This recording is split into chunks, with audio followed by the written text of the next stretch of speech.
The man in the saddle is angular and long-legged. His skin is sun-dyed brown. The gun in his holster is gray steel and rainbow mother of pearl, its handle unmarked. People call them both the six-shooter.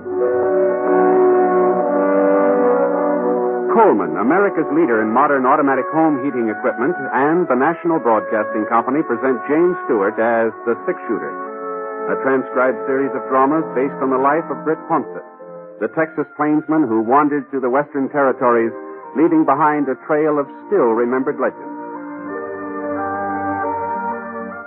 Now, in just a moment, immediately following this important announcement, you'll hear Act One of The Six-Shooter. In a few years, our public schools will be as behind the times as the Little Red Schoolhouse. And it's estimated that by 1956, there will be some 7 million more children in elementary schools than there are now. More equipment will be needed, and above all, more elementary school teachers.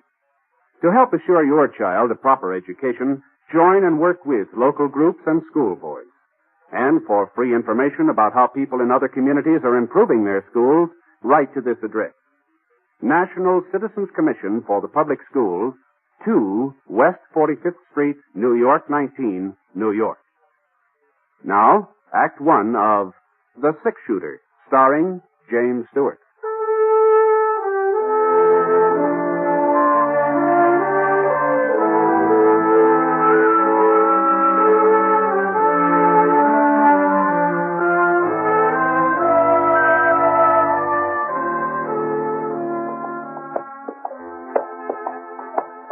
It was hot that afternoon. A low, crawling kind of heat that seemed to be following us as we rode along.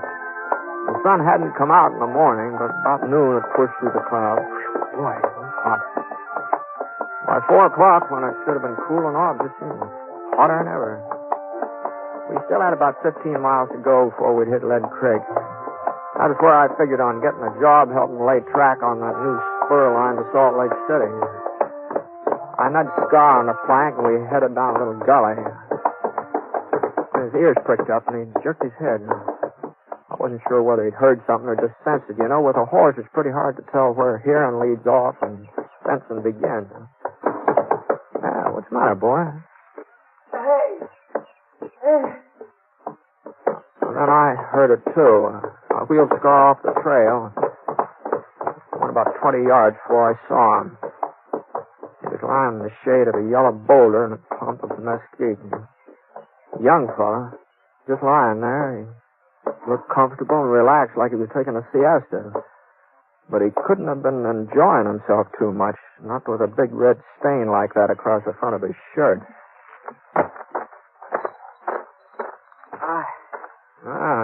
What's the trouble? I had a little accident. Yeah, it looks that way. What happened? My horse threw me a couple hours ago. Must have landed on my gun. It went off. See, you haven't got any water, have you? Sure. Here.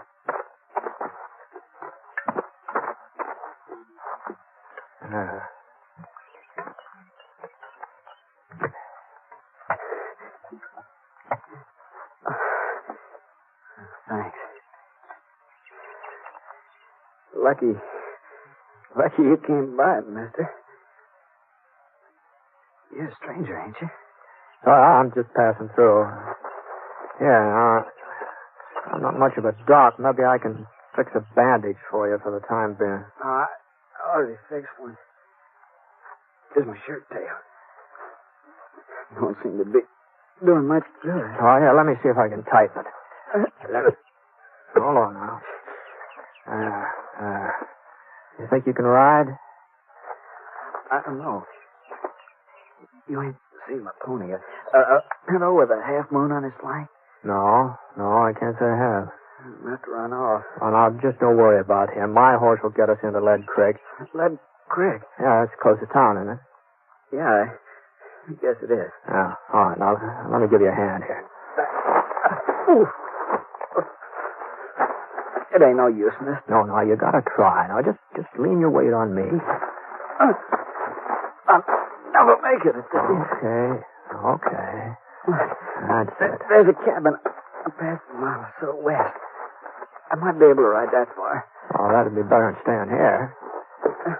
Now, I'm gonna lift your feet up. Now, that'll hurt plenty, but once you're in the saddle, you'll be all right. Now, here we go. There we are.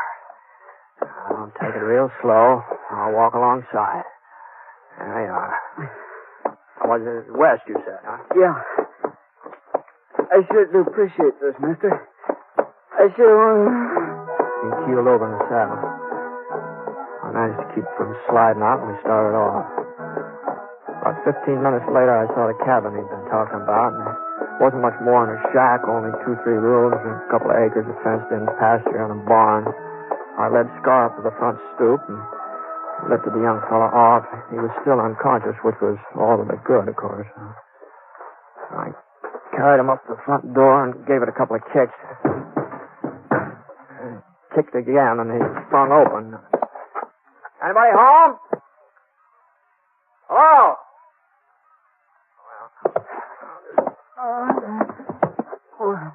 Yeah, now you just lay there. I'll try and get some rest.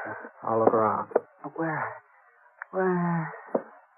He passed out again. I covered him with a blanket lying across the foot of the cot there. Supper was on the kitchen stove. Beef stew. Smelled pretty good. I opened the back door. I saw somebody cutting up a pile of kindling over near the barn. Whoever it was sure knew how to handle an axe. Where'd you come from? No, I'm sorry if I frightened you, ma'am. I knocked on the front door, but I guess you couldn't hear me, huh? I ain't got no handout for tramp. Go on, get out. Well, I'm not exactly a tramp, ma'am. Although I'm not blaming you for thinking it. I've been riding for quite a spell. Well, what do you want? I ran across a fellow a little while ago in a gully just east of here. He'd been shot up. Shot? Yeah, he said his gun went off accidental. He's hurt pretty bad, and since this place of yours was the closest... Where is it? I took the liberty of putting him in a cot inside there, so I hope you don't mind. Oh. Well, she didn't wait even for me to finish. She just marched past me like I wasn't even there. I watched her for a second, and then I followed her into the house.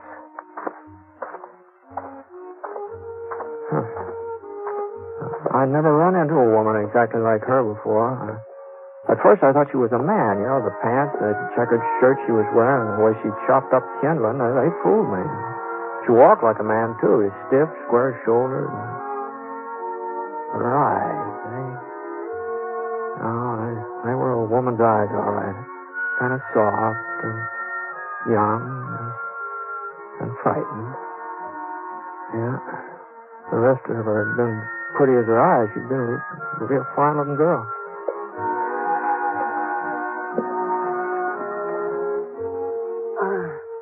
Take that rag off him while I fix a new bandage. Yes, ma'am. It's a shame to tear up a fancy petticoat like that. I got no need for petticoats, mister. Can you turn him on his side? That's better. Now, if I can just get the bleeding to stop. You know him, ma'am? No. Why should I? Oh, I just thought since he was in your neighborhood. Lots of folks pass by here. That don't mean I know him. I don't know you neither. Oh, sorry. My name's Ponset. Britt Ponset. Ponset. I've heard of you somewhere, haven't I? No, not likely. This is the first time I've been around Lead Creek here. Got a pocket knife? Yeah. Thanks. George, you're doing a real good job on him, you know. Your husband off somewhere today? I'm not married. Oh, it must get kind of lonely out here all by yourself, doesn't it? I like being alone. I want a lot of people around me. No, I can't say I blame you. I never been much on congregating myself. I always sort of like to... Well, you know, that bleeding's letting up a little. All right, I guess I'll be shutting off, ma'am. When I get into town, I'll send the doctor out here. No. No, you can't. What I mean is there is no doctor in Lead Creek. Oh? He moved away a couple of years ago. Well, there must be a doc somewhere around these No. places. Not within 100 miles. I'll have to take care of him myself. Well, maybe I can find somebody to help you. You know, since I brought him in here, I sort of I'd feel rather do it alone. I'll manage all right. Well, that's mighty decent of you, but him being a stranger, all right. So long. Mr. Ponset, Yes, ma'am? you won't tell the folks in town he's here. Hmm? Well, he's a stranger, like you said. He don't concern them, and I don't want them laughing at me. They'd say, Jenny Garber's finally got herself a man. And if he wasn't unconscious, she'd never have managed it. So, you won't tell them, will you? Well, I don't suppose anybody will ask me about him. Easy, boy. Easy. What are you looking at? Oh, I was just noticing those horses over in the pasture there. Those both yours? Yes, they are. Why? No reason. No, that pinto looks like a good animal. What do you call him? His name's Moon, because of the marking on his flank. Looks like a half moon. Yeah, I can see it, yeah. Well, I hope the patient doesn't give you too much trouble. All right, come on.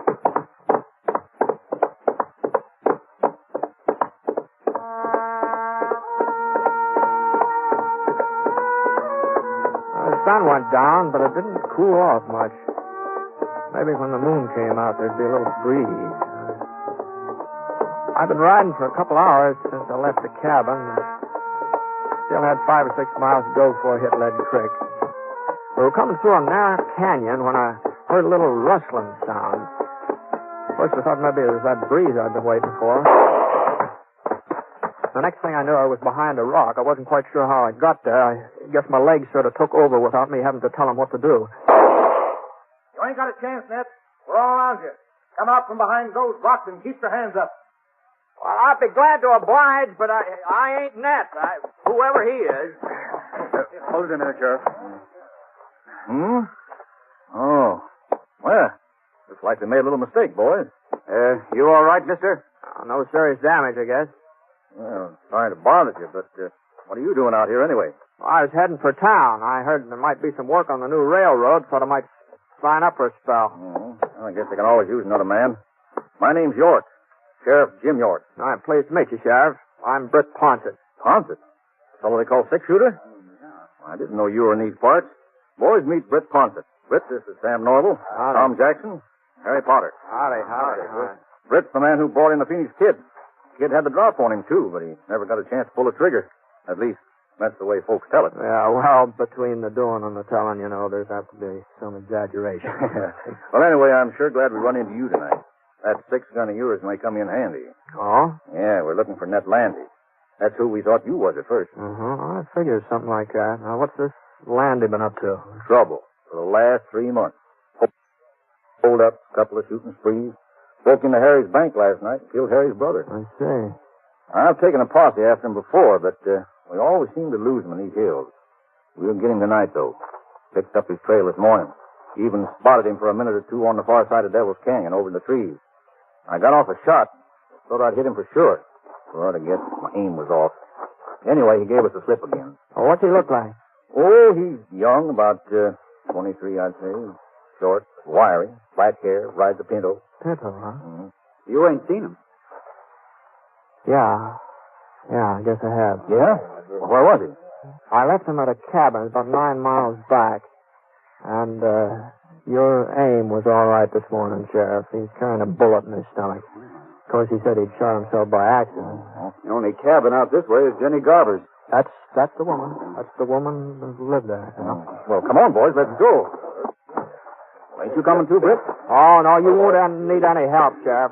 Landy's not likely to last long enough for you to get him into town, I don't think. Well, we'll get him in all right. Doc will see to that. The doc? But I understood there wasn't any... Sam here's the doctor. See, that's what he's been claiming for the past 20 years. Yes, huh? Just wait a minute, Sheriff. Just hold on. You know, I've changed my mind. I think maybe I will ride up there with you.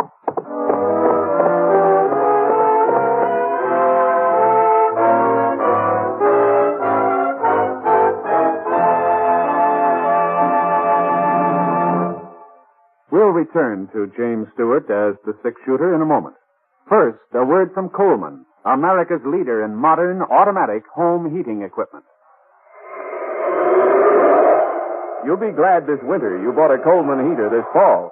Yes, as you sit back in your easy chair, snug and comfortable, you'll be glad you bought a Coleman heater. You'll enjoy floor-to-ceiling warmth in those rooms you could never heat before. Get your Coleman oil or gas heater now during Coleman's big bonus sale. Here's what you get. First bonus, a new low price. Yes, now you can get a dependable Coleman automatic heater at a new low price. Second bonus, a new low operating cost. Coleman saves you up to 25% on heating bills because Coleman gives you maximum heat from your fuel. Third bonus, a 32-piece set of Libby's Safe Edge glassware worth $14. It's free with your new Coleman heater. Get 3 big bonuses. Get your Coleman oil or gas heater now during Coleman's big bonus sale. This sale is for limited time only. So see your Coleman dealer tomorrow. You'll find his name and address in your telephone directory.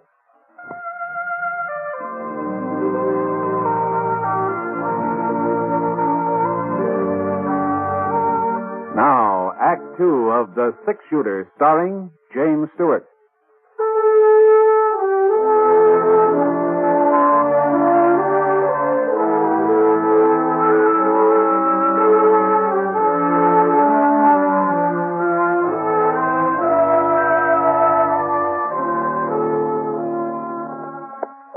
About an hour and a half after I met up with the sheriff, we came to a little stream trickling down the hill just off the trail. I'd missed it when I passed by before.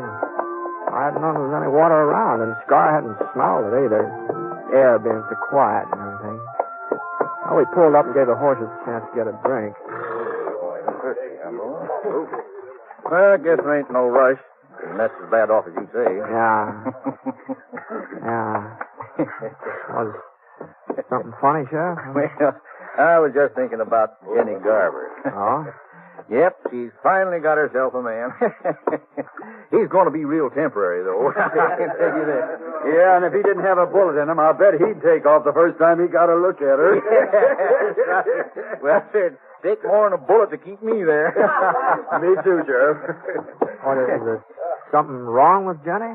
Well, you've seen her, ain't you? Yeah, yeah. Well? Well, I guess she's no beauty. Oh.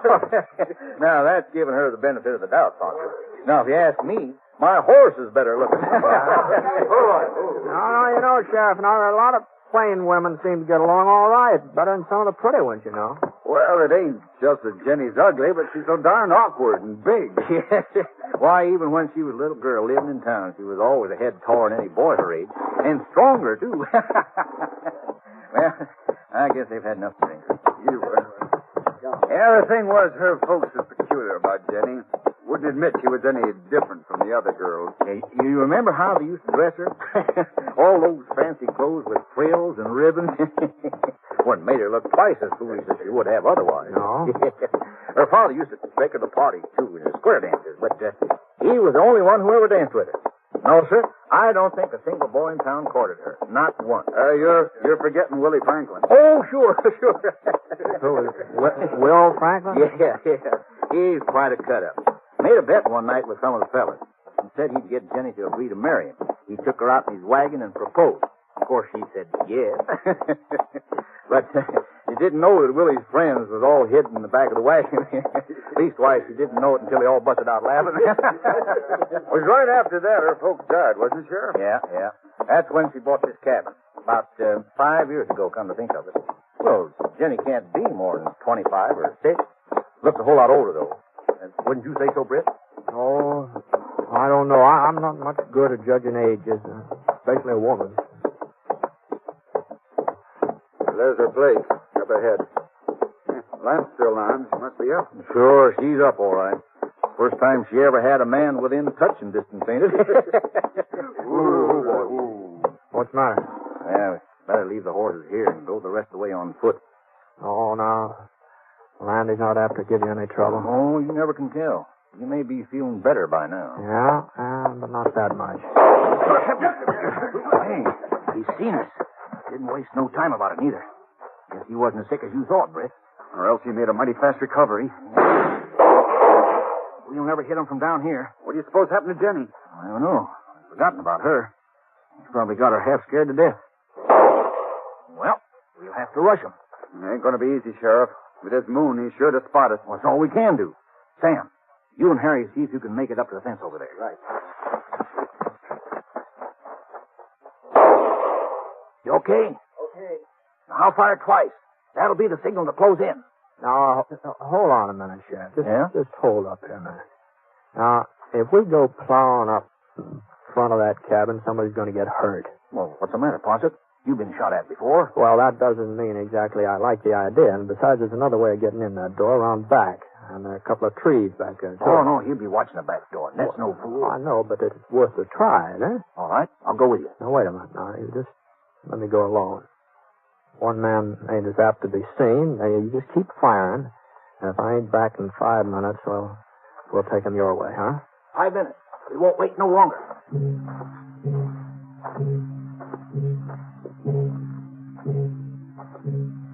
I hunched down low and I started circling toward the rear of the cabin.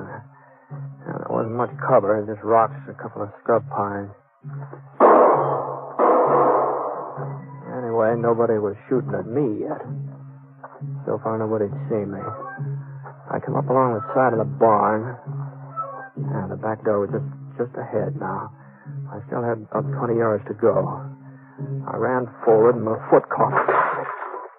I tripped over some of the kindling Jenny had stacked up there in the afternoon. I lay quiet for a minute. I just waited. It sounded to me like I'd made enough noise so they could hear it clear down Lead Creek. No, shooting wasn't in my direction. So I got up on my knees. I raced for the cabin. I opened up the door. I kept on going. And when I got into the living room, I saw I'd figured right. That was on the cot, just where I'd left him. Hadn't moved. It was Jenny who was doing the firing. She swung around. She pointed the revolver at me. Her eyes weren't soft, not anymore. You told him. You brought him here. I had to, Jenny. I would have taken him away as soon as he was well enough. Why couldn't you let us alone? That killed a man last night, Jenny. I don't care. I don't care what he does. As long as he needs me, I'll stand by him and help him.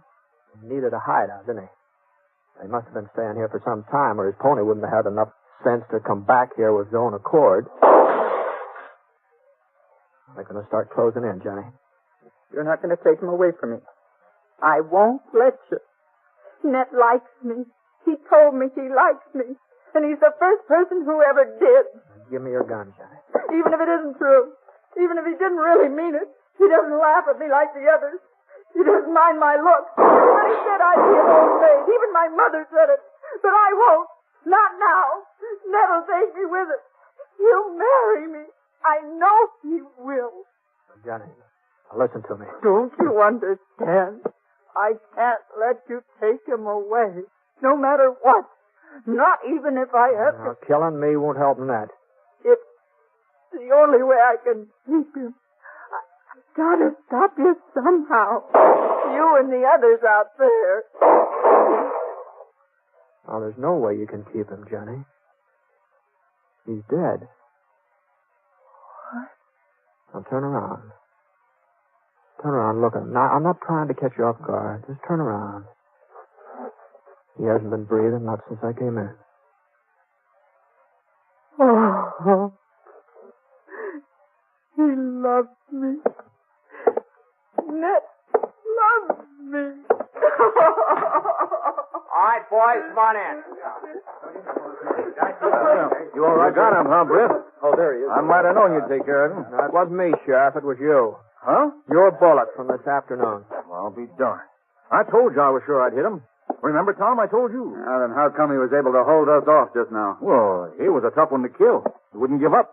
The strain of shooting at us must have finally finished him. Ain't that the way you figured, Britt? Yeah, something like that. Well, what's the matter with her? Little gunplay bother you, Jenny? Come on, get a hold of it. It's all over now. Yeah, sure is funny how women are scared of gunfire. Every one of them. Even Jenny. Well, it just goes to show you that underneath, they're all pretty much alike. Yeah, I guess they are. Well,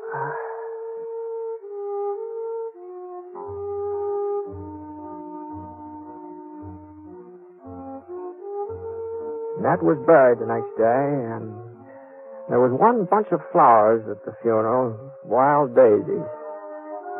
Folks just couldn't figure out who sent them. And, they tell me that it was right about then that Jenny Garver started acting different. Oh, I don't mean she got pretty or anything like that, but she did seem more confident. She just seemed a little more sure of herself. People said if they didn't know better, they'd swear that a man had something to do with the way she changed, but of course they all knew better.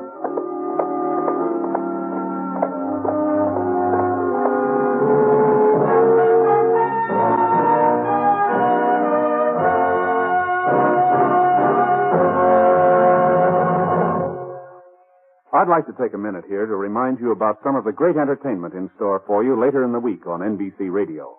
Next Friday night marks the fall return to the air of both the Bob Hope Show and the Phil Harris-Alice Faye Show. Both these great comedy programs, formerly heard on different days, now join forces to make Friday night a top listening night on NBC Radio. The new Bob Hope Friday night show will feature well-known guest artists, the music of Les Brown and his band of renown, and the vocal talents of lovely Margaret Whiting. And, of course, Bob will be in there delivering his rapid-fire topical humor. You'll find that the Bob Hope Show is most enjoyable listening each Friday night on NBC Radio. And immediately following Bob Hope, listen to the Phil Harris-Alice Faye Show. And Alice has her brother William to keep her informed of Phil's hilarious actions. Also, in the talent-filled cast, you'll hear Julius Abruzio and little Alice and Phyllis. You'll hear wonderful comedy every Friday night beginning this Friday night on NBC Radio. Yes, for the best in Friday night radio entertainment, remember to tune where you hear the familiar three chimes for the Bob Hope Show and the Phil Harris-Alice Faye Show. Two great programs returning this Friday to NBC Radio.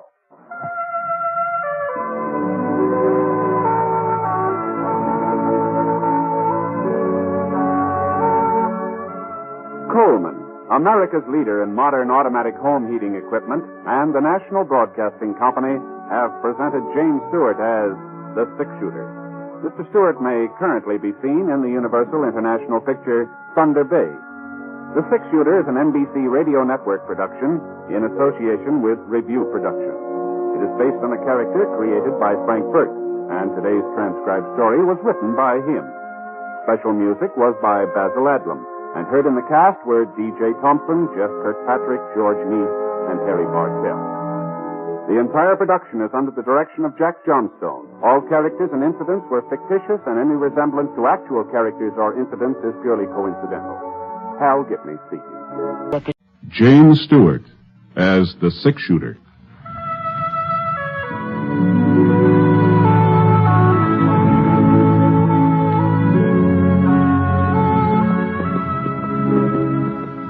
The man in the saddle is angular and long-legged. His skin is sun-dyed brown. The gun in his holster is gray steel and rainbow mother of pearl, its handle unmarked. People call them both the six-shooter.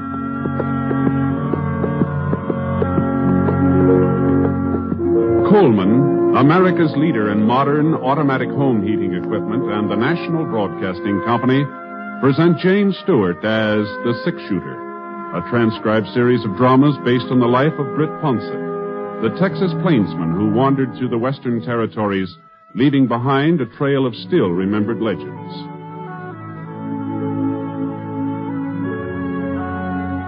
Now, in just a moment, immediately following this important announcement, you will hear Act One of The Six-Shooter.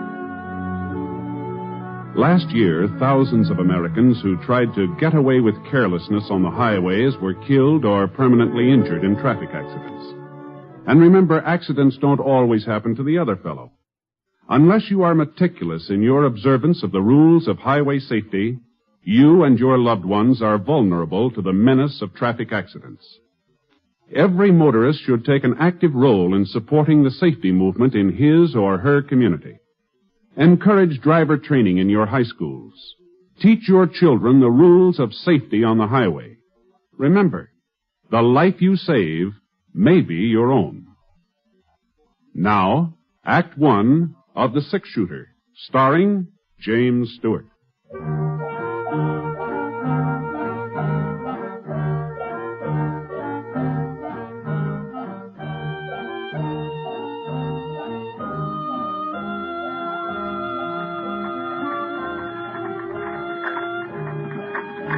I had a grandstand seat, a rocking chair on the front porch of the Temple City Hotel. Not that there was much to watch. A couple of women looking at the bonnets in the windows of Bradley's Mercantile, and some kids playing mummy peg over in the alley next to the bank, and the checker game in the shadow of a big elm across the street. But it was a couple of days before I was due to pick up some cattle in Atterbury for Mrs. Pritchard, and, well, Temple City seemed as good a place as any to stop over. I was considering taking a little nap when I saw Will. At least that's who I thought it was. He was coming out of the general store carrying a box of groceries. I couldn't be sure, though, because just as he started to climb into a wagon, another man rode up alongside and shut off my view. Well, look who's in town. You doing the marketing, Will? Thought the women usually did that. But I guess in your case, it ain't such a bad idea to switch things around. I was hoping I'd run into you, Temple. 2 of my cows have been killed this week. You mean your wife's cows, don't you, Will? It wasn't 2, 3. The boys found another one grazing on my side of the creek this morning. You're going to have to do something about that fence of yours. You won't have no stock left at all. That fence was all right yesterday. Maybe, but this is today. Now, you listen to me, Temple. I figure it's about time you done the listening, Will. I want your wife's ranch. Ain't made no bones about it. She was willing to sell until you came along. She ain't willing now. I'll give you $2 an acre. That's more than a fair price. Anybody will tell you that. We're not going to be shoved off that land, not for $2 an acre or 20. Then maybe I'd better talk to Sarah, seeing as how it's her property. No. I'm warning you. You stay away from our ranch and our cattle, or I'll... Well, go on. Tell me what you'll do, Will. I'd be real interested to find out. Come on, Bill. If it was Sarah giving him the warning, I might take it seriously, seeing as how she wears the pants in the family. The wagon moved in closer where I was sitting. I got a good look at him now. He'd changed a lot since last time we met up. He was older. There were a couple of those squint wrinkles between his eyes. Even so, he still could have been more than 23 or 4, seeing as how he was only about 20 when we worked on the West Star Roundup together. Hey, Will! Hey, Will! I thought he'd recognize me, but I guess I'd changed some, too. I wasn't getting aged or nothing like that, but I'd ripened up a bit, I guess. Anyway, Will kind of glanced my way and then drove on. And from the way he was holding those reins, I had a pretty good idea of what he was thinking. This Temple fella, he pushed him too far. And if I knew Will, he was getting ready to do something about it. Well, there was no point in trying to run him down now. We'd probably meet up later. So I went into the hotel and looked around for a place to sit down. The clerk behind the desk was playing a game of solitaire. Howdy, Mr. Ponset. Something I can do for you? No, don't think so. Room all right? Yeah, it's fine. Room's fine. Real pleasure having you stand with us. Anything you'd like, will you? The Black Queen. Huh? It plays on the King of Diamonds. Oh, thank you. Like to look at the Denver paper? It just came in on the stage. No, thanks. Just the same. I was sort of figuring on a little snooze. A little too much racket outside. I know what you mean. Noah Temple's got a voice that carries all right. I could hear him and Will arguing clear in here. Yeah. Don't amount to nothing now, Mr. Ponset. They've been squaring off like that ever since Will moved to town and married Sarah Blake. Oh? Oh, looks like I'm stuck. Good thing I'm not playing at the gambling hall. I'd be out $50. You see, Noah's got the idea of buying Sarah's ranch, and there ain't going to be no stopping him until he buys it. Will he need her land for any reason? Sure thinks he does. Now, if I can just get me the ace of spades. 40 years ago, Noah's grandfather started this town. He owned all the acreage between the foothills and the creek out south. Old Temple City was named for him, as a matter of fact. Is that so? But the old man's son, Fred, well, he wasn't much good. First thing you know, he'd sold off nearly everything his dad had left him. When Noah took over, he swore he'd get all the Temple property back again. Guess it sort of stuck in his craw that Temple's wasn't the biggest outfit in the valley no more. And Doggone that Black 7. How's Noah Temple been doing? Well, first folks didn't take him serious. They thought he was just a talker like his father, but he sure fooled them. Today he's got more acres than his granddaddy ever had. There's only one piece of the original Temple setup he ain't been able to buy back. That land of Sarah. Oh? Sure was a surprise when Will wouldn't let her sell it. Nobody ever figured he'd stand up to Noah. A man like him. Was something wrong with him? 7, 8, 9. What's that? Oh, well, you see, Mr. Ponset, Will's a coward. You see, as he's yellow clear through. He won't ever wear a gun. If there's a posse being formed, but he don't go along. And if there's a fight, he lays low. You can call him names, you can insult him. The way Noah Temple did, he just takes it. Gee, that sure don't sound like him to me. You know Will, Mr. Ponset? Used to. A couple of years ago, we worked around up together. Oh, that must have been before he moved to Temple City. Yeah, it's down in Texas.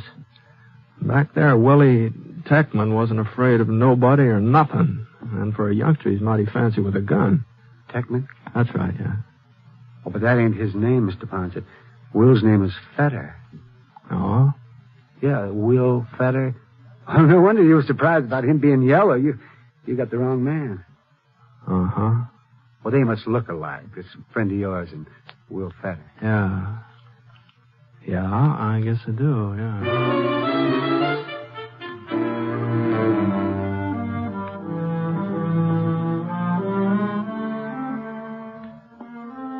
I went upstairs to my room, started to pull my boots off. You know, it's funny. I hadn't been doing anything but sit all day, and my feet hurt worse than I'd have been walking 20 miles. Oh.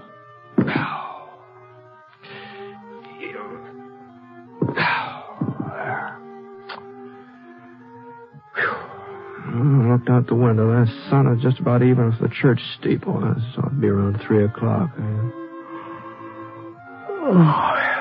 I had a couple hours before supper, so I let myself down in a bed.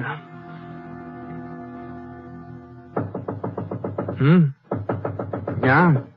Yeah. Well, come on in. Mr. Ponset? Oh, excuse me, ma'am. I didn't know it was a lady. I'm sorry to bother you, Mr. Ponset. Oh, not at all. I wasn't exactly what you'd call busy. Won't you sit down here? Thank you. Yeah, wait, I'll get those boots out of your way. Mr. Ponset, I'm Will's wife. Oh, I'm pleased to meet you, ma'am. Will told me you were in town today. He saw you. And you saw him, didn't you? Yes, ma'am. At least I thought I did. Well, you can't tell anyone he's here, Mr. Ponset. Oh? You didn't come to Temple City looking for Will, did you? Will thought maybe that was the reason. We heard about what happened in Prescott last winter when you came across Bar Cleaver. Yeah, well, you heard wrong, ma'am. I didn't come across Cleaver. He came across me. And as for Will, He's made a new life here. A good life. If he has to go back to prison... Prison? Oh. Well, you knew about the bank robbery in Austin and about him breaking out before... You knew, didn't you? No, ma'am. No, I haven't been back that way since... Then you wouldn't have told the marshal? But we thought... We were sure. What have I done? No, just take it easy, ma'am. Well, if I hadn't come to see you, nobody would have known he was Will Techman. Things have a way of coming out sooner or later. How much longer was Will supposed to serve? 2 years. Uh-huh. Well, that's not so long when you're young. We're going to have a baby, Mr. Ponset. But I almost wouldn't want to have him if he was going to grow up knowing his father'd been in prison. Why should Will have to go back? Why? Well, I guess maybe you'd better ask the judge who sentenced him, ma'am. What I mean is they say it's so a man will live a decent, respectable life when he comes out. And Will's already living a decent, respectable life. He works hard. He never makes trouble for anybody. He doesn't even wear a gun, and he promised me he never will. Was that your idea, not wearing a gun? Before we were married, he told me about the trouble in Austin and how he broke out of prison. I suppose I should have made him go back. But I was so much in love I couldn't. So I asked him to give me his word he'd never use a gun again. never even carry one. Well, it must have been kind of hard on a fellow like Will to keep holding himself back that way. It hasn't been easy. I've heard what men like Noah Temple call him. But Will takes it. He's kept his word. This fellow Temple, the way he and Will were going at it today, it sounded like they were heading for trouble. Won't be anything serious. Will just doesn't want us to be pushed off of the ranch. You can't hold that against him. No, there's not. Then you won't tell the marshal over in Atterbury? Or anybody? Well, I don't imagine Marshal Sanders would like me mixing into his business. This is his district. I guess he can take care of it. Anyway, he has so far.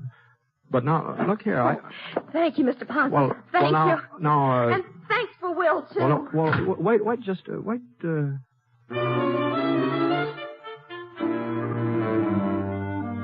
after all, most of what she said was true. Sending Will back to prison might do more harm than good, and it wasn't up to me to sit judgment on him. I was going to be leaving town a day or so anyway, and if anything happened after that, it wouldn't be my concern, so...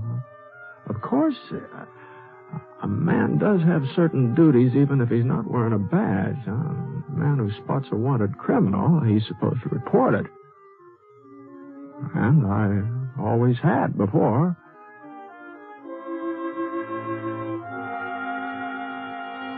I scraped some of the mud off my boots and washed my face, put on a clean shirt, and went downstairs into the lobby. The clerk was still playing solitaire. Just beat myself again, Mr. Ponset. I was playing in the gambling hall. I'd be ahead about $140. Pretty good for one afternoon, ain't it? Yeah, real good. About time for supper? Yeah, go right on in. Molly will fix you up. Got baked ham tonight. Fine. Oh, say, Mr. Ponset. Yeah? Remember us talking about Will Fetter and him being afraid to carry a gun? Uh-huh. Well, the darndest thing just happened. Oh, it wasn't any more than 15 minutes ago. I guess everybody's talking about it. He went into Bradley's mercantile and he bought himself a carbine. Oh? Of course, he's just trying to bluff Noah Temple. Folks are giving 10 to 1. Will don't even know how to load a rifle. Where you going, Miss Ponset? Dining room's over there. I guess maybe I'm not hungry yet. Say, whereabouts is Will's ranch? I think maybe I'll take a little ride. Maybe work up an appetite.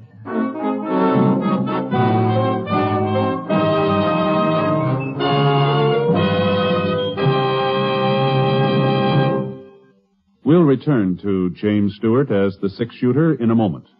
First, a word from Coleman, America's leader in modern automatic home heating equipment. When winter comes, does your house shrink like this? Well, I guess it's time to close off that back room. There's just no way to heat it. Don't deprive yourself of valuable living space. Get a Coleman automatic heater and enjoy new warmth in the hardest-to-heat room. Get your Coleman oil or gas heater now during Coleman's big bonus sale. You'll get 3 bonuses. A new low price. Yes, now you can get a dependable Coleman oil or gas heater at a new low price. A new low operating cost. Coleman saves you up to 25% on heating bills because Coleman gives you maximum heat from your fuel. And a 32-piece set of Libby Safe Edge glassware worth $14. It's free with your new Coleman heater. Get 3 big bonuses during Coleman's big bonus sale. The sale is for a limited time only, so see your Coleman dealer tomorrow. Look for his name in your telephone directory. Remember, comfort costs so little with a Coleman.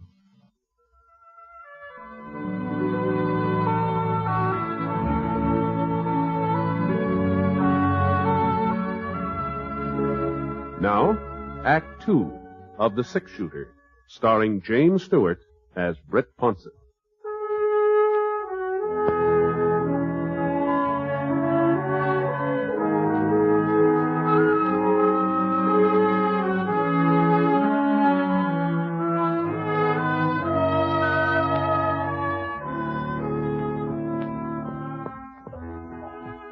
Fetter Ranch was about 2 miles south of town, and from the outside looked neat and comfortable, well kept up.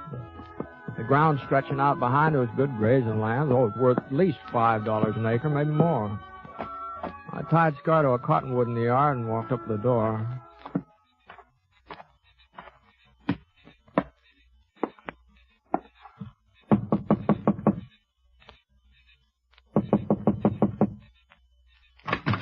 About time you got home, Will.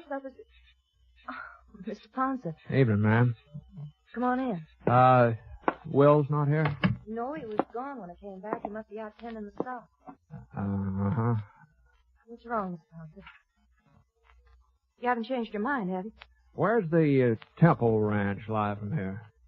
It's all around us. On all four sides of our land. And Temple's ranch house, where's that? East. Due east. But what's that got to do with it? What's happened? Will was in town this evening. He bought a rifle. I don't believe it.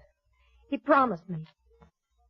You're wrong, Mr. Ponset. Will isn't gunning for Noah Temple. He's out tending stock. Well, he'll be home any minute. You'll see. Maybe. Where are you going? I hear Temple's got quite an outfit. Worth paying it a visit. You won't find Will there. He gave me his word he'd never use a gun again. You won't find him.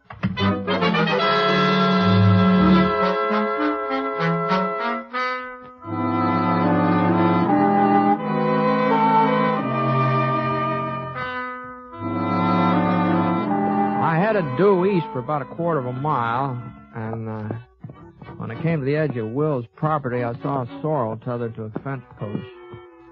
Looked like Will had decided to go the rest of the way on foot, so I climbed out of the saddle and looked around. There was a big break in the fence, but the cattle hadn't made it. That barbed wire had been cut. And there were 4 heifers and a couple of steers lying just over the Temple boundary. Well, there just wasn't much question about it. They'd been shot. So I crawled through the opening and went right past a big sign that said, Temple Ranch, trespassers will be shot.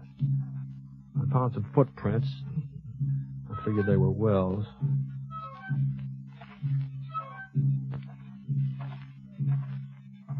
About 30 minutes later, I caught sight of the ranch house. It was built about halfway up the side of a pretty steep hill, big, sprawling building. There was a light inside, and I could just barely make out Noah sitting at a desk working on some papers. But where was Will? He had plenty of time to get here. And I heard his step and swung around. There was one of Temple's hands pacing up and down near the stable alongside the house. The way he was holding the rifle, it looked like an army sentry instead of a cowhand. All of a sudden, he gave a little gasp. I saw a shadow tighten around his throat. The sentry went down, and there was a struggle. Not very noisy, though. Not noisy enough for Temple to hear it. And then everything was quiet. The shadow stood up. It was Will Tackman. He was inching his way toward the house, toward the window where Temple was sitting. I came up behind him. I pulled out my gun. He was starting to aim his rifle. Will. Drop it, Will. Yeah. I might have known you'd turn up. Give me your rifle, Will. Could get off a shot. At me, but not at Temple. Temple gets our ranch and I go to prison, is that it? We'll talk all about that as soon as we get back to your place. Now, come on.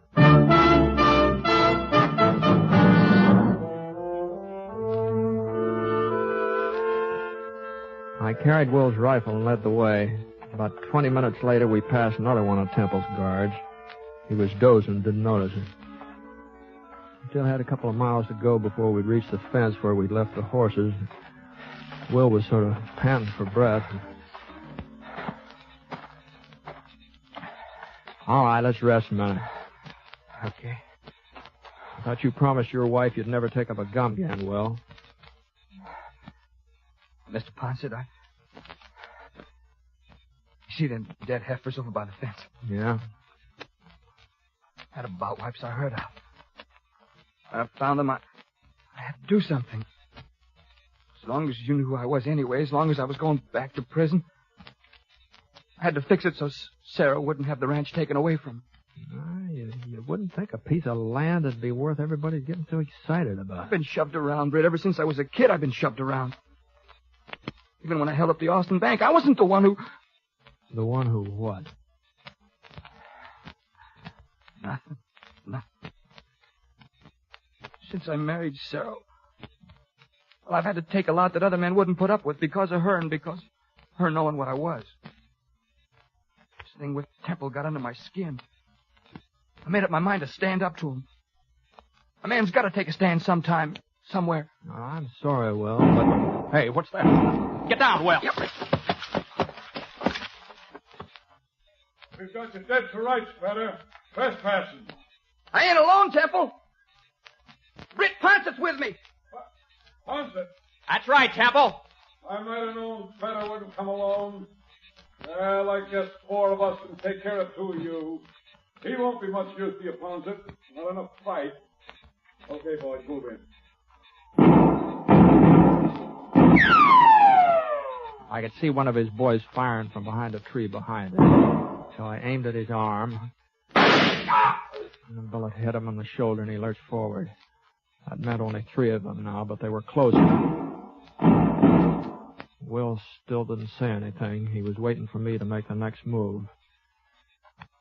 I tossed him the rifle. Thanks, Britt. He got to his knees and started across a little clearing. He was still all right when he died behind a boulder. I knew where he was heading, too. Noah Temple had been shooting from behind a clump of pines about 50 yards back. For a couple of minutes, I didn't get a chance to watch him. Temple's 2 guards were on either side of me now. One of them was more than 8-10 feet away. I saw the barrel of his carbine rise up from behind the bush. Not only 1 guard left. About that time, it seemed like he'd had enough. Anyway, I moved across the clearing toward the pine trees where Will had disappeared. Pulled up behind a rock. Well, there was Noah Temple. Crouched down low, his gun ready. A little bit of movement in the brush caught my eye. It was Will. He was right behind Temple. Temple didn't know it. He was looking my way. Will had a perfect shot. I saw Will's finger curl around the trigger. But Will didn't fire. I couldn't figure out what had gotten into him. He didn't fire. And then he threw his rifle to one side and let out a yell. Temple! Temple turned and got off a shot. Well, he was surprised he couldn't do much aiming. And then Will was on top of him, twisting the gun out of his hands. And after that, I saw a fight the like of which I'd never seen before in my life. There, Will hit Temple across the face, and he went over backwards. And then Temple kicked, and his foot lifted Will right off the ground. But before Temple could pick himself up, Will was right on top of him again. And Temple tried to reach for his gun, and Will brought his boot right down on Temple's hand. Temple quit reaching. And then Will backed away and let Temple up again. And as soon as Temple was steady again, Will drove his fist right into Temple's stomach. And Temple's hand flew apart, and he was wide open. Will hit him again, and hit him again, and again. And finally, Temple managed to send his fist into Will's face. And Will looked like maybe he was going to go down, but he still had a fight left to land a right that snapped Temple's head right back. And it was Temple that toppled over, and then I knew he wasn't going to get up again, not for quite a while.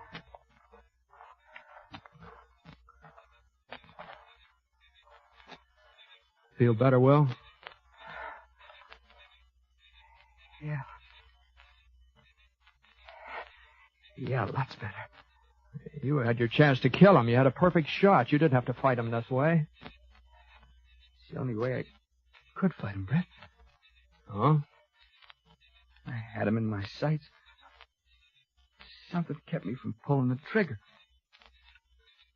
Maybe you'll think I'm crazy, but I kept remembering what I'd promised Sarah. That I wouldn't use a gun again. I couldn't pull that trigger, Britt. I just couldn't. Uh-huh. Well, let's see if we can't get Temple here to a doctor. You know, it looks like he needs one.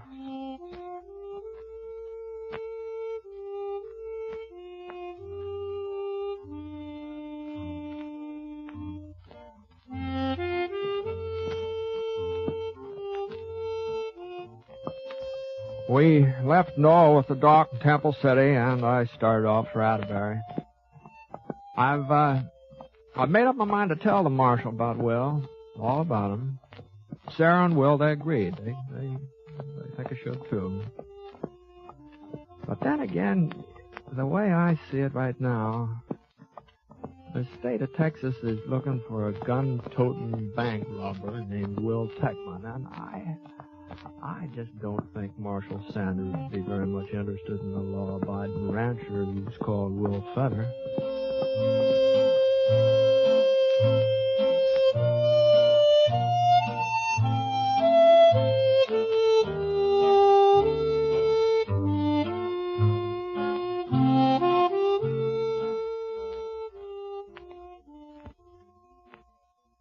I'd like to take a minute here to remind you about some of the great entertainment that's in store for you on NBC Radio. Now, for most of us, Monday evening is a time to relax, sit back, and take it easy. NBC had exactly that in mind when they designed their Monday night of entertainment. You'll want to listen to the delightful music of the Railroad Hour as they resume their fall schedule of popular operettas that have entertained for so many years. Gordon MacRae will be your host and star, and during weeks to come, he'll have many charming guest stars to add to your listening pleasure with their famous voices. And you'll want to relax to the melodies of the Firestone Orchestra and Chorus under the direction of Howard Barlow on The Voice of Firestone. Another great Monday night favorite is the Telephone Hour, with its wonderful program of music directed by Donald Voorhees. Yes, every Monday night, hear these three fine musical programs on NBC Radio.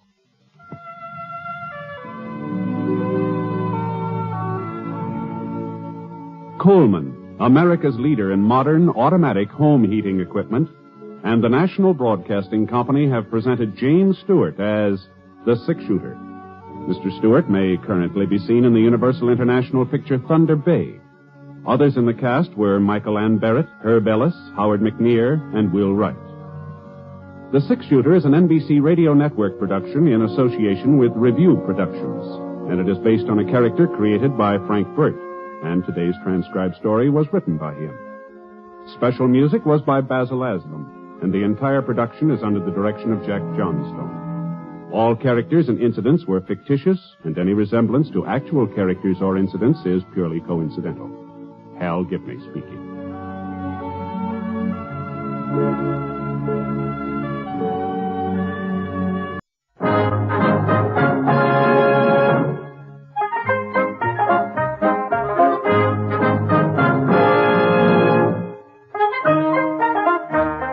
In just a moment, you'll hear James Stewart as the Six-Shooter, just one of the many great stars brought to you Sundays on NBC.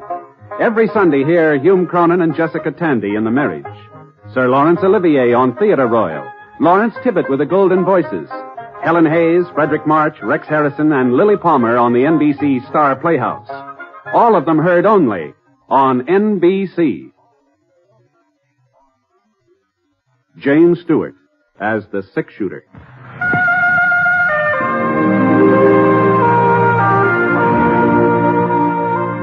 The man in the saddle is angular and long-legged. His skin is sun-dyed brown. The gun in his holster is gray steel and rainbow mother of pearl, its handle unmarked. People call them both the Six-Shooter.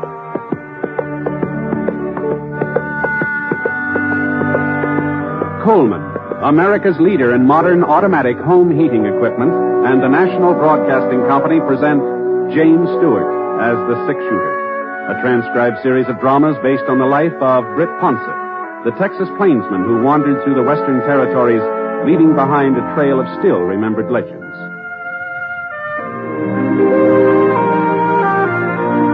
Now, in just a moment, immediately following this important announcement, you'll hear Act One of The Six-Shooter.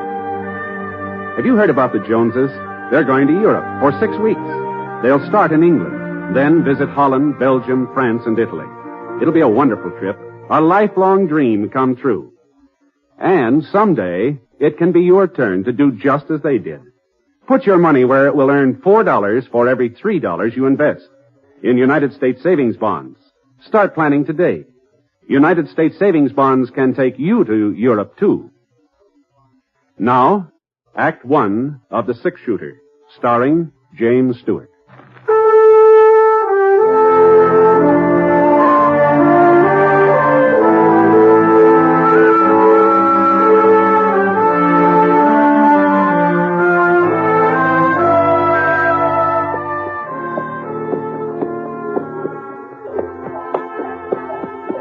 over 400 head in the McAdams herd. 400 white-faced Texas cattle and only 3 of us to shove them along the trail to Abilene. But the McAdams boys had promised me a tenth of whatever the herd brought, so I signed on for the drive. And it looked like I was going to earn the money, too. There'd been a cloudburst the second night out. Well, it sounded like we might be heading into some more bad weather. The sky was all black and purple, and the wind began blowing up little balloons of dust. Thunder made the steers restless. They still remember that first storm. They didn't like the idea of going through another one. All right, come on now. Come on, cattle. Hi up. Hi, cattle. I can see the rain now. It hadn't hit us yet. It's still a couple of miles ahead, but I could see it real plain. Streaking down across the sky like little silver lines on a gray blackboard. In the canyon where we were, the sun was still shining. It gave me a sort of funny feeling. Rain and sunshine all at once, sort of like being two places at the same time. Rife McAdams, he came pounding up from behind and reined up alongside of me and Scar. Oh, boy. What do you think, Britt? Well, if that wind don't change, we'll be getting wet inside of 15 minutes. Don't look like it'll change. No, afraid not. And I guess we might as well keep on going. It'll be easier to handle if we're out of this canyon when the storm hits. Yeah. I'll ride up and tell Norm. Okay. Norm! Hey! Yeah? Get the lead out. Keep moving. What's the hurry? Weak enough for you? Do as I tell you. Stop beeping. Okay. Come on, move it. Norm will speed him up, Britt. I'm going back and see that there ain't no stragglers. Want me to give Norm a hand? No, I can handle it myself. It's about time he learned how. All right, you're the boss. Yeah. Just keep an eye on him, Britt. Sure. That lightning had hit a pine tree about 50 yards up the side of the canyon. And when it toppled over, it started a couple of boulders rolling down the side of the ravine toward us. That was all the cattle needed to set them off. One of the longhorns took a look at the rock and let out a bawl that told the other animals to get out of his way. Hey, stop them, Norm! Stop them before they stand. Life circled around and galloped over toward his brother. But Norm wasn't waiting for him. No. I saw him head up the slope of the canyon, and it looked to me like he didn't intend to stop anything. All he cared about was getting out of the way. So I dug my heels into Scar's flanks. We rode right into the middle of the herd. If I could split them in half, only part of them would tear loose, even in a stampede. Rife was in front of the herd now. The lead steer turned off. A couple of more shots, and the rest of them followed. There we are. I knew there wasn't going to be any stampede. Not now, anyway. Rife had stopped him just in time. How's night going, Rife? Somebody had to do it. Yeah. What happened to you? Horse bolted. Almost threw me. Yeah? Guess he was scared. The horse? That's what I said. Yeah. Well, here comes the rain. It looks like this is the tail end of it, though. Probably would have been more in a shower. We better keep moving anyhow. You take over up here, Britt. Norm will riding back with me. Sure. Your horse all right now? I guess so. Okay, let's go.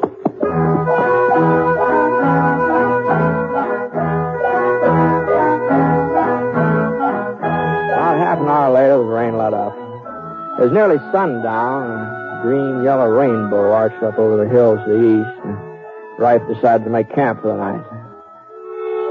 Neither of the McAdams brothers said much during supper, and afterwards Norm sort of moved off a couple of yards from the campfire and started playing his mouth organ.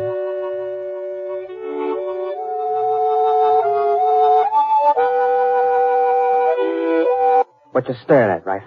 Huh? You heard me. I don't know what you mean. You've been watching me ever since this afternoon when my horse bolted. You've been looking at me the way you used to look when I was a kid and done something you thought was wrong. We almost had a stampede today, Norm. Almost? You was riding front, man. You was the one to stop it. I suppose you've never been on a horse that ran away with you. You was always able to handle that palomino before. Why do you have to keep nagging? I'm no cattleman. I didn't want to come on this drive in the first place. It's our herd. It's your herd. It was up to me would have sold the ranch years ago. Yeah, maybe you're right. Maybe we ought to sell out. We'll talk about it when we get back home. Hold up a minute. Thought it was my turn to look after the cattle tonight. It's been a pretty hard day. You're probably tired. I'll wait till... I'm no more tired than you are. Okay, Norm. I'll be over on that hill over yonder. Well, you're not serious, Rife, about selling out, are you? There's something in what Norm says. He's no cattleman. Well, maybe not, but you are. I can always get work somewhere. Carrie'd probably be happier in town anyway. Carrie? My wife. Oh, I didn't know you were married, right? Yep, last winter. She's staying with her folks in Bradley while we take the cattle north. Is that so? Carrie's a fine girl, Britt, younger than I am, about Norm's age. Young and pretty. You'll like her, everybody does. Yeah, even Norm. First time in our life him and me have ever agreed on anything or anybody. Well, she told me not to take him with us on this drive, said he'd never make it. I should have listened to her. Now, he's pretty young, right? This is his first cattle drive. For all we know, his horse maybe did run away with him, you know? Norm did the running, not his horse. He's no good, Britt. I guess it's my fault. I guess I brought him up wrong, but he's no good. No, you're not his father. You're not to blame for how he turned out. I'm the only father he ever had. Our old man died when Norm was just a baby, and Ma just lasted a couple of years after that. Oh, I'm sorry. I was 13, practically full-grown when she passed on, but Norm was only 4. She made me promise I'd look after him, see that he got his schooling and a chance to mount to something. Yeah. Fire's almost out. Oh, here, I'll fix it. I sent him to school, bought him books, but he wouldn't stick it out. It was too much like work. That's his real trouble, Britt. He's lazy, he's selfish. Expects everything to be handed to him all tied up in a fancy ribbon. Like this afternoon, he wasn't afraid of the cattle. He just couldn't be bothered stopping them. He didn't care that much. Well, maybe he's had it too easy, right? Maybe if the chips are down, he'd surprise you. Maybe.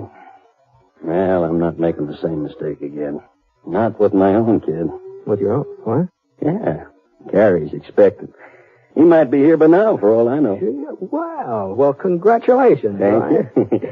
I'll buy you a cigar and have one. Yeah, all right. Oh, well, that's fine. Well, I guess maybe it's time to turn in, I think. I ain't very sleepy. I think I'll go up and, well, see if Norm's all right. Oh, doggone it, Britt, he is my kid brother. Sure, I know, right? Sure. Good night. Good night. I banked the fire for the night and spread out my bedroll. The moon came up, full moon, kind of a moon you ought to have after a rain. I stretched out flat.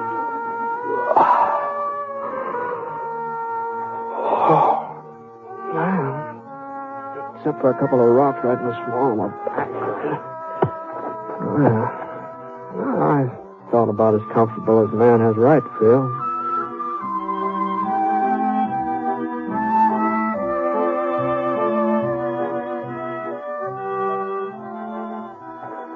Right? No. It's me. Oh. I thought you were looking after the herd. Rife's come nosing around. Guess he don't trust me. So if he wants to stay up all night, that's his business. Sorry. Yeah, we got nothing but heroes on this drive. How do you figure that? Well, you're the 6-shooter, ain't you? Supposed to be the fastest man with a gun west of Kansas City. East of there, too, from the way folks tell it. No, you shouldn't believe everything you hear, Norm. I don't. I don't believe you're any faster with a gun than the next man. Probably not. I don't believe you're any faster than me. See that white rock over there? Well? You're good. Go ahead. It's your turn. Well, I'm afraid I'm sort of out of practice of shooting at rocks. I used to do it, but I haven't tried it recently. What do you mean by that? I'm still a kid? I didn't mean anything. You're a good shot. Now, good night. Maybe you think it was an accident I hit it. I hit it. I can do it again. There. See that? Good night. Oh. The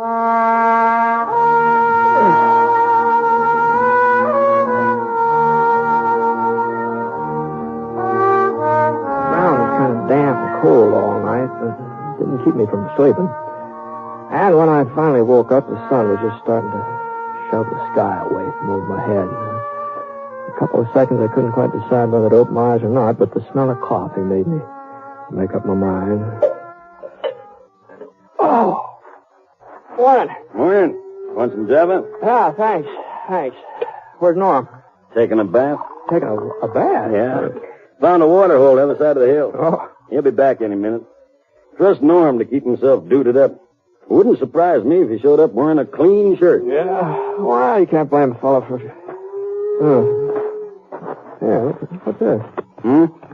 Oh, a looks like a letter. Oh, here, it's yours. Mine? Well, it says Love, Carrie. Isn't that your wife's name? Carrie? Yeah. Yeah, well, here. Read it to me, Britt. What? Out loud. Read me what it says. Well, I'm not interested in somebody else's mail, Ralph. I especially love letters. Is that what it is? Well, you ought to know. It's yours, isn't it? No, Britt, it ain't. Carrie ain't never written me. She knows I can't read. It's Norm that had the school, and remember, Britt, I told you last night. Yeah, I remember. Read me what it says. Go on, Britt, read it.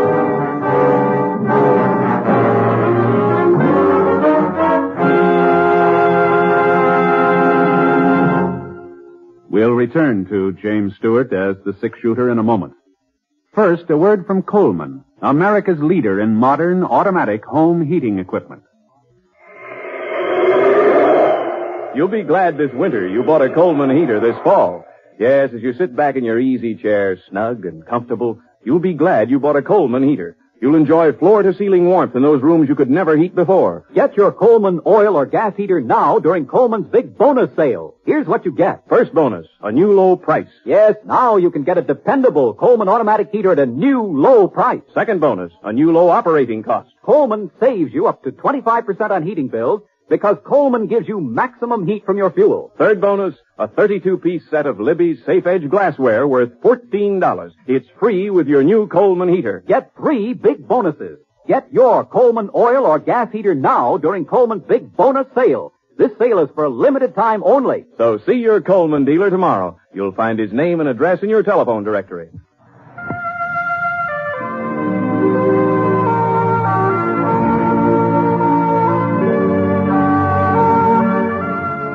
Now, Act 2 of The Six-Shooter, starring James Stewart as Britt Ponset. The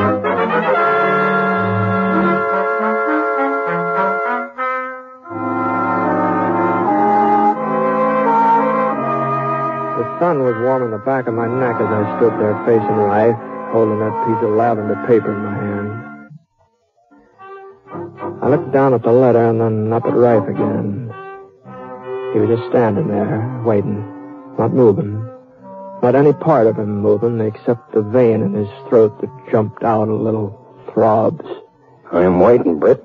Now, it's not my letter, Rife, and I guess it isn't yours. It concerns me, don't it? It's from Carrie. It's from my wife. Well, that's between you and her. I want to know what it says, what she's been writing to Norm about. Go ahead, Britt. Read it to him. Or maybe you'd rather I told you what it says, Rife. It says, Carrie loves me. That she'll always love me, and it goes into detail. You rotten little... Well, then we are, right? You think that gun will stop me? I'll break your neck. You're walking right into it, right? Now, put it away, Norm. You wanted a sample of my shooting last night. You put that gun away and you'll get it. What am I supposed to do? Take you both on? This isn't my argument.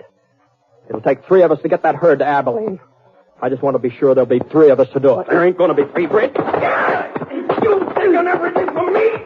All your life you've taken everything, but you're not taking Carrie. All right, that's enough, right? Come on now. I meant what I said about finishing that drive.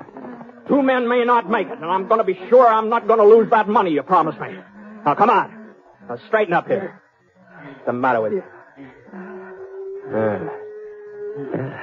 You both able to ride now? Yeah. All right. I'm able. Norm, what about you? Sure. All right, now, come on. Let's get started. I dumped out the coffee and covered up the fire while Norm got the horses. We saddled up and got the herd underway.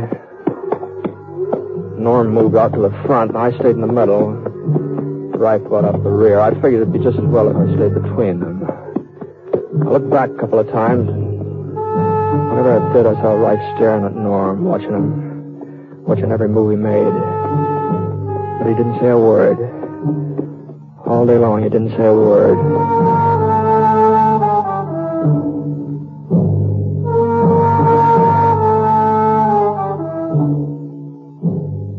And then at supper time, Rife, he sat off one side, just pecking at his food. I noticed there's nothing wrong with Norm's appetite, though. Any more beans? Yeah, it looks like you finished them up, Norm. Oh? You're kind of hungry tonight, huh? Why not? Just a kid still doing my growing. At least that's what some people think. Uh-huh. Well, as long as you're so full of energy, maybe you wouldn't mind looking after the cattle, huh? Huh? Well, you missed your turn last night, didn't you? Say, you taking over this outfit, Ponset? No. Just a suggestion. I guess somebody's got to run things. Don't look like my brother's holding a very tight rein. See you in the morning. Yeah. Come on, Rife. How about some shut-eye? Okay. Good night. Night.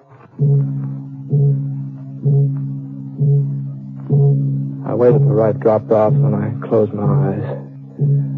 I didn't sleep very long, though. About an hour later, something woke me up. At first, I thought it was a coyote. And then I saw Rife edging off through the brush. You going somewhere, Rife? Huh? Coyote woke you up, too, huh? Yeah. That gun ain't gonna do much good if you're figuring on killing it, Rife. What do you mean? It's empty, Rife. You ain't got no right to interfere. Oh? I'm just thinking about that 10% of the herd. I'm gonna kill him, Britt. You can't stop me. Nobody can. He's your brother. No, he ain't. Not anymore. Would a brother do what he did to me? I ain't never had anything I could really call my own. If he wanted something, he took it. I never stopped him. But Carrie is my wife. She belongs to me, and this time I'm going to stop him. Hadn't you better wait and talk it over with her? I waited too long already. Why do you think she didn't want Norm to go with us on this drive? It wasn't because she was afraid he'd never make it. She wanted him there, with her. And at a time like this, which is... Easy now, Rife. Probably want to take over the baby, too, when it comes along. No, come on now. You've got to get some sleep now. You'll feel better in the morning. Come on now. No, I won't feel better in the morning, Britt. I won't feel no better until I'm even with him.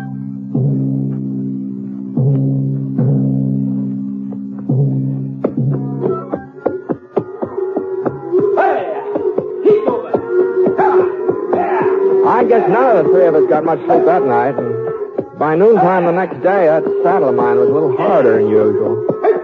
I'd been sort of keeping my eye on Rife. He was still riding behind me. But the sun was getting hot, and I was kind of drowsy, so I just sort of jogged along for the next few miles, not paying much attention to anything or anybody. If Scar hadn't given me a jolt, easy, boy, easy now. I wouldn't have looked around, and I wouldn't have seen that we were coming into a gorge. It was very narrow, barely wide enough for the herd, and the rock walls jutted up at a sharp angle, too steep for a horse to climb. By the time I got my bearings, it was too late. This was just the kind of a place Rife was looking for. I couldn't see him now, but I knew he was doing the firing, and I knew why. He was trying to stampede the cattle. And there in the gorge, Norm wouldn't be able to get out of the way. There was no chance of getting back to stop Rife. All I could do was just jam right into the middle of the herd. Come on, boy. Now, come on.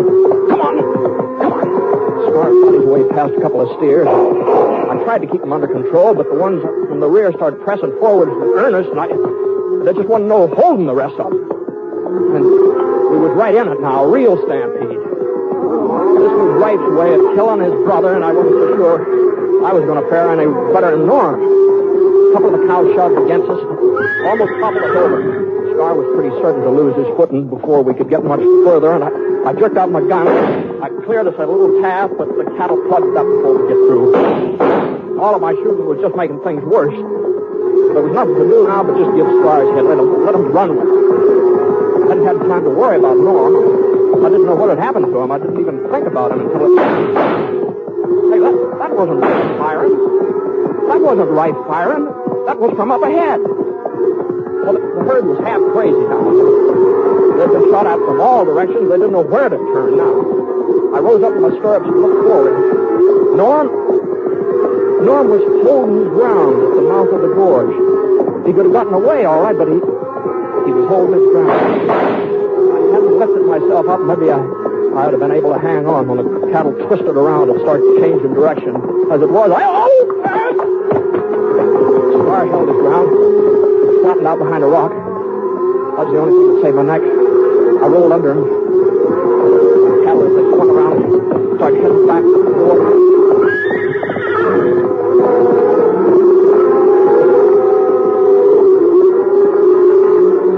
In a couple of minutes, I was in the clear. The cattle passed me by. I pulled myself up to my feet, and I looked around. The herd was still out of control. They're charging out the other end of the gorge. And then I got a flash of rifle. Norm must have heard it too. Right! Right! Norm came pounding past me, firing at all the way like a crazy man, trying to get through to his brother. Where are you, Right? Right!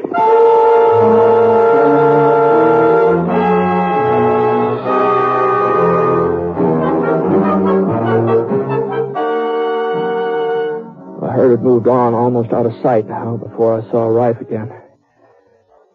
He was lying on the ground in a smear of sticky red dust, and Norm was there bending over him when I got up to him. You all right, Rife? I started him, Norm. I figured you'd try to get out of the way, but you didn't run. You stopped him. He stopped him, didn't he, Britt? Yeah. I didn't mean for him to turn on you, Rife. I swear I didn't. I know that. I saw you trying to get through to me. Why did you want to help me, Norm? I started them so they'd kill you. Why did you want to help me? You're my brother. You're all I've got, all I've ever had. You hear that, Britt? You don't hate me. Rife, listen. About Carrie. About that letter. It's all right, Norm. I don't blame you. I don't blame Carrie. But she loves you, Rife. That letter was written a long time ago, before you and her were married, before she even knew you. A long time ago? Yeah, I've carried it with me ever since. I was in love with her, but she wasn't in love with me, not ever. And when you come along, she realized that she's never had anything to do with me since. I only kept the letter so that I could show it to you, and you got to riding me the way you did yesterday. You're telling the truth. You know I am, don't you? Yeah, I guess I do. Sure. I guess I've known it all along. When Carrie told me about us having a baby, I was so happy and proud it almost spilled over. I guess a man couldn't feel that way if he wasn't sure of his wife. Take it easy, Rife. Now, don't try talking too much. What's the matter with you, Britt? You think them cattle finished? No, of course not. You said it'd take all three of us to get to Abilene. That's the way it's going to be. All three of us. Sure. You and Norm and me. It'll be a while before I can get on my legs, but you just give me a couple of hours rest while you're rounding up the herd. A couple of hours and I'll be around to...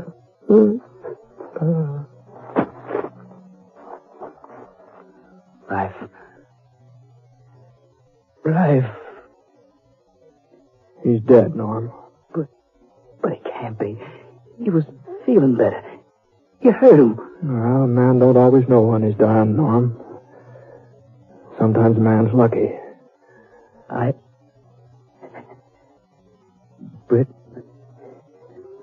Yeah. It's only kids that cry, ain't it? I guess this makes me a kid. No, I wouldn't say that, Norm. I'd say you've done a lot of growing up today.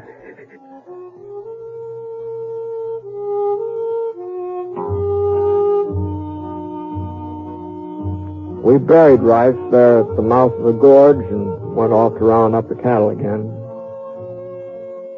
We managed to find most of them, and about a week later we hit Abilene. All during that week, I kept wanting to ask Norm about that letter from Carrie, if it was true what he told Rife, if it really had been written a couple of years ago. But somehow, I don't know, the subject never came up. Leastwise, I never found a good time for bringing it up. Besides, it really wasn't any of my business.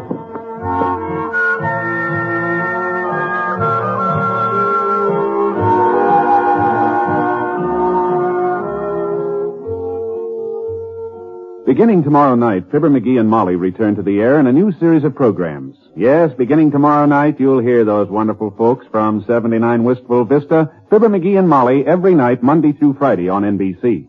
As a matter of fact, this is the week that will see 28 new programs beginning on the NBC Radio Network. And you'll find that an evening with NBC Radio is an evening sure to entertain. So make a date to keep your dial set where you hear the familiar NBC chimes. your invitation to the best in radio programming.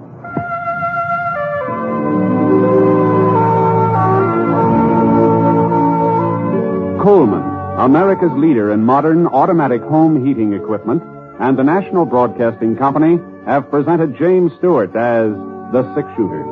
Mr. Stewart may currently be seen in the Universal International picture Thunder Bay. Others in the cast were Lou Merrill and James McCallion. The Six-Shooter is an NBC Radio Network production in association with Review Productions and is based on a character created by Frank Burt, and today's transcribed story was written by him. Special music was by Basil Adlam, and the entire production is under the direction of Jack Johnstone. All characters and incidents were fictitious, and any resemblance to actual characters or incidents is purely coincidental. This is Hal Gibney speaking. Listen to Last Man Out, one of the Magic 28, next on the NBC Radio.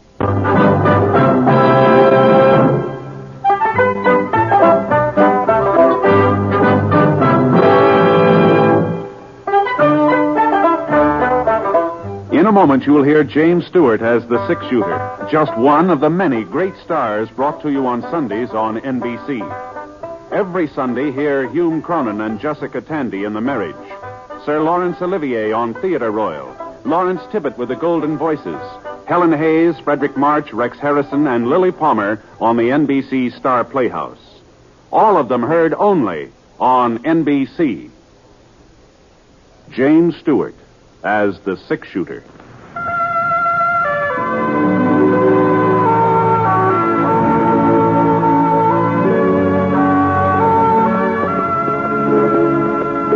The man in the saddle is angular and long-legged.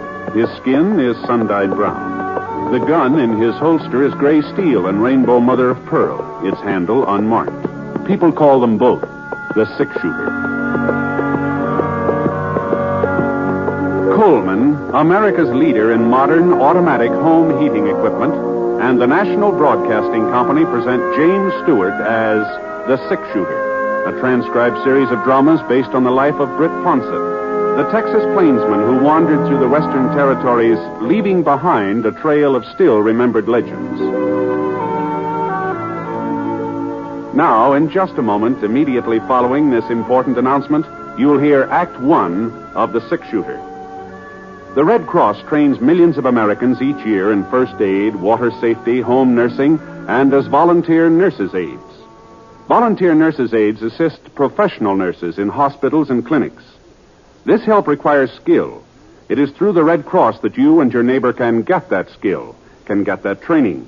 Through the Red Cross, you can answer the call of your family and your community. Help make this training possible. Give through the American Red Cross Fund. Now, Act One of The Six-Shooter, starring James Stewart. The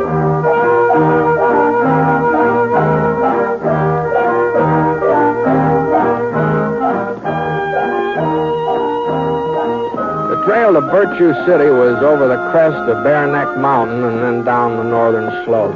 That's why you couldn't see the town until you were almost there, that in the clouds. There always seemed to be a stack of thick marshmallow clouds along the side of Bear Neck, and by the time you got through them, the town was right in front of you. Anyway, it was about 2 o'clock in the afternoon when I hit the city limits, and at least what had been the city limits 10, 15 years ago. Of course, nowadays, houses on the outskirts weren't much more than just loose timber and broken windows. When I reached the main street, things looked more normal. Not like a real town, of course, but, well, the mercantile was open, and the bank, and the post office. 10 or 12 stores, maybe, all still doing business. I spotted what I was looking for. Oh, boy. Oh. The sign on the Opera House said Rocky Mountain Western Railroad, Virtue City office. Well, I guess they might as well use the Opera House for something. Jenny Lind sure won't be singing there anymore. Not like she did for the grand opening.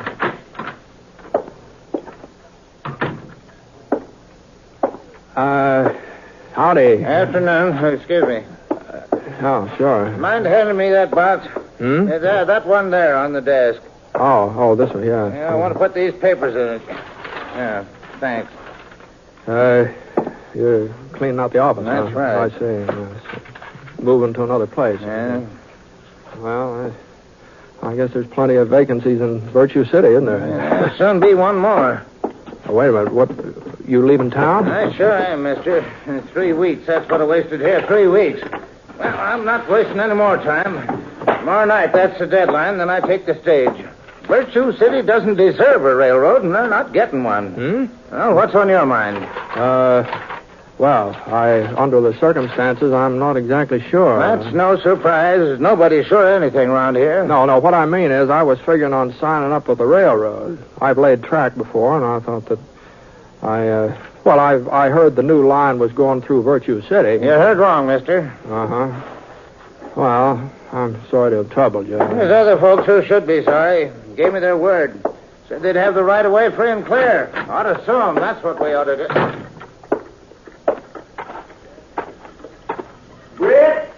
Britt Ponset. Over here in the courthouse. What? It's me, Doc Cross. What? Oh, hello, Doc. Come on in. I say come on in. Oh, well, sure. Doc? Second office, Britt, on your right. Oh, Say, I didn't know you were still living on what? Well, what in the thunder are you doing on a wheelchair, Doc? Oh, I fell off my horse a couple of months ago. It was his fault, not mine. Oh, his fault. Oh, sure, yes. Did you break anything? Well, I ain't positive. I had to send for Doc Sampson over to Watsonville. He says I broke my leg. Old butcher. Don't think he'd know a broken leg from a floating kidney. If you ask me, he's keeping me off my feet so he'll get a crack at all my patients. Oh, well, Doc could do you good. Get a little rest. Maybe. Hey, sit down, Britt. Sit down. Thanks. Well, I was kind of surprised to see the courthouse still open. I thought they'd moved county seat over to Fort Gray. Politicians. Yeah, those people in Fort Gray bribed the legislature. That's what they did. But we'll get the county seat back again. Just you wait and see. Meantime, we're using the courthouse for a city hall. I guess we got just about the fanciest city hall west of Denver. Yeah, I wouldn't be surprised. I'm the mayor now, Britt. Oh, yes, wow. Sir. Good for you. What about you?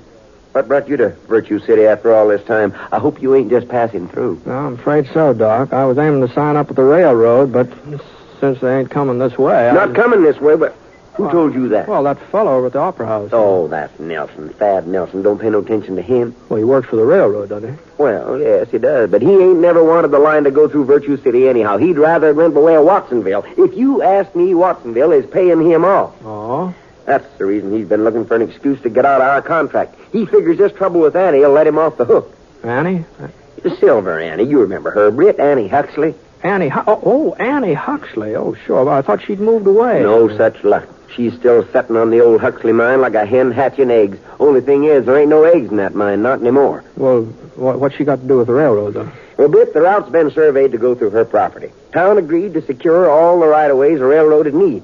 We're willing to pay for them and a good price. But Annie's not satisfied with what you're offering. We don't know. She won't talk to us. Won't even let anybody near her shack. Oh. She just sits there day and night, right by the window with her shotgun poking out. Anybody comes on her land, she lets go. Oh. Got some fool notion there's still silver in that mine, and folks are trying to get it away from her. Well, I'm crazy. That's what she is, if you ask me. Oh, I wouldn't say that, Doc. Maybe Annie's living the past a little bit. She's got quite a past to live in, too, you know. Gee whiz, I remember about her wedding to Sin Huxley. About how he put down a street of silver dollars all around the church. You remember that? Yes, well, that's beside the point. I sent for Clyde Huxley. Clyde? Yeah, he's a relative of Sin's, a distant cousin or something like that, but a relative. We had to pay his fare all the way out in Chicago. Mm-hmm. He's seen Annie yet? That's where he is right now, and he'll straighten her out. You see, he's a lawyer, and he's not the kind to put up with any nonsense. So, well, Mr. Huxley, I didn't see you ride up, and I've been watching the street. I didn't ride. I walked. Oh, now, don't tell me that horse of mine threw you, too. The horse didn't throw me. Where will I find the chief of police? What? I'm charging that woman with attempted murder. Oh, you don't mean Annie. I certainly do mean Annie. She ought to be locked up. And if I've anything to do with it, she will be. Oh, then she she wouldn't sign over the right-of-way, huh? Not even for you, her own kin. I didn't get a chance to discuss it. She shot at me, point blank. It don't look like she hit you. It is a miracle she didn't. Well, I guess she just didn't know who you were, Mr. Huxley. She didn't recognize you. I told her who I was. Right after that, she fired. Yeah, some folks just don't cotton to relatives, seems like. Well, she tried to kill me. Oh, no, she was just defending her property, Mr. Huxley. If she'd wanted to kill you, you wouldn't be walking around now. Annie knows how to handle a gun. Well, now, we got to do something, Britt. If we don't have that right away by tomorrow, Nelson, he's the railroad man, Nelson will leave town. The railroad will go through Watsonville, and that'll just about wash up Virtue City once and for all. Well, now, there must be some way of explaining things to Annie, Doc. I throw her in jail. That's just apt to make her more cussed than ever, you know. But, say, maybe there is another way. Sure. Somebody she trusted, somebody who didn't have no axe to grind.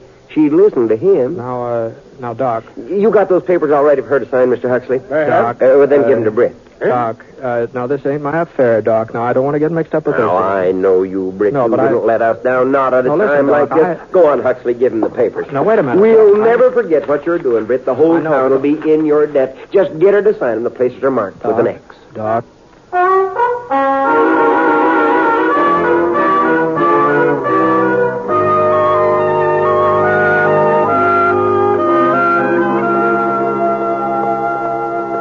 Next thing I knew, I was riding up to the Huxley mine.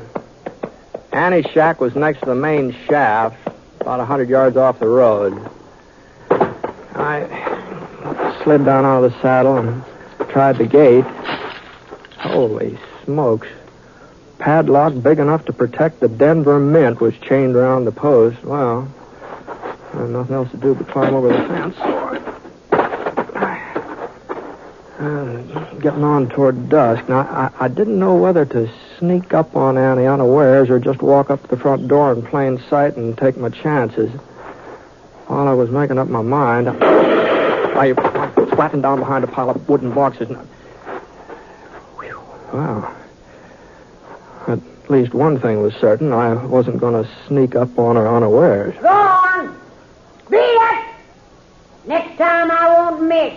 I'll put that thing down, Annie, or I'll shoot it out of your hands. Well, who's off there? Who is that? Britt Ponset. Britt? That's right. I might have known. None of the flea-bitten skunks from around here would have nerve enough to talk to me that way. All right, I'm coming in, Annie. I guess there's no stopping you. Not that I believe you'd ever try to shoot this gun out of my hand, Britt, no matter what you say. Well, that makes us even, man. I don't believe you would aim it at me either. How are things, Annie? Well, not too bad. Not too bad. To close that door, will you? Sure. Fact of the matter is, Britt, I've been working the southern shaft lately. Found a vein that looks real promising. One of these days, the Huxley will be going full force again. Mm-hmm. Now, Annie, no, you don't really believe that. Why, of course I believe it. Why shouldn't I?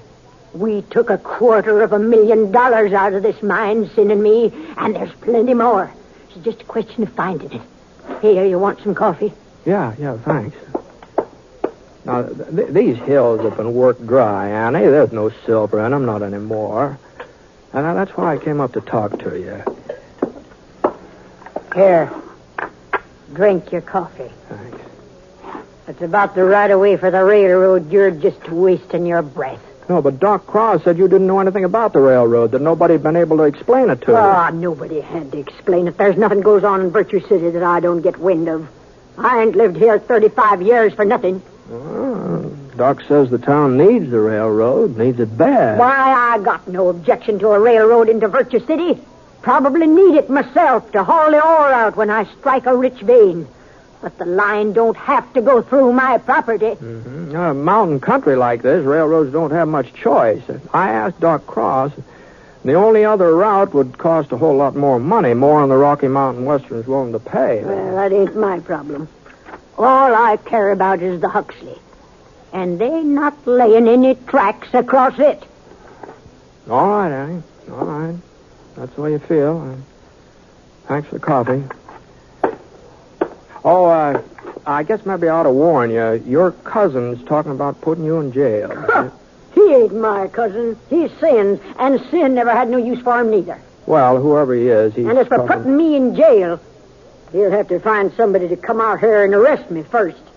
From what I've seen of him this afternoon, there ain't much chance. There she is. Hey! Give me that gun, Annie. Don't make no trouble. Oh, what's going on here, Huxley? I told you I was going to swear out a warrant for arrest. Thanks to you, the sheriff was able to serve it. Britt Ponset! Oh, wait a minute. Of all the low-down mean... Annie. Keeping me occupied so No, they no, could sneak in here. Why? Come on, Annie, let's go. Listen, Annie, I can swear to I've you that... done enough listening to you already. Take your hands off me, Sheriff. I ain't one of the girls from Crawford's saloon. I'm Silver Annie Huxley, and when I go to jail, I go under my own power.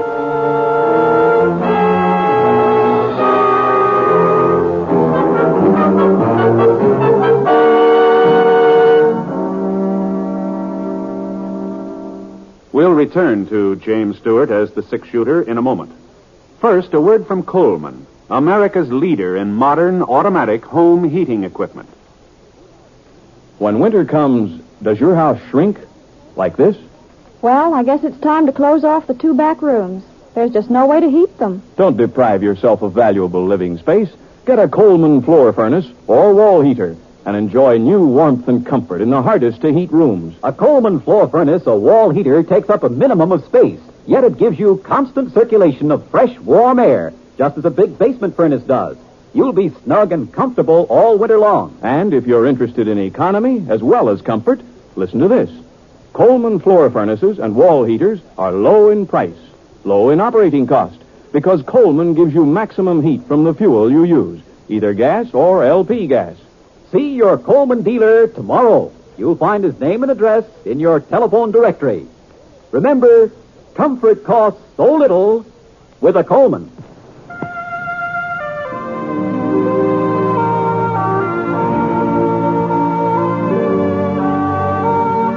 Now, Act 2 of The Six-Shooter, starring James Stewart as Britt Ponset.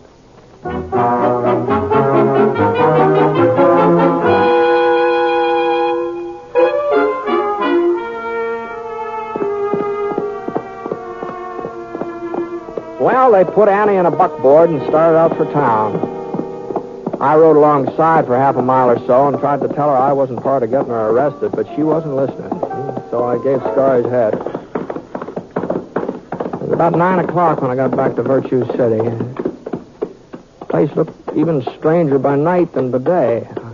Just a light here and there where folks were living. And then whole blocks of darkness in between. Sort of like the candles on a cake when part of them had been blown out.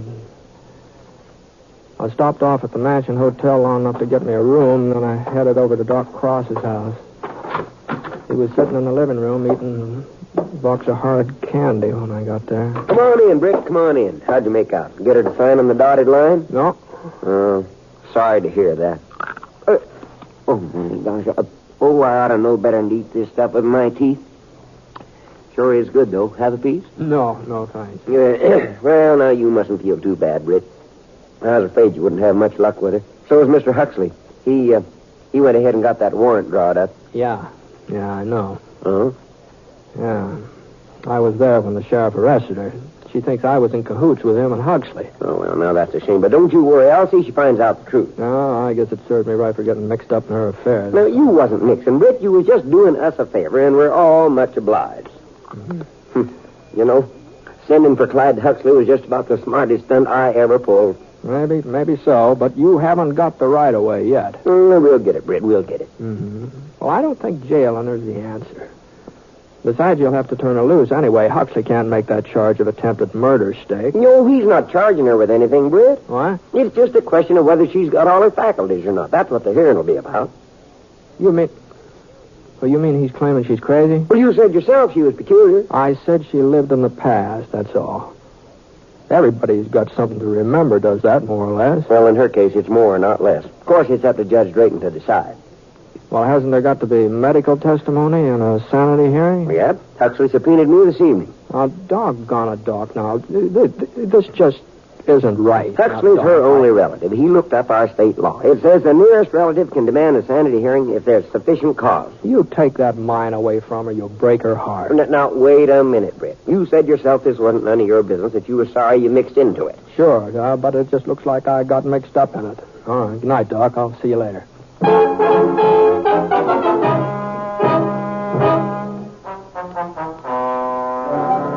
Mrs. Huxley, I want to get this clear. You admit firing a shotgun at various people who've approached your place of residence at various times. I've shot at people trying to get into the Huxley mine, if that's what you mean. That's right. Now, how often has this occurred? As often as they tried it. Yeah, now, order. Now, you come to order. It's a very serious matter. Now, let's see, oh, yes. Surely you must admit this behavior of yours isn't exactly normal? It's normal for me. Now, order. What I mean is the average person doesn't use firearms on harmless visitors. The average person don't own the Huxley mine. I do. Yeah. Your Honor. Go ahead, Mr. Huxley. This is the crux of my poor cousin's delusion. This feeling of hers that the Huxley mine is of some great value, that it still contains silver, when we all know that it's worthless. And just how do you know that? You've proved it to us. For 10 years you've lived there and searched the shafts every day. Have you found silver? Even a trace of it? No, I ain't. You see, Your Honor. If that makes me crazy, then Sin must have really been out of his head. He spent 12 years prospecting that mine before he made his first strike. I still got 2 years to go before I'll be even with him. Yes, but there was silver there then. There is now. Your Honor. I'm sorry, Mrs. Huxley, but after what Doc Cross said and then what you yourself say, well, I'm afraid that the law allows me no alternative but to... Excuse me, Your Honor. Now, see here. We're not going to have any more interruptions. Who is that man, Doc? Britt Ponset. Ponset, the six-shooter? Yes, but now don't you let him talk to you. Well, if there's something you wish to say, Mr. Ponset, this here court will be happy to hear you. Oh, thanks, Judge. I've been listening to this hearing, and like Mr. Huxley says, it all seems to hinge on whether or not there's any silver in the Huxley mine. What I mean is, if there was silver, then Annie's actions wouldn't seem so strange, would they?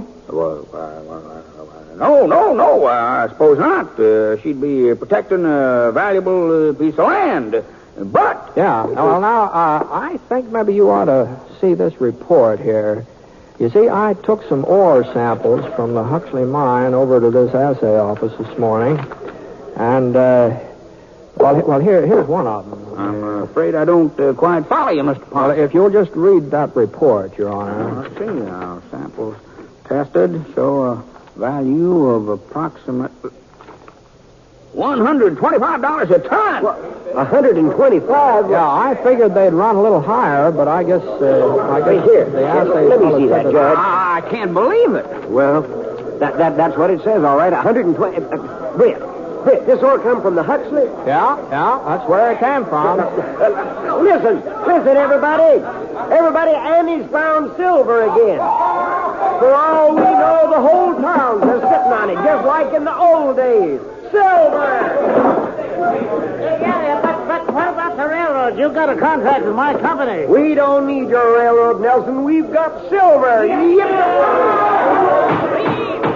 Please. Order. Now, I wouldn't be too hasty, Doc. Of course, there's no possibility of bringing the line through the Huxley now, I suppose. But there is that other route. It'd cost Mr. Nelson's company a little more money. That might be arranged. Of course, I'll have to check with the main office. Oh, you would? Oh, well, that seems a shame. Too bad you can't sort of make the decision right now on the spot, before another railroad hears about the silver and tries to beat you in here. Oh, no. On second thought, there really isn't any reason to delay the matter. If you'll just drop by my office, Dr. Cross, I'll send the contract and give the order to begin construction on the other route. I think Well, I guess that takes care of everything, except Annie and the sanity hearing. You were just about to hand down a ruling, Judge, weren't you? Now, you come to order. Well, there's no question about her sanity. And I'm surprised at you, Mr. Huxley. A lawyer of your standing, pressing a complaint like this. Why, Silver Annie Huxley is one of Virtue City's outstanding citizens. Always has been. Always will be. Court's adjourned.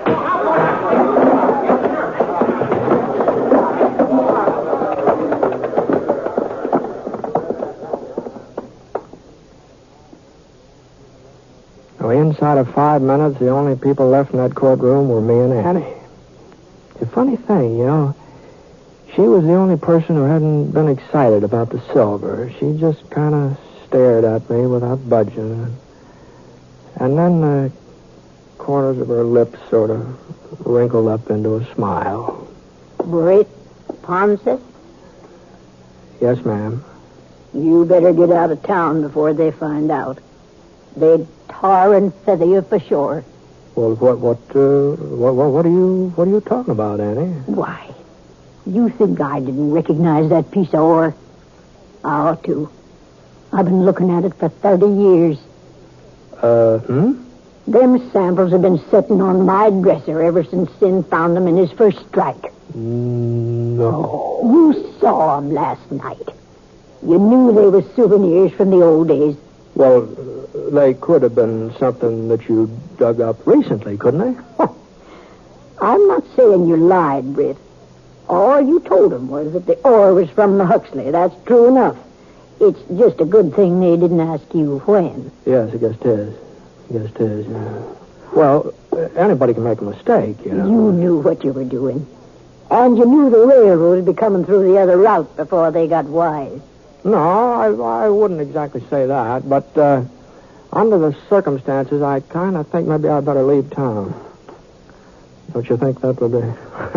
So long, Annie. Wait a minute, Britt. I want to thank you. Oh, well, nothing to thank me for, Annie. It just looks like I can't tell old ore samples from fresh ones. That's all.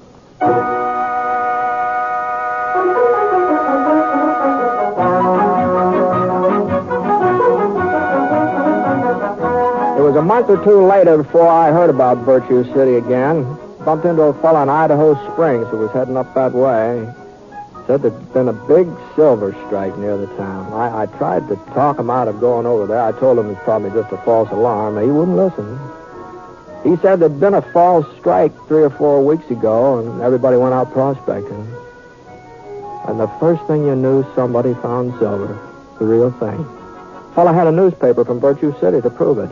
Editorial on the front page was by Doc Cross about moving the county seat back to where it belonged.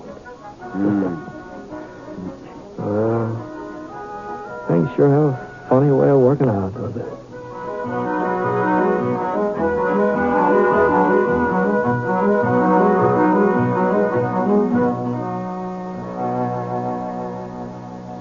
Here's a tip for more great dramatic entertainment each week on the NBC Radio Network.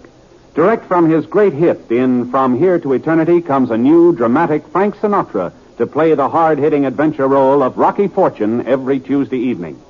And if comedy is your weakness, you'll want to know that Fibber McGee and Molly are now heard every day, Monday through Friday, on the NBC Radio Network. Remember, you'll hear more of America's greatest radio programs if you keep your dial set to this same station of the NBC Radio Network.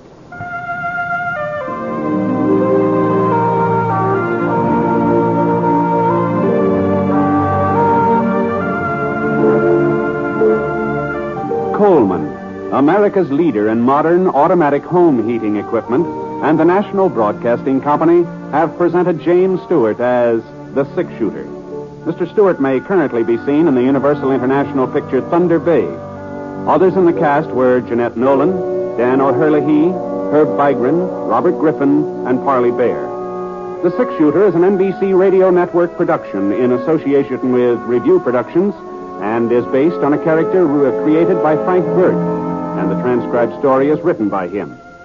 Special music was by Basil Adlam, and the entire production is under the direction of Jack Johnstone. All characters and incidents were fictitious, and any resemblance to actual characters or incidents is purely coincidental. Hal Gibney speaking.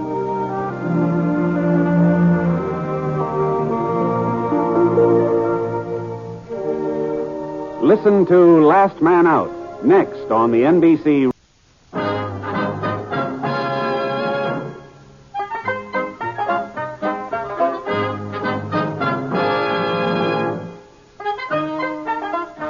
In just a moment, you'll hear James Stewart as the six-shooter, just one of the many great stars brought to you on Sundays on NBC.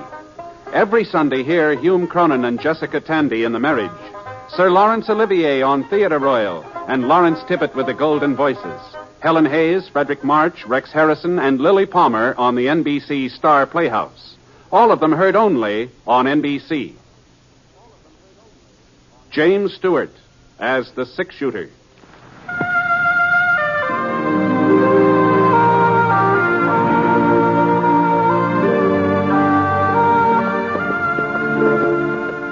The man in the saddle is angular and long-legged.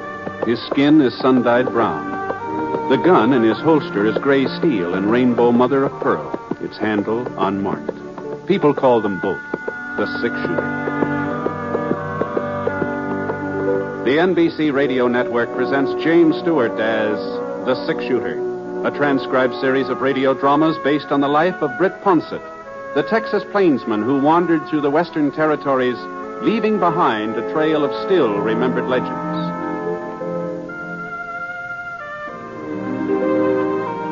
Now, in just a moment, immediately following this important announcement, you will hear Act One of The Six-Shooter.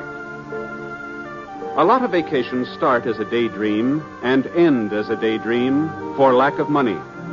That need not happen to you. You can have extra money when you need it.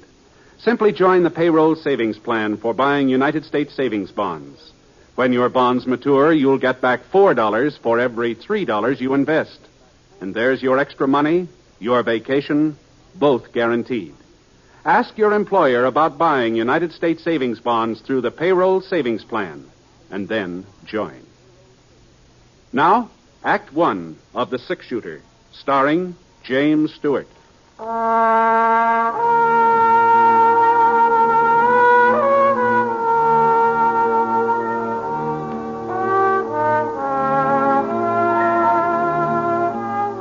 The wind had died down, and it was quiet now. The only thing I could hear was the creek trickling away about 20 feet down from where I'd made camp for the night. I shifted my blanket, turned over on one side. The moon came out, and I could see the water skimming along, washing the pebbles clean. And, gee, it's funny the way the sound of a creek always makes you drowsy. I started to close my eyes, and then I got that same feeling again. That feeling I'd had all day. Scar fella, too. Ever since we turned off the main road into the trail to Petersville, I'd had a hunch that there was another horse not very far behind. Whoever was riding him managed to keep out of sight, but it was the same kind of a hunch you get when you feel a pair of eyes drilling into the back of your neck and then turn around and spot somebody staring at you. Scar hadn't been traveling very fast. Anybody could have caught us to us real easy. The fellow back there hadn't wanted to catch up. That is, if my hunch was right. It wouldn't be the first time I played the wrong hunch. No point of losing sleep over it, anyhow. It was Scar that woke me up. I could see a shadow over by my pile of grub, not more than 6-8 feet away. I inched my hand from under the blanket, and I got a grip on my gun. Oh, you looking for something, mister? Now.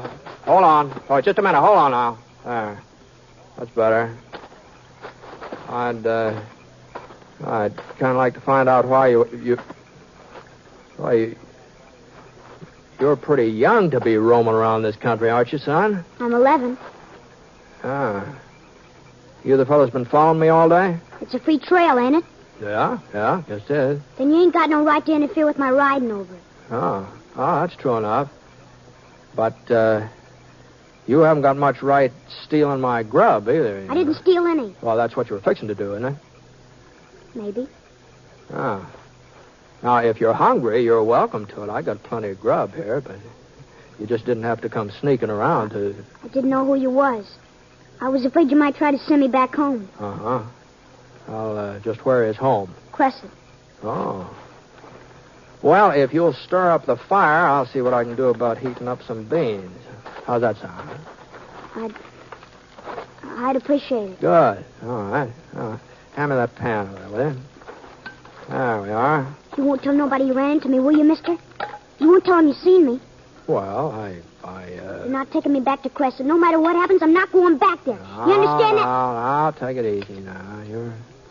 You're not the first boy to run away from home. Far from it. Most of them hike off when they're about your age. But they don't usually miss more than one meal before they turn back. At least I didn't. What happened? Your dad give you a whipping? No, sir. My pop wouldn't hurt me either. He's a fine man. The finest man that ever lived. Sure, yeah. Well, here's your beans. I'm heading for Petersville to find my father. He told me when I was big enough I could join up with him. Well, big enough now, ain't I? Yeah, you're a real good-sized boy for 11. Say that much. How come you haven't been staying with your dad? He moves around a lot. Oh, I see. So I've been living with Aunt Aggie ever since Ma died. It's not the same as being with your own pa. No, I guess it isn't. And I made up my mind. As soon as I found out where he was, I was going to him. Mm-hmm. You sure your dad's in Petersville? Aunt Aggie got a letter from here last Monday. I heard her talking to Uncle Ray about it and heard him mention Pa's name. He sounded kind of worried, like something had happened to him.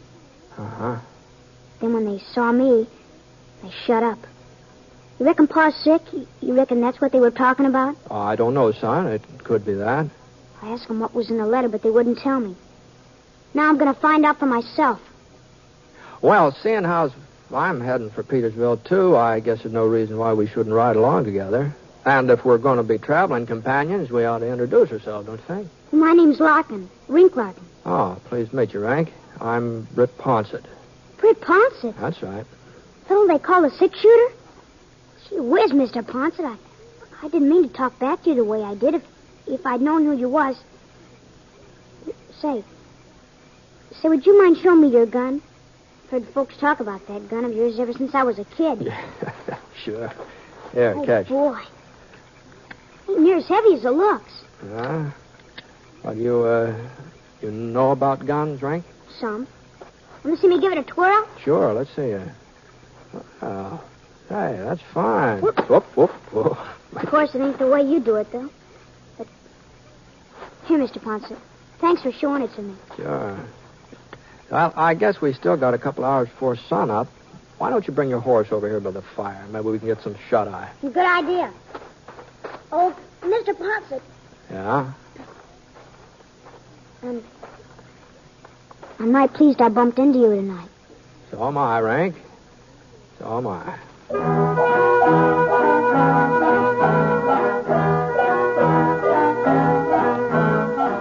We got an early start the next morning. That is, considering that it took me almost half an hour to get Rink awake and on his feet. It was about 4 o'clock when we got into Petersville. Hadn't been through that way for a couple of years, but the town, it hadn't changed much. But the only thing different I saw was a new livery stable and a fresh coat of green paint on the Jackson Hotel. Men playing checkers in the front porch, they hadn't changed at all. Except maybe their beards a little grayer. Of course, my hair wasn't exactly the same shade it used to be, you know. But that was from being out in the sun so much.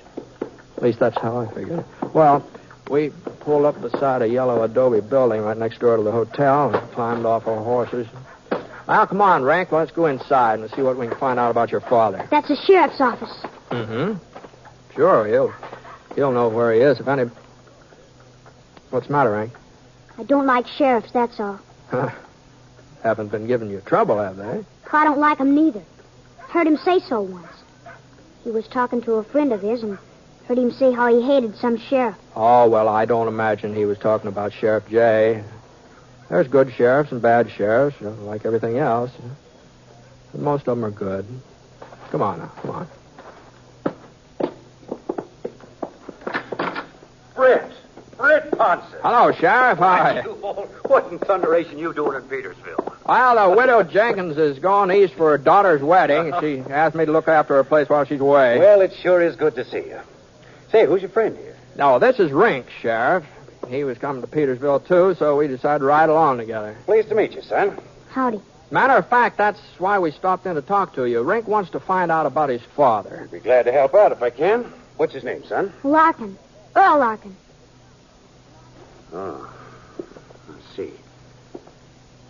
I'm sorry. You're just a couple of hours too late. Too late? I wrote to your pa's sister in Crescent. Her answer came in on the morning stage. She said she didn't want your pa's body for us to bury him here. Funeral was this morning. Pa's dead? But, wait, you knew about him being killed, didn't you? Your aunt told you. I guess she didn't, Sheriff. Oh, I didn't mean to blurt it out, Britt. I figured... How... I thought... How did it happen? We don't have to talk about that now, son. I want to know. What happened? Look, suppose you come up to my house for supper, huh? After you've had a nice home-cooked meal. It won't do you no good to stall, Sheriff. I want to know who killed him. You'll find out anyway, Sheriff. Yeah. Yeah, I guess he will. All right, son. It was me. You? Marshal over at Atterbury sent word that Larkin and his pal Cliff Traeger were heading this way. I'd heard about him before. I knew what to expect. He rode into town about noontime. I was waiting inside the bank. I had deputized some of the boys, and they were with me. Your pa and Traeger didn't have a chance, son, but they shot it out anyway. Wouldn't drop their guns, even though we had the draw on them. Traeger, he got away into the hills. But Larkin... I'm really sorry, son.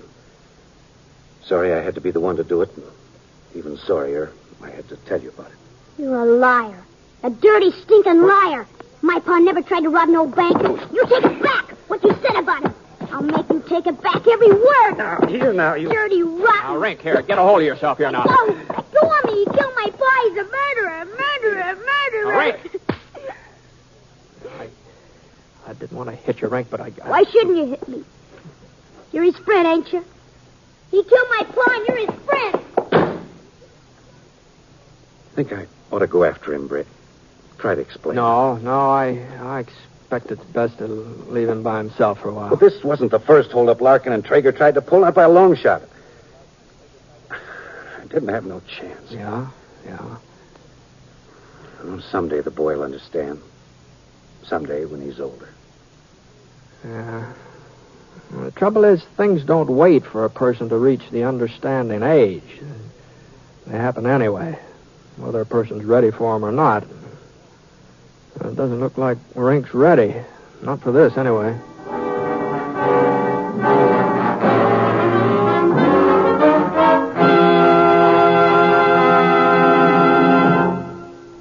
We'll return to James Stewart as the six-shooter in just a moment. Monday night brings magnificent musical programs to the NBC radio network. It's an evening designed for restful relaxation. A time to sit back in your favorite chair and listen to melodies old and new on such famous programs as The Voice of Firestone, The Railroad Hour, and The Telephone Hour. The Voice of Firestone continues to enchant radio audiences from coast to coast, and the program is now in its 25th year. Also on Monday evenings, enjoy the operettas presented on the Railroad Hour. Gordon MacRae is your Railroad Hour host, and each week he is joined by a charming guest artist in the stellar productions of this fine show. You'll also want to hear the Telephone Hour every week, as it presents the music of Donald Voorhees and the Bell Symphonic Orchestra and Chorus, as well as superb guest soloists. Listen Monday evenings on the NBC Radio Network.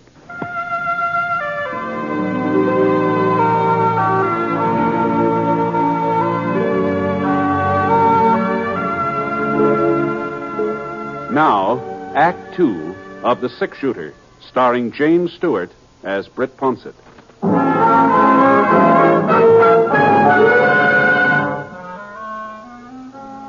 After I made sure of a room for the night, I started out looking for Rink. I had a hunch I wouldn't have a hard time finding him. There was only one cemetery in Petersville, a sloping hill west of town. Pines all around it and soft green ferns mixed in between the trees. Rink was there, sitting on his haunches right beside a mound of fresh earth. He wasn't crying, but his cheeks were streaked with wet dust where the tears had been. Oh, Rink. Say, if these things were your paws, I thought maybe you might like to have them here. You, want some supper? I'm not hungry. Yeah, well... You believe what the sheriff said, don't you? You believe he was right to kill Pa?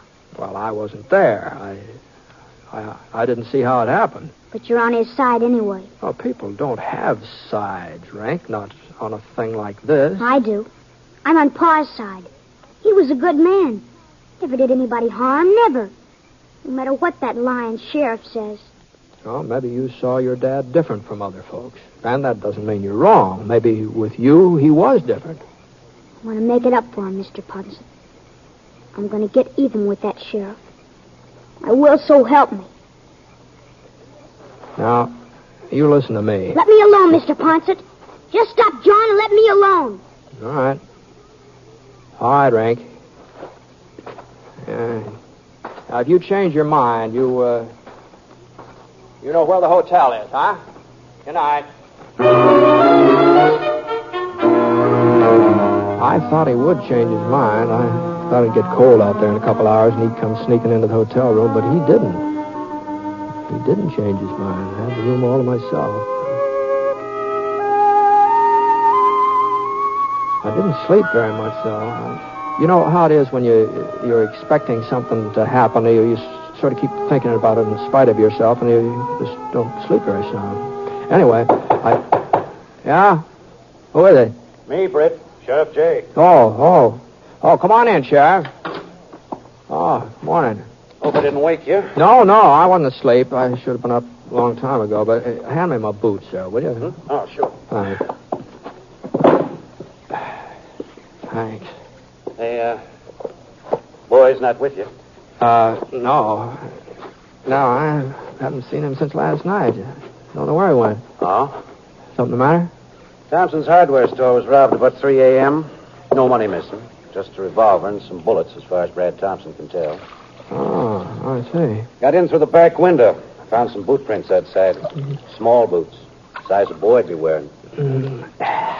Wait, you find anything else? Yeah.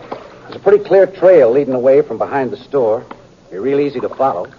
Almost as if the fellow who robbed the hardware store left the tracks intentional, so somebody'd come after him. What happened to that towel? Oh, here it is. It was the Larkin kid, wasn't it, Britt? Oh, it could have been. Don't tell me he's got some fool notion of revenging his father. Well, he did say something about getting even, Jay. So he figures when I go riding after him, he'll get a chance to kill me. That how you see it? It's pretty hard to be sure what's going on in a youngster's head sometimes. Doggone it, Britt. Sometimes I wonder why I keep on wearing this star. No matter what you do, it's wrong. Earl Larkin ain't the first man I've killed, not by a long sight. And he deserved it more than most. Killing him didn't end nothing. Just turned his kid bad. I guess I should have... Well... Let Larkin kill you? Oh, no. You going after Rink? Oh, maybe the kid will come to his senses. When you're 11 years old and you get set on accomplishing something, you don't change your mind very easy, you know. What do you expect me to do, Britt? Go up in those hills and shoot it out with an 11-year-old boy? I got a son of my own. Ned's just about the same age as Rink. Oh? If Rink was covering me right now, there in that door, if I saw his finger starting to squeeze the trigger, I wouldn't be able to shoot. No matter what, I wouldn't be able to shoot. Where's his trail lead? East, over toward Skull Mountain. Oh, Widow Jenkins' ranch right over that way. I'm riding out to see her this morning. Well, I guess it doesn't matter whether I go after Rink or he comes after me. Might as well get it over with. That's what you think I ought to do, ain't it, Britt? Oh, no. No, not necessarily. All I was thinking was that if you did happen to decide to follow Rink, well, we could ride out together, part way at least.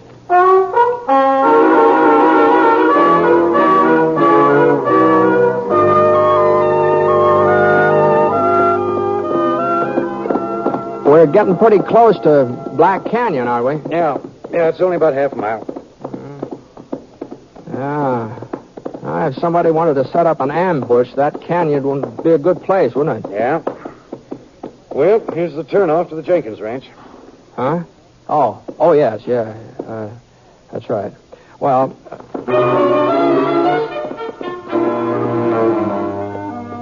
Ma Jenkins wasn't expecting me before sundown, so I didn't need to turn off just yet. I could ride along with Sheriff J a little bit further.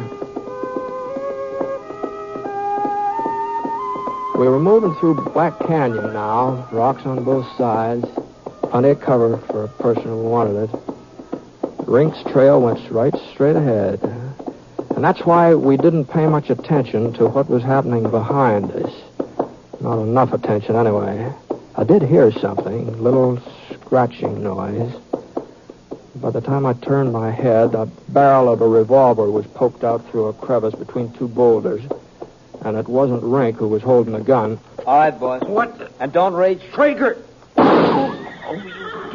Told you not to reach.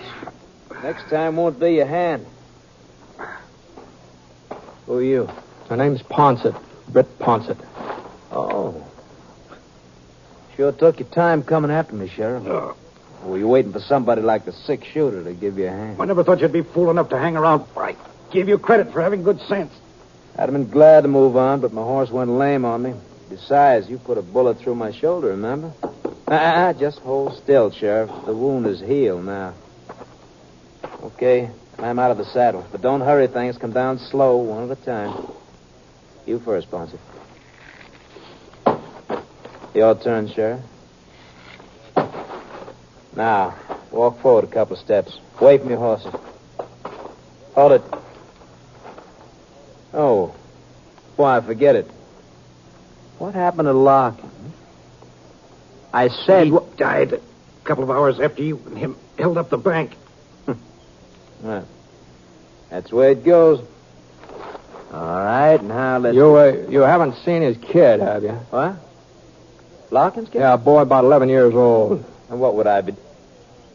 You mean he's in these parts? Yeah, he's gunning for the sheriff here. Sure takes after his old man, don't he? What do you mean, Traeger? Huh? Well, that was Larkin's trouble. Liked the gun too much. Oh? Sure. Wasn't so bad when we first teamed up, but after a while he wasn't happy unless he could start a gunfight. Ask the sheriff. You know how he was there at the bank.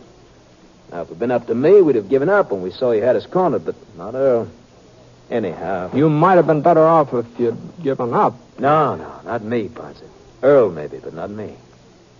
Anyway, he'd have been killed sooner or later. Fella's always blazing away. Someone's always going to blaze back at him. Uh-huh. Now, me, I'm different. I don't enjoy killing the way Earl did. Uh-huh. No, of course, there's times when a man don't have no choice. Traeger... Like today, maybe. I gotta have a horse, and I gotta make a break out of these hills. Now, look, Traeger. Well, as I see it, there's only one way of getting a horse, and of making sure you boys don't follow me. Traeger! At least that's how I see it. So, I guess it don't leave me much choice. Does it? He cocked his gun, and a ray of sunlight glinted off the barrel as he tilted up just a fraction of an inch. And then his trigger finger started curling back real slow, like he was playing with us, making us wonder which one of us. I wasn't sure which one of us was going to get it first. If it was me, Sheriff J might have a chance to draw before Traeger could fire again. If it was the sheriff, then his aim was right between us. He was taunting us, and he knew it. And the slightest move by either one of us... Yeah, that's right. Keep on wondering. Keep shaking. Nerves. Which one you thinking? But it's going to be both of you. Because you're nice and you're close. And his trigger finger kept tightening. Slowly. And boys, it's going to be now. So? For a split second, Trigger just stood there, not moving. Then he fell down on his face. And I saw Rink rise up from behind a rock about 8 feet away. Rink! Hello, Sheriff. Mr. Ponset. Hello, Rink. You... Holy mackerel, son. You sure turned up at the right time. You've been hiding behind that rock all the time? You seen me, didn't you, Mr. Ponset? When I snuck up behind that rock? That's why you kept talking about Pa. I thought I saw somebody. Figured it might be you. Sure hoped it was. I'm glad I heard what he said, Mr. Ponset. Otherwise, I'd never have believed about... I'm sorry I called you a liar, Sheriff. I'm sorry I tried to get you out here so I could... No, don't you worry about that, Rick. We're mighty grateful for what you did, both of us. You sure know how to handle a gun. Pa taught me. I still don't see how he could have been the kind of man who was also so good to me. Sure, Rink. Sure, I know. Well, sounds like Traeger's still got some life in him. Oh, yeah. Well, we better be getting him back to town. Come on, Rink, give us a hand.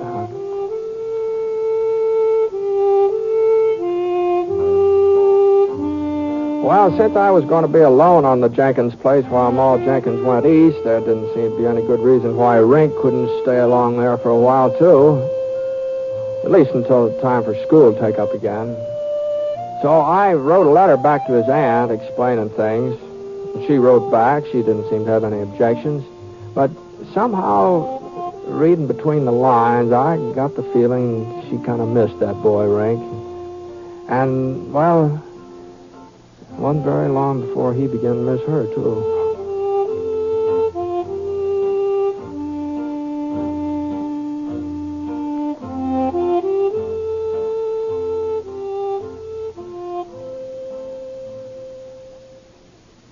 One of the finest things you can do is support your local community chest or United Fund.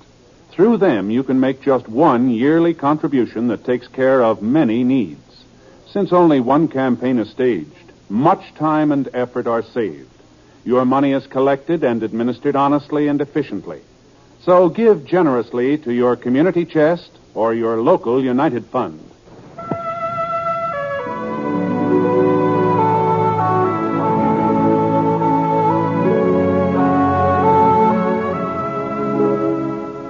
The Six Shooter is an NBC Radio Network production in association with Review Productions. It is based on a character created by Frank Burt, and the transcribed story is written by him. Mr. Stewart may currently be seen in the Universal International picture Thunder Bay. Others in the cast were Sammy Ogg, Russell Thorson, and Tony Barrett. Special music for this program was by Basil Adlam, and the entire production is under the direction of Jack Johnstone. All characters and incidents were fictitious, and any resemblance to actual characters or incidents is purely coincidental. This is Hal Gibney speaking.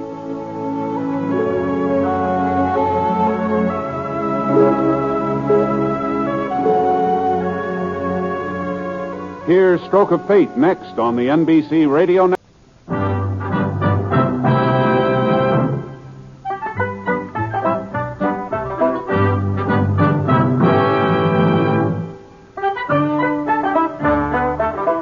In just a moment, you'll hear James Stewart as the Six Shooter, just one of the many great stars brought to you Sundays on NBC.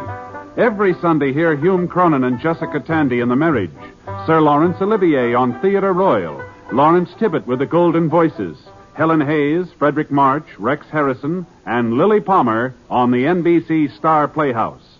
All of them heard only on NBC. James Stewart as the Six Shooter.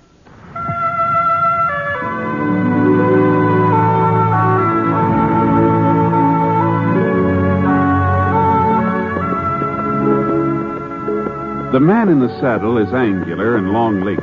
His skin is sun-dyed brown. The gun in his holster is gray steel and rainbow mother of pearl, its handle unmarked. People call them both the six-shooter.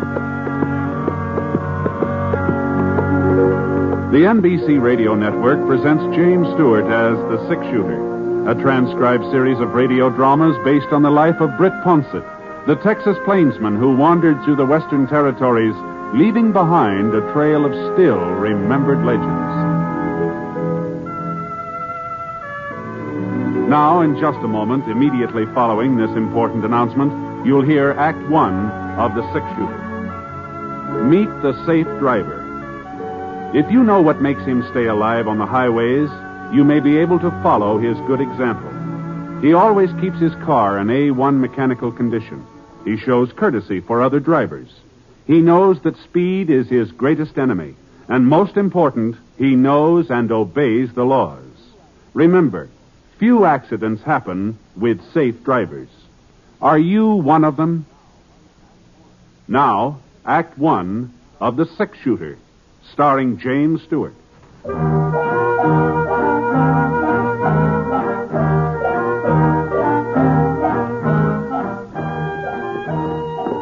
I hadn't seen Mary and Dan for pretty near 3 years, not since they left the Panhandle. So I figured as long as I was riding up through the Platte River country, I might as well swing out on my way a piece and look in on them. You know, we'd been real good friends for a long time. It was kind of like going home. And the closer I got, the more I kept thinking back, remembering, kind of daydreaming. You know, riding across prairie flat sort of does that to you. Your horse, he kind of finds his own trail mostly, and you just slouch easy-like in the saddle and listen to the hoof beats, steady, regular. Things you haven't thought about for years sneak into your head.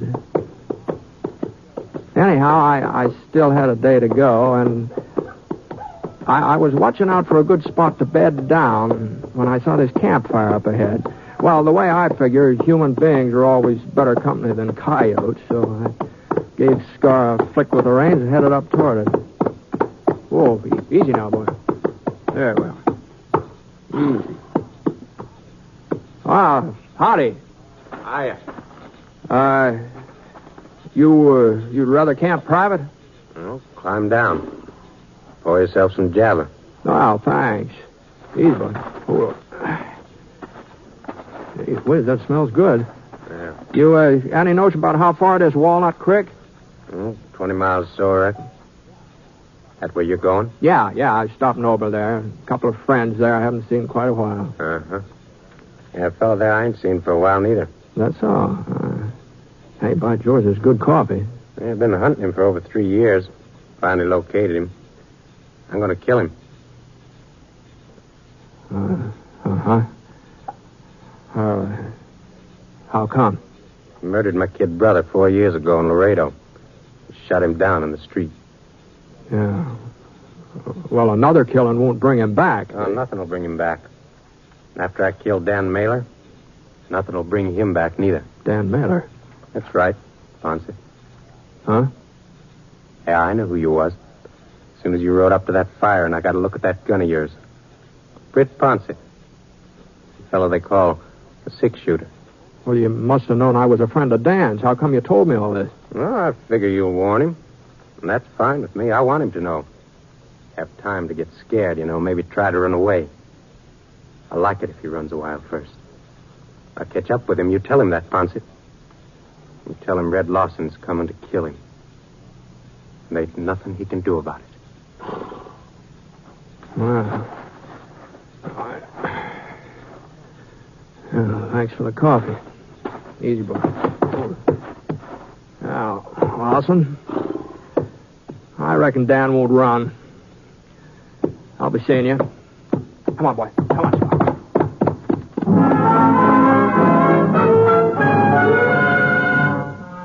That's the trouble with the past.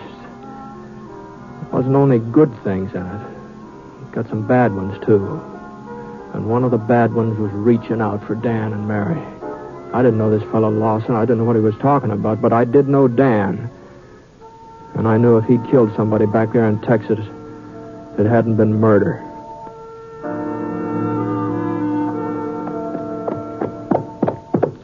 It was long about middle of forenoon when I rode up the dirt road between the rows of cottonwoods, turned into the yard. Old hound dog came charging around the side of the house, sounding a lot meaner than he looked. Whoa, boy. Whoa, Scar. Here now. Now quit it. Yeah, you don't want to bite anybody. Nice fella. Go on, tell him you got company. Go on, boy. Go on. Go on. The place had a good feel to it. Quiet, peaceful. And then I remembered Lawson. Britt Ponset. Britt. Oh, I just can't believe it. Hiya, Mary. Gee, it's been a long time, hasn't it? Dan, come on up and see who's here. Hurry. He's been working in the barn fixing up one of the plows. How are you? Hey, you haven't changed a bit, Mary, unless you're a little prettier than her. Oh, you're Hi, Dan. Son of a gun. Oh, you stayed away too long. Well, things came up, Dan. You know how it is. Yeah. You're sure looking good, both of you. Oh, feeling good, too. Settling down is what does it, Britt. Yeah, she took a good saddle man and turned him into a poor plowman. What do you think of that? That's not true, Dan. We've got the best stand of corn west of the Omaha. What's really great, though, Britt, is peace. Peace. No more gunfighting or range wars. Never knowing whether Dan would come home sitting up in his saddle or tied onto it. That's all in the past now. Why, Dan doesn't even wear a gun anymore. And that's the way I want it, Britt. It's the kind of life I want from... Oh, have we got a surprise for you? Oh, well, you know, I... Kind of hard to surprise, you know. You remember? That's what you think. Come on inside. Now, don't you tell me that. No. Oh, you'll see, Britt. Let's see. What, could one of those newfangled player pianos, is that it? Oh, no, a piano. That's the most ridiculous guess I ever heard of. Well, it sure couldn't be anything that Look.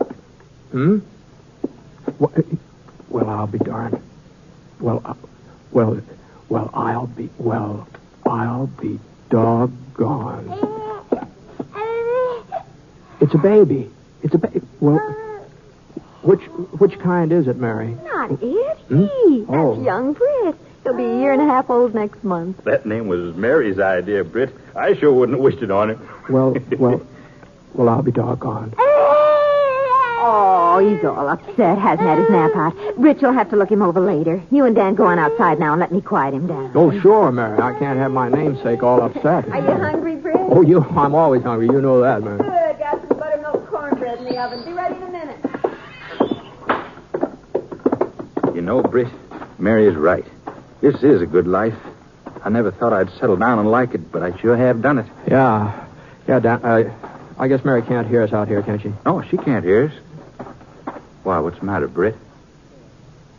I met a fellow on the trail last night, Dan. Name's Red Lawson. Lawson? Says you shot his brother in Laredo about 4 years ago. Lawson. Kurt Lawson. Yep. Yeah, I did, Britt. He was one of the Bracken gang, that bunch of rustlers that pulled an ambush on me when I was working for the Circle J ranch.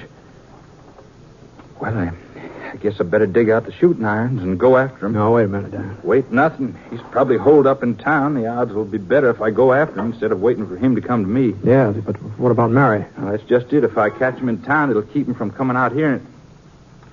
What about her, Britt? What do you mean? Well, she's happy now, Dan. She figures this kind of thing is all over and done with. Well, she'll sure find out different if he comes out here gunning for me. Well, maybe he won't, though. Maybe, Dan, maybe I can do something. Britt, I've always fought my own battles. But you've got Mary now.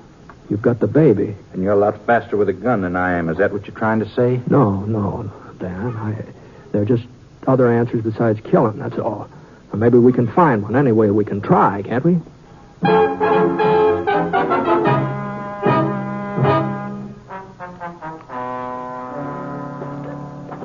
I saddled up Scar a bit early the next morning and rode into town alone. Figured I'd have a talk with the sheriff. After all, this was his job when you come right down to it. Well, he wasn't in his office at the county jail. He was out of town for the next 3 days. So I walked down the main street trying to figure out what to do. This wasn't much of a town. Walnut Creek. There's a couple of blocks of clapboard buildings, a boardwalk along the front of them, sheet iron awnings up over, and nothing much stirring but the dogs. Sleepy, quiet, real nice and peaceful. For everybody except me. Britt! Huh? Oh, Mary. Oh, now. Oh. Well, you were certainly an early bird this morning. Well, Mary, does Dan know you came into town by yourself? Well, I don't know, Britt. I come in alone every day or two. Why shouldn't I? Something wrong, Britt? No, I just wondered, that's all. Actually, I think he was too busy to notice I'd left. You know what he was doing? Cleaning his guns. You're a bad influence, Britt. Well, I think you've started him thinking about things... Well, Ponset, how about it? You give him my message? Lawson. Mary, I'll see you later, huh? Well, all right, Britt. Oh, now, there ain't no need of the lady. No. Like that. Goodbye, Mary. I'll see you later, huh? Well, all right, Britt. If you say so. Giddy up. Come on. Mary, huh? Dan's wife, maybe. I hear he's got a kid, too. Yeah, maybe you hear too much, Lawson. And talk too much, too. Maybe you don't ride enough. Well, I'll ride when I'm through here. When I get even. Yeah, but Dan told me about that. Your brother tried to ambush him. He was in with that Bracken gang. That don't make no difference to me. He was my brother. If Dan Mailer was in my place, he might feel the same way. Maybe I'll give him a chance to feel the same way. Now that I know he's got a wife, a kid. Now, Lawson, if you touch Mary... Yeah, I know. I know all that. But once I've done what I come here to do, I don't care what happens afterwards. You, Dan Mailer, can make no move until I do. You see how it stacks up, Ponset? I got all the cards. And he turned his back and he walked off down the street, and I stood there watching him go, knowing he was right. He did have all the cards. There was only one thing in the world he wanted: revenge. And he didn't care what it cost to get it, even his life. Dan and I couldn't move first, and afterwards it'd be too late.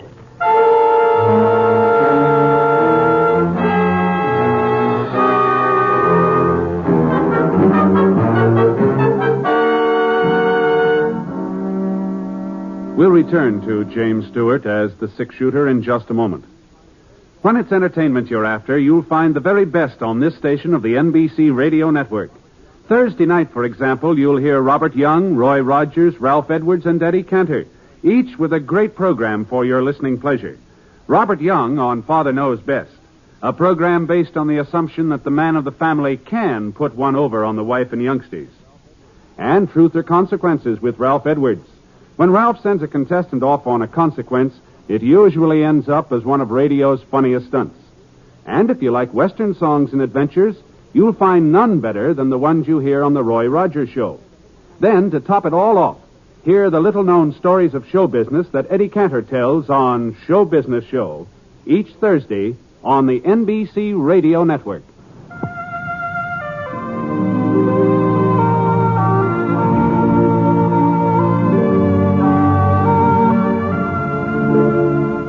Now, Act Two of The Six-Shooter, starring James Stewart as Britt Ponset.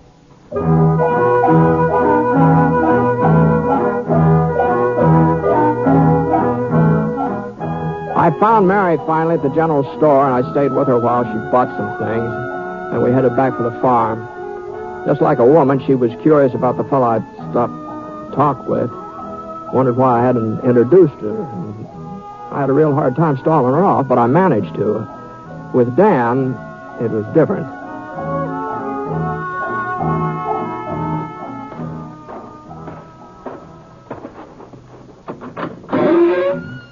Dan? Are you in there, Dan? Yeah, come on in, Britt. Been cleaning my guns. Oh, forget it, Dan. There are better ways. Yeah? You got one figured? No, No, not yet. I saw Lawson in town a while ago, Dan. Oh? You talked to him any? Yes, I talked to him. I reckon you better stay close to Mary and the boy. Why? What do you mean? What do you mean, Britt? Did he say anything? No, not exactly. He saw Mary in town, though. Why, that dirty... No, I didn't let him talk to her, Dan. She wondered about it, though. She'll probably ask you later. That settles it, then. I hadn't even thought of that side of it. Britt, I'm going after him. You wouldn't have a chance, Dan. You're selling me kind of short, ain't you? No, I don't mean it that way. Lawson wouldn't draw even if you called him. That's not what he's after, don't you see? You'd have to kill him in cold blood, and I don't think you could do that, Dan. No, I couldn't. Not even Lawson. What are we going to do, Britt?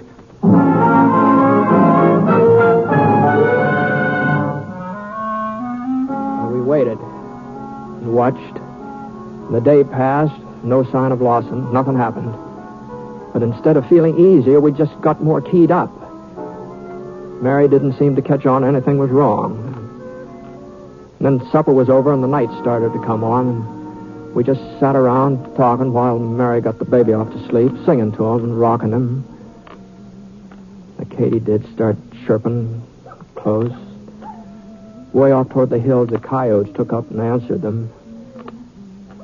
Inside was sort of quiet and gentle. I think he's finally drifted off. Yeah, he looks sound asleep. Just look at him lying completely helpless and so lovable you could just eat him up. Well, I suppose he'll get himself some hair and teeth someday. Maybe look a little more human then. Dan, that's a fine way to talk about your own son. That's when I heard it. Sound outside. A horse stamped just one or two times, like somebody was holding too tight a rein on him. Scar and Dan's stock were all in the corral over next to the barn. This was right up close to the house. I didn't let on to Mary or Dan. What's the matter, Britt? You getting restless? No, it's too many years on the trail, I guess. I think maybe I'll amble outside. I get a little fresh air. Well, watch out for the coyotes, Britt. They're growing big around here. Dangerous, too. Yeah, I'll keep an eye on it. Coming out of the light that way, I was blind as a bat. I stopped on the porch. I waited a minute so I could get used to the dark. And I stood there listening to the sounds coming out of the night. The katydids, the coyotes. Then I heard it again. I moved around the corner of the house. It was all quiet. No sign of anybody. I drew fast and fired at the fire. Then I could hear a horse getting away. Britt, you all right? Yeah, Dan. It was Lawson. He got away. What in the name of heaven were you trying to do? You all right, Mary? Small thanks to you if I am. That first shot didn't miss me or the baby by more than 6 inches. Well, I'm sorry, Mary. There was a coyote out there, and I didn't realize... Didn't realize, you fool. You might have killed us both, and you didn't realize. Stop it, Mary. Britt was... No, she's right, Dan. It was my fault. I just didn't think, that's all. Britt, I think you've worn a gun so long it's beginning to affect your mind. Yeah, maybe you're right. Look, I think maybe I'll ride into town for a while, if nobody minds. I'm awful sorry, Mary. I'll see you later. I ought to go with him, Mary. Why? After a fool trick like that, he ought to be alone. Nobody should be around him. It isn't safe to be. Oh, you don't understand, Mary. You just don't... Well, let's go back in the house. Yeah. What? Let's all go back in. Dad. Lost. Why, you... Easy, Mailer. You see how it is. Gun ain't pointed at you. One crazy move and your wife will get it. All right. Let's all go inside. Go on, move.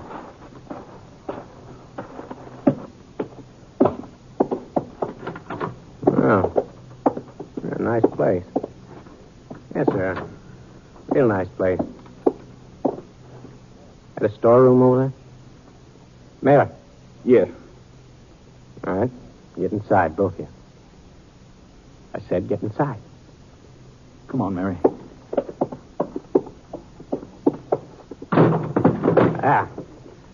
I'd have to hold you. Huh?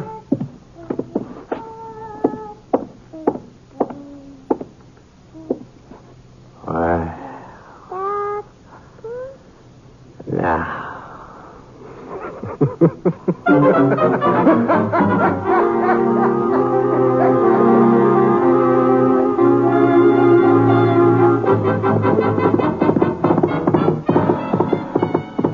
Much of a start on me to catch up to him. After a while, I stopped. Close car. Whoa, boy. Hold up here. Oh. I could hear him up front. I could hear him. I've heard a lot of horses on the trail. Enough of them to know that this one had an empty saddle on him. I read Lawson hadn't left that farm at all. Come on, boy.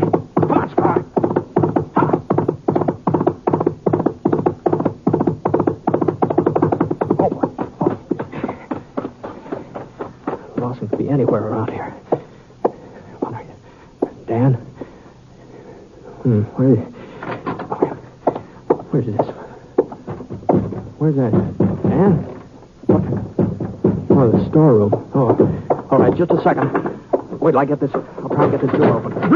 Where is he? There's nobody here, Dan. The baby! What? Where's the baby? I don't know. Dan. Lawson was here, waited for you to leave, and locked us up. He kept coming over to the storeroom door, telling us what he was going to do. He said he'd burn the house, all kinds of things. He couldn't have got away. He was here just a minute ago. And he has the baby. Britt. Wait a minute. He's got to come over here to the barn to get the horse.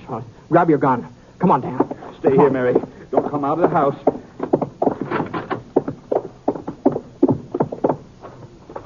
He's got the baby. This won't be easy. I know. I can't figure why he waited. He had all of us. I can't figure it. Yes, he's waited 3 years. He just wanted to enjoy it, that's all. All right, come on. We better separate. No use making it easy for him. Right, Britt. Hold it. Right where you are. The moon came out from behind the cloud. I could see him now standing right in the barn door, right in the open, like he wasn't afraid of anything. And then I saw why he wasn't afraid. He was holding a gun in his hand, not pointing it at us, though. It was aimed at a little bundle squirming in the hay behind him. I reckon you can see how things stand. One movement's all over for the kid. All right, Mailer. Drop your gun. I'm the one you're after, Lawson. All right, you got me. How about leaving Mary and the baby out of it? I killed your brother. They didn't. Hey, you'd miss him, though, wouldn't you? I guess you'd miss him real bad. Why, you... Hey. Careful, mate. Dan just stood there, helpless. Hands up in the air. The moon was out full now. I knew I could get a clear sight on Lawson, but I didn't dare to draw on fire. He'd still have time to jerk that trigger. The gun muzzle was about 3 inches from the baby's head. All right, Ponset. Move on over next to Mailer. I want you both where I can see you. Go on, move. I walked over and stood beside Dan. 4 years, Mailer. 4 years I've been dreaming about this.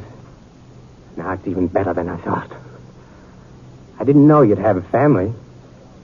I didn't know I'd get the 6-shooter along with you. It's our fight, Lawson. Why don't you leave the rest of them out of it? I had a brother once. 4 for 1 makes a pretty fair payoff. I kept watching his gun. It was the only chance. If it swerved for 1 second, I'd make a play, but it didn't swerve. And the time was running out. And then I caught something from the corner of my eye, just the bare flicker of it. It was over at the side of the house. It was Mary. I made my draw. Lawson! Here! Why, you... You dropped him, Britt. Now, make sure, Dan. I know, we've got to make sure. Oh. Is that sure enough for you? Yeah. The baby. Is he all right? Yeah, he's all right, Mary. Oh, thank heaven. Mary, if anybody had told me that you could do what you just did, Here now. I don't Come to Mother. You mean after the way I've always felt about guns? And after you tried to keep all this from me? Well, Dan told me all about it when we were locked in the storeroom. Oh, there now, darling. It's all right now. Britt, I saw what was happening out here, and I remembered the rifle, and, well, after all, I mean, there was nothing else to do. All right now, darling. All right.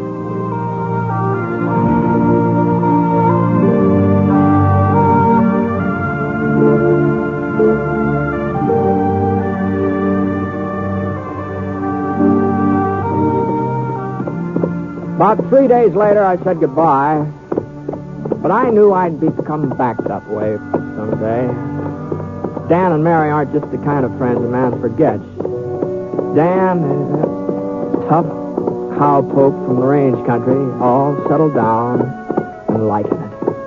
And that Mary, she was gentle and sweet and firing at a killer to save her baby's life. And that baby, naming him Britt the way they done, that gives you kind of a funny feeling having a baby named after you. Kind of a good feeling.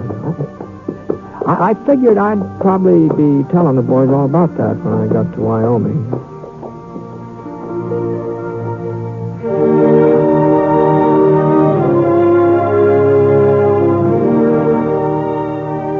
The truce in Korea doesn't mean we should stop writing letters to our men and women in service.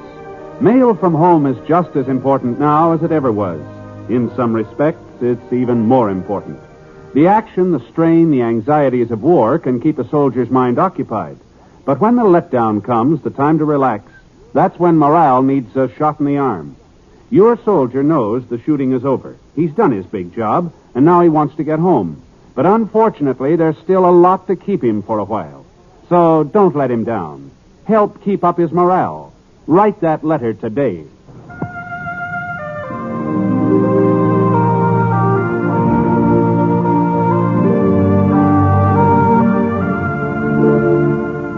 The Six Shooter is an NBC Radio Network production in association with Review Productions. It is based on a character created by Frank Burt. And today's transcribed story was written by Les Crutchfield. Mr. Stewart may currently be seen in the Universal International picture Thunder Bay. Others in the cast were Shirley Mitchell, Leon Ledoux, Paul Richards, and Barney Phillips. Special music for this program was by Basil Adlam, and the entire production is under the direction of Jack Johnstone. All characters and incidents were fictitious, and any resemblance to actual characters or incidents is purely coincidental. Hal Gibney speaking.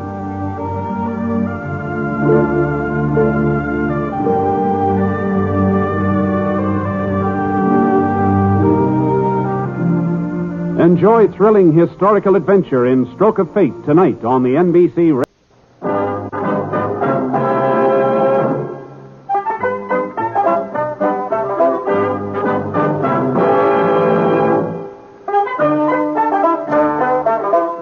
In just a moment, you'll hear James Stewart as the Six Shooter, just one of the many great stars brought to you Sundays on NBC. Every Sunday, hear Hume Cronin and Jessica Tandy in The Marriage, Sir Laurence Olivier on Theatre Royal, Lawrence Tibbett with the Golden Voices, Helen Hayes, Frederick March, Rex Harrison, and Lily Palmer on the NBC Star Playhouse.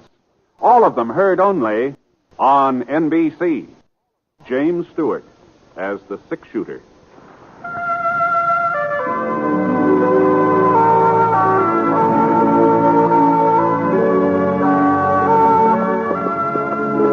The man in the saddle is angular and long-legged. His skin is sun-dyed brown. The gun in his holster is gray steel and rainbow mother of pearl, its handle unmarked. People call them both the Six Shooter.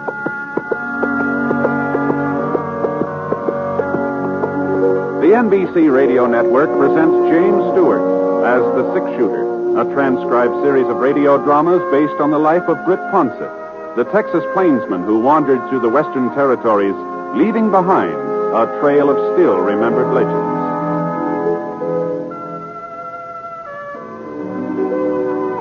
Now, in just a moment, immediately following this important announcement, you'll hear Act One of The Six Shooter. A lot of vacations start as a daydream and end as a daydream for lack of money. That need not happen to you. You can have extra money when you need it. Simply join the payroll savings plan for buying United States savings bonds. When your bonds mature, you'll get back $4 for every $3 you invest. And there's your extra money, your vacation, both guaranteed. Ask your employer about buying United States savings bonds through the payroll savings plan. Then join. Now, Act One of The Six Shooter, starring James Stewart.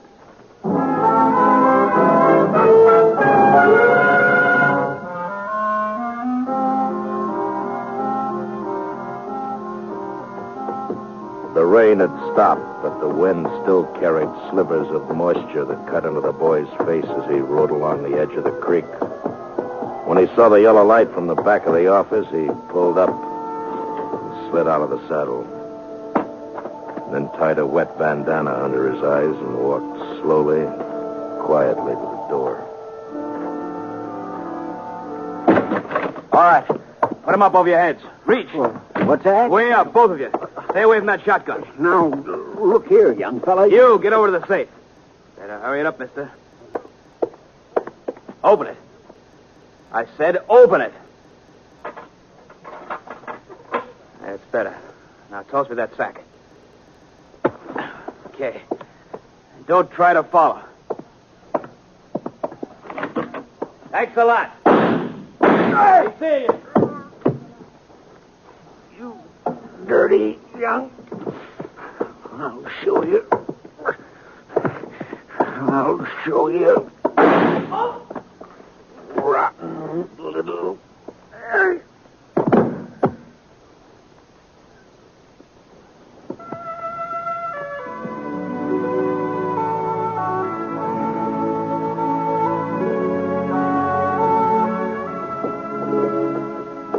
I hadn't figured on going through Clay City. It was an hour out of my way, and I was already a day late to the Jefferson Ranch where I'd signed up for the roundup, but scars started limping from a loose shoe, and I didn't have much choice. So we had to head to the nearest blacksmith shop, so we turned north.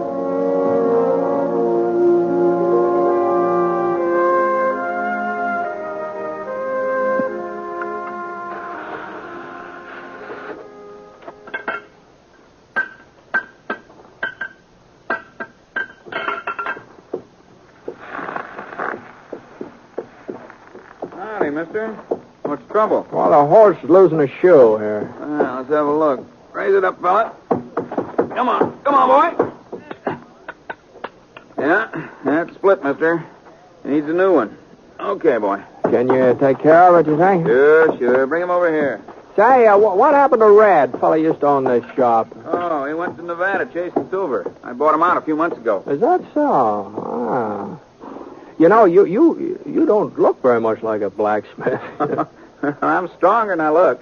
Heavier, too.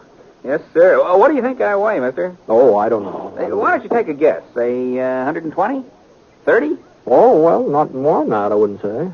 You a betting man, mister? Sometimes, yeah. All right. I say I weigh over 130. And if I don't, you get the new shoe for nothing. But if I do, you pay me double. What do you say? Well, now, you got a set of scales? Don't need no scales. What do you say, mister? Is it a bet? Don't seem to be no way of proving it, though. All you got to do is lift me up. You look like a man who can judge weight. What do you say? Okay. All right, it's a bet. All right, mister. Just heist me. If you don't think I weigh more than 130, the shoe is free. Come on, heist me up. I haven't ever tried to judge a man's weight before, but... Well, here we go. Wow. Yeah. Oh, I'll be doggone. Yes, sir. I'm packed solid, mister. Real solid. Oh, you're packed tighter than a steer. You must weigh 150. You see what I tell you? 158. Horseshoe's going to cost you money, mister. But you ain't the only one. Ever since I bought the shop, there ain't been a stranger come through Clay City but what he paid double for his first horseshoe. You ain't sore, mister? Oh, no, I'm not. That's a fair bet. Sure it was. I told you I was heavier than I look. That's what folks call me, Heavy Norton. My real name's George, but everybody calls me Heavy. What's your name, mister? Ponset, Britt Ponset. Oh, they call it a six-shooter? Well, doggone it, I've heard about you, mister. I sure heard about you. Well, I sure have. Would have recognized you, too, if I'd have noticed your gun. Sure is fancy, ain't it? Say, do you mind showing it to me? No. Here, catch it. Oh, that's real fancy. Just like Sheriff Scofield said. And you know something? He says he's seen you fire 6 shots with it while Whitey Jackson was getting off his first bullet. That time down at Eagle. Yeah, well, the sheriff kind of likes to build up a story, you know. Well, he swears it's the truth. Well, here's your gun, Mr. Ponset. Thanks. Sure. You was mighty quick in getting into Clay City. How'd you hear about it so fast? Hear about what? Why, the holdup at the Fargo station last night. Ain't that why you come? No. No, I was heading past town. Turned off because Scar got a loose shoe. Well, now, ain't that a coincidence? Fellow holds up the Fargo office, kills one man, maybe two, gets away with $5,000, and 12 hours later you ride into town. You got any idea who did it? No, sir, not a single solitary one from what I hear. Like I say, the deputy agent was dead when they found him. Other fellow, Fred Wilmer, a friend of his, got shot up pretty bad. Ain't done no talking yet. Doc says maybe he never will. I see. Wow. Does Sheriff Scofield take out a posse? Nope, ain't nobody to go. Most of the men signed up for the Jefferson Roundup. Left town day before yesterday. Here's the Jefferson Ranch paying good money this year. Mm-hmm. You seen the sheriff this morning? No, not lately. He might be over to his office. You could try there. Yeah, I think I'll walk down there while you're fixing up Scar. Sure, Mr. Ponset. Darn good idea. Sheriff Scofield will be real glad to see you.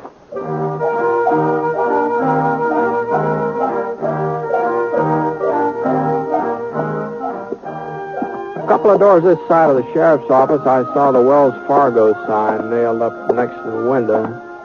The place wasn't locked, so I went inside.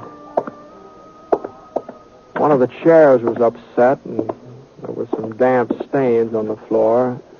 The cast iron safe against the wall was standing wide open, so I kicked it shut. And then I went out in the back stoop. There was some more blood on the steps, and then just red mud. Right at the edge, I saw the hoof prints. They trailed off the side of the creek, and whoever made them had headed west. I let one knee down into the mud and looked at the prints real close.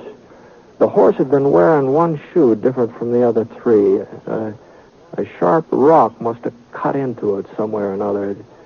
Not enough to split it, but just enough so that the print left a sort of a jagged line, like fancy handwriting. You find something, Britt? Huh? Oh, hello, Sheriff. I was just heading out your way. Yeah, I just saw Heavy. He told me he was in town. Did you find something? I don't know. Did you see these hoof prints? Yeah. Well, Don't mean nothing. Trail gives out a mile or so down the creek at the fork. Uh-huh. Did Clay City had any other trouble lately, Ed? No, not a bit. I guess any town's got to expect a hold-up once in a while. Well, I heard it was more than that. Yeah, that's right. Fred Wilmer able to talk yet? I'm afraid not. Doc said he'd let me know the first time he come around. Took him out to his ranch on the other side of town. You been out to see him since last night? There wasn't no reason. Well, it might be a good idea to be there just in case. I thought maybe I ought to stick in town.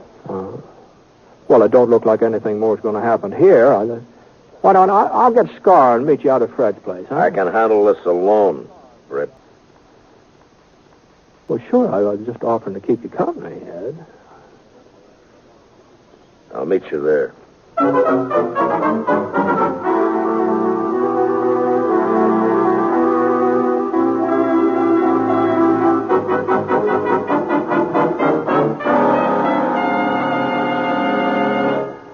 Well, he's all fixed up, Mr. Ponset. Tied him up around the side so he'd be in the shade. Well, thanks very much. Mighty fine horse you got there, too. You find Sheriff Scofield? I told him you was in town. Yeah, I found him. Figure out anything? No, not so far. You will. Sheriff's a good man. You and him together, you'll get whoever done it. Maybe. Say, you're the only blacksmith around here, aren't you, Heavy? Yeah, only one for 40 miles, yes, sir. Did you ever see a horse with a shoe that's got one jagged edge, left hind leg? A lot of shoes got jagged edges, Mr. Ponset. Yeah, I know, but now, let's see here. Let's see, I'll try to show you what I mean. I'm not much of an artist, but it looks something like this. Mm-hmm. It's sort of like that. Yeah. Seems to me I did see a shoe like that just the other day. Well, sure. I remember. Told me I ought to get a new one for it. Ben Scofield, that's who it was just the other day. Ben? That's right, Sheriff's kid. You know him, don't you, Mr. Ponset? Sure. Well, I haven't seen Ben for a couple of years, though. Well, sir, you wouldn't recognize him if you saw him now. That boy just sort of growed up overnight. Yeah. Yeah, I guess he has.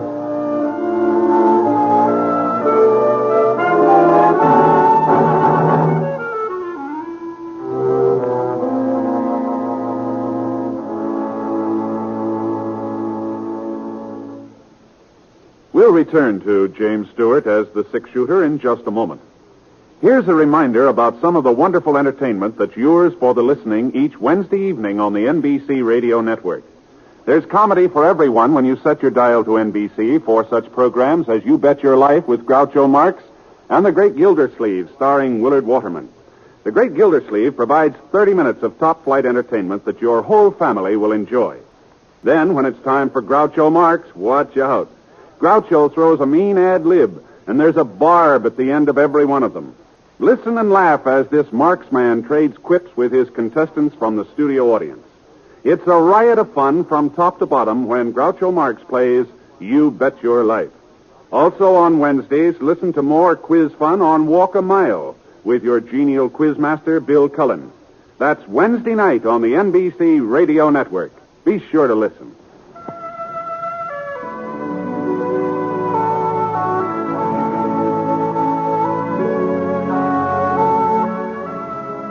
Now, Act Two of The Six-Shooter, starring James Stewart as Britt Ponset.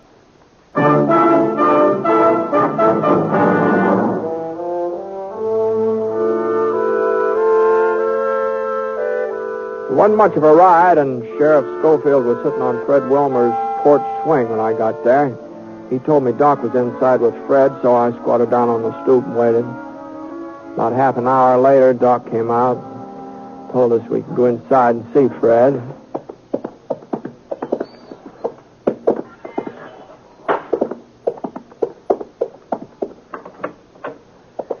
Fred was lying on a cot, breathing hard. The white cloth across his chest was stained pink, and his voice sounded like it was full of air. We was just sitting talking, Sam and me. Didn't hear the back door open. Must have left it unlocked. Turned around, and there he was, holding his gun on. Did you get a look at him, Fred? Sure, but it didn't do much good. Handkerchief over his face. Couldn't see nothing, just the gun. Told Sam to open the safe. Wasn't nothing else Sam could do. Sure. Took the money. Walked over to the door. Yeah? Looked at us for a minute and then fired. Didn't have no reason. Hit Sam in the face. Hit me in the chest. And couldn't have no reason. Now take it easy, Fred. It's just like he enjoyed shooting at us. That's how it was. Like he enjoyed it. Maybe he was scared. He wasn't scared. He didn't have no reason. Thought he killed us both. Started down the steps. I got my hand on the shotgun and let him have it. You hit him? I don't know, maybe. He gave a yell and rode off. You go out back after him? I couldn't go nowhere, Britt. What kind of a fellow was he? Young? Old? I couldn't see his face. He's a young fellow, I'd say, though. How young? Oh, 17, 18. He was full grown. You sure? He sounded young. He moved young. Tall? Short? Medium. About the size of your kid, Ed. About that size. That enough for you, Ed? Yeah, that's enough. You think you get him, Britt? Sure, Fred. Sure, we'll get him. Come on, Ed. Didn't have no reason to shoot. Hurry.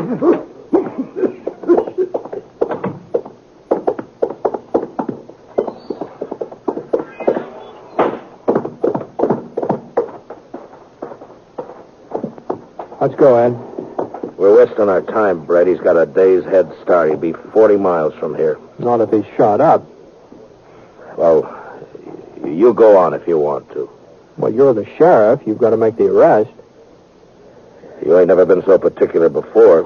Maybe not. This time I am particular. You coming? We don't even know where to start. Well, I thought along the creek. Good place as any other. It's a waste of time, Britt. We picked up the trail along the creek and headed west. Wasn't hard to follow. Every once in a while, we'd see a few drops of blood spattered against the bushes. About 10 minutes later, we came to the fork where Ed said the trail gave out. Scar stuck his nose down into the water, and I looked around. The trail didn't give out. It turned south. I nodded in that direction. Ed didn't say anything. He just followed. Then about 5 o'clock, we stopped to eat. Ed built a fire, and I opened up a couple of cans of beans I had in my roll. What, you're not hungry, Ed? It's early for supper. It's too early. Yeah. Ed, I talked to Heavy before I went out to Fred's place. I asked him who had a horse that would leave a mark like the one we've been following. So? He said that Ben did. Your son, Ben. I thought you ought to know that. A lot of horseshoes leave the same kind of mark. Fred said it was a young fellow. It wasn't Ben. Where is he, Ed? He's at the Jefferson Ranch. He's working on a roundup. He left Clay City day before yesterday. It couldn't have been Ben. There's a lot of wild youngsters in these parts, but Ben's a good boy. It couldn't be him. You sure? That mark don't mean nothing. Plenty of horseshoes leave the same kind of mark. You know that, Britt. You got enough to eat? Yeah. All right, let's go.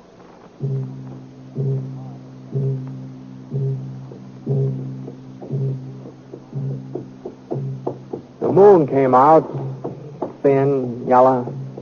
Not real bright, but enough so we could follow the trail. For about 3 miles, there wasn't any blood sign. He must have wrapped something around the wound, wrapped it real tight, and then we found the bandage. A piece of shirt tail sopped through. For the next mile, he'd been bleeding a lot, much worse than before. He was hurt pretty bad, Ed. Yeah, looks like it. He couldn't have gone much further, could he? Hold up, Scar. Ed. Yeah? Pull up. Pull over here. Look. Over there in the gully, that cabin. Yeah. Whose is it? I used to belong to Jake Levant. He died a couple of years ago. Ain't nobody living there now. There's somebody living there. What? Out back. There's a pony. We'd better go on foot.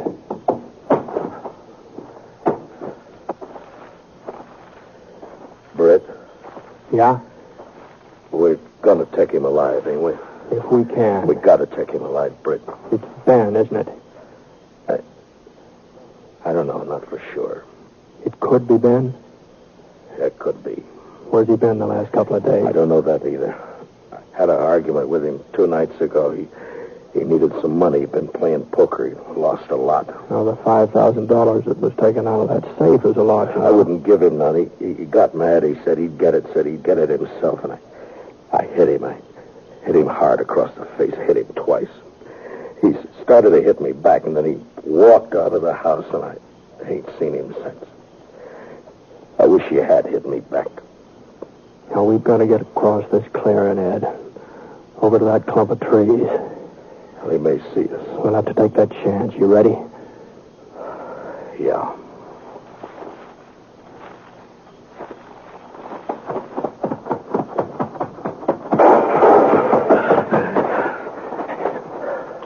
You all right?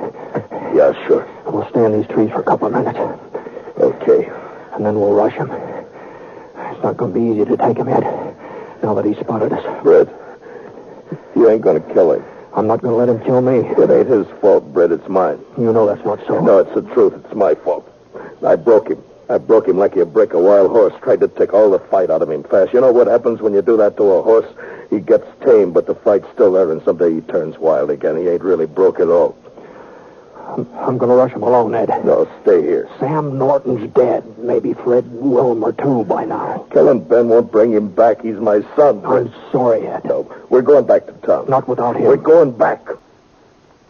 Now, you can outdraw me, Britt, but I'll still have time to get a shot off. I'll try to get him alive, Ed. I'll try. No, don't turn your back on me, Britt. Don't be fooled. Don't make me do it, Britt. I knew he wouldn't shoot. I wasn't being brave, but I knew he wouldn't shoot.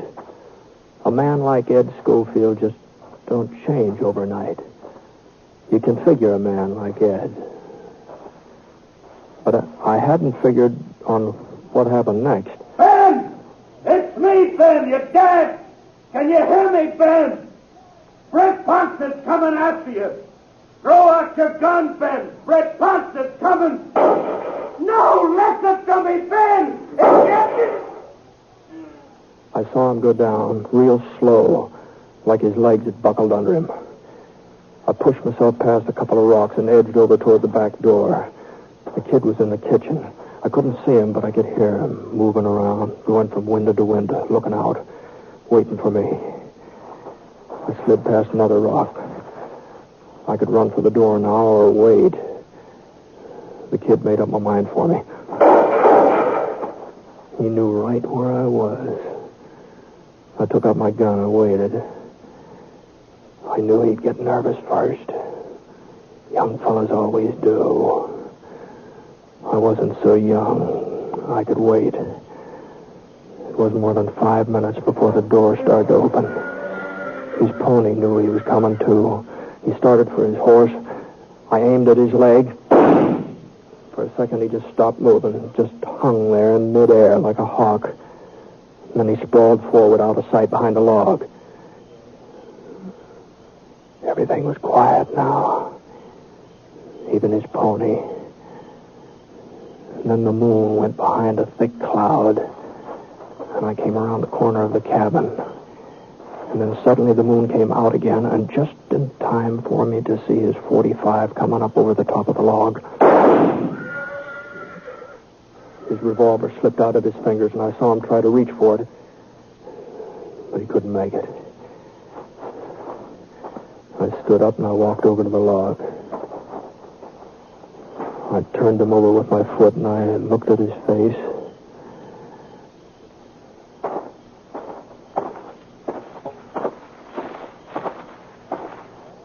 Ed? Ed? Over here. Where'd he get you?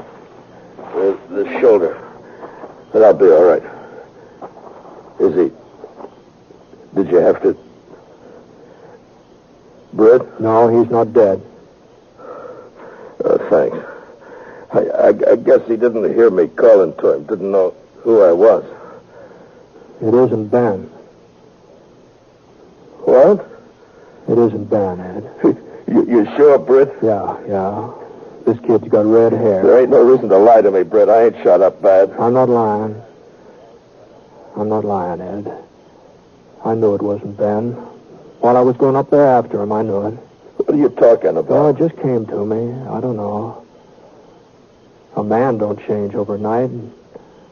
Neither does a boy. Well, if it ain't Ben, Oh, there's a lot of tough kids in these parts. You said so yourself. Where do you suppose Ben is? Where you said he is. Jefferson's Ranch, working on the roundup. The pay's good. Boy, don't change overnight, Ed. Yeah. You able to ride back to town? Yeah, sure. Hey, I may have to take it a little slow. Sure, fine. We'll take it slow. Yeah. Well, I'll get the kid. Britt? Yeah? You know something, Britt? I couldn't believe it was Ben neither.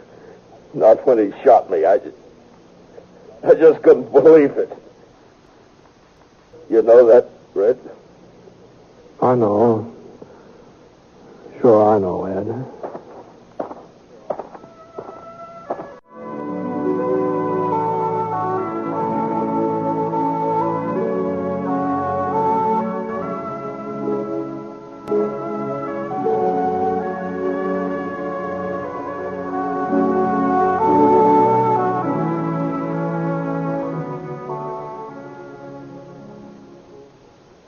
Picture the most extravagant vacation imaginable. Then picture yourself going on that vacation. Sounds like a daydream? Well, it isn't. It's completely possible. But it does take a bit of planning, such as the regular purchase of United States savings bonds. Now, the best way to do that is through the payroll savings plan. That's the best way because it's the sure way to buy your savings bonds regularly. The payroll savings plan works like a charm because it's completely automatic. Your employer does everything for you.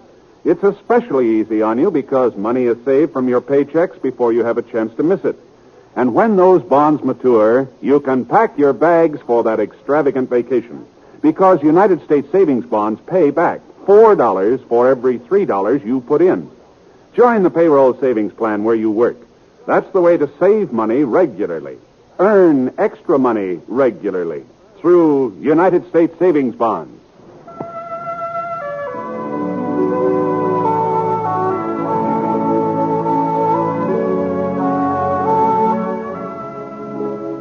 The Six Shooter is an NBC Radio Network production in association with Review Productions. It is based on a character created by Frank Burt, and the transcribed story is written by him.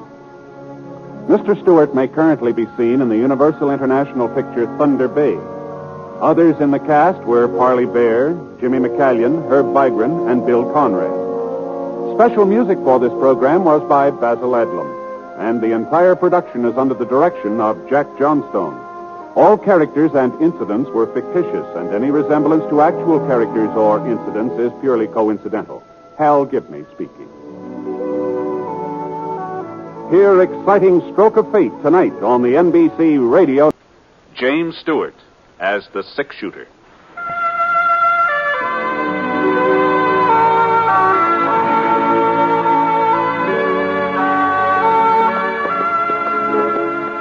The man in the saddle is angular and long-legged. His skin is sun-dyed brown. The gun in his holster is gray steel and rainbow mother of pearl, its handle unmarked. People call them both the Six Shooter. The NBC Radio Network presents James Stewart as the Six Shooter, a transcribed series of radio dramas based on the life of Britt Ponset, the Texas plainsman who wandered through the Western Territories, leaving behind a trail of still-remembered legends.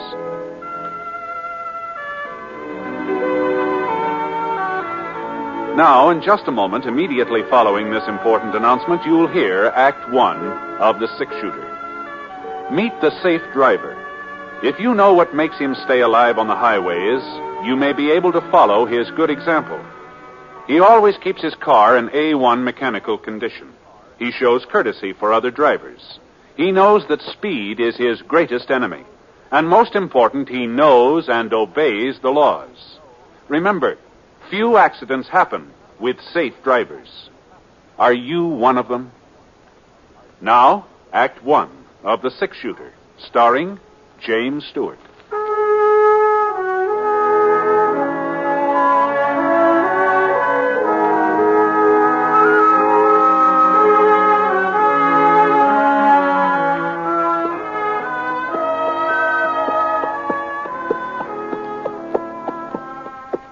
I sure couldn't figure it. I'd ridden down the whole main street all the way from Seth Tooley's bank to Ma Benson's rooming house, and I hadn't seen a single solitary person.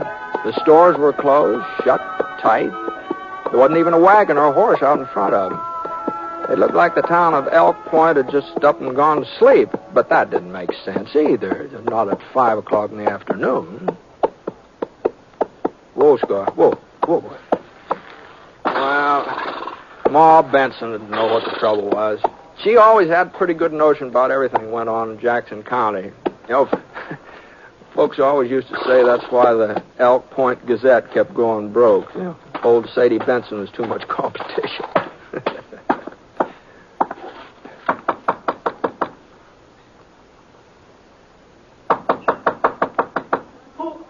Who is it? Britt Ponset. Britt?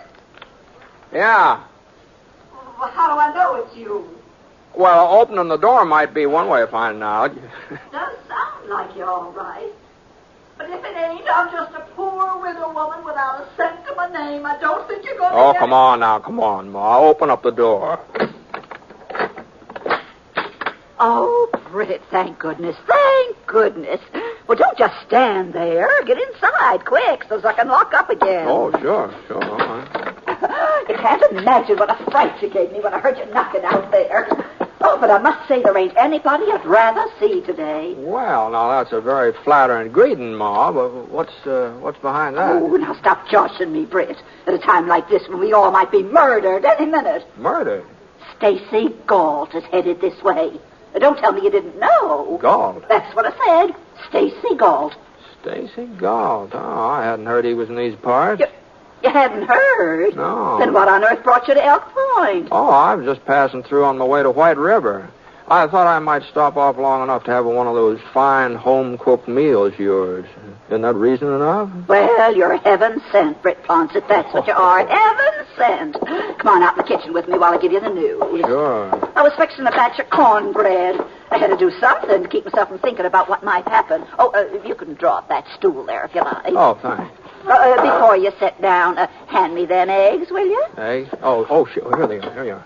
Well, now, the first sign of trouble was when Gault held up the Fargo station over at Fort Shafter. That was 10 days, maybe 2 weeks ago. Well, Shafter's 200 miles from Elk Point. That's why folks didn't get too excited. Not then, anyhow. We never figured he'd come this far west. He never had before. Yeah, I guess that's so. But last Monday, he was in White River. Oh? Robbed the White River First National. Got away with over $50,000. $50,000. Marshal Andrews, he's the district marshal over to White River. He trailed Gault 5 or 6 miles out of town, and then he lost him. But there wasn't no doubt which way Gault was fixing to go. Oh, now where to put that pen? Oh, yes, here it is. Well, anyhow, just this morning, Ed Scott came barreling into town. He's got the old McBride Ranch out in Easter Canyon, you know. Yeah, I remember that. Yeah. Well, Ed seen him last night riding through the canyon. He's Gault, huh? Couldn't have been nobody else. Ed recognized him right off, he did. He did. I thought you said Gault had never been around Elk Point before. Well, there's pictures of him, ain't there? On them wanted posters? Yeah. Oh, yeah. Now, I know I've left something out of this batter. If I could only think what... Oh, my stars, bacon powder. You know, when you use sweet milk, you got to put in bacon powder, or the bread just don't raise up at all. That cupboard right behind you, Britt, please. Back here? Yeah, that door there. Right there. There. That's it. Yeah, it's on the second shelf. Little red can. Red can. That's the one. Well, now, like I say, Ed brung the news to town this morning. Mm-hmm. And that's when everybody took cover, huh? Well, what else was we to do without a single able-bodied man to defend us? Eddie Scott rounded them all up, formed a posse, and went out hunting Gault. Oh, now, what about Sheriff Henry? It sounds like that'd be his job, wouldn't it? Sheriff Henry ain't here. Oh, I see. Just when we need him most, he's delivering a prisoner over to county jail at Jackson. I see. And, of course, that gave Ed Scott his chance to take charge. He's always been the pushing type, wanting to run everything. I guess he figures if he can capture Gault, it'll be a real feather in his cap. Not to mention the $10,000 reward the White River First National is offering. Yeah, that's a lot of money. It sure is. $10,000. Oh, can you open the oven for me? Oh, yeah, sure. No, be careful, Britt. Now, don't you burn yourself. You better use that dish towel there on the rack. All right. I don't know why I bothered making cornbread. Won't be anybody here to eat it. Except maybe you, Britt. You'll stay for supper anyway, won't you, in spite of this Gault business? Well, it would take more than Stacy Gault to do me out of some of your cornbread. Gee whiz, I'd ride 20 miles just to get a whiff of it. Oh, I would, yes, Britt. Well, my cooking's all right, but it ain't nothing exceptional. No, Oh, you always was one to hand out the blarney. Oh, my, you don't stop it. You'll have me so flustered. I won't know whether I'm coming or going. Yeah, well, I think I'll go out and put Scar in the barn. Well, you're welcome to feed him. There's plenty of hay. Thanks.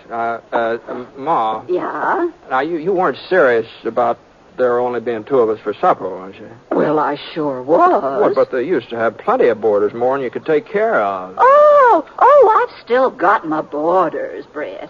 But they're all out with Ed Scott's posse. Oh, I see. I told you. There ain't a male between the ages of 10 and 60 left in town. Besides you, of course. Why, even old man Fletcher went along with that posse. No. They had to help him onto his horse, but he went. Well, you better hurry now, Britt. I'll have supper on the table by the time you get back from the barn.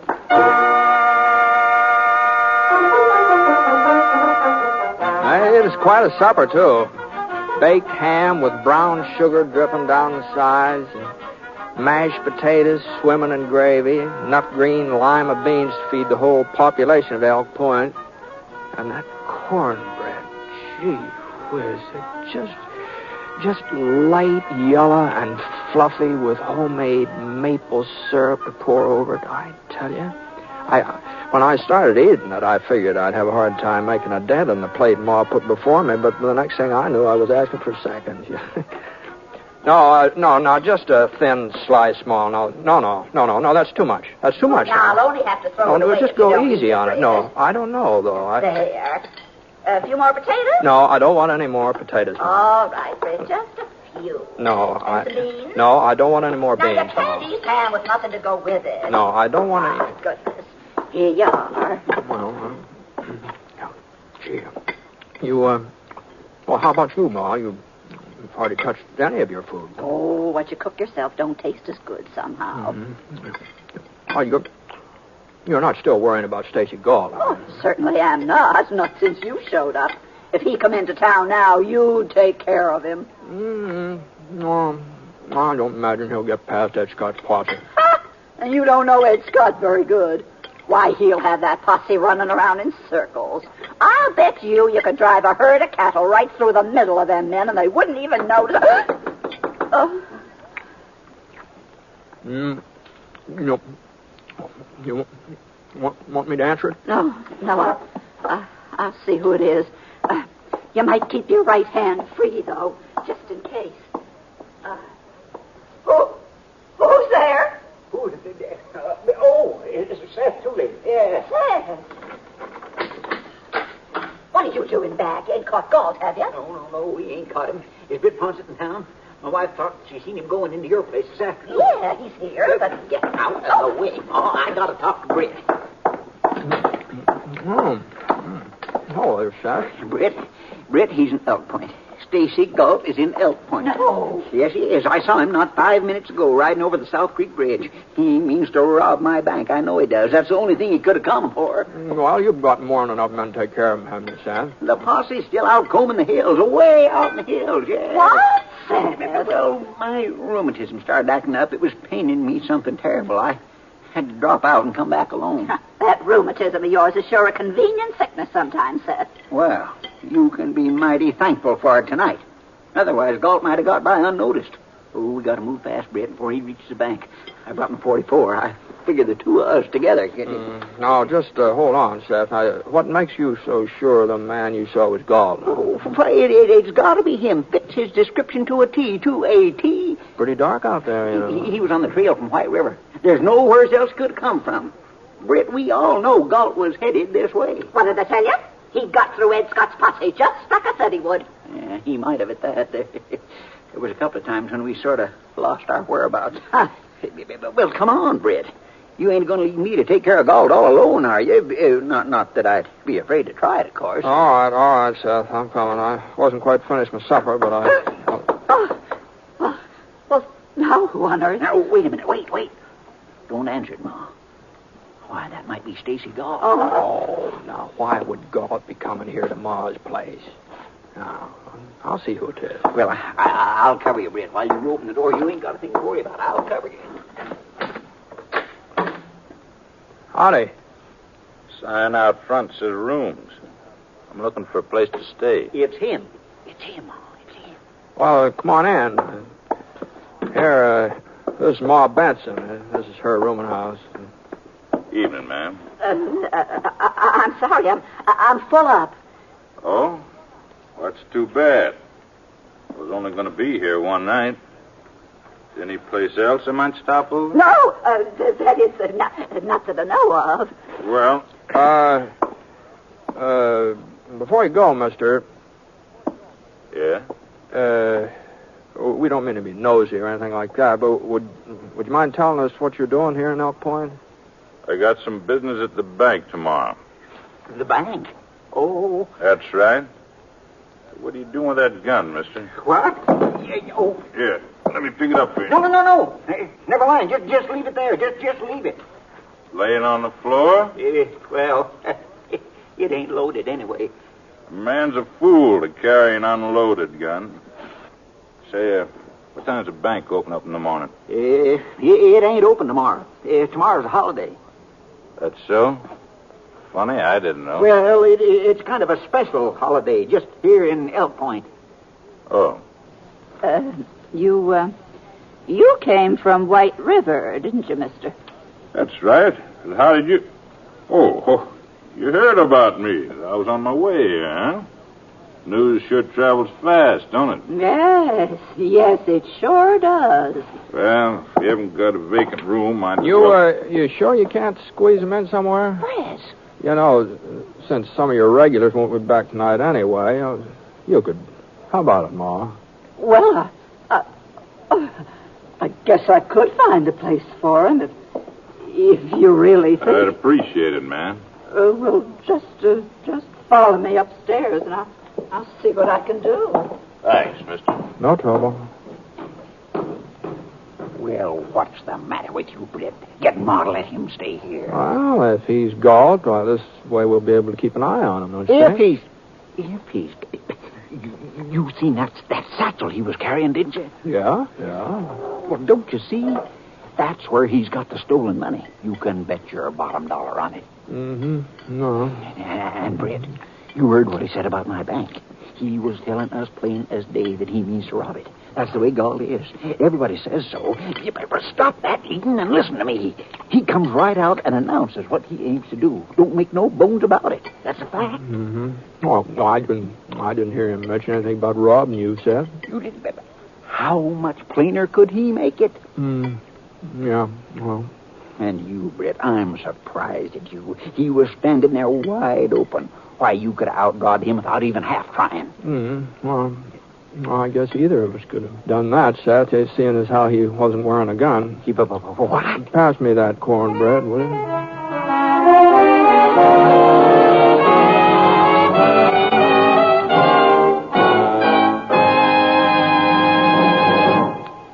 We'll return to James Stewart as the six-shooter in just a moment. When it's entertainment you're after, you'll find the very best on this station of the NBC radio network. Thursday night, for example, Robert Young portrays Jim Anderson on Father Knows Best, a program which is based on the assumption that the man of the family can put one over on the wife and youngsters. The same night, you can enjoy the zany stunts on Truth or Consequences with Ralph Edwards. When Ralph sends a contestant off on a consequence, it usually ends up as one of radio's funniest. And if you like Western songs and adventures, hear the Roy Rogers Show. Then, to top it all off, hear the little-known stories of show business that Eddie Cantor tells on his Show Business Show. Yes, Thursday is packed with stellar entertainment on the NBC Radio Network.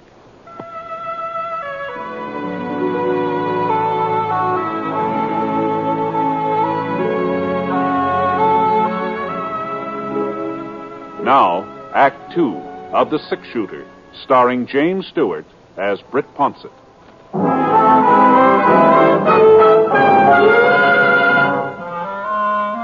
Seth Tooley just stood there watching me finish up supper, and the expression on his face didn't help my digestion much. He sure did look disgusted. But I just wasn't convinced that this new fella and Stacy Gault were the same man. I'd never seen Gault before, of course, and the fella Ma took upstairs did look something like the wanted posters, and he had come from White River. That was all true, but no doubt, the poster pictures and the satchel and where a man comes from just don't prove he's an outlaw. At least not for certain. You gonna sit there eating all night? No. Britt Ponset! No, I'm done now. Well, he's not robbing your bank, Seth. Well, what do you want me to do? Wait till he tries it? No, now look. Now, we're not sheriffs or deputies, and we can't arrest somebody just on suspicion. And besides, I don't think he's Gault. Oh, you don't? Now, just don't stand to reason. Now, why would Gault come riding into town here? He knows everybody's on the lookout for him. Well, with that posse out in the hills, he's a lot safer here in town than he would be anywhere else. And don't think he don't know that, too. Well, it's about time to turn in. Britt! Now, look, Seth, when Sheriff Henry comes back, he can arrest this fellow if he wants to. I think he's making a mistake. I think he'd be arresting the wrong man, but, well... Britt Ponset, I'll never forgive you for this. Not if I live to be 70. 90. No, Ma. Leaving me at the mercy of a killer. Why, we'd have been better off if you never showed up in Elk Point at all. This is terrible. Now, just take it easy, Ma. Take it easy? With Stacy Gault staying right under my own roof? Now, you could be jumping to conclusions, same as Seth here. Oh, am I? Do you know what's in that satchel? Nope. Money. Stacks and stacks of it. No, now, Ma. I watched him through the keyhole. He took it out and started counting it. And there's slips of paper fastened around the bills. And the printing on that paper says White River First National Bank. There, you see. You sure of this, Ma? Well, I'm sure own eyes, ain't I? Well... All right. And that ain't all he's got. You remember what it said on the wanted poster about how Gault always wears yellow leather gloves? Yes, I remember. Well, he's got the gloves, too. Right there in the satchel with the money. Ha! Ha! You satisfied now, Britt? Seth, you gotta find the posse and bring him back here as soon as you can. All right, Ma. You'll see that he don't get away, Britt. Yeah, yep, I'll see to it. Well, for heaven's sake, Seth, hurry. Sure, Ma, sure. I'm in a hurry. Gee, I'm sorry if I got into something, Ma, but I just can't believe... You can't believe what, Britt? Nothing, Ma, nothing. Well, Ma cleared off the table and took the dishes out in the kitchen. Well, I offered to dry, but she said she'd rather do them herself, so I went into the parlor to wait. The fellow upstairs was moving around and getting ready for bed. At least, that's what I hoped he was doing. His room was right over my head, and when the bed springs gave out a little creak, I felt a little better about things.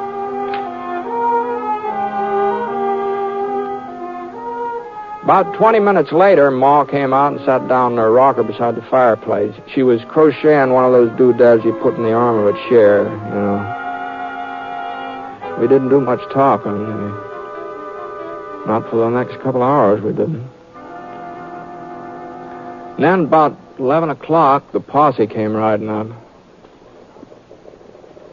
Well, must be them, Ma. Oh, it's about time. Well? Maybe you'd better wait in the kitchen in case there's any trouble, huh? There won't be no trouble now, thanks to Seth Tooley. Yeah. Well, anyway... Oh, all right, Britt, all right.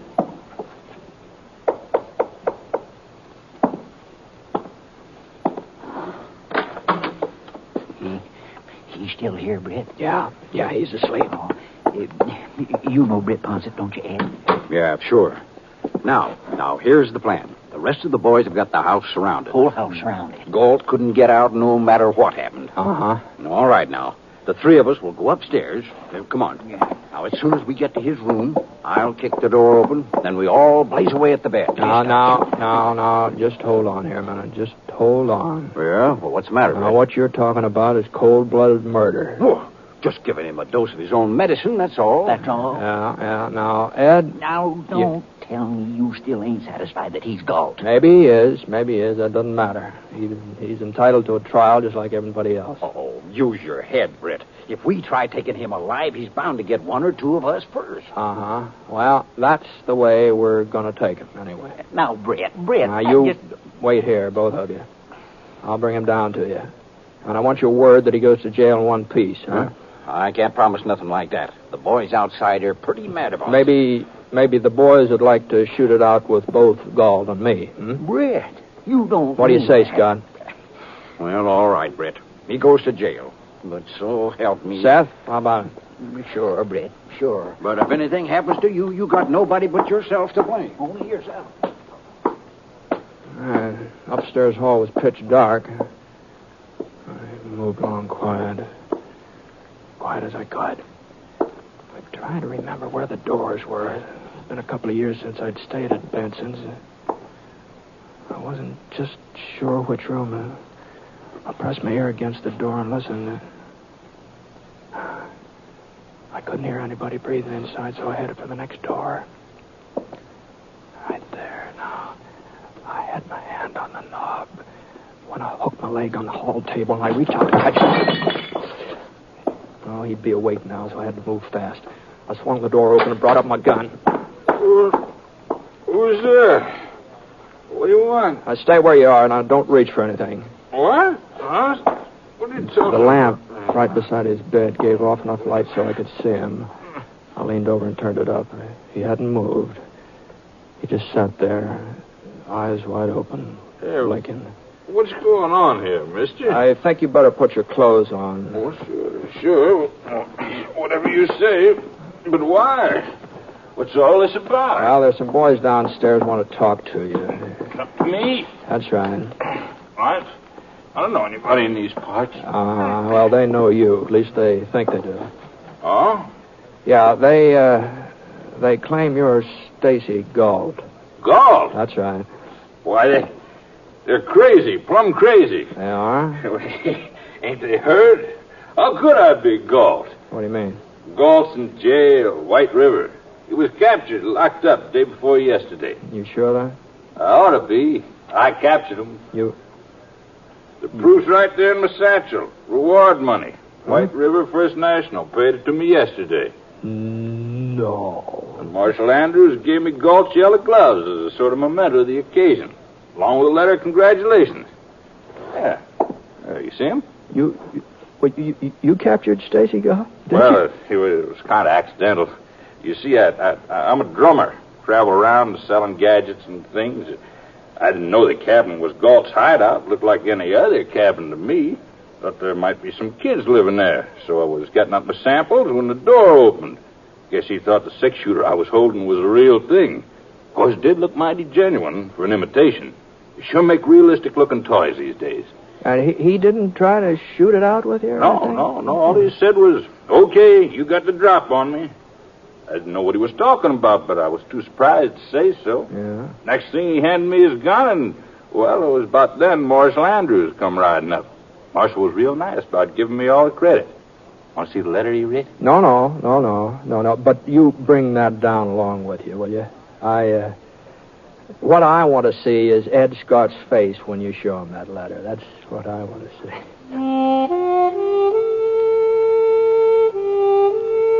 So when he got finished putting his clothes on, I took Amos Foster, that was his name. I took him downstairs, and Ed and Seth, they were standing at the bottom, covering us with their guns. The letter from Marshal Andrews finally convinced them. They put their guns away and marched outside. And that was just about the unhappiest posse I ever saw, considering that they'd caught their man. Ma Benson, she came out of the kitchen in time to hear the tail end of Amos's explanation. She didn't say anything, just shook her head and then offered to make some coffee and heat up what was left of the cornbread. That sounded real good to Amos. Sounded good to me, too, except for one thing. I knew there wasn't any cornbread left to heat up. I sort of finished it off at supper.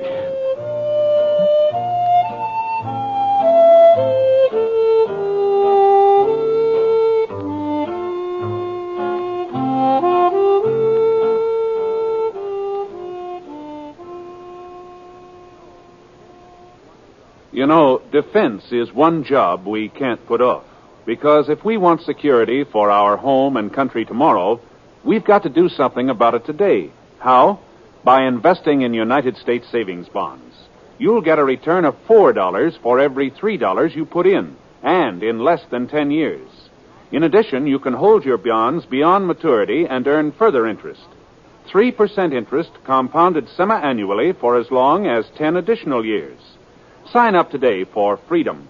Join the payroll savings plan or the bond-a-month plan. You'll feel more secure tomorrow if you buy United States savings bonds today.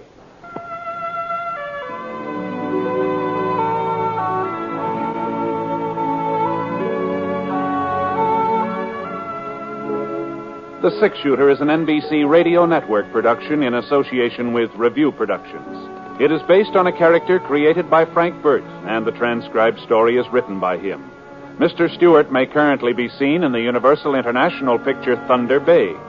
Others in the cast were Eleanor Audley, Barney Phillips, Forrest Lewis, and Seth Tooley was played by Parley Bear.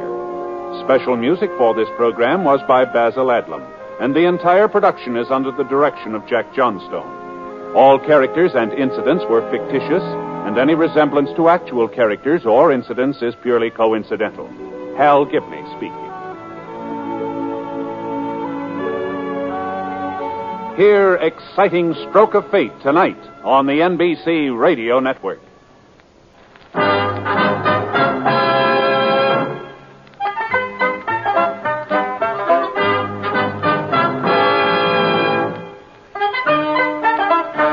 In just a moment, you'll hear James Stewart as the Six Shooter, only one of the many fine programs brought to you Sundays on NBC. Each Sunday, listen to the music of the NBC Symphony Orchestra broadcasting from Carnegie Hall.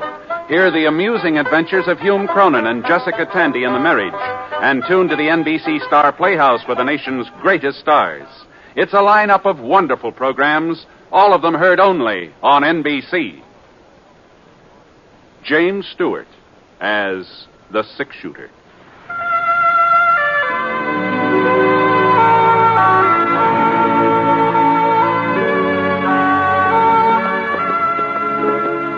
The man in the saddle is angular and long-legged. His skin is sun-dyed brown.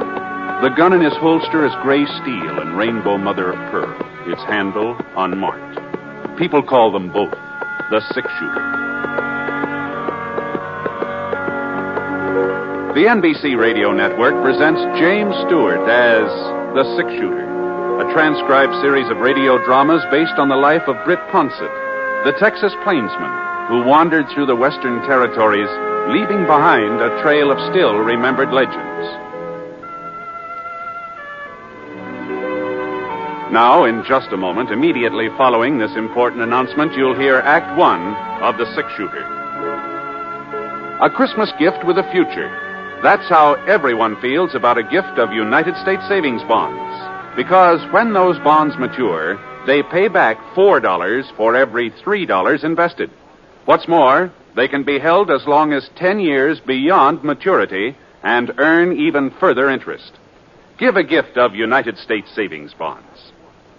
Now, Act One of The Six Shooter, starring James Stewart.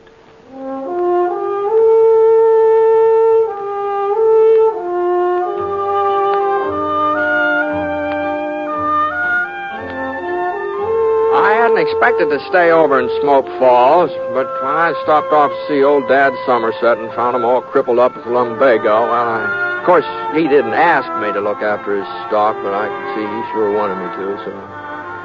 Well, a couple of weeks later, he began feeling better, so I started thinking about moving on.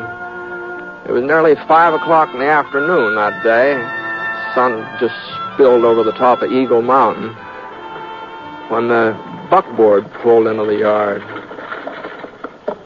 Mr. Ponset?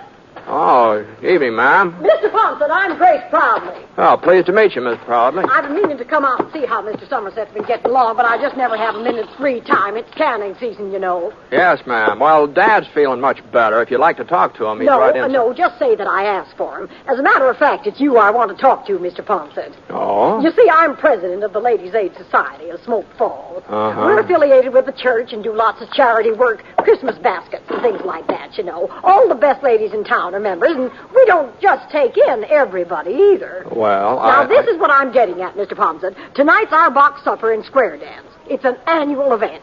Mr. Simpling always loans us his barn for the occasion. I've spent the whole afternoon helping with the decorations. Now, Polly Sullivan, that's Wade Sullivan's wife, she's chairman of the decorating committee, but since I'm president, I felt it was my duty to give her a hand. That's what made me so late coming out here to ask you. to ask me? About attending the supper. No, well, I'm not going to take no for an answer. Oh, but Miss Proudly... To tell you the truth, I've already told folks you were planning to come. Oh, but you shouldn't have done that. Now, after all, you're practically the first celebrity we've ever had in Smoke Falls. The auction starts at 7:30. You won't be late, will you, Mr. Ponset? Oh, but... And one more thing, would you mind wearing your gun? The men folks are especially interested in that. Get up, Sheba. Come on, someone. Oh, but wait a minute, Miss Proudly. Say there, Miss Proudly. Oh, dear.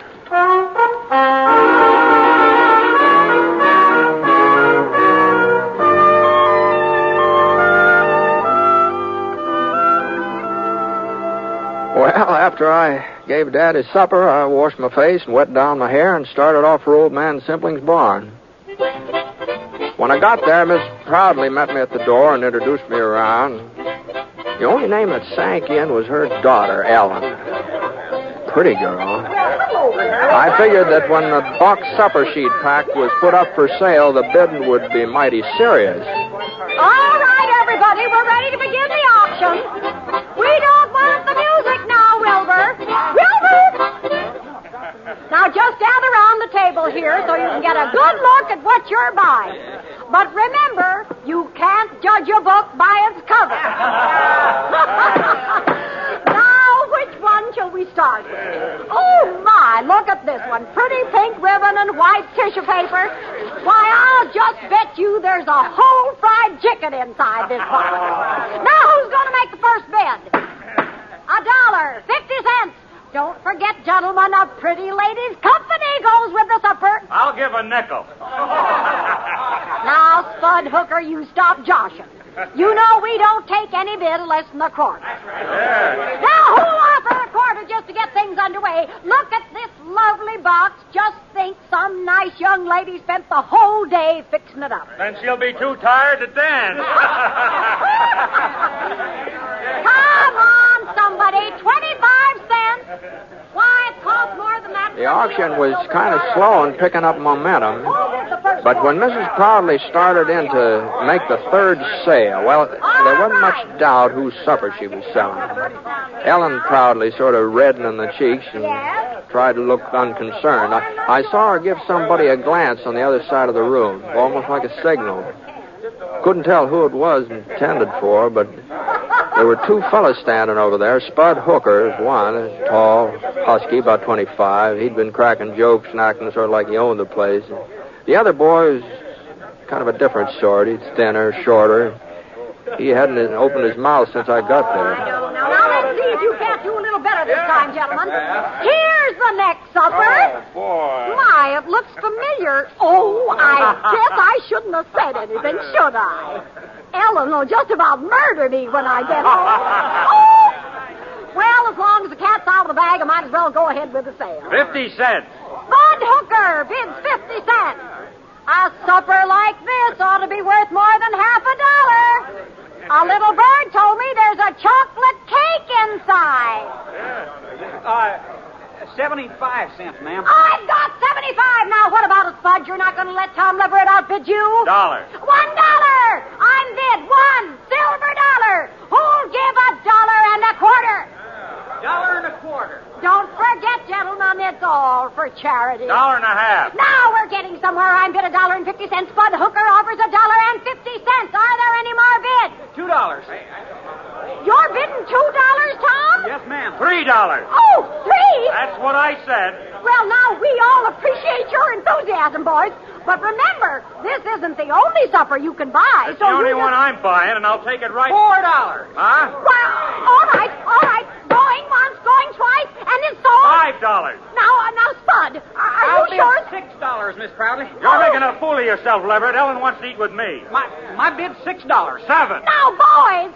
10. Oh, now you don't mean that, Tom. You can't afford $10. No, I mean it. Well, all right. I'm bid $10. Are there any more bids?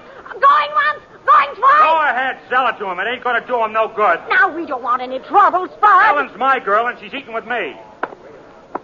I'll take that box, Miss Proudly. Here's your money. Didn't you hear what I said? She's eating with me. Get out of the way, Spud. You're not man enough to make me move. Now, give me that box or I'll take it away from you. Okay, Tom, you hurt me.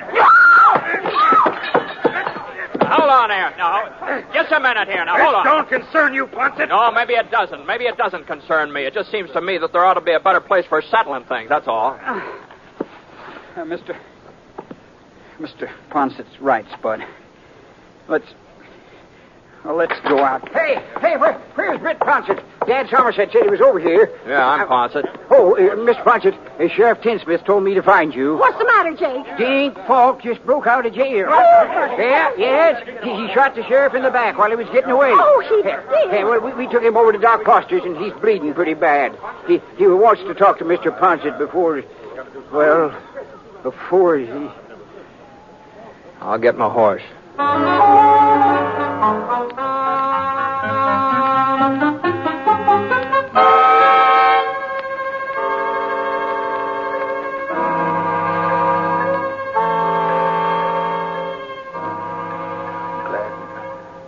Glad you got here, Britt, before... Now, what are you talking about, Ray? You're going to be all right. The doc says you'll be back on your feet again inside of a week or so. Don't know what I was thinking of. Letting Dink Falk get hold of my gun while I was serving his supper. Must be getting careless in my old age. Now, well, you're not the first man to have trouble with Falk. He had a pretty fancy reputation from what I hear. Yeah, that's why I had to see you, Britt. My fault he got loose, and I don't want other folks to pay for my mistakes. Well, what do you mean? I know this town, Britt. I'll get a posse together and start after Falk. Well, And they'll catch him, too. But going out in a crowd like that, he'll hear him coming. Falk's a wildcat killer, Britt. When he's cornered, he won't give up. Pick off 3 or 4 of the posse before they can close in. Well, not if they're careful. That's the trouble, though. Fellas here ain't cautious. They're bullheaded. But you'd know how to take him, Britt. No, I ain't saying it's your duty. You don't even live in Smoke Falls, but you could capture Falk without him having a chance to... No, I'm afraid you're giving me too much credit, Ray. If you want somebody to go along, any of the boys... Sure, I know that, I'd be mighty grateful, Britt. The folks here have been good to me. Wouldn't like to leave them thinking that because of me, because of what I did, some of them was going to... No, you better take it easy. Just take it easy. It's asking a lot. Falk's a good shot and a wildcat killer. It's asking...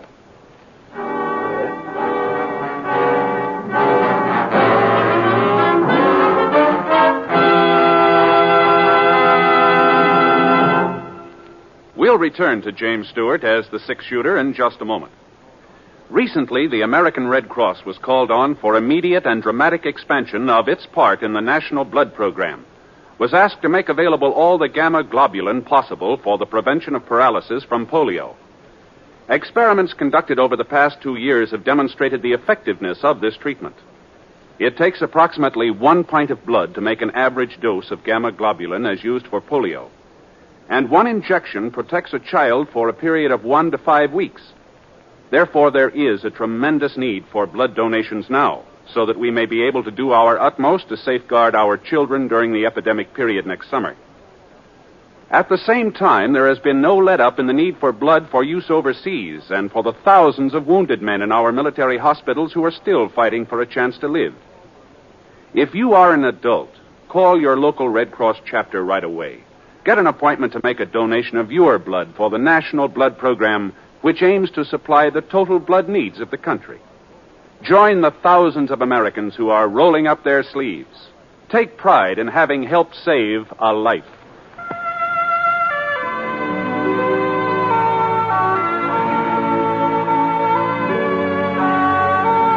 Now, Act 2 of The Six-Shooter, starring James Stewart as Britt Ponset.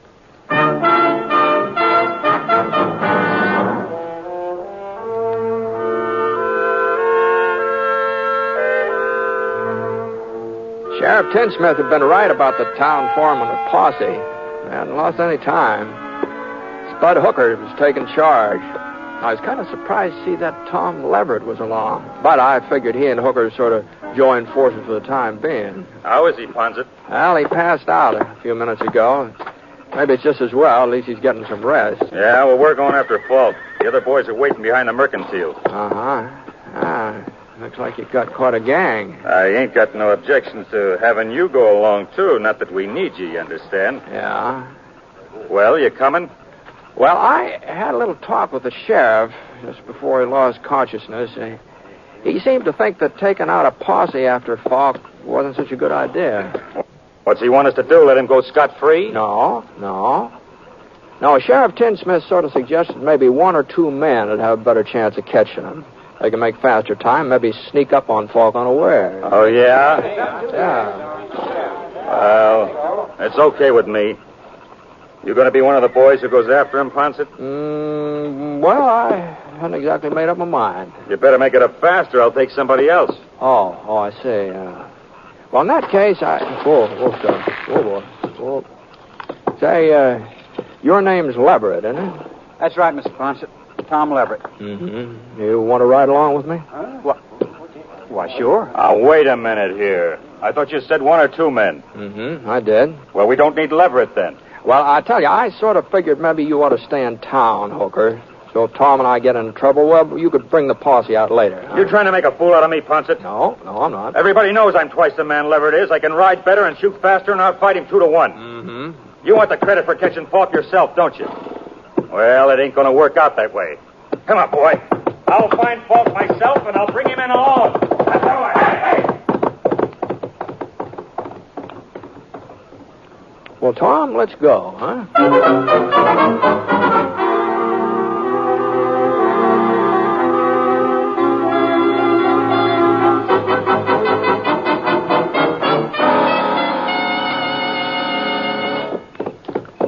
Falk's trail headed west, up toward Eagle Mountain.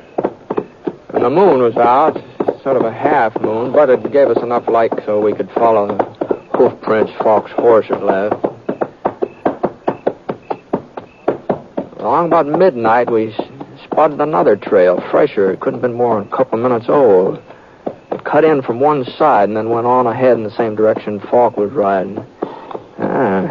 You see that, Tom? Yeah. Looks like Spud Hooker took a shortcut. Yeah. You reckon he'll beat us to him? Oh, you never know. Never know. If he does, he might save us some grief, wouldn't he, huh? You're not anxious to tangle with Falk, are you, Mr. Ponset? No, I'm not anxious to tangle with anybody, Tom. But I thought, well, you brought in other outlaws before. Oh, some. Not as many as folks think, but I've never enjoyed tangling with any of them. Why'd you pick me? Spud's right. He is twice the man I am. That's shooting, maybe. Yeah. But there's more to trailing a killer than being able to shoot. You know, lots of times it's more important for a man to know when not to shoot, you know. Oh? Yeah.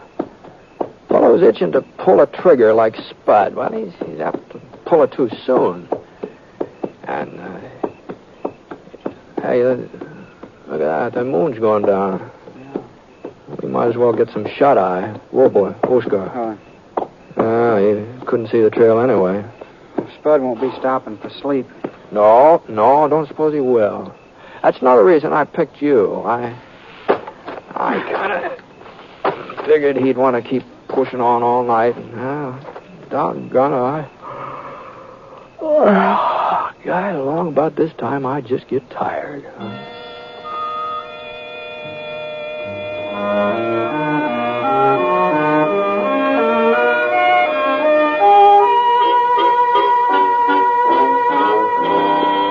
As soon as the morning sun began graying the sky, we started off again. Falk's trail was winding up the side of Eagle Mountain now. It was pretty hard riding. Tom didn't complain, even though I could see he wasn't used to it. Every once in a while, he almost slid out of his saddle, but somehow he managed to hang on. About noon, we reached a little creek, and Falk's trail gave out. The other trail, the one we figured was Hooker's, it sort of milled around in all directions, then went off on a tangent. We climbed out from our horses and Got a drink of water. It tastes good, doesn't it? It sure does. You ever been out this way before, Tom? Oh, yeah. Not for the last couple of years, though. Any cabins around, place a man could hide out? Well, not that I remember. You think we're getting close to him? Well, he could have gone on using the creek to cover his trail, but he'd have to stop pretty soon. Oh? Oh, yeah. A man can't keep riding forever. Even Dink Falk. So far, we haven't seen any signs that he made camp, you see. That's so. A giant cave. Hmm? Well, he might be there, Britt. It's not more than a mile away, due south. Giant cave? Well, you've heard of it, ain't you? No, I don't think I have. Well, it'd be a perfect spot for a man to hole up. Nobody knows for certain just how far back into the mountain the cave really goes. Some scientific fellows tried to explore it last summer, but, well, their lanterns gave out before they come to the end.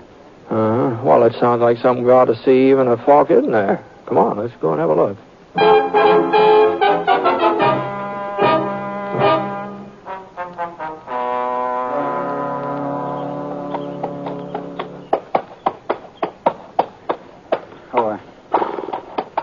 That's the entrance there, Britt. Beside that slab of yellow rock. Uh-huh. I don't see any sign of Falk's trail. I guess he could have come up from the other side, though. Yeah, that's what he must have done. Huh? That pony over yonder. That clump of bushes grazing. Oh, yeah, I see him. Easy, Sorrel. Scott. Easy, whoa, boy. You know, Jake Watson said Falk stole a sorrel when he made his getaway. Mm-hmm. Now, we'd better close in on foot.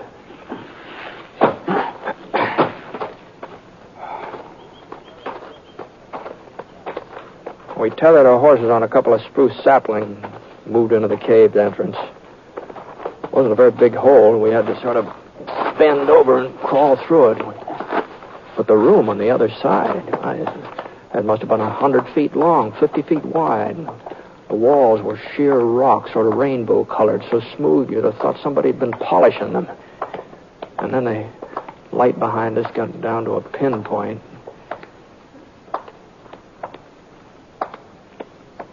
He wouldn't be hiding here in the dark, would he, Britt? Maybe. He heard us coming.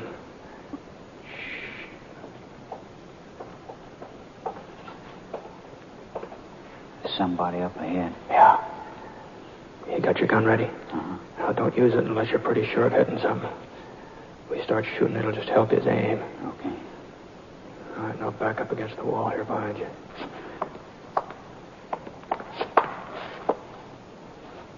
Falk!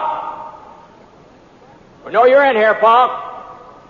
You go any further, you'll get lost. You'll never find your way out. Hey, you hear me, Falk?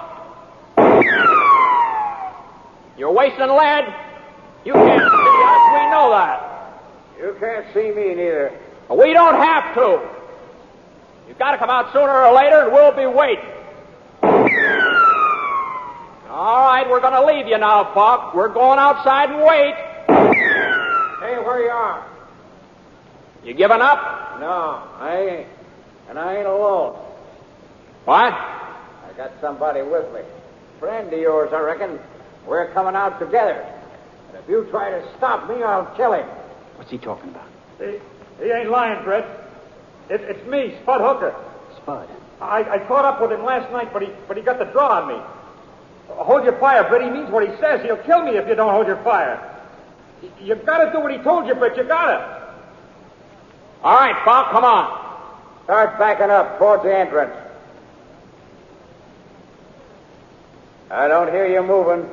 Britt, please. All right, let's go, Tom.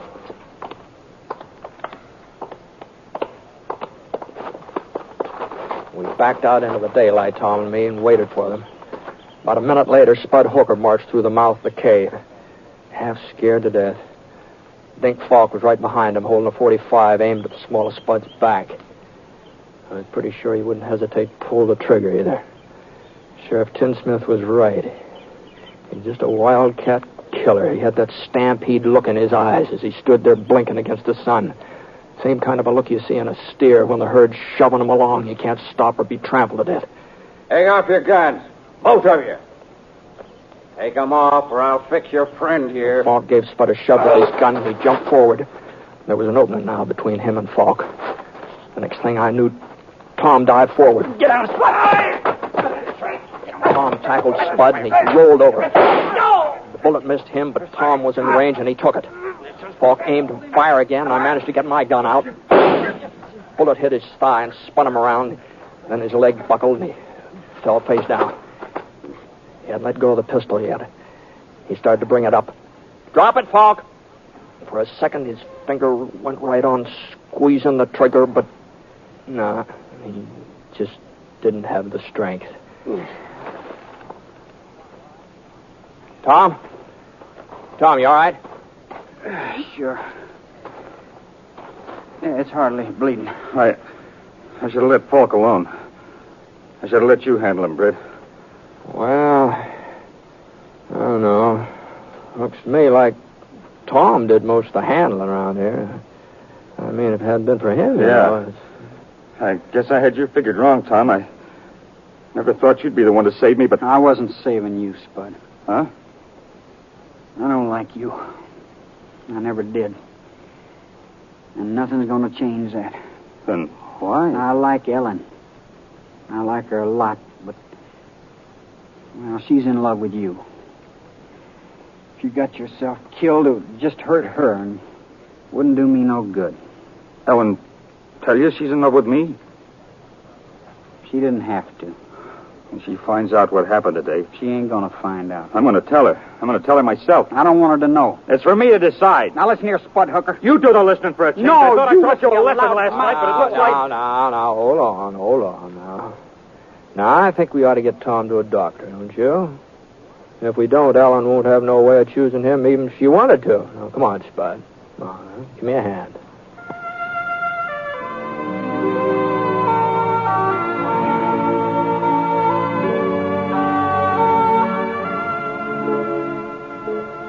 Now, we tied Falk onto the back of his pony and started off for town.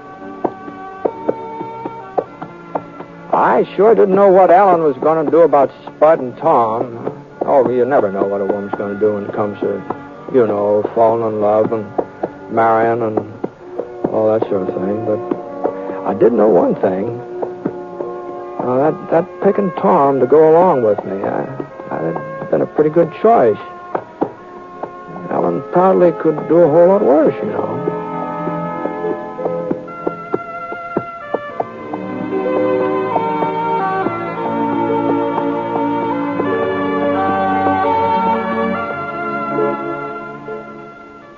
Ladies and gentlemen, the tradition of religious freedom and of religious worship in America goes back to the very founding of our country.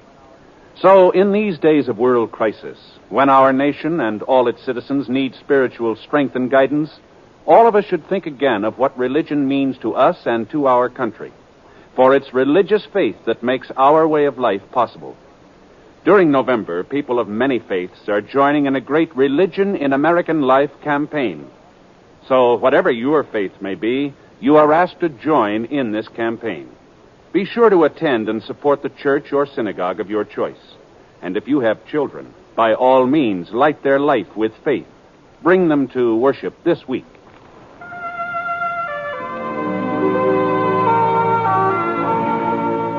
The Six Shooter is an NBC Radio Network production in association with Review Productions. It is based on a character created by Frank Burt, and the transcribed story is written by him. Mr. Stewart may currently be seen in the Universal International picture Thunder Bay. Others in the cast were Jeanette Nolan, Frank Gerstle, Robert Griffin, Forrest Lewis, and Sam Edwards. Special music for this program was by Basil Adler, and the entire production is under the direction of Jack Johnstone. All characters and incidents were fictitious, and any resemblance to actual characters or incidents is purely coincidental. And incidentally, a great many of our friends have written in to thank us for putting the Six Shooter on the air. And a surprising number of letters have requested the name of the theme you are listening to right now, and where it might be obtained. Well, we're sorry, but it is music that has been recorded exclusively for broadcast, and is therefore not available for home use. But we are grateful nonetheless to all of you who have written. Your kind letters are always welcome. This is Hal Gibley speaking.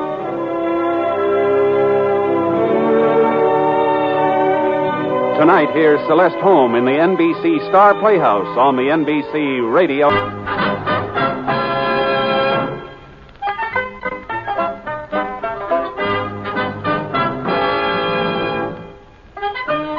In just a moment, you'll hear James Stewart as the six-shooter, just one of the many fine programs brought to you Sundays on NBC. Later this evening, listen to the NBC Star Playhouse with two of your favorite stars. Hear Stroke of Fate and the story of what might have happened if fate had reversed historical facts. And be sure to keep tuned for the dramatic story of The Last Man Out. It's a wonderful lineup of great programs, all of them heard only on NBC. James Stewart as the six-shooter.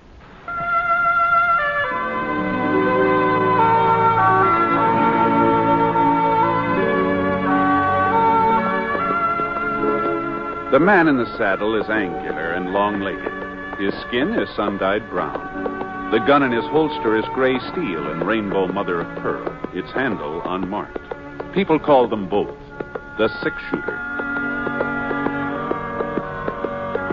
The NBC Radio Network presents James Stewart as the six-shooter, a transcribed series of radio dramas based on the life of Britt Ponset, the Texas plainsman who wandered through the Western Territories, leaving behind a trail of still-remembered legends.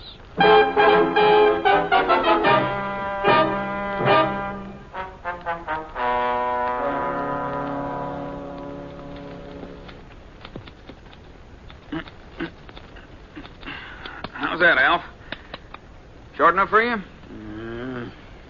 I asked you if it was short enough for you. Well, give me the mirror so I can take a look. There you are. Well? Don't look to me like you cut it at all. Oh, now, Alf. It's still there, ain't it? Hanging down the back of my neck. Well, I figured you'd want to be in style. Fellows in just the other day come from Kansas City. Said that's the way all the Easterners are having a haircut. Well, I ain't no Easterner, and I don't aim to be spending a quarter every week for a shave and a haircut, so start slicing it off. Okay. I need to get the head up. Oh, sorry, Breezy. I reckon I ain't feeling up to snuff today. Can't say as I blame you. I heard about the town meeting last night. Yeah. You, told him yet?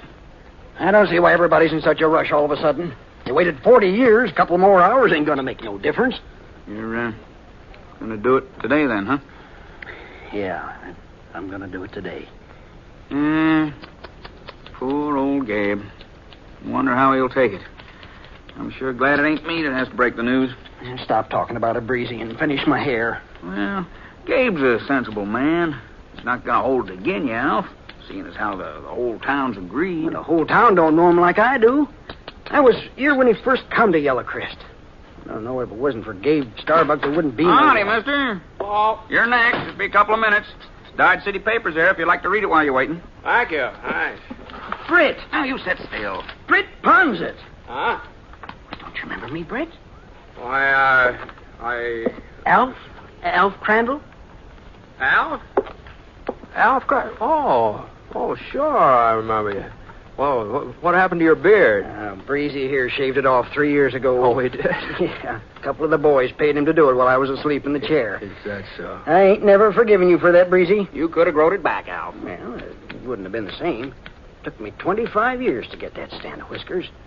Besides, once Maddie seen me without them, folks do say I look younger. Well, you look so young, I hardly recognize you. Well, what about you, Britt? How's the world been treating you? Oh, first rate. Just hit town. Yeah. I've been out on the Square Moon Ranch last month or so. I ran into a flock of sheep yesterday, and they gave me such a brotherly look, I decided it's high time I get a haircut. Be right pleased to take care of you, Mr. Ponset. There. That ought to be short enough, Alf. Well, feels like you got some of it off anyhow. Just let me give you a little brush. All right, there you go. Oh, thanks. Sit right down, Mr. Ponset. Well, what'll it be? Shave and a haircut? Haircut'll do it. Well, you might as well have a shave, too, as long as you're here. I got the kettle on. The towels will be real hot. Why, you won't even feel the razor. No, I don't think No matter how good a man is at shaving himself, it's not the same as having a barber do it. Oh, now, you take having a horse shod. You don't do that yourself unless it's an emergency. You go to an expert. Well, sir, it seems to me a man's face ought to be as important as his horse. Yes, but it seems to me that when a fellow wants to get a... All right, Brady. You can give me a shave, too. Yes, sir, Mr. Ponset. Yes, sir. I'll just trim some of this hair off while the water's warming up. You gonna be around town for a spell, Britt? Just overnight, Alf. I'm due back to Square Moon tomorrow. Well, I'd sure like to stay and chew the fat, but I'm due over to Gabe Starbuck's office. Oh, say, how is he? Hmm? Gabe. Gee, I hadn't seen hide nor tail of him. Must be over 4 years.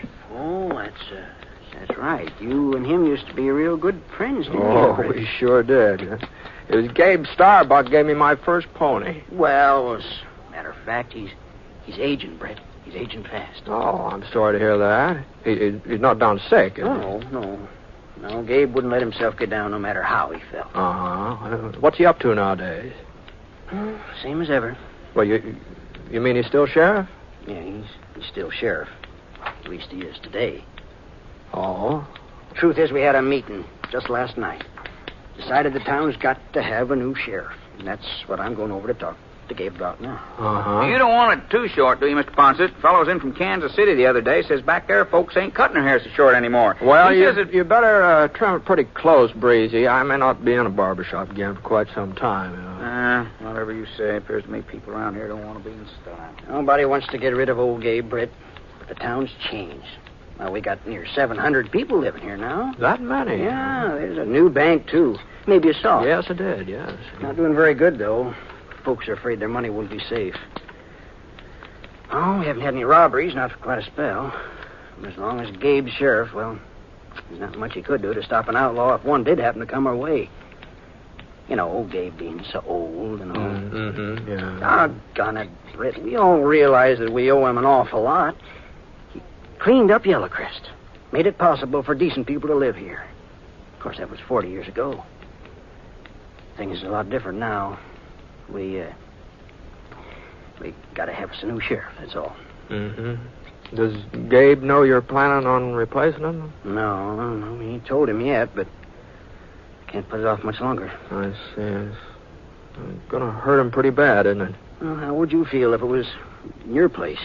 You give your life to a town, your whole life, and they say, we're sorry, but we gotta put you out to pasture. You're too old.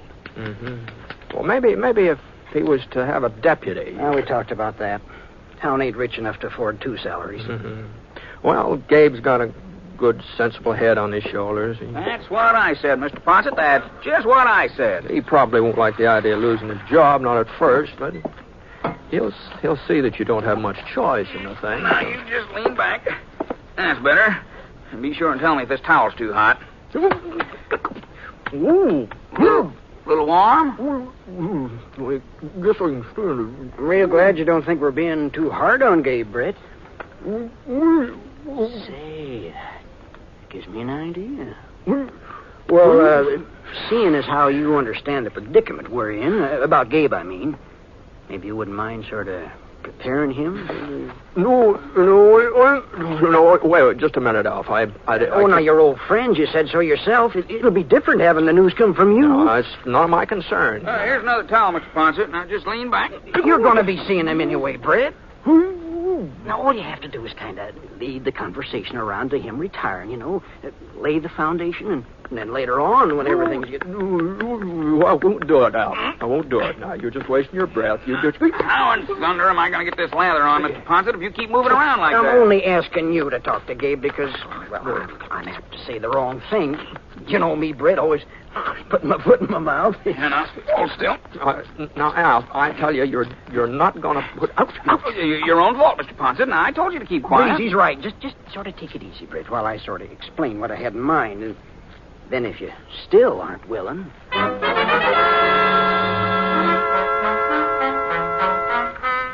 Well, between the shaving and the hot towels and Al harping at me, well, not that I agreed to tell Gabe the town's getting a new sheriff. I didn't agree to that, mind you, but all I said was that I'd sort of feel him out, see how the land was lying.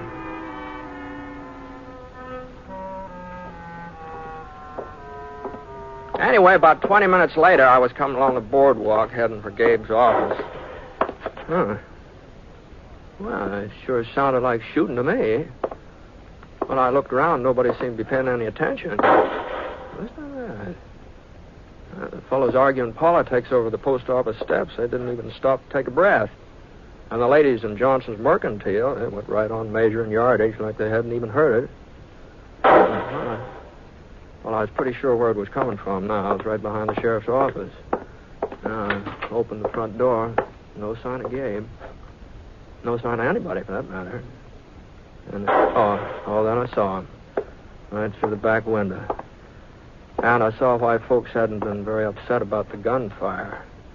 Gabe was having himself a little target practice out there, aiming at a tin can sitting on a pile of lumber.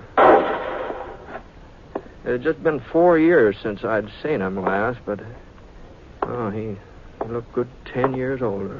Smaller, too. He kind of shrunk and bent over with thin yellow-gray hair and long, bony arms that didn't seem to have much meat on them.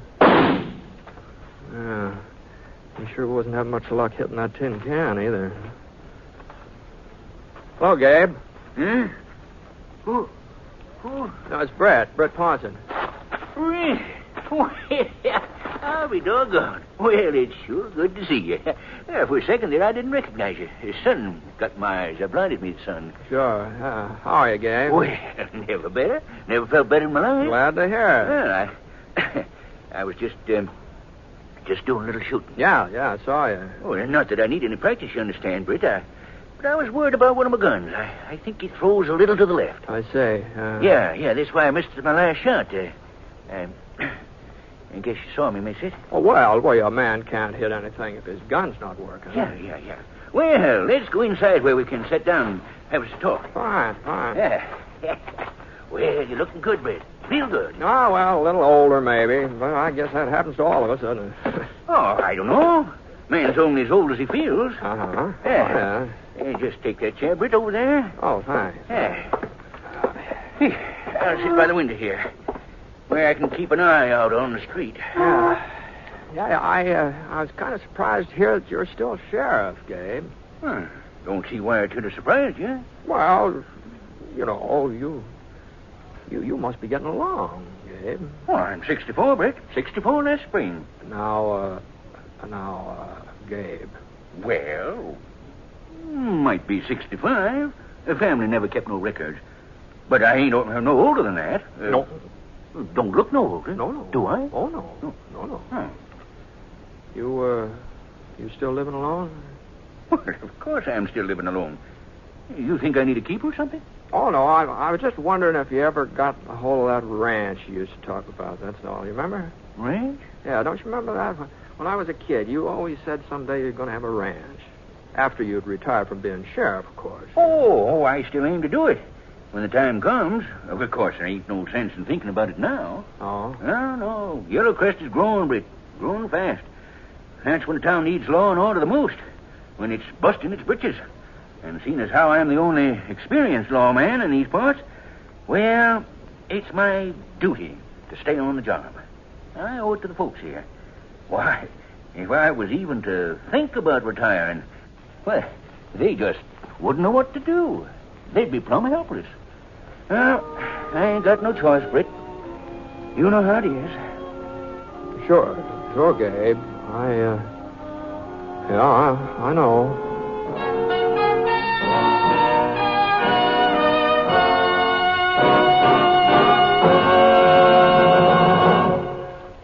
We'll return to James Stewart as the six-shooter in just a moment. The winter brings extra hazards to the motorist and the pedestrian.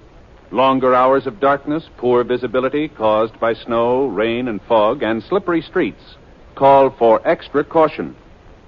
The National Safety Council urges that for safety, every motorist should always adjust speed to road and weather conditions. Keep the windshield clear. Never slam on your brakes if the road is wet or slippery. Pump them slowly to slow down or stop. Use tire chains on snow and ice. And keep a safe distance between your car and the one ahead. Guard against that one accident that might take your life or ruin it.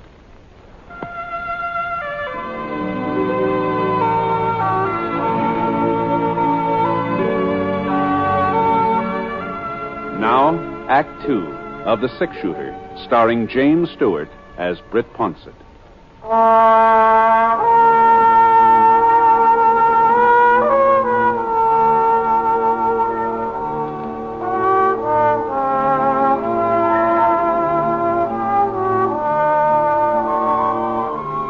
We had a long talk, Gabe and me, sitting there in the office watching the wagons creak along outside the window.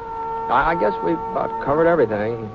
Folks we'd known, old times. The only thing we didn't discuss was Gabe's retiring from sheriff. Anyhow, after I left him, I had supper and took a little stroll. Oh, it must have been about 9 o'clock when I got settled down for the night in my room in the Parker Hotel. The bed was real comfortable, a lot softer than those bunks out at Square Moon Ranch. Maybe that's why I had so much trouble dropping off to sleep. Yeah? Yeah, who is it? Alf Crandall. You asleep, Britt? Oh, no. Come on in, Al. Oh, come on in. I'll just get this lamp turned up. Here. There we are. I didn't mean to wake you. Ned Parker told me you only turned in a few minutes ago. Yeah, I'll pull up a chair. Thanks. You know, I was looking for you this evening after supper. Well, I went for a walk. Oh? You were right, Alf. Yellow Crest sure has changed. That's a fine new church going up there by the creek. Yeah. Well, what I wanted to find out, Bet, was whether you talked Lots to of new Gabe buildings over south, too. Mighty fancy houses there. Some of them look like they're going to be 2 stories high Brett. over there. Yeah? How'd he take it? Why, how did he take what? Oh, you mean Gabe? Well, who else would I mean? Well? Well, I didn't tell him, Alf. Huh? I told you I couldn't do it. I just couldn't do it. I don't blame you, Britt. I shouldn't have asked you in the first place. It was my job. I did kind of hint around once or twice, but I could see what it did to him. Just the idea of not being sheriff anymore. It's all he's got, Alf. He doesn't have a family and kids to worry about. Gabe's the sheriff of Yellow Crest, and if he ever stops being the sheriff, he won't be anything. I know, Britt. I know, but what can we... What's that? The alarm bell. Must be a fire, I reckon. There's Mark Fawcett running down the street there. He'll know. Doggone this window. Stuck tighter. There. Mark! Mark, up here, Mark! What are they ringing the bell for? Somebody robbed the bank. The bank? We're meeting over at the sheriff's office. Well, I guess it was bound to happen sooner or later, Britt. Yeah. Hand me my pants, will you? The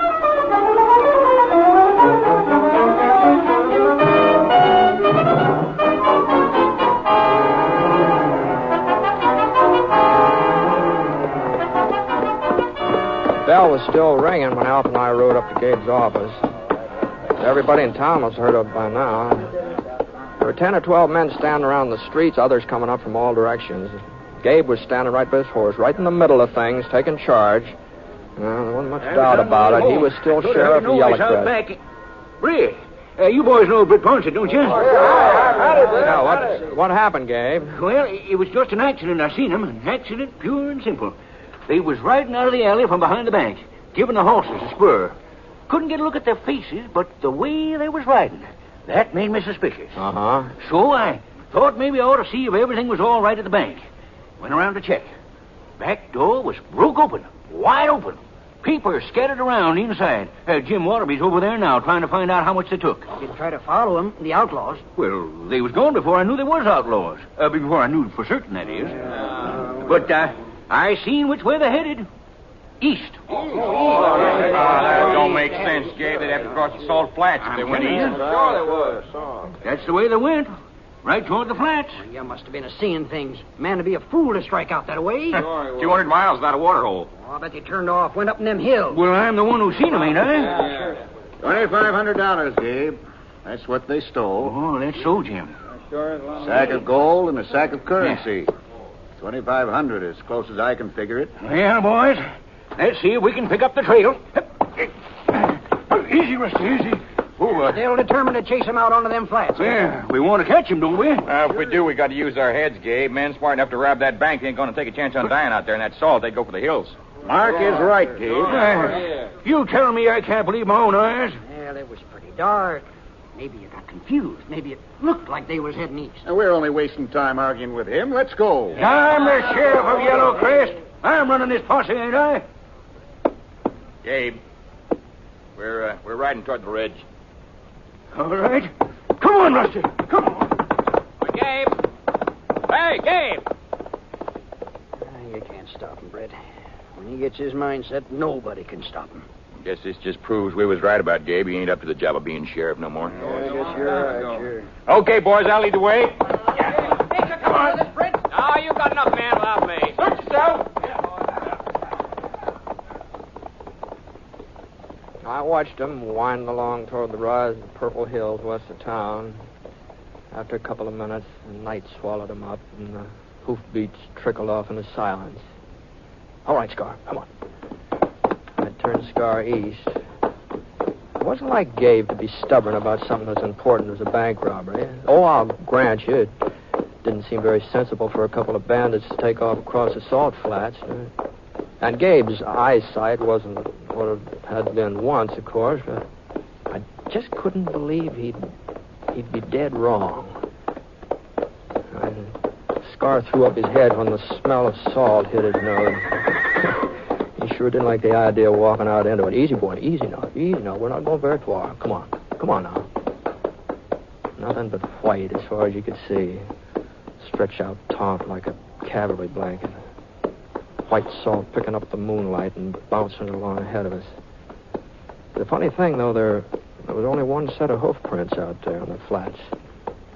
Well, about 10 minutes later, I spotted Gabe. Oh, boy. Oh, boy. He wasn't riding very fast, so I slowed up. I figured it was just as well Gabe didn't see me. I didn't want him to think that I'd tagged along because I was worried about him, And then the darndest thing happened. He swung his horse around and started backtracking. Here, boy, come on. I eased Scar over behind a couple of gray boulders so we'd be out of sight, and Gabe came right toward us. At first, I thought he knew where we were. Then he turned his horse again and walked him out in the salt. For a couple of minutes, I couldn't figure out what he was up to. It seemed to me like he was just wandering around, no purpose at all. And then the next thing that happened was even stranger yet.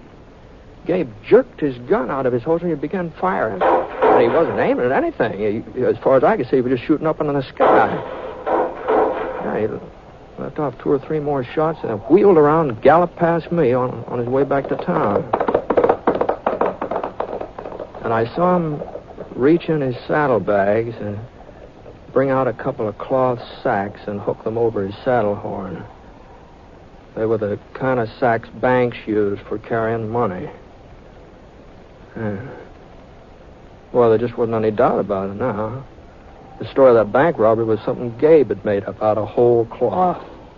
Oh, somebody had broken into the bank, all right. Well, it wasn't an outlaw, though. It was Gabe.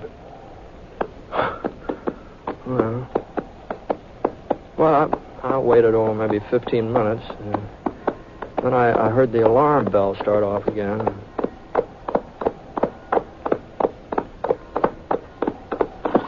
The posse would pull up in front of Gabe's office. Bell must have brought him out of the hills. Gabe was handing the cloth sacks to Jim Waterby. I pulled up just in time to hear the tail end of what he was saying. I ain't sure I hit him, you understand. This gun of mine's been thrown a bit to the left lately. But when I started shooting, they dropped these here bags and went galloping off.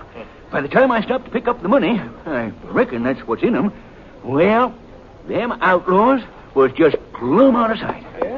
Yes, sir. I figured there wasn't much need of chasing them no further. Like as not, they'll never make it cross the salt anyway. Now, you did right, Gabe. Yeah. And it looks like it's all here. Every cent. Hey, Britt, you hear what happened? Gabe caught up with the bandits, shot it out with them, and brung back what they stole. Did he? Yeah. That don't seem possible. Them having a head start and all. Well, you know Rusty when I give him his head. Well, maybe the bandits was lost. Maybe they didn't know about them flats. Yeah, I reckon they didn't. I reckon that's it. If they knew where the bank was, they'd know about that salt. That's right. What are you getting at, Mark? I don't know. There's something funny about this. There's 2 of them, you said, huh? Yeah, that's right. 2 of them against you? Well, what's so funny about that? Many's the time I shot it out with more than 2 men. Let's ride out there, boys, and have a look around. Well, whatever you say, Mark. Sure. Hold on a minute. I think maybe I can save you a trip. Huh? Yeah, the Fact is, I was following Gabe. Yeah, I followed him right out on the flats. What? Oh, I know you didn't see me, Gabe. I was behind you, but I could see you just plain as day. Now, Britt, you got to let me... You mean you seen the gunfight, too? Listen to me, Britt, listen to me. Was he telling the truth, Britt? Yeah, that's right, was it? Well, I'll tell you one thing. I never saw a fight like that before, not in my whole life. Britt. What about the bandits, Britt? You get a chance to recognize them? No, I'm afraid I didn't. Didn't stick around, eh? Once Gabe started shooting? No, Well, as a matter of fact, when Gabe was through shooting, well, it was like they hadn't even been there. No. I'll be darned. Mm-hmm. That's what it was, all right. Just like they hadn't been there at all.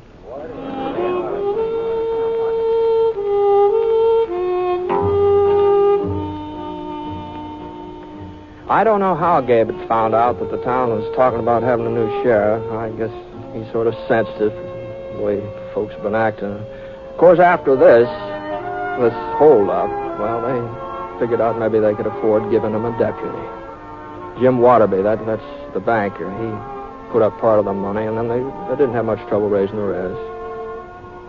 I had a little talk with Gabe just before I left town. We didn't mention that night out on the flats, neither one of us. But he did give me his word that the next time there's any trouble, well, he'd let his deputy do a good share of the taking care of it. But the way things worked out, though, there haven't been any more robberies in Yellow Crest. Not one single solitary robbery. They say it's because of Sheriff Gabe. Outlaws just don't want to tangle with him. They all must have heard about what happened that time a couple of them tried to hold up the Yellow Crest Bank.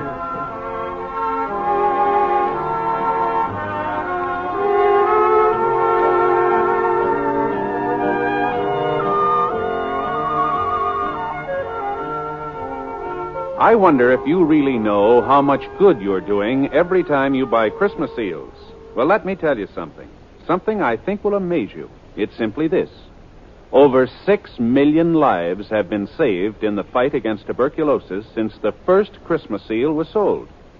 In other words, what you actually buy when you buy Christmas seals is priceless protection for yourself, your family, and your community. So, please answer your Christmas seal letter today.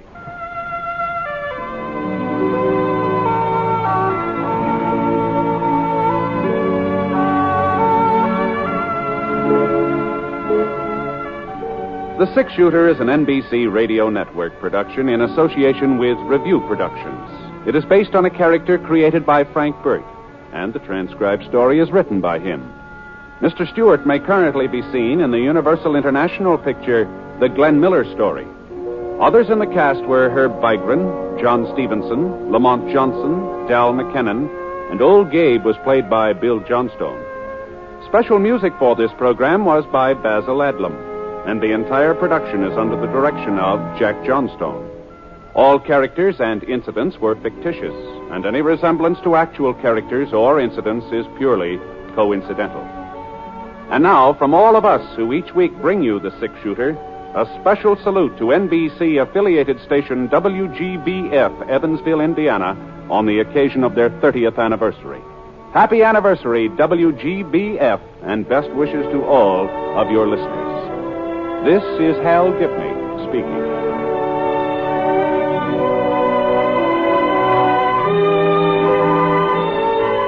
Tonight, hear Lily Palmer and Rex Harrison in the NBC Star Playhouse on the NBC Radio.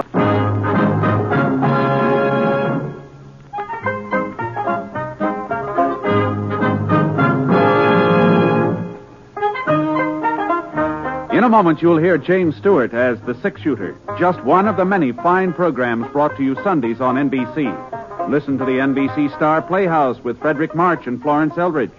Hear Stroke of Fate and what might have happened if fate had reversed historical facts. And keep tuned for the dramatic story of Last Man Out. It's a lineup of great programs, all of them heard only on NBC. James Stewart as the Six Shooter.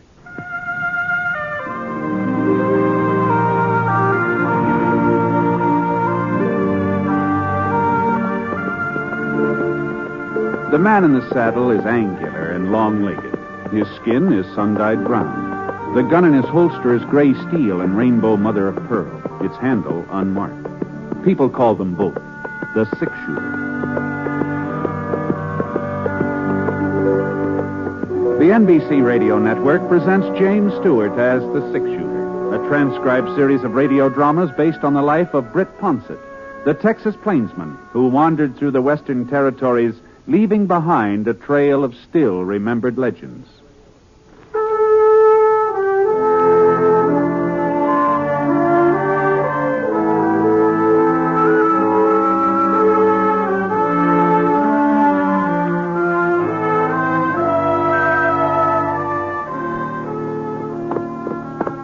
The snow was beginning to melt by the time I reached Dawson. You could hear it dripping from the eaves, hitting the boardwalk along the main street. I'd figured on being in town a couple of days earlier, but that storm sort of threw me off schedule. Not that I had to be there any particular day, but my winter job at Dave Engelman's ranch would be waiting for me whenever I showed up. But the sooner I got to Dave's, the sooner we could start moving his herd down to lower ground. So, Scar. Oh, boy. Well, it was almost noon, so I tied Scar to the hitching rail in front of Brick Vining's gambling hall and went hunting a place to eat. The town was sort of showing a little wear and tear.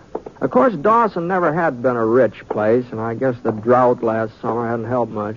Folks just didn't have the money for improving the real estate, that's all. Except the jail. Huh. Gee, for a minute I couldn't believe my eyes. Well, it was all fixed up.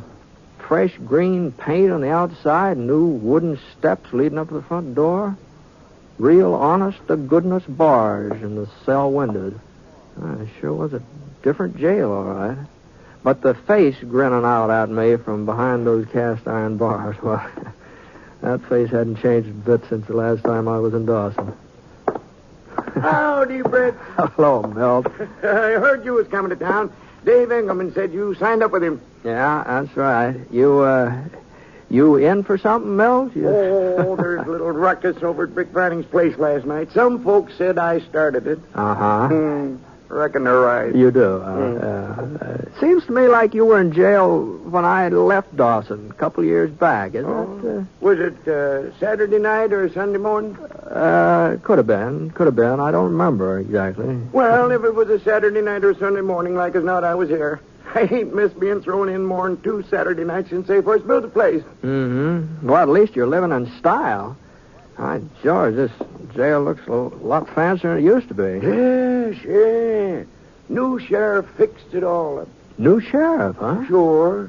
Oh, you heard about Saul Gordon being killed, didn't you? No. Well, what happened? Oh, well, it happened, maybe a couple of months ago. And, well, come on inside and have a look around while I tell you about it. Well, I don't know about that, Milt. You know, maybe the new sheriff wouldn't care about it. Oh, Sheriff Billy wouldn't mind. He'd like you to pay us a visit. Now, come on, Britt. The front door's unlocked. Well, all right.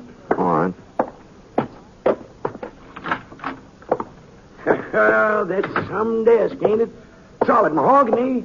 He had it shipped here, all the way from Frisco. Is that so? Mm-hmm. He paid for it out of his own pocket, too, Billy did. Town couldn't afford a desk like that. Oh, no. Don't suppose it could. Well, what about Saul? What happened to him? Well, like I said, it was around 2 months ago. The Baxter brothers had been seen heading this way from White Eagle, and when Sheriff Gordon heard about it, he got some men together and started looking for him. Mm-hmm. Young Billy hadn't been in town very long. He wasn't obliged to join the posse, but he went anyway. Billy Riddle. That's his name, Britt. Uh-huh. Mm-hmm. It wasn't a very big posse, and when one of them Baxters shot the sheriff, well, that'd have been the end of it if Billy hadn't have took charge. Why, he managed to get off a couple of shots, and the next thing you know, both of them Baxter boys surrendered. So when Billy come back to town, well, nobody else was very anxious for the job of sheriff, so he seemed to be the logical man for it. You know, the way he handled the posse and all. Sure, Of course, some of the folks thought he was a little young for the job. Well, can't be more than 22 or 23. But he's got a good, firm grip on himself. He does. Oh, he ought to be showing up about now. He always turns me loose in time for my Sunday dinner. Real nice young fella. You'll like him. Southern boy. Oh? Yeah, I don't know why he came out west exactly. Good thing for the town he did, though. Oh, howdy, Sheriff, howdy. Oh, we were just talking about you. This here is Britt Ponset. Ponset? Oh, that's right. You've heard of him, ain't you? He's six-shooter. Oh, sure. Pleased to meet you, Mr. Ponset. Howdy, Sheriff. I just strolling by and Milt asked me to come inside. I'm glad you did. Well, Milt, I reckon you'd like to be on your way. Oh, I don't know, Sheriff. This jail's getting to be a darn sight more comfortable than my cabin. What with all your improvements? Well, if you want to stay... Oh, on second thought, I'd better be getting home now. Thanks for the hospitality anyway. Don't mention it. You heading my direction, Britt? If you don't mind, Mr. Ponset, I'd like to talk to you. Just for a couple of minutes. Sure. Well, so long, then. See you next Saturday, Sheriff. Sure. Goodbye, Milt. I trust I'm not keeping you from anything, sir? No. I was just thinking about eating a little dinner, maybe, if there's a cafe open. Old Cotton serves a pretty good meal on Sunday. That's Cotton all? White, yeah. His place is right around the corner. Fine. Well, I'll give that a try. You wouldn't care to join me, would you? We could talk while we're eating. That is, if you don't have any other plans. Oh, thanks, Mr. Ponset. I'd like to join you. You see, I'd been hoping you'd turn up in Dawson.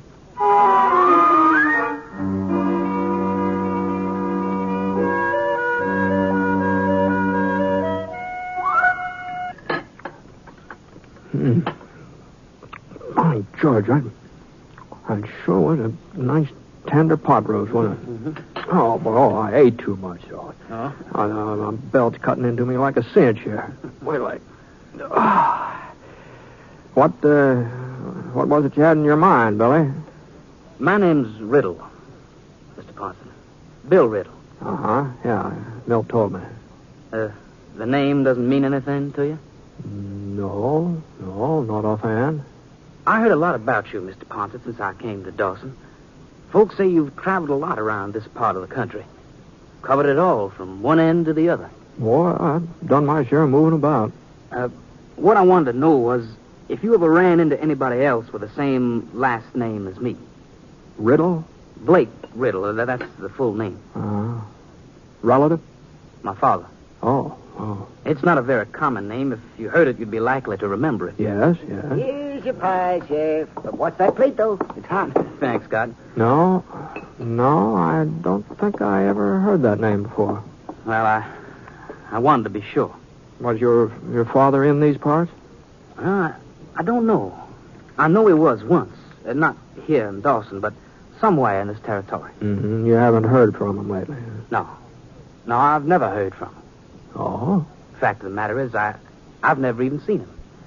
You see, he brought my mother out west here before I was born. Wasn't the kind of life she'd been used to. She was born and raised in the South. Family had a plantation. I see. Those days, the frontier must have been pretty wild. Anyway, when it came time for me to be born, she went back home. And your father didn't go with her? No. Uh-huh. Maybe they had a quarrel. Maybe he didn't like her leaving him. I don't know. Uh-huh. Later on, she told me he was dead. But I found out that wasn't true. At least it wasn't true when she told me. Oh? Anyhow, Mother died last year. In her things was a letter from Dad.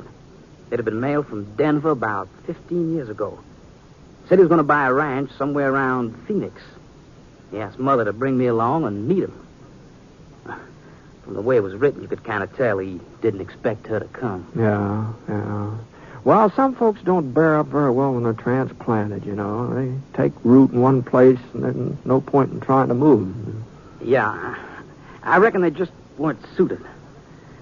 But now, well, I thought maybe if Dad was still alive, I thought maybe he and I... Tell you the truth, Mr. Ponset, I guess I'm his son, even though I never saw him. More his than Mother's. I see. And ever since I can remember, I've wanted to come west, even before I knew about him.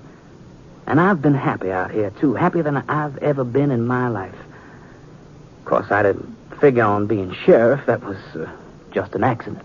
Well, be that as it may, you're the sheriff, and Milt says you're a darn good one, so you At least got one satisfied customer, huh? I'm going to try, Mr. Ponset. I'm going to try hard. I just wish that Dad... Well, if you should ever run into him, why... Sure. What the Sam Hill's that? Sounds like somebody's getting frisky. There he goes, Sheriff. Over by the mercantile. Yeah. Oh, he ain't doing no harm. He's just shooting up in the air that way. He ain't doing no good either. Looks like he's running out of lead. Yes, there he goes. Into Britt Vining's place. Hey, put the dinners on my bill, Cotton. I'll pay you for them later. Sure, Sheriff. Oh, hold up a minute, Billy. Yeah? Hey, didn't you recognize that fellow, the one's doing the shooting? What? No. Why should I? Well, his name's Ben Reed. Reed? You sure, Mr. Ponset? Yeah, I'm sure. I thought he was in jail over at Fort Lyon. I thought the marshal arrested him last month. Well, Ben Reed's been in a lot of jails, but he always sort of manages to break out somehow, you know. He won't break out of mine. You gonna arrest him, Sheriff? He's an outlaw, ain't he? Why, sure, but he's mighty fast with a gun. At least so I hear. Ain't that right, Mr. Ponset? Yeah, that's what folks say. Well, I guess there's only one way to find out.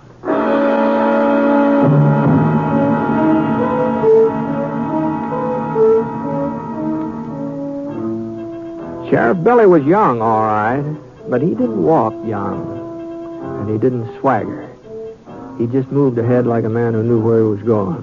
Of course, being a few years older wouldn't have done him any harm, especially if he was going to tangle with Ben Reed, and, well, there didn't seem to be any reason for me to miss all the excitement, so I started off in the direction of the gambling hall. If young Bill didn't know what he was doing, well, he'd soon find out. Ben Reed was sitting at a poker table dealing the cards. He didn't even look up when Bill came over and stood beside him. But Ben knew somebody was there, and he knew whoever it was wearing a star. He laid the deck of cards on the table, and he rested his left hand on his knee. I sure hope Billy knew that Ben was left-handed. Your name's Reed? Ben Reed? You talking to me? I asked if you're Ben Reed. Yeah, I'm Reed. You broke out of jail over at Fort Lyon. Don't look like I'm still there, does it, Sonny? And you're going back. Oh. You're under arrest.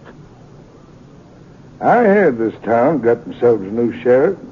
Some youngster wasn't even dry behind the ears. Get on your feet. Sure. You know, most fellas your age have a lot to live for. They'd be sort of careful who they started ordering around, but maybe you're different. Maybe I am. What's your name, kid?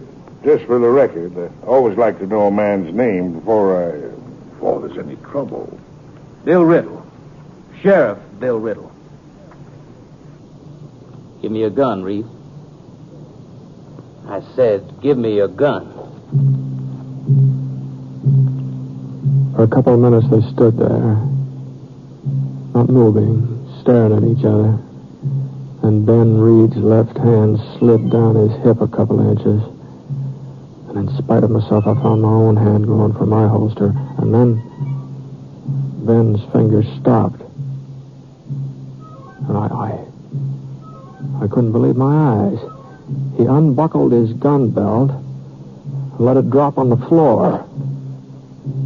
Well, I guess the only person in that room who wasn't surprised was Billy. He just picked up those guns. He nodded to the door. Ben didn't even look back. He marched right out into the street and Billy behind him. There was a minute or so before it sank in just what had happened. Sheriff Billy Riddle had arrested Ben Reed without even drawing his gun.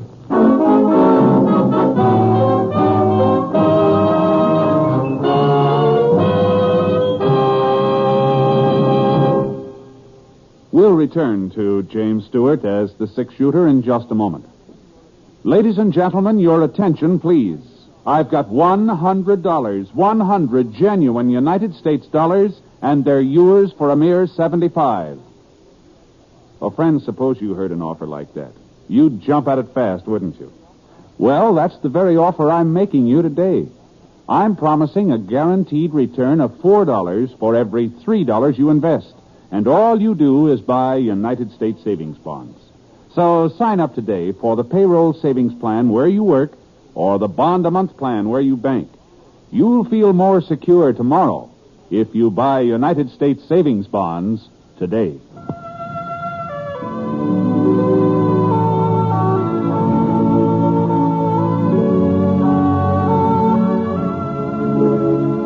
Now, Act 2 of The Six-Shooter, starring James Stewart as Britt Ponset.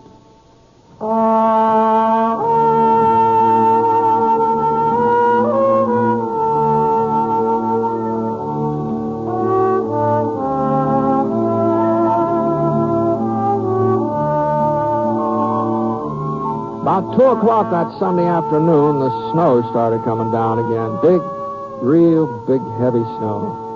So I left Scar at the livery stable and got myself a room at Mrs. Kramer's boarding house. Yeah, I sure didn't like the idea of going out for supper, but Mrs. Kramer said that she didn't fix food on Sunday nights. She was lead soprano in the church choir, and rain or snow, she had to be there for the evening service. There wasn't anybody else who could carry the melody. So I put on just about all the clothes I had with me and headed for Cotton White's Cafe. Howdy, Mr. Ponset. Oh, sure is coming down, ain't it? Yeah. We don't usually get a big snow like this before January or maybe February. It seems like the weather's changing. I wonder what's causing it. I don't know, Cotton. Don't know. I was afraid you might be closed. No, I would be, except for these lunches I'm packing. Yeah, the sheriff caught me just as I was locking the door. Oh? The idea of leaving for Fort Lyon in a blizzard like this. Fort Lyon? That's where he says he's going. Well, what for? Wants to turn Ben Reed over to the marshal there. He sure is in a big hurry to get rid of him for some reason. This don't make sense. Like as not, they'll never make it to Lyon, either one of them. But Billy says they're starting tonight, so... well, no, that does it. Oh, I'll just run these over to jail. You can pour yourself a cup of coffee, Mr. Ponset. I'll be right back. Well, why not let me take them over for you, Carter? Says I'm all bundled up and everything. Oh, of course not, Mr. Ponset. No trouble, no trouble. Because I'd kind of like to have a talk with Bill before he leaves town. Well, if you're sure. And don't stay open for me. I'll just get a cup of coffee from Mrs. Kramer. That's all I wanted anyway. Good night. Good night, Mr. Ponset.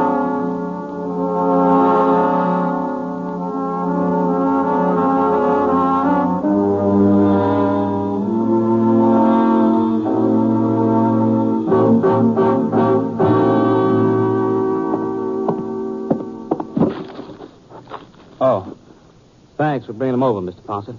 Good night. Hey, Billy, you serious about striking out for Fort Lyon tonight? Yeah. Well, it looks to me like he's as safe here as he would be anywhere else. Guess he don't appreciate my company. That's right. I don't. Well, you're the sheriff. Yeah. You know, Fort Lyon's a 2-day ride in good weather. You know, no telling how long it'll take you to get in a storm like this. Don't worry about that. Was something happened, Billy? I don't know what you mean. Well, I guess it's none of my business, whatever it is. No, it isn't. Sorry, Mr. Ponset. Oh, what's the use? Somebody will find out sooner or later. I'm not taking him to Fort Lyon. As soon as we get out of town, I'm going to turn him loose. What? And I'm not coming back to Dawson. I'm going home to Georgia, where I belong. Well, I suppose you've got your reasons. I told you. I only came out here to find my father. And I told you this was my lucky day. I found him. Of course, he wasn't quite what I expected. He's a thief, an outlaw, and a killer. You mean Reed? You knew it, too, didn't you? No, I didn't know anything of the kind. Well, you must have guessed it then. When he let me take him without lifting a finger to stop me. You said yourself he was fast with a gun. Well, I said that's what I heard. But the fact a man lets another man arrest him, well, that doesn't necessarily prove kinship. I got the proof right here. What? Yeah. Well, it's a mighty pretty locket. Open it up. Huh? Go on, open it. That's my mother's picture when she was a girl. It's copied from a picture that hangs in our parlor back home. And he was carrying it fastened to his gun belt. That's so, Reed? His name isn't Reed. It's Blake Riddle. He's loco, Ponset. Ask anybody. I'm Ben Reed. I always have been. You're a fool to lie about it. If you weren't Blake Riddle, you'd be going to prison.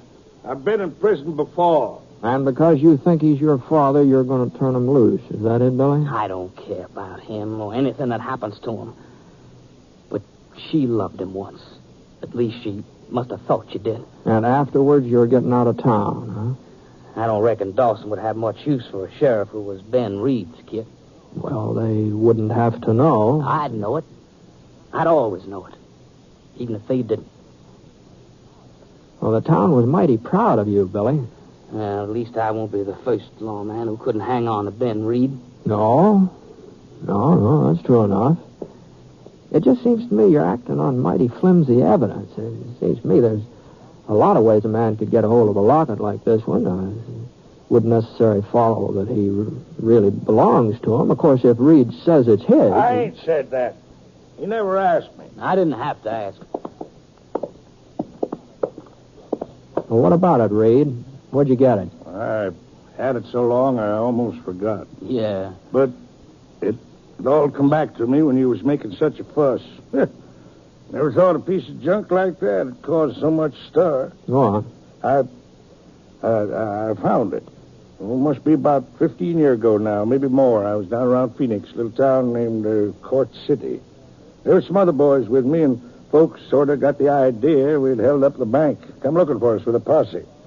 Well, there was a couple hours of shooting, and afterwards the posse went back without us.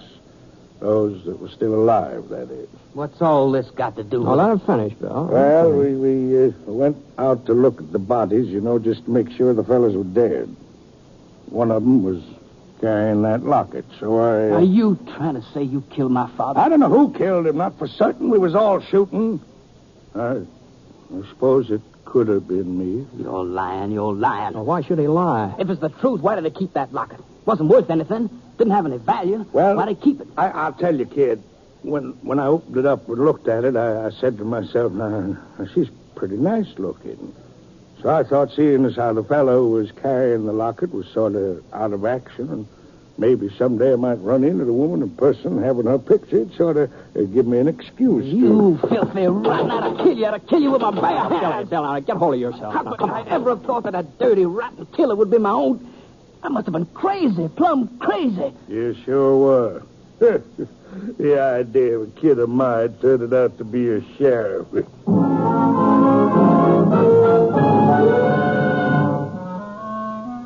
took Billy Riddle a little while to simmer down. When he finally did, he changed his mind about going to Fort Lyon. He decided to wait until the storm had died down, till he was sure of delivering the prisoner. Reed didn't say anything, not another word. Not until Bill went out back to get some wood for the pot-bellied stove. Why are you looking at me like that, Ponset? You didn't believe me, did you? Not entirely, Reed. No, not entirely. Why not?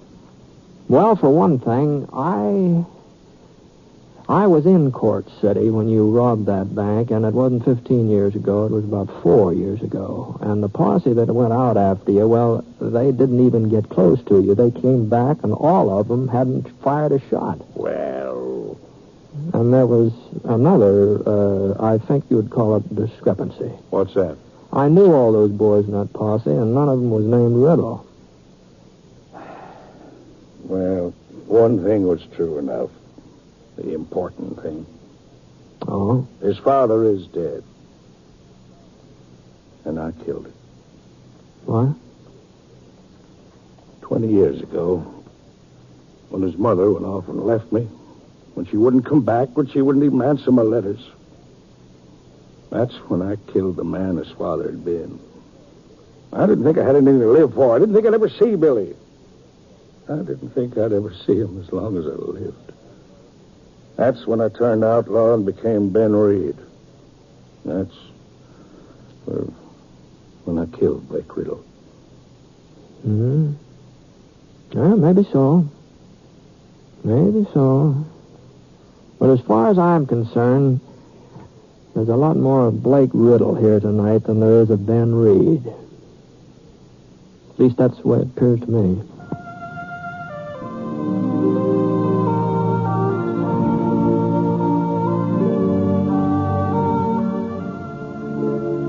Well, it was a couple of days before that storm let up, and Sheriff Billy could take him over to the marshal at Fort Lyon. And he got him there, too. No trouble at all.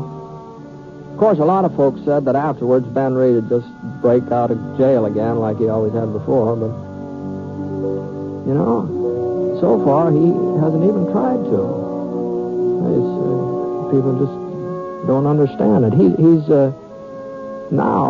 practically a model prisoner.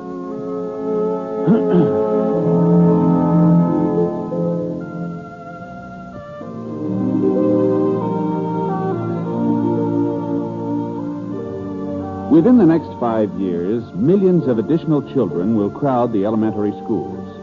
Unless we prepare for this increased enrollment, our children and our nation will suffer.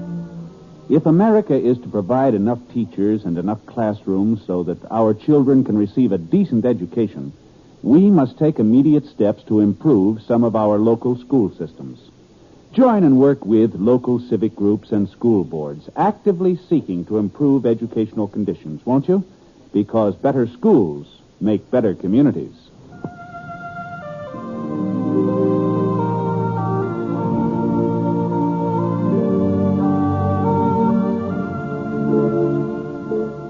The Six Shooter is an NBC Radio Network production in association with Review Productions. It is based on a character created by Frank Burt, and the transcribed story is written by him. Mr. Stewart may currently be seen in the Universal International picture, The Glenn Miller Story. Others in the cast were James McCallion, Ken Christie, Howard McNear, and Alan Reed. Special music for this program was by Basil Adlam, and the entire production is under the direction of Jack Johnstone. All characters and incidents were fictitious, and any resemblance to actual characters or incidents is purely coincidental. This is Hal Gibney speaking.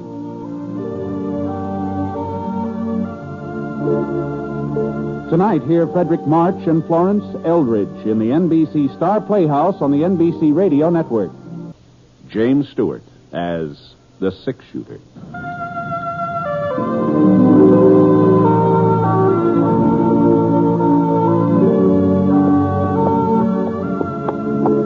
The man in the saddle is angular and long-legged. His skin is sun-dyed brown. The gun in his holster is gray steel and rainbow mother of pearl. Its handle unmarked. People call them both the Six Shooter.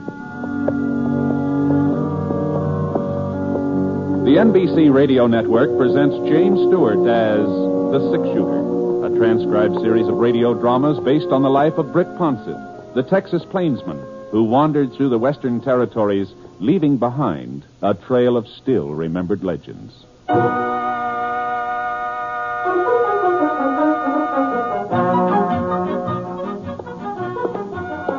About the last place I expected to be that Tuesday was the town of Powder Creek.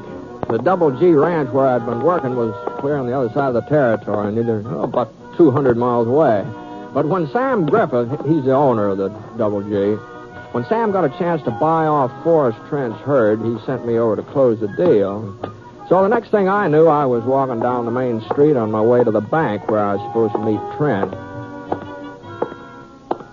Gee whiz, it sure was a nice day. Kind of Indian summer-like. A lot warmer than it had a right to be in October. The sun had fooled the maple trees into thinking it was spring. A couple of them beside the Civil War cannon in the square were even starting to bud. The two fellas sitting underneath it playing checkers in their shirt sleeves, well, it looked like the sun had fooled them, too. Howdy. Just a minute, mister. Just a minute till I make this move. There. That ought to hold you, Jonah. Now, what was it you wanted, mister? Oh, I didn't want anything. I just said howdy, that's all. Oh, howdy. Well, speak to the man, Jonah. He spoke to us. It's my move now. I'll do my talking afterward. Yeah. Howdy. Ah, it's a nice day. Yeah? Well, so long. Hold up there a minute, son. Hmm? Say, see that gun of his, Jonah? Yep. You ain't Britt Ponset, the six-shooter. My name's Ponset, yeah. You hear that, Jonah? He's Britt Ponset. Yep. And we was kind of wondering when you was going to show up, Mr. Ponset. Been expecting you for the last month or so. What's that? Yeah, when you got to jump, you got to take it. That's the rule. All right, Jonah. All right, I know the rules. Well, we'll take it then. Take it. All right. Yeah. There. You satisfied? You said something about expecting why, me. sure. Ever since we heard the news. Congratulations. Why? He said congratulations. Now, let's get on with the game. All right. Your move, ain't it? Yeah, how in thunder should I know? All this chattering going on. Well, I don't like to keep interrupting, but I wonder if you would mind explaining just what you meant by... Jonah's trying to think. Yeah, I know, but what I don't want him to claim I beat him because we kept him from concentrating. No, of course not. No,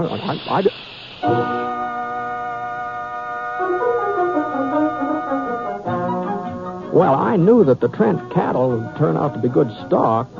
Double G was lucky to be buying them. But since they weren't going to belong to me, I couldn't see why congratulations were in order. Unless folks in Powder Creek had heard wrong, unless they thought I was outfitting a ranch of my own. And I started to explain things to the fellows playing checkers, but they shushed me again, good and loud this time. So I gave up and went on town toward the bank. I was just passing by the newspaper office when I bumped into Quint Todd. He was editor of the Powder Creek Press, a weekly newspaper. Matter of fact, he was more than just an editor. Quint's pa had retired in the last 6 or 7 years, and he was putting out the paper practically single-handed. Good afternoon, Quint. Huh? Oh, it's you, Ponset. So you finally got here, huh? Well, I'm here, if that's what you mean. I didn't realize folks were so anxious about me. Some of us are anxious, maybe. Some of us ain't. Ah. What, are you upset about something, Quint? Why should I be upset? Well, I don't know. If the things are all right, aren't they? I mean, with the paper? Paper's fine. I'll save you the next issue so you can see your name in print. Well, I sure can't think of any reason why you'd be writing about me. It's customary, ain't it? What? It's customary to write about the groom. The groom? The what? I'm busy now, Ponset. I got a story to run down. Oh, Quint, I hope you'll be real happy. Both of you. No, but Quint, hey, for Pete's sake, Quint, Quint!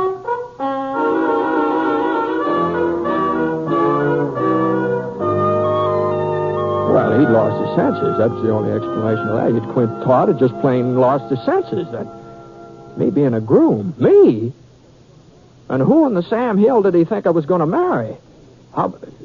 I hadn't even been keeping company. Not that I have anything against marriage, you understand.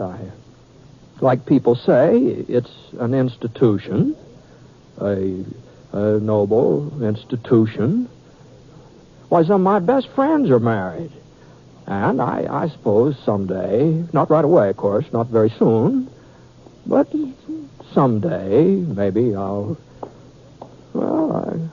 Hello, Britt. I was on my way to meet you. Huh? What's the matter? You look like you just fell off a bronc. Oh, hello, Trent. I guess I was kind of preoccupied. I was thinking about something. I reckon we shouldn't expect you to have all your faculties in good working order. Not at a time like this, huh? What? Oh, sure was a surprise. Never thought I'd see the day when some woman would put a saddle on you. What? Well, we better get over to the bank. I told Mr. Frederick we'd be there by 3 about. He's drawn up the papers. Sure. Trent. Yeah? Now, about me getting married, the fact of the matter is, Oh, Britt, you know I was just joshing with that saddle tall. Oh, yeah. Oh, I know. To tell you the truth, but... it's high time you did put down some roots. Maybe so. Yes, Trent. You just wait till you got a family of your own. why, you'll be a different man. Well, that's possible. That's possible, Trent. But just where did everybody get the notion that I was almost ready to... You didn't think you could keep it a secret, did you? A secret? Well, you ought to know Minnie better than that. Minnie? Yeah, that's who told me. Well, of course, there'd been rumors going around for several weeks, but until I heard it from Minnie herself... Oh, wait, hold on. You mean Minnie Flint? Well, who else would I mean? It's her niece you're marrying, ain't it? What are you acting so strange about? Look, now, I just want to get this straight. Minnie Flint told you I was marrying her niece? Well, she told everybody. I see. Well, now, Britt, I know how a man feels when he's getting ready to jump overboard. I felt the same way myself, sort of awkward and embarrassed. Well, be that as you it wish may. Folks didn't know about it so they wouldn't poke fun the way they always do. But you can't blame Minnie for spreading the news. Well, I sure do blame her. Well, now, Britt, Minnie's been like a mother to Helen, raised her since she was a baby. Well, Helen ain't never had no folks of her own. I know that. Well, then, you shouldn't mind Minnie being proud.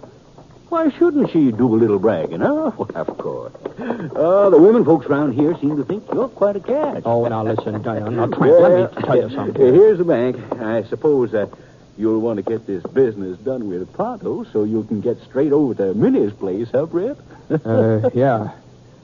Yeah, I would like to get over to Minnie's.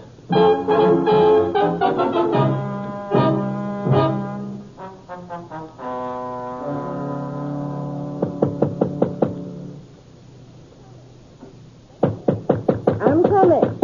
Just a minute, I'm coming. Britt. You mind if I come in, Minnie? Why, well... Excuse me. Thanks. It's sure nice to see you, Britt. I didn't have any idea you were in Powder Creek. I didn't have any idea at all. Uh-huh. You're just passing through, ain't you? You're not staying. Some folks seem to think I am. At least long enough to get married. Oh, you've heard. Well, so is everybody else, as far as I can tell. Your announcement of my engagement seems to have blanketed the whole town. Now, Britt, I can explain. Well, that's why I'm here. Why don't you just sit down over there on the sofa? I've got some oatmeal cookies out in the kitchen. I just made them this morning. Minnie? Yes. You just can forget about the cookies. I really don't have much of an appetite. Oh. Well. I'm waiting, Min. Well, you see, Britt, I only did it for Helen. Now, she's a fine girl, and, I wanted to help her out. Oh. On account of Quint Todd. They've been going together for nearly 6 years now, but he just never seemed to get around to asking her to marry him. Well, he must have his reasons. A man usually does. Oh, it's because of his father. You see, Quint's been taking care of old man Todd ever since he retired. And it must cost money, him being so sickly all the time. Uh-huh. But Quint could have married her. Helen don't expect a lot of fancy clothes in a fine house. She's the practical type. Just what has this got to do with me? Well, I had an idea. I thought if maybe there was somebody else, if Quint believed Helen was interested in another man, well, maybe he'd come to his senses and take the bull by the horns and marry her himself. You've been sort of using me as a decoy. Is that the idea? I knew you was working for the Double G. It didn't seem likely you'd be showing up in these parts. Not for the time being, anyhow. And afterward, after Quint and Helen tied the knot, then it wouldn't matter. Well, you ought to be ashamed of yourself, man. Both you and Helen. You don't think she knew about it? She didn't? Of course not. I didn't dare tell her. Why, she'd have never stood for it. Well, then how on earth did you manage to convince her that I was interested? I've got a sister living over in Black Mountain. That's not far from the Double G. No, but what I mean is, how did you ever... Well, I sent her some letters and asked her to post them for me. They was love letters, Britt. I sort of changed my handwriting and signed your name. Minnie Flint. I guess you might as well know the rest, too. When Helen answered them, when she wrote back to you, well, I kind of saw to it that her answers never got mailed. Well, I just don't know what to say. Oh, I never dreamed it'd go this far, Britt. I was sure Quint would start talking serious when he first found out that you and Helen were corresponding, but he didn't. And then, well, I thought maybe if your letters got a little more sincere, well, maybe that would make him jealous. I left him around where he couldn't help seeing them whenever he come calling. You didn't actually propose in my name. Oh, no. Well. Britt. Well, not in so many words, but reading between the lines, well, that's how Helen took it. She wrote you her answer 2 weeks ago. She wrote yes. What? Your letters were mighty convincing. Well, then you better start figuring out some way of unconvincing her. Well, I don't know. Maybe. Look, man, now, Helen's got to know the truth. And if you won't do it, well, I'll just have to tell her all about it myself. Because... Oh, Confrontation, I guess maybe he's... What, Britt? Well, you're here already. Hello, Helen. Oh, my goodness. Sure is good to see you, Britt. You're looking fine. Oh, so you, Helen, so you. I wish I'd known you were coming. I wouldn't have been out doing the marketing. No, it didn't matter. Didn't matter. Oh, Britt, I just got to tell you. Maybe I shouldn't say it right out like this, but well, ever since I was a little girl, I've looked up to you so. Why, it just seemed to me you were the finest man that ever came through Powder Creek. No, Helen. Of course, I never guessed that someday, well, that you and I... Oh, Britt, I'm so happy about it. Excited and happy. I just hope you're as pleased as I am. Are you, Britt? Sure, Helen. Sure.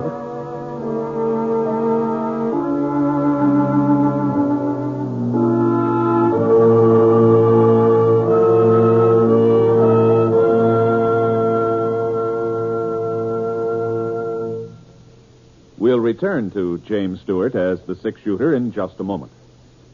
Every man and woman in the armed forces will tell you the only call that takes precedence over mess is mail call. And when a letter is more important to a hungry GI than food, you know it means something. And the truce in Korea is no reason why we should stop writing letters to our men and women in service, whether in U.S. camps or overseas. Mail from home is just as important now as it ever was. Oh, yes, and be sure to mail your soldier's Christmas packages this week. In that way, you'll be sure he'll receive them in time to make his Christmas away from home a little more cheerful.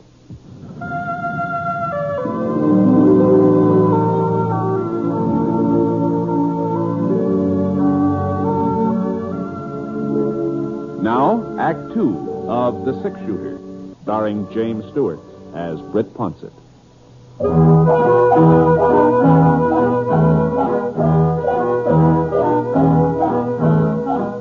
There just wasn't anything else to say. There just wasn't. I couldn't tell Helen that I'd never really thought about her in a marrying way. And besides, Minnie, she caused all the trouble. It was her place to set things right. Min didn't open her mouth. She just stood there staring at us through her bifocals, real pleased with herself. Well, the next thing that happened was Helen invited me to supper. Oh, boy, I sure didn't want to accept. All I wanted to do was just get out of the house and get out of Powder Creek, too. But what I wanted to do and what I did were two different things. I went back to the hotel where I was stopping, changed my shirt, and I rode out to Minnie's again. I guess Britt doesn't like my cooking at me, and he's hardly eaten a thing. Oh, it's not that, Helen. Everything's fine. I had a pretty big dinner at noon, and it kind of stayed with me. More coffee, Britt. No thanks, man. You'll have to tell me your favorite foods, Britt, so I'll know what to fix after. I sort of like most everything. Apple pie, I bet. Most men like apple pie. Why, whenever Quint and I went... Oh. Speaking of Quint, I ran into him today. I'd just as soon not discuss him. Always seemed to me to be an awful nice sort of a fella. Please, Britt. Oh, sorry. Well, I'll just rid up the table. Oh, Here, let me help you. No. I can manage. Besides, you two have lots of things to talk over. Well, all right. Real warm night for this time of year. Moon, too. A harvest moon. Oh? I hadn't noticed. We ain't taken down the porch swing yet, Britt. Oh, that's all. It might be kind of nice to sit outside for a spell. Well, whatever you say, Helen. Whatever you say.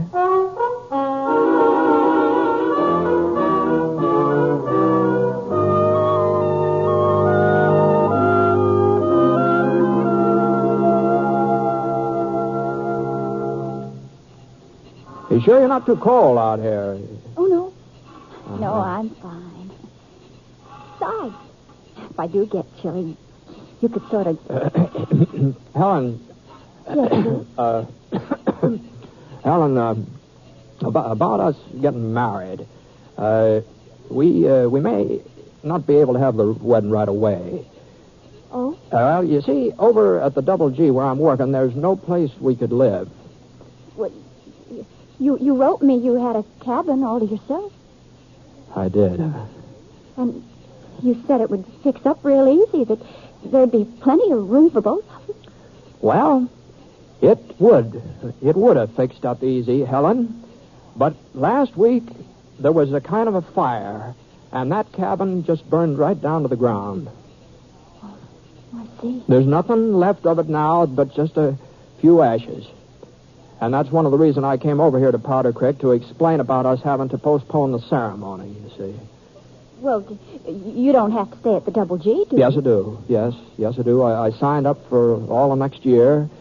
Don't have any choice, so maybe we ought to not be formally promised. I mean, if somebody else came along, I wouldn't blame you not for waiting. Britt, there won't be anybody else. Oh, you never know. You never know. And a year isn't very long to wait. A year isn't long at all. No, I guess not. But just in case. Wait a minute.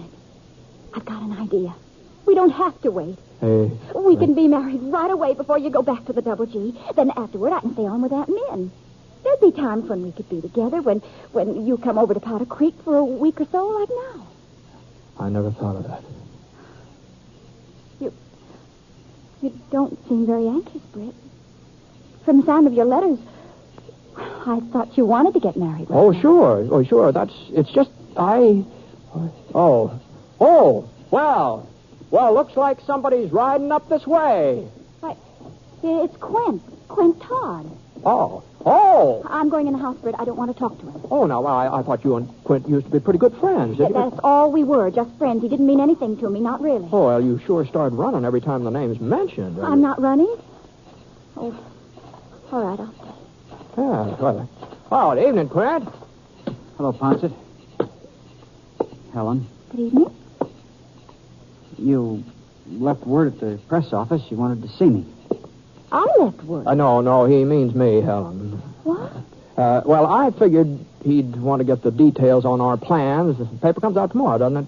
That's right. Yeah, well, I just want to tell you couldn't have come at a better time. You see, we just finished settling things. The ceremony's going to be this week. Haven't decided on a day yet. How's Friday, Helen? Oh, well, yes. The sooner the better. The sooner the better. Friday, then. Church wedding? Oh, of course. I want everybody to come, everybody in town. You better say so in the paper. There won't be time to send out formal invitations. You're invited, too, of course, Quint.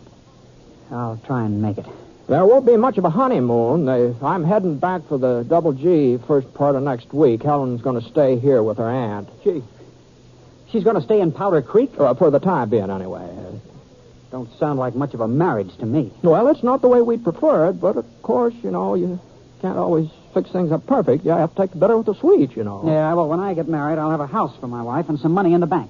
There are more important things than houses and money. You never said so before. I never said I wanted a house of my own, did I? Well, no. But I couldn't ask you to move in with me and Pa, the way he's ailing all the time. That was just an excuse. If you loved me, you'd have asked. I did love you. You must have known I did. How was I to know? There's no point in hashing it over now. Good night. No, hold on now. Hold on, Quint. Now, just a minute. Now, I want to get this thing straight now. I could hardly believe my ears just now. You said you were in love with Helen? I still am, if you want to know it. Quint. Well, I sure don't like the sound of this. Helen's engaged to me. How I feel about her doesn't matter. It's how she feels that counts. Ah, but if you're in love with her, now how do I know she's not in love with you? It's pretty plain that she isn't. I don't know. You know, being in love usually works both ways, you know. Don't know about this. Well, Helen, what about this now? Britt, you know, I don't care anything about him one way or the other. Is that the truth? You talking the truth now? We're not starting our marriage on a lie now, are we? Well, maybe I was fond of Quint once, but that was before... Well... You're all over it now. All over it. Are you sure? I'm promised to you. Yeah, but I wouldn't hold you to that promise. As a matter of fact, I'd insist you break it if I thought there was somebody else. Well, that's mighty generous of you, Britt. But you don't need to worry. Of course, if our marriage didn't go through, I'd be kind of upset. Hurt, maybe. Oh, I wouldn't ever hurt you, Britt. Not for anything. Oh, I'd get over it, Hal. I'd get over it. A man always does. At least I always have before. Sure? Oh, sure. Lots of times. Oh, yeah. But you wrote me that I was the only girl you ever... Oh, well, I to tell you the truth, what I meant was that you were the only girl I'd ever been engaged to, you see. That's what I meant. It looks to me like the choice is up to you, Helen. Yes, I think that's the way I see it, too. If you're smart, you'll choose Ponset. I sure haven't got anything to offer you.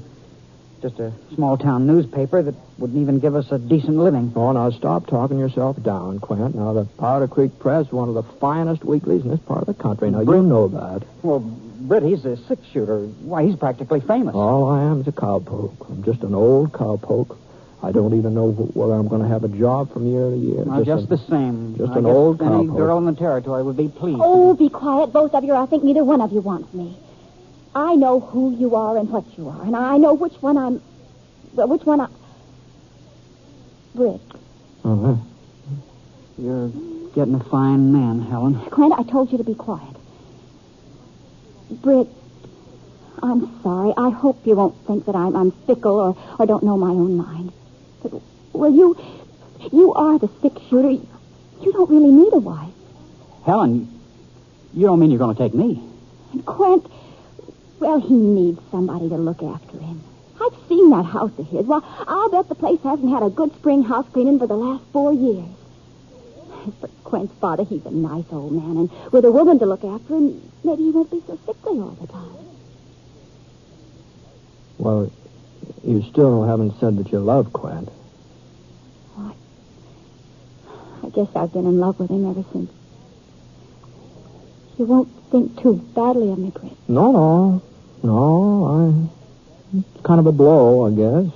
But like I said, it'll take a little while to get over it, and I'll manage somehow. I'll manage.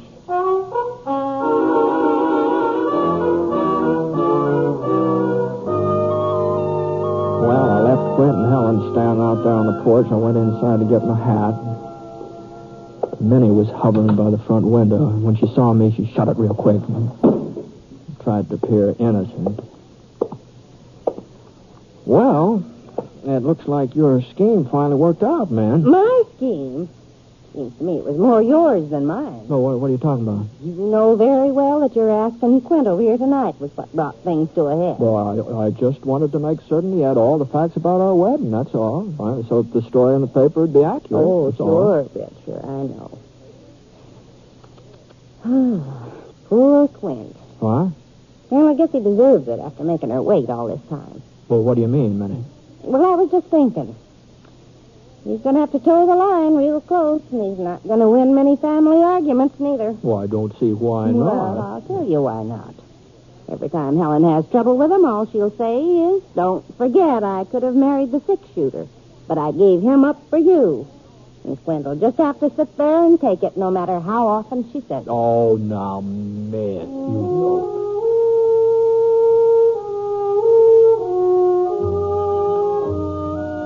Well, Quint and Helen were married the following Sunday. I stayed over for the wedding. Matter of fact, I was best man. Both of them insisted on that. But I didn't enjoy the ceremony very much. I kept thinking that, that it could have been me standing there saying the I do's. And, gee whiz, that sure is a close call.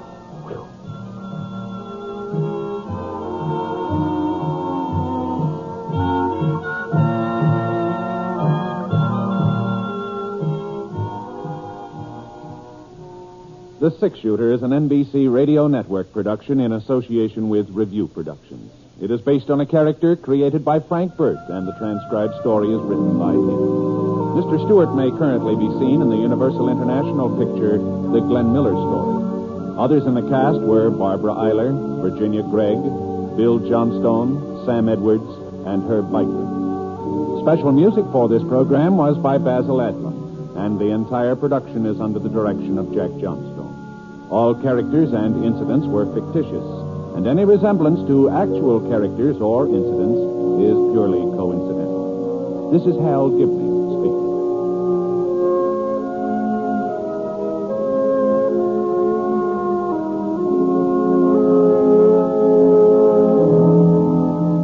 Tonight hear Angela Lansbury in the NBC Star Playhouse on the NBC... In a moment, you'll hear James Stewart as the Six Shooter, just one of the many fine programs brought to you Sundays on NBC. Later this evening, listen to the NBC Star Playhouse with two of your favorite stars. Hear Stroke of Fate and the story of what might have happened if fate had reversed historical facts. And be sure to keep tuned for the dramatic story of Last Man Out. It's a wonderful lineup of great programs, all of them heard only on NBC. James Stewart as the Six Shooter.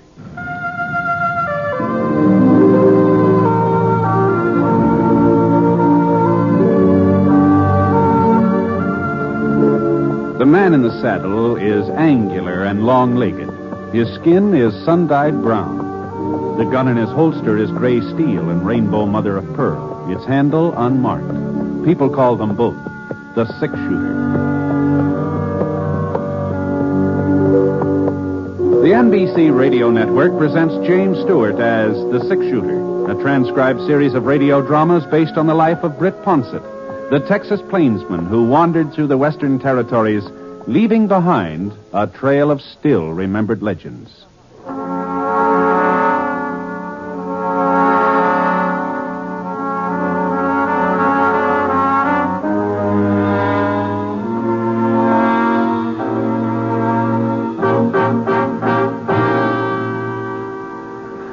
Confess thee of thy sin, Desdemona, or indeed thou art to die. Milord Othello, have mercy on me. I say amen. And you, mercy too.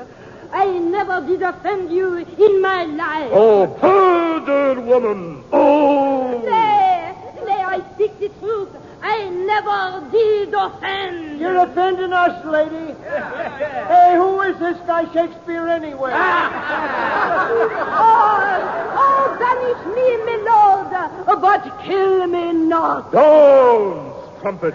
Kill me tomorrow, but let me live tonight. Beat back, kill it tonight. Yeah, let's get it over with. Nay, nay. Milady, if you strive... But half an hour. Holy mackerel, not another half hour of this. Go on, Othello. Put her out of her misery. How about our misery? Ladies and gentlemen. Ladies and gentlemen. He certainly don't mean us. Ladies and gentlemen.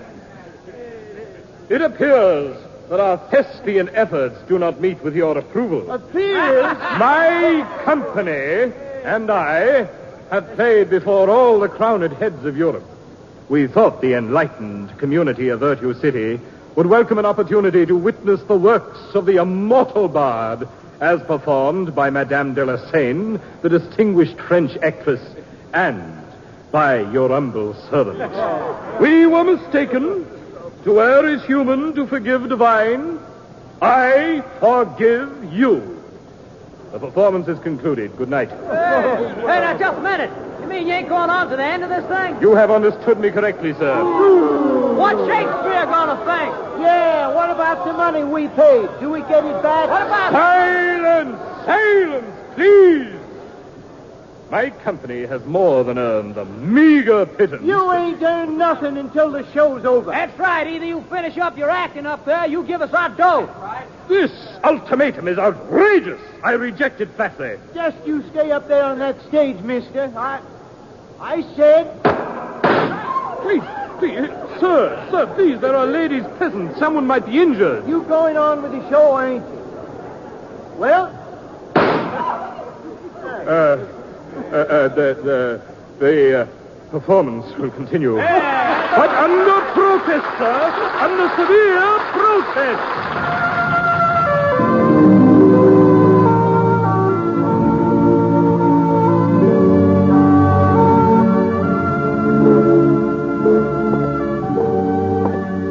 I hadn't been back to Virtue City since the second silver strike.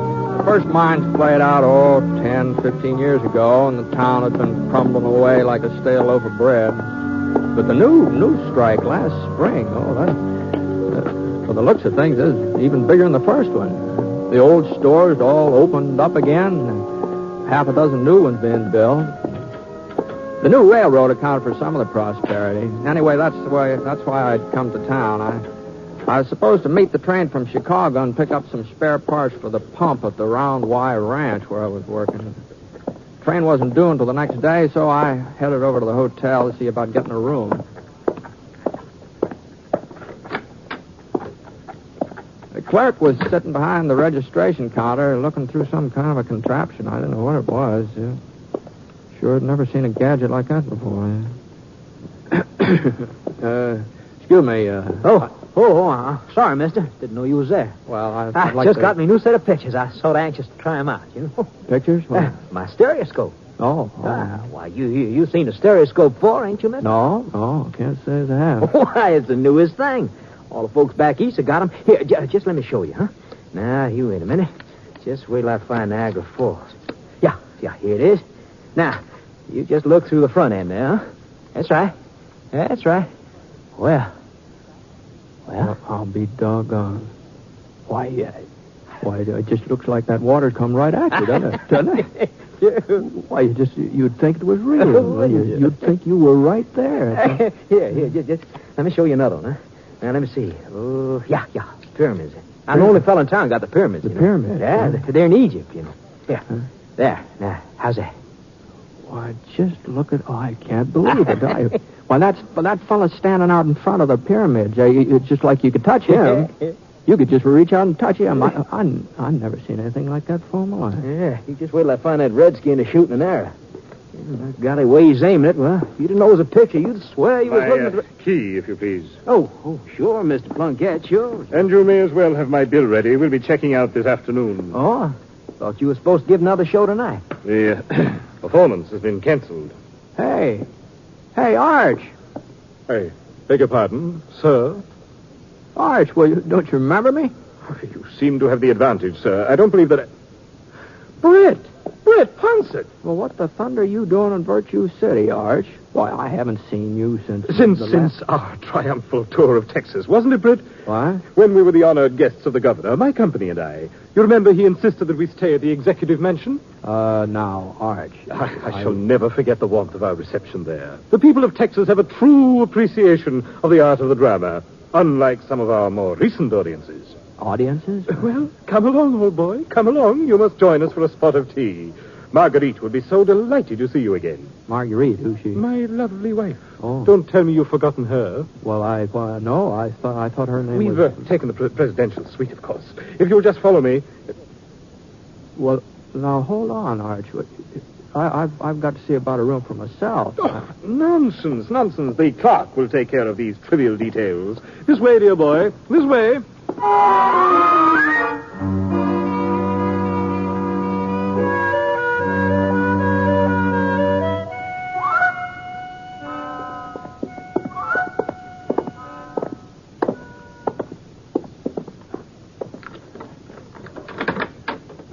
Here we are, my dear Britt. Enter. Hey, what the Sam Hills happened to you, Arch? What happened to your voice? All in good time, my good man, all in good time. Marguerite? That's you, Art? Yes, my dear. I've brought someone with me. Oh, I have been, how you say, taking a little nap to snooze the nerves. Why, Brad! Why, you son of a gun, what? Well, where did you come from? Oh, Maggie, how are you? He was downstairs in the lobby, Mag. I had to get him up here fast before he spilled the beans. Oh, that's right. You don't know we're in the profession, do you, Brett? The what? Show business, Britt. Show business. Maggie and I are actors now. We got our own company. No. Permit me to introduce myself. Archibald Plunkett, late of London, Paris, New York, and, for an unpleasant moment, Virtue City. Plunkett, eh? Couldn't keep on calling myself Archie Plunkett. Once I gave up the dry goods emporium and started acting. Oh, I see. And this charming lady is my wife, the toast of the continent, Marguerite Delassane. What do you mean you changed your name too, Maggie? Oh, just fancied it up a speck. I used to be Maggie Rivers before I married Arch. Well, we looked on a map. There's a French river called the Seine, so, It just don't seem fair somehow. What do you mean, Britt? Well, your folks give you a handle. Seems like you ought to stick with it. Oh, not when you're in the profession. Is that so? Sure, most actors have to change their names. They do. Yeah, lots of them. Well, I guess if it's customary, Gee whiz, you're actors now, huh? Well, Arch wasn't much good at business, Britt. You know that. He always hated to stay in one place. And then when the drought hit, well, we were cleaned out. Yeah, it was right about then Doc Ryder come through with his medicine show. Remember the Doc, Britt? Oh, yeah, sure. His guitar player left him flat. Run off with that girl who used to do the singing, the one with the yellow tights. Yellow tights? I don't think... Oh, yeah. So the Doc needed somebody to take their place, and, well, Maggie always had a real sweet singing voice, and seeing as how we were broke anyhow. Doggone tights never did fit me. Well, you're not still with the medicine show, are you? Oh, we sure ain't.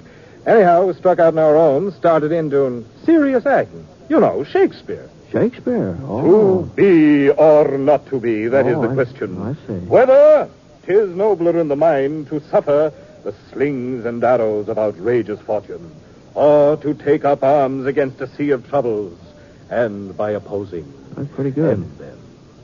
That's Hamlet. Oh, yeah. Oh, that's... To tell you the truth, Britt, I was going to appear as the melancholy Dane this very evening. But circumstances have compelled us to abandon the production. Is that so? Yeah, there was little trouble during our performance of Othello last night. You mean the folks didn't like the show? Well, when they started shooting up at the ceiling, that was the impression that we got. Well, now, they shouldn't have done that. I couldn't agree with you more completely. Anyway, we're going on to Rocky Falls. Maybe folks there'll have a little more... Oh, who on earth? Right, now, you won't say anything. You won't give us away. Oh, no, of course not. Your servant, sir? Forgive me for intruding. Are you Archibald Plunkett, the actor? I am he. Delighted to meet you, Mr. Plunkett. And what may I do for you, sir? I happen to be spending the day in Virtue City, and I saw a theatrical poster advertising a performance of Hamlet, one of my favorite plays. Unfortunately, when I tried to buy tickets, I was informed that your company isn't appearing this evening. That is correct, sir. A sudden change in our schedule. We have so many engagements, we're unable to fill them all. I understand, Mr. Plunkett. I understand. The vagaries of show business. See, I happen to be in the theater myself. Indeed? My card. Oh, thank you. I'm sorry I won't have the opportunity of witnessing your performance. Good afternoon. Good afternoon, sir. Old faker. Why, I bet he's no more in show business than you are, Britt. Probably thought we'd give him a couple of free passes. Oh, no. Oh, Arch, what's the matter? Oh, no. It couldn't. I'm seeing things. Britt? Here, Britt, what's it look like to you? The name on this card. What's it say? Let's see. It says Barnum. P.T. Barnum. Yeah, that's the name, all right. Printing's real clear.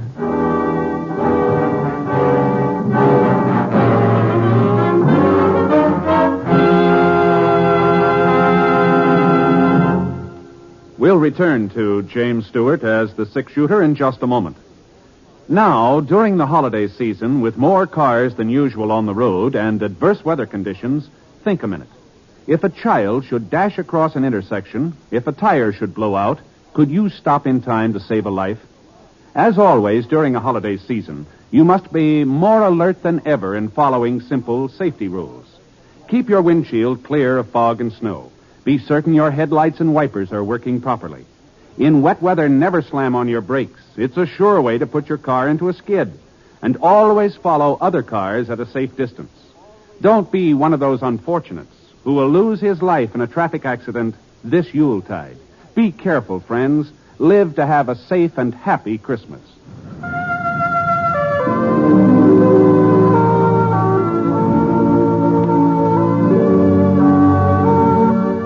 Now, Act 2 of The Six Shooter, starring James Stewart as Britt Ponset.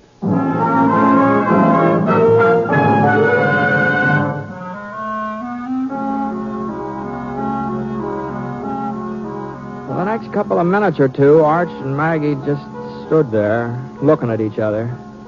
And the way they were looking at each other, I tell you, it was the same kind of an expression a calf gets just before you hit him with a branding iron. Then Arch walked over to the window and raised it up just like he was getting ready to jump out. I thought sure Maggie'd stop him. She didn't. All she did was just grab the calling card out of my hand, started rubbing her finger over the printing on it. Arch, it's real engraving. Yeah.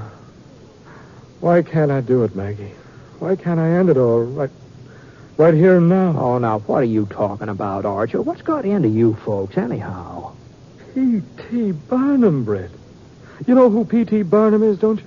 Well, he said he was in show business. In show business? He is show business. Jenny Lind, General Tom Thumb, half the stars in America owe their careers to him. Yeah?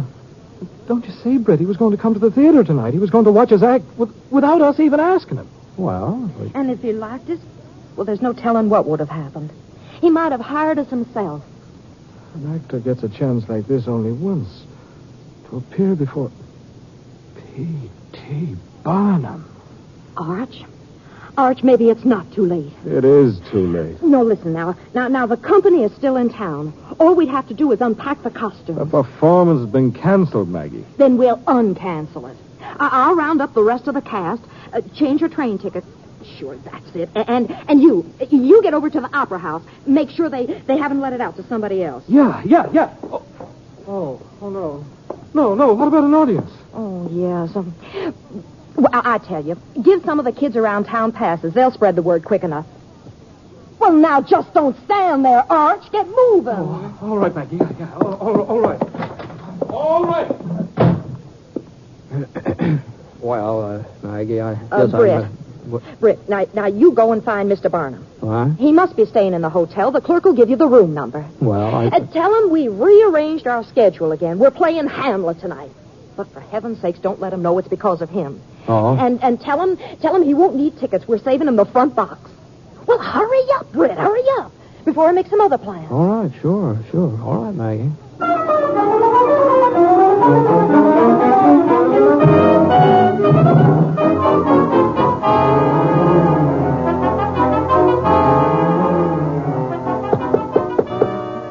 Come in.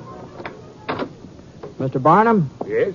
Oh, hello there. Howdy, my name's Britt Ponset. I'm glad to meet you, Mr. Ponset. What can I do for you? Well, my friends, the Plunkets, the Plunkettes, they asked me to find you. Oh? And they've sort of changed their plans. It seems they're going to stay over in Virtue City tonight and give the show. Oh, I see. And they asked me to tell you that they're saving a box for you if you'd care to use it tonight. That's very considerate, Mr. Ponset. I'd be delighted. Are you with the company? How's that? Are you one of the performers I'm to have the pleasure of watching tonight? Oh, no. I'm just a friend. Oh. Well, thank you for delivering the message. Don't mention it, Mr. Barnum. No, don't mention it.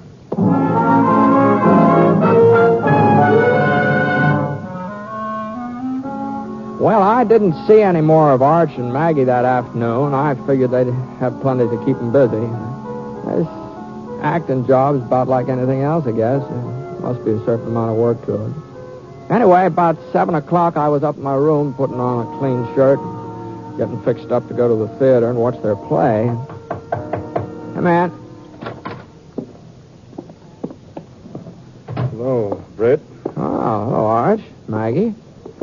What's the matter? I'm just born under an unlucky star, I guess. Oh? It's my fault. I never should have suggested giving a performance tonight in the first place. Well, what, couldn't you get the opera house? No. No, it's available. Well, Mr. Barnum's coming. He told me so himself. Oh, heaven forbid. Well, I thought you were so anxious for him to see you. Not just to see us, but to like us, to appreciate our talent. Oh, if I'd only stopped to think, Arch. Oh, don't blame you, my dear. Blame myself. Should have realized the whole idea of our playing tonight was out of the question. Now I've sent those kids all over town. Well, maybe we can catch an early train. Sneak away before anyone knows. Now, hold on there. Now, what are you both so down on the mouth about? Now, you got the theater, and you're going to have an audience, Mr. Barnum included. Well, that's just it, Britt, the audience. Huh? It'll be the same folks who came last night. Oh, I see. Boo us, make fun of us, probably start shooting again. And what'll Mr. Barnum think? We're the worst actors he's ever seen, that's what he'll think. Yeah, but there ought to be some way of maintaining order. What about the sheriff? Here's a man to do it.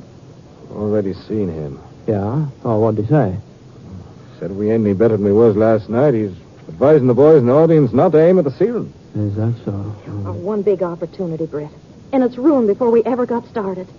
Well, maybe there won't be any trouble. Maybe the audience will like this, what is Hamlet? Maybe they'll like that better than the one you gave them before. They won't. It isn't one of our most successful presentations. Uh-huh. You couldn't try something else, could you? We only do 2 plays, Britt. Othello and Hamlet. I see. Well, I guess wouldn't be much point in repeating that Othello, huh? No, wouldn't. Uh-huh. Well, I'm awful sorry, Arch. I wish there was something I could do. Do you, Britt? Do you really wish there was something you could do? Why, sure, Maggie, sure. Well, as a matter of fact, we did have one possible solution. So? It sort of involves you in a way. What, me? You see, you're practically saving our lives, Brett, if you do it. Explain it to him, Arch. Well, maybe you'd better do the explaining. Oh, no. It really was your idea, Arch. Go on, Arch. Well, you see, Brett, now, don't say no until you hear me out. Well, I'm not saying anything. You see, we were thinking most of the folks here in town they must know you by sight, and they know you're the 6-shooter. So, it...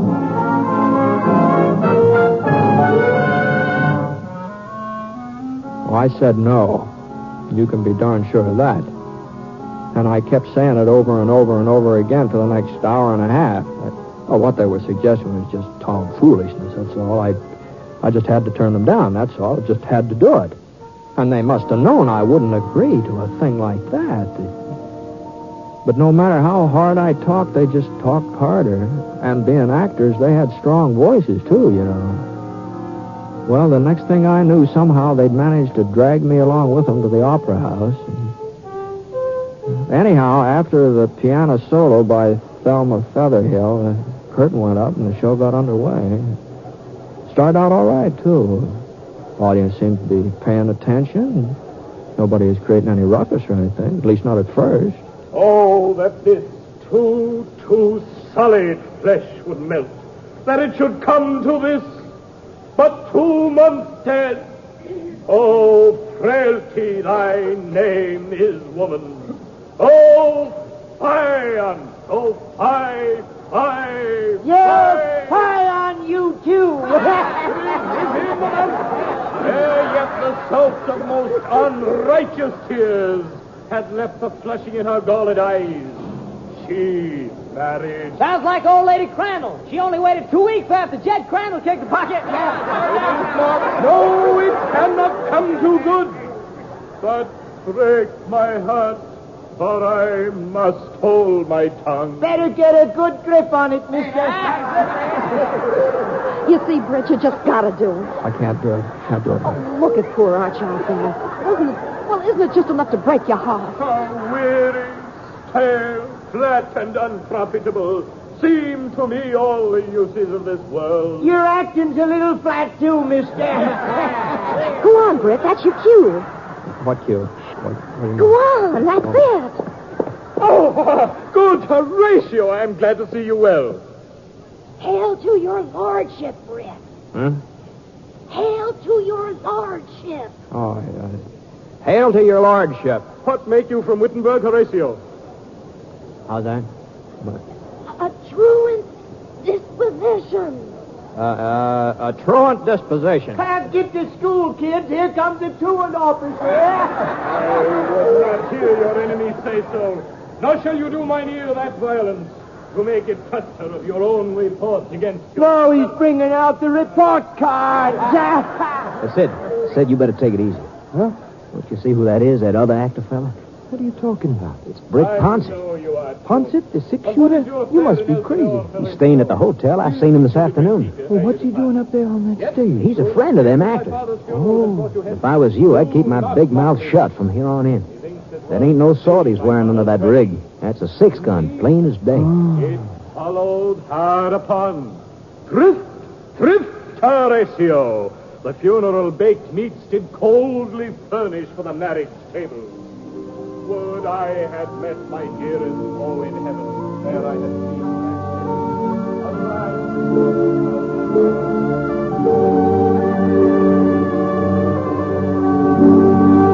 Oh, woe is me. Now cracks a noble heart. Good night, sweet prince. Sweet, And flights of angels sing thee to thy rest. Rest. And flocks of angels sing you to your rest.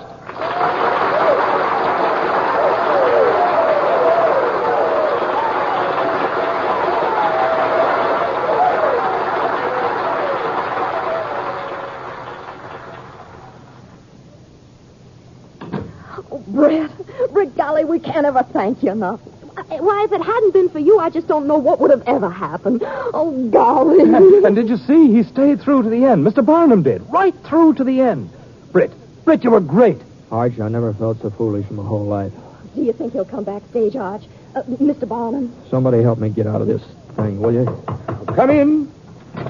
Why, Mr. Barnum? Good evening. I just wanted to drop by and tell you how much I enjoyed your performance tonight. We are most honored, sir. Honored. Your future in the theater is assured. And you there, Ponset. Who, me? You told me you weren't an actor. Oh, he was just sort of filling in, Mr. Barnum. Oh, I realize you weren't up in the part, Mr. Ponset. But such stage presence. Why, the way that audience quieted down when you walked on, I've never seen anything like it before in my life. Never. Now, if you're seriously interested in the theater as a career, I would be very happy. No, thanks very much, Mr. Barnum. I'm not interested. No, that's real kind of you, but, no, thank you. Oh, no.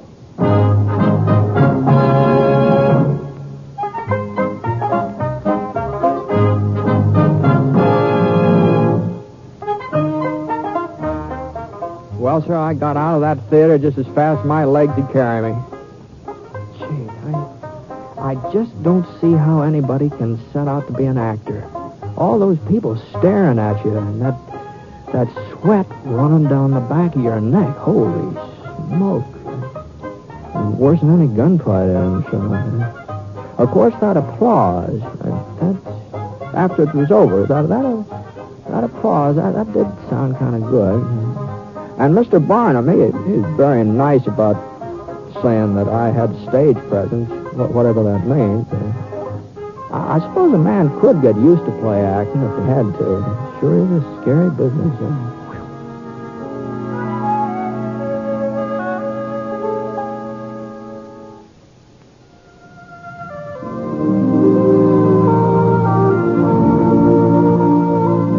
The Six-Shooter is an NBC Radio Network production in association with Review Productions. It is based on a character created by Frank Burt, and the transcribed story is written by him.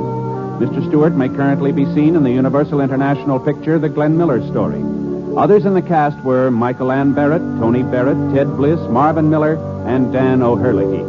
Special music for this program was by Basil Adlam, and the entire production is under the direction of Jack Johnstone. All characters and incidents were fictitious, and any resemblance to actual characters or incidents is purely coincidental.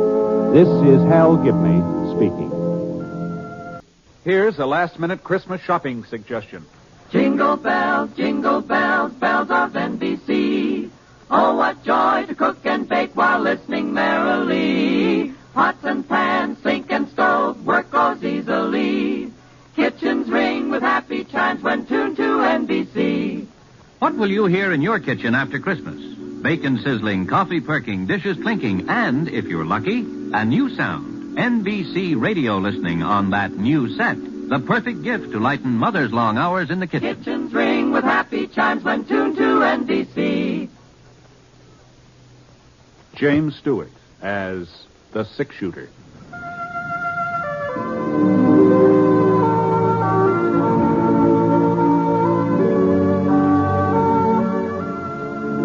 The man in the saddle is angular and long-legged. His skin is sun-dyed brown. The gun in his holster is gray steel and rainbow mother-of-pearl, its handle unmarked. People call them both the six-shooter.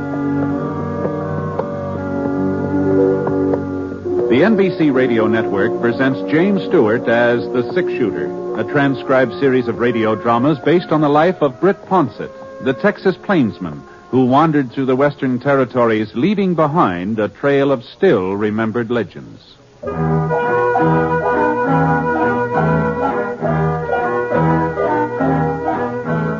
There was a nip in the air, not a freezing, biting, angry nip, but a sort of tingle that made the morning stars shimmer and swung them out of their orbits a little closer to the earth. Oh, it was a winter nip, all right, but not a hard winter. Not a winter when the cattle would come down from the high places, poking their noses into the ice-encrusted ground. It was a mild winter nip. Mild enough so that the breath of the boy on the Pinto turned only a faint gray as he rode toward the campfire where the man was sitting. Howdy. Hello, mister. I see your fire. I thought maybe you wouldn't mind if I gave my pony a chance to warm up. Sure. Make yourself home. Easy, Black, easy. You heading for Thompson's Corners, mister? That's right. I just came from there. Oh, well, you must have been riding all night. Just about. You see, I'm running away from home. Oh, that's so. Seems kind of a funny thing you'd pick this time of year to run away. So close to Christmas, I mean. I hate Christmas. Oh? It's just for kids, anyhow. Well... I heard Aunt Millie say so. Christmas is for children, that's what she said. Johnny's old enough to do with all that fuss and nonsense. I heard her tell Mr. Franklin that. Oh, you don't live with your folks, huh, Johnny? No, sir. They died about 8 months ago. Oh, I see. Christmas was all right when I was with them. Of course, I was a lot younger then. Oh, yes. It just beats me the way folks take Christmas so serious. Well, I don't know. As if getting presents made any difference. As if I really cared about that knife. Was that what you wanted, a pocket knife? I don't want a knife. I don't want anything. I just wish there wasn't any Christmas, that's all. Mm-hmm. Well, I guess you aren't the first person to feel that way. You know, it seems to me I remember reading a story once about a fellow who felt the same way about Christmas you do. Just didn't have any use for it. What happened to him? Well, I doubt if I can call it to mind after all this time, but as I recollect, now mind you, this may not be word for word, but as I recollect, the man that it was about, the one that hated Christmas, that is, well, he was a real skinflint, he was. He just as stingy as they come. His name was, let me see, Eben, something like that. Eben? Eben, yeah, I'm pretty sure that was it. Well, being so tight-fisted, this fellow Eben, he got to be the richest man in the whole territory. He owned a ranch? Oh, sure. Had 4 of them. 4 ranches and store buildings and farms and maybe a bank or 2. He was rich. I bet he had a mighty fine ranch house. No, he didn't have a ranch house. Eben wasn't the sort to spend money on a ranch house unless there was profit in it. See, he just lived alone in town, had himself a steady room at the hotel. Well, anyway, one night while Eben was sitting in his room having supper, Christmas Eve it was. Well, on this particular Christmas Eve, his only kin, a nephew, lived in the same town. He stopped by the hotel. To wish you a Merry Christmas, Uncle, and invite you to our place for dinner tomorrow. Christmas, fiddlesticks. Tolerol. I suppose you'll be closing up your livery stable for the occasion. Why, sure, Uncle Eb. And just how will the horses know it's Christmas? Answer me that. Well, if they don't know it, we will. Can I tell Sally to expect you at 3? You can expect me all you like, but I ain't coming. Not at 3 or any other time. Oh, if you're making so much money you can afford to be giving parties, maybe I ought to think about raising the rents on the livery stable? Well, now, Uncle I'll go on Eb. and get out of here before I lose my temper. All this nonsense about Christmas. Fiddlesticks. Hold it. Well, after that, Johnny, the nephew didn't stick around there. He got out of Eben's hotel room in a regular gallop. It wasn't very long before Eben had another visitor. He was a young fella, tall, lanky, not very good at speaking. He just plain ordinary cowpoke. He was the foreman of the S&M ranch. Oh, well, it took you long enough to get here. Where have you been? Selling off some of my herd without telling me about it? No, sir. That day you rode by, I was out in the range hunting strays. And a good thing I decided to check up on you, too. What's that cabin doing over by Holly Creek? And who are those people staying there? They're my family. I built the shack for them myself. I'm not going to have a bunch of nesters in my property. Tear it down. Well, one of my boys has been sick. I can't afford That to rent ain't it. my concern. It's up to you to keep your family and what you earn. So see that you get rid of that shack tomorrow. But tomorrow's Christmas. Oh, well, then you'll have plenty of free time to tear it down. I'll be out the day after to make sure you've done it. Good night. Wasn't much use in arguing. Foreman knew that. So he put on his hat and shuffled out. Now Eben was alone again. At least he thought he was alone. The clock on the mantel started striking 8, and that meant it's time for him to turn in. So he put on his flannel nightshirt and reached for the kerosene lamp to set it on the stool beside the bed. And right about then, the strangest thing happened. What in tarnation? Johnny, old Eben saw a man's face looking right at him from inside that lamp. Eyes and hair and nose and mouth, whiskers, all just as plain as day. Jake! It was old Jake, Eben's partner. There wasn't any mistake about it at all. It was Jake right to a T. Well, Eben sure didn't like the idea of having Jake right in the same room with him. You see, Jake had been dead for over 7 years. Not that Eben really believed in ghosts or haunts or anything like that. He told himself he'd just imagining all this. I got to get a hold of myself. He put out his hand to turn down the wick, but all of a sudden his fingers started trembling. There was Jake again, across the room this time, standing right by the bureau. No! And when the lamp slipped out of Eben's hand, the room didn't get dark at all. Jake seemed to be surrounded by a splotch of bright yellow light, and he was wearing the same boots and breeches and leather jacket that he'd had on 7 years ago, the day he died. But as Jake came closer, Eben could see that he was wearing something else. A small leather saddle strapped across his back. And hanging down from it were 2 saddlebags stuffed so full of gold nuggets and mortgage papers and land grants that Jake could hardly drag him across the floor. You recognize me, Eben? Oh, sure, Jake. Why, sure, I'd never forget you, but... Well, what are you doing here? And why are you wearing that getup? Always thinking about land and money. Always scheming and conniving. That's why I wear it. And that's why I've come to warn you, Eben. The saddle you're fixing up for yourself is even heavier than mine. But I don't know what you mean, Jake. I ain't done no wrong. I ain't never done folks no wrong. Have you ever done them any good? Any good at all? Oh, why, sure. I've worked hard. I've saved my money. I ain't been a burden on anybody. Why, you should see our ranches, Jake. Oh, the way I've built them up. I have seen them many times. And I've seen a lot more than that, too. That's my punishment. To spend eternity traveling around, seeing mankind with its trials and tribulations, with its joys and hopes. Is that so terrible? Oh, Eben, to watch him and not be able to help him. You'll find out how terrible it is. You'll find out. There must be some way of avoiding this. You always were my friend. Jake, tell me what to do. Eben, you've got to find out for yourself. But how? Tonight, at 1 o'clock, you'll be haunted by a ghost. Another ghost? Pay him heed, Eben. Pay him some heed. Hey, wait, Jake. Don't leave me without it. Jake. The yellow light sort of faded away and the ghost was gone. It was just like he hadn't even been there. And then something caught the corner of Eben's eye, a little glimmer on the floor, and he bent over to pick it up. A gold nugget. Oh, now where on earth did it... Oh. And then he remembered. Those saddlebags of Jake's, they'd been filled clear to the brim with gold nuggets.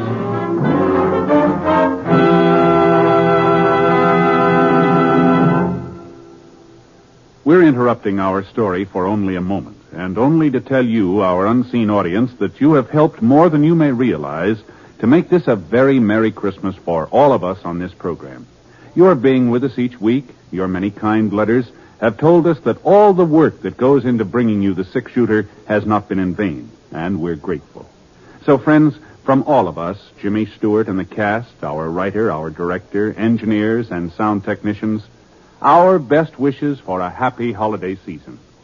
Oh, yes, and before I forget it, beginning December 31st, the six-shooter will be on the air on Thursdays instead of Sundays. That's beginning Thursday the 31st. The time of broadcast will be listed in your local newspaper. Thank you. Now, Act 2 of The Six-Shooter, starring James Stewart as Britt Ponset.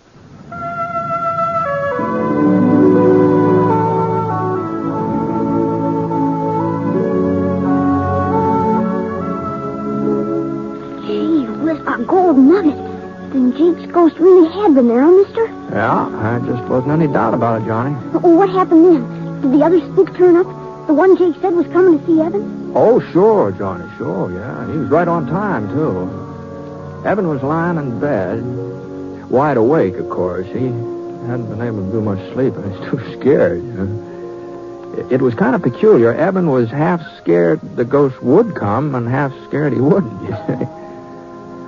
But before the sound of the clock had died away, there he was. He's sitting in Evan's rocking chair like he'd been there all night long. And this ghost was a young fella. Oh, maybe 18, 19. All duded up the way young bucks like to dress. You know, fancy chaps and checkered shirt and a red bandana tied around his neck. Howdy, Eben. Reckon you've been expecting me. Yeah, well, I guess so. You ready to take a little trip? Where to? Back. Way back through the years. Oh, but how can I go with you? It's real easy. You see, I'm the ghost of Christmas past. You're past, Eben. Let's shove on. Well, the next thing Evan knew, he and that ghost were standing out on a snow-covered prairie. There was a circle of covered wagons in front of them, and the people from the wagons were gathered together and listening to a tall, white-bearded man. Behold, I bring you good He was reading tidings the of Bible. great joy, which will be to all people. For unto you is born this day in the city of David a Savior, which is Christ the Lord. And this shall be a sign unto you. You shall find a baby. The ghost turned and pointed to a boy sitting away from the others on the tailboard of one of the wagons. Small boy, about 10 years old, with hollow cheeks and his eyes all red from crying. Oh, no. It was Evan himself. On a Christmas day, a long, long time ago. Not a very happy Christmas either. It was only a week since the oxen had stampede and his ma had been killed when she fell from the wagon. His pa had died with an Apache arrow in his chest. No, I don't want to look at him anymore. Can't you show me another Christmas? Well, it was no sooner said than done. Now Evan and the ghost were in a bunkhouse. And Evan saw himself again. Oh, he's 10 years older than the boy on the prairie, but he was lying on a blanket staring up at the ceiling. And then his pal Jake came running in, all out of breath. Come on, Eb. Get a clean shirt on. We got us an invite to a party. Huh? Yeah, the boss is throwing a big shindig. He says he'll fire us if we don't show up. Evan couldn't help remembering that party. Oh, the roast beef and the baked ham and square dancing and the pretty girls in their calico. He couldn't help saying out loud to the ghost. Oh, dear. How I wish I... What was that, Eben? Nothing, Mr. Spirit. Nothing. I was just remembering how I treated my foreman today. That's all. After that, the ghost took Eben to 3 or 4 more of his old Christmases. And none of them were very happy. Especially that Christmas when the young schoolmarm, sitting on the horsehair sofa, had unwrapped a tiny box Eben gave her and then handed it back to him. It's a lovely ring, Eben. But I can't wear it. Well, you're not courting somebody else. No, Eben. But you are. You're courting something else. Bill. Land and money, cattle, profits. They mean more to you than I ever would. I'm sorry. Mr. Ghost, no more of the past. Please, I've seen enough. A man wants to forget. Sure, Eben. Whatever you say. And before Eben could blink his eyes, he was right back in the hotel room. But once he got there, he blinked real hard because all of a sudden the ghost was becoming a different person. He was getting fatter, and his stomach popped out 2 or 3 inches, and a few wrinkles creased his cheeks, and finally his chaps turned into a shiny blue serge suit with a heavy gold chain dangling across the vest. Hey, well, what's happened to you? Why are you so different now? You seem to be getting tired of the past, so I thought we might take a gander at the present, if you've got no objections. Well, the hotel room just melted away, and Eben was looking at that cabin his foreman had built on Holly Creek. Well, that cabin sure was crowded. Oh, there must have been 5 or 6 children, all helping their mother get the Christmas dinner, all laughing and talking, as busy as summer colds. But when their father came in, he had a long face and a tired mouth, and his wife looked up and wanted to know what was troubling him. Oh, I was thinking about old Eben. That's not a very pleasant thought for Christmas, Bob. By the way, what did you want with you yesterday? Was it about this cabin? Yeah. Oh, no, of course not. Well, let's get on with dinner. Sit down, everybody. Now, where's my Tim, huh? Well, I guess we're just going to have to eat. And Bob looked all around the room. He was pretending he didn't see the little fellow in the corner. The boy with an iron brace on his leg and a wooden crutch propped up against the wall. But little Tim, he wasn't going to be ignored. So Bob picked him up and carried him over to the table. God bless this food, this house, and us and our friends. Even old Eben. Amen. The family found that part about Eben a little hard to swallow, but they finally managed, and Tim was the last one to chime in. God bless us, everyone. Eben didn't want to watch what was going on in that cabin any longer, but the next place the ghost showed him wasn't much easier on him. There was a big party going on at his nephew's house back in the livery stable. And one of the ladies was blindfolded, you see, and she was trying to pin the tail onto a donkey. But there was something peculiar about this donkey, about the way it was drawn. It looked more like a person than an animal. Well, Eben recognized who it was supposed to be right off. You see, folks, I invited Uncle Eb to be with us, but he turned me down flat. So I figured we'd have him here in spirit, if not in the flesh.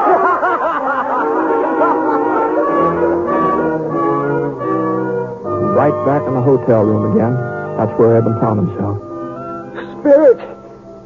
Spirit, you showed me the past and the present. What's left to see? The future, Eben. The future. And that's how Eben came to see a Christmas of the future. A cold, brittle Christmas. And there were 2 men standing on a street corner, the coat collars turned up so to keep out the snow. Oh, he's dead, all right. Dead as a doornail. Sure is a Christmas present I never expected. At least whoever handles his property won't be as hard to deal with as he was. Wonder if they'll bother giving him a funeral. And in a frame house over on the side street in the edge of town, a woman was speaking to her husband. Funny. To me, he's been dead for years. Well, I haven't even thought of him since I don't know when. And yet, once I was real fond of him. Funny, isn't it? Ghost. Who are they talking about? Those men on the street. That woman I used to know. Who is it that's dead? Tell me. And the ghost slowly turned and stretched out a long, thin, bony finger. And there, right at the end of that finger, was a tombstone, all covered with weeds. Eben could barely make out the name that was carved on it. Ebenezer Scrooge. No. What's this? Where am I? And you know what? He was right in his own bed, in his own nightshirt, and the sun was streaming through the frosted windows. But Eben didn't stay there very long, not for very long. He got into his boots and trousers as fast as he could, and he dashed down the stairs, out into the street. Well, you see, the stores being closed gave Eben quite a problem. Well, he'd just have to make Fuzzy Wagner open the butcher shop up, that's all. Of course, Fuzzy didn't have much choice, seeing as how the shop was located in one of Eben's buildings. And when Eben told him what he wanted, a turkey and a ham, well... No. I'd better make it 2 hams and send them out to the cabin on the S&M ranch. And they're not to know that I ordered them. You understand, Fuzzy? Here's the money and a little extra for your trouble. Well, before Fuzzy could get his jaw shut up again, Eben was on his way, and he headed right straight out to his nephew's house. And Eben was the life of the party, too. Well, the way he carried on, he's laughing and making jokes and telling stories on himself, and he insisted that they use that donkey with his face on it when they played games, Yes, because that's what I've been all these years. A real 4-footed, long-eared donkey. And the next morning, though, that's what Eben enjoyed the most. He was up bright and early and hitched the team to the buckboard and drove out to the S&M, hurrying the horses all the way. Come on, Bess. Come on, Martha. Step a little lively. If he could just get out there before his foreman started tearing down that cabin. Whoa, Martha. Whoa. Yeah. Well, Robert? Yes, sir? I see you ain't carried out my orders. Well, it was Christmas. I just couldn't tell him I'll do it today. Oh! This is the last straw. I'm not putting up with your shenanigans any longer, young fella. Oh, but please... That cabin's coming down and no buts about it. And then we're building a new ranch house in its place. Big enough for you and your whole family. What? Oh, yes. I'm also doubling your wages as of last week. Merry Christmas, Bob. Even if I am a day late. No, not a day. More like half a lifetime. But Merry Christmas anyway. And as your son says, God blesses everyone.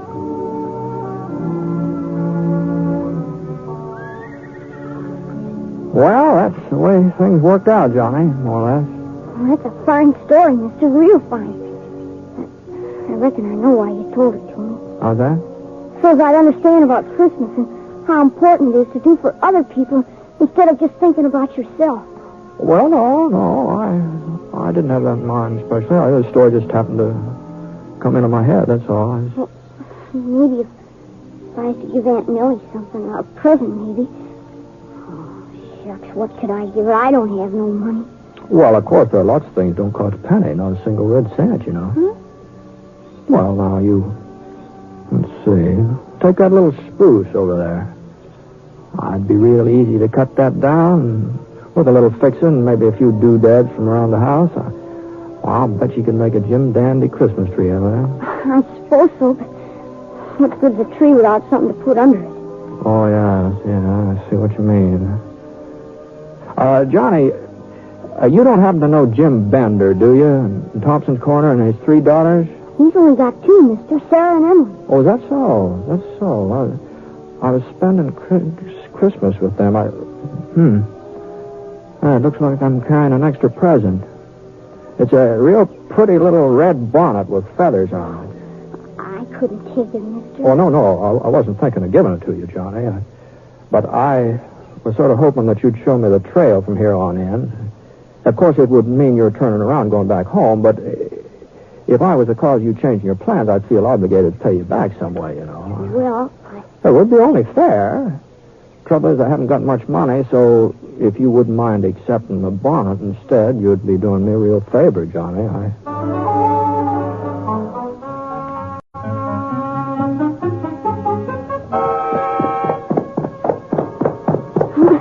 There's Aunt Millie out in the yard. Oh, she looks mad in a wet hen. Well, there is a resemblance, I'll have to admit that. Where in tarnation have you been, John Cartville? I've been looking high and low for you since dawn. Well, I just went for a little ride, Aunt Millie, to get us a Christmas tree, see? Christmas tree? Fiddlesticks. This gentleman won't cut it down. I'll just take it inside. Be right back, mister. If we had any use for a Christmas tree. I suppose he's figuring there'll be a whole lot of presents under it. No, don't think so. But just between you and me, I got a hunch there'll be at least one present waiting for somebody. What are you talking about? Oh, no. It wouldn't be fair for me to speak out before Christmas. You know that. You don't mean he's got something for me? No. You mustn't get too curious so early. But I thought he didn't like me. I thought he just hated having to live here with an old maid.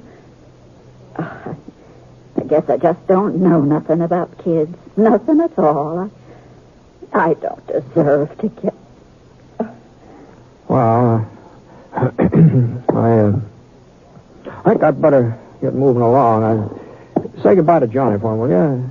And I wonder if you'd give this to him. Yeah, tell him the little blade on it's kind of dull, but... A pocket knife? Yeah. Now, how did you know? So long, man.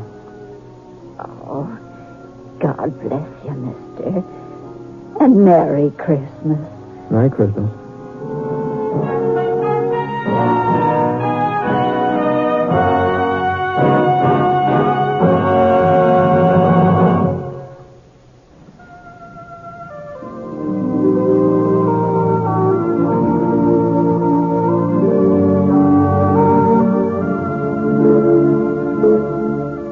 Please remember now, beginning December 31st, the 6-shooter will be on Thursdays instead of Sundays. We hope you'll join us in our new time. The 6-shooter is an NBC Radio Network production in association with Review Productions. The transcribed story was written by Frank Burt in collaboration with Charles Dickens. Mr. Stewart may soon be seen in the Universal International picture The Glenn Miller Story. Howard McNear played Scrooge, and special music was by Basil Adlam. The entire production is under the direction of Jack Johnstone. All characters and incidents are fictitious, and any resemblance to actual characters or incidents is purely coincidental. And now, until Thursday the 31st, this is Hal Gibney speaking. Merry Christmas.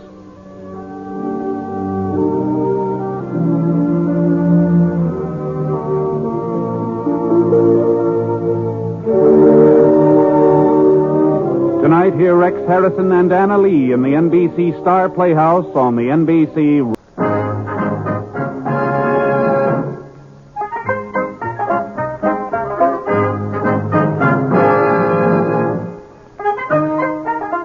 In a moment, you'll hear James Stewart as the 6-shooter, just one of the many fine programs brought to you Sundays on NBC. Later this evening, listen to the NBC Star Playhouse with one of your favorite stars. Hear Stroke of Fate. Happened if fate had reversed historical facts. And be sure to keep tuned for the dramatic story of Last Man Out. It's a wonderful lineup of great programs, all of them heard only on NBC. James Stewart as the 6-shooter.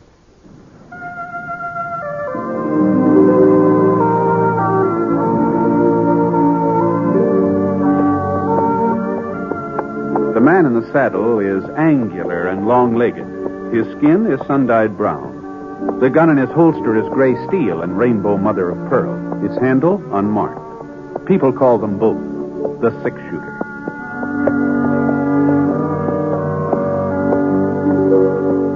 The NBC Radio Network presents James Stewart as the six-shooter, a transcribed series of radio dramas based on the life of Britt Ponset, the Texas plainsman who wandered through the Western Territories, leaving behind a trail of still remembered legends. The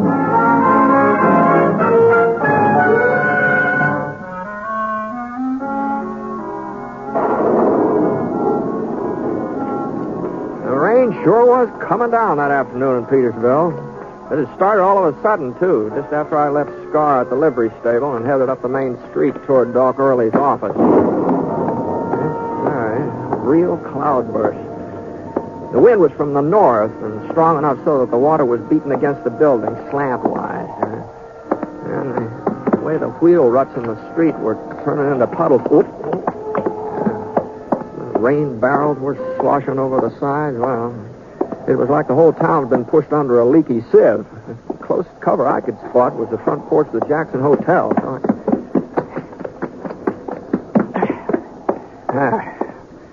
That's better. For a minute I sort of shook myself off like a half-drowned pup. Then I noticed the young fellow standing beside me. I didn't recognize him, though, not at first. Mr. Ponset? You're Britt Ponset, ain't you? Yeah, that's right. I wasn't sure till I saw your gun. Now, I guess you don't remember me, Mr. Ponset. Calvin Plummer? Calvin Plummer? Oh, I sure remember you, Cal. Say, you really sprung up, haven't you? Why, by George, you're taller than I am. How'd you manage to do so much growing so fast? Oh, I wasn't so fast, Mr. Ponset. It's been 6 years since you were in Petersville. 6 years? Is that long? Right after my 15th birthday, that's when you left. 6 years since I was here, huh? Let's see, that must make you right about 21 years old, huh? Yes, sir. 21. Yeah, that's a man's age. It's supposed to be. Too bad everybody doesn't realize it. Well, sometimes it takes a while for people to get used to the fact that you've grown up. I guess so. How are your folks? Your Ma and Pa, how are they? Didn't you know, Mr. Ponset? Pa died last summer. Oh, well, no, I hadn't heard that. I'm sorry, Cal. I'm awful sorry about that. He was a fine man. Yeah. At least I thought so. Well, everybody thought so. You know that. Did they? Well, what do you mean, Cal? Nothing. Looks like it's letting up. You staying in town, Mr. Ponset? No, just overnight. I kind of twisted my hand while I was branding a calf the other day. Swelling wouldn't go down, so I thought maybe Doc Early ought to have a look at it. If he's still practicing here, is he? Yeah, he's still here. I expect you've been moving around quite a bit, huh, Mr. Ponset? Oh, more than my share, I guess. You ain't never been to a place called Elk Point, have you? Somewhere out in the New Mexico Territory? Oh, yes. I was out there in Elk Point 2 winters ago, I think it was. What kind of setup is a Quincy ranch? Would you mind telling me? Quincy? Yeah, it's supposed to be one of the biggest outfits in those parts. You sure it's near Elk Point? Well, ain't it? I don't know. I never heard of a Quincy ranch around there. You certain, Mr. Ponset? Yeah. Of course, that doesn't mean that there isn't a... Yeah, I know. Well, goodbye. Say hello to your ma for me, Cal. She's all right, I trust. Sure. She's fine. I reckon your father was... Well, it must have hit her pretty hard, huh? He had a real fast recovery. What? 10 months ain't very long to mourn, is it? Not even a year. Just 10 months. Bye, Mr. Ponset.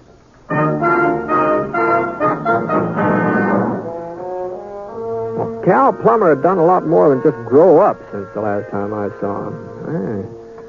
Strange way he was carrying on. I sure couldn't figure out what caused it. And I talk about his mother, like Cora and Ned Plummer, were just about as well suited as any two people I ever met up with. Well, you couldn't even think about one without thinking of the other. They must have been married on close to 35 years. Cal, he was their third child. He was the only one that lived. Gee, Ned sure thought the world of him. Petersville wouldn't be the same without Ned. Oh, the rain had stopped now.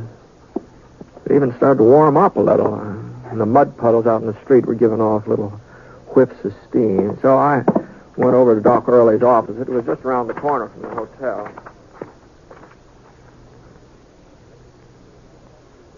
Britt, don't look like you've broke a thing. But it's a real bad sprain. The one you was even able to ride into town today. Yeah, well, it wasn't any too comfortable, I'll tell you that much. What you been doing for it? Well, it wasn't much good to, Doc, out at the ranch, you know. Yeah, well, some hot water nets and salts might be a little help. I'll put the kettle on and get it warming. It was so darn chilly during all that rain, I built me a little fire in the stove. Good thing that ain't your shooting hand, Britt. Well, I haven't needed a shooting hand much lately. Yeah, you never know. You never know. No, things look quiet enough around Petersville. Yeah, they're quiet all right, considering that Sheriff Jay is out of town. Oh? Yeah, he had some business, took him over to New Mexico territory. He's checking up on some fella there. Oh. Well, that's kind of a coincidence. What do you mean? Well, I just ran into Cal Plummer on the way up to see you, and he was asking me about New Mexico. That wasn't no coincidence, Britt. What? You see, the reason the sheriff went to Roswell, well, of course, officially he's picking up a prisoner, but the reason he went himself instead of sending somebody else is so he can do a little inquiring about Cal's new pa. New pa? Well, sure. Cora's married again. Didn't Cal tell you? No, he didn't. Well, I guess maybe he was just too ashamed to mention it. Why, that doesn't seem possible. Cora Plummer remarried. No, we was all mighty surprised. Nobody ever figured she'd look at another man, much less take a new husband, especially so soon after. Well, it was less than a year. Oliver Quincy, that's the fellow's name. Quincy, huh? Well, when did it happen, Doc? Let's see, about a month ago. Maybe 5 weeks. 5 weeks and 3 days. And it's as plain as day he married her because she's got a little money. Ned left her a pretty well fixed ranch and all in cattle. Well, what about Cal? Oh, he came in some money, too. Enough for a good start in life. And Cal's a hard worker. He'll get along. I feel kind of sorry for him, though. You know, he just worshipped his pa. And Cora getting hitched again, well, it was sort of like a slap in the face to him. Yeah? Sounds like that water's boiling. Yeah, that ought to be hot enough for you. Now, what kind of a man is this Oliver Quincy? Is that his name, Oliver? Yeah, that's his name, all right. Oh, you know the type, Britt. Big fella, white hair, mustache, always smiling. Now, where'd that some salt? Oh, here we are. A real four-flusher. That's what he is. You can spot him a mile off. Dresses like a dude, uses a lot of fancy words. Move that stuff. Now, just let me... There. Now, just stick your hand in here. Right in here. All the way, Britt, all the way. Heat's good for spring. Holy smokes, that's hotter than a furnace, Doc. Well, that's what draws out poison. You'll get used to it in a minute or so. It draws out the what? He claims to have a big ranch somewhere near Elk Point. Cora says he's worth more than she is. Well, maybe he's got her convinced, but he ain't fooling nobody else. Gee, that's hot. It could be the truth. If he's so well off, why are they living on Cora's property? Just answer me that, then. Yeah, I see what you mean. Guess that water's cooling off. Maybe I ought to pour in some fresh. No. That water's fine, Doc. That's just fine. It doesn't need to be a bit hotter. And the hand's feeling better already. Yeah, well, you leave it in a little while longer anyhow. It's feeling better. I reckon even Cora will get her eyes opened up when Sheriff Jay comes back from New Mexico. He'll have the truth about Oliver Quincy. Of course, it's going to hurt her some. A woman don't like the idea of finding out she's made a fool of herself, but it'll be better for her to find it out now than later. Well, I just don't see how this concerns the sheriff, Doc. Man who tells a widow woman a batch of lies and finagles around so he can get control of her property, that concerns the sheriff, don't it? Fella who do that, he might do a lot worse, Britt. He might do a whole lot worse. You just mark my word. All right, let's have a look at that hand of yours. Oh, sure, yeah. What? Oh, now, don't let the redness worry you. You ain't scalded. Swelling has gone down a mite. Well, I'll just wrap it up real tight, and in a day or so it'll be good as new. Swear I don't know how I'd get along without Epsom salt. Seems like they're a remedy for almost everything. Put old Lady Murdoch on 'em last year when her liver was acting up. 4 or 5 doses, and she ain't had a bit of trouble since. Why, she was even at the barn dance last Saturday carrying on like she didn't have no liver at all. Now, if you'll just hold out your hand, Britt.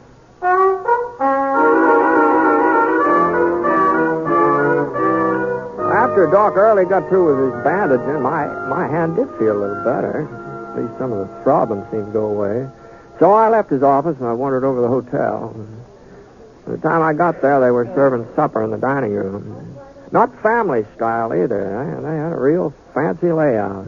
Separate tables with flowers on them. 2 waitresses wearing little checkered aprons sort of matched the tablecloths.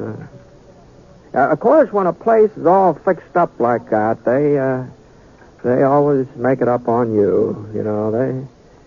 Well, you can figure on paying a little extra for your food when they have a place. Now, for instance, the steak I ordered, it was going to cost 35 cents. That's what it said on the menu, 35 cents. There you are, mister. Oh, thanks. Looks like you're going to have trouble cutting it. What's wrong with your hand? It's nothing serious. It's just a sprain. I guess maybe I should have ordered something I could spoon through. Want me to slice up the meat for you? No, manage. I just get this thumb out of here. Yeah. I'll be all right. Well, if you want anything, just holler. Oh, thanks. Thanks, miss. I don't know why they give me the toughest steak in the whole kitchen. For 35 cents, you think you should have been... Howdy, Britt. Oh, hello, Doc. Were you eating here, too, tonight? No, Britt, I was looking for you. For me? Huh. Cal Plummer just come riding into town, says his ma's been shot. Been shot? Cora? That's what Cal says. He don't think it's too serious, but I'm going out the ranch now and see what I can do for her. Oh, of course, sure.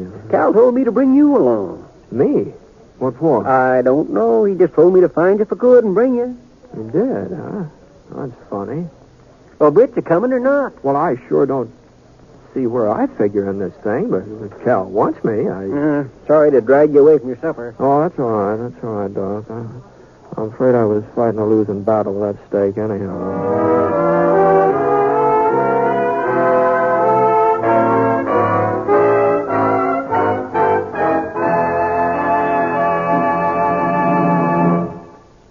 We'll return to James Stewart as the 6-shooter in just a moment. Every day, every one of us Americans has the satisfaction of knowing that right now we enjoy the highest standard of living in all history. And we've only begun, for it's a fact that our standard of living will rise still higher. And while we've made ourselves stronger economically, we've retained all of our basic freedoms. We work where we choose, we bargain collectively, contract our own affairs, and profit from our inventiveness and enterprise. That's the American economic system, and I'm for it. I'm sure you are, too. So let's keep things that way, friends, all of us.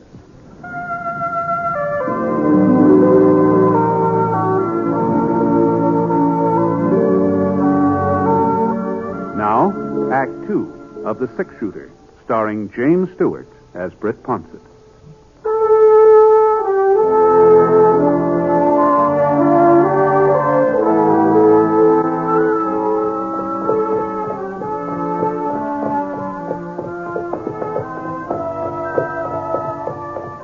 The Plummer Ranch was about half-hour ride east of Petersville. Real big outfit, too. Maybe, 50 square miles grazing land and all. The main ranch house just off the road was built inside. 2 stories tall with giant big windows facing out. I remember hearing folks tell how Ned Plummer had to send all the way up to Chicago to get glass big enough for those windows. There was a couple of lamps burning somewhere on the first floor.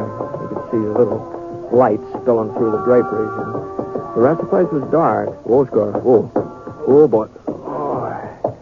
And we left our horses in the yard, Doc and I. He grabbed his satchel with the medical instruments, and we walked up to the carved mahogany door, the front door.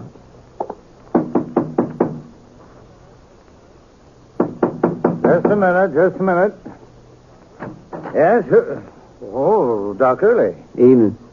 Just what can I do for you, Doctor? Well, Cal said that Miss Plummer, that Miss Quincy, your wife, that she was hurt somehow. Oh, I see. Well, it's nothing serious, just a scratch. My gun went off accidentally. Bullet grazed her shoulder. But Cora's perfectly all right now. Matter of fact, I think she's already gone to bed. Is it, Oliver? Sounds to me like she's still up. Well, I guess I was mistaken. Yeah. Oliver? It's a doctor, dear, and, My name's Ponset. Britt Ponset. Britt Ponset? That's right. That's right, Mr. Quincy.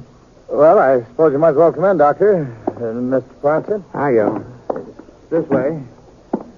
I told him it was only a scratch, dear. But as long as Dr. Early rode way out here, I suppose he might as well have a look at you, just to be on the safe side. Hello, Cora. Britt, why, what are you doing in Petersville? When did you get into town? This afternoon.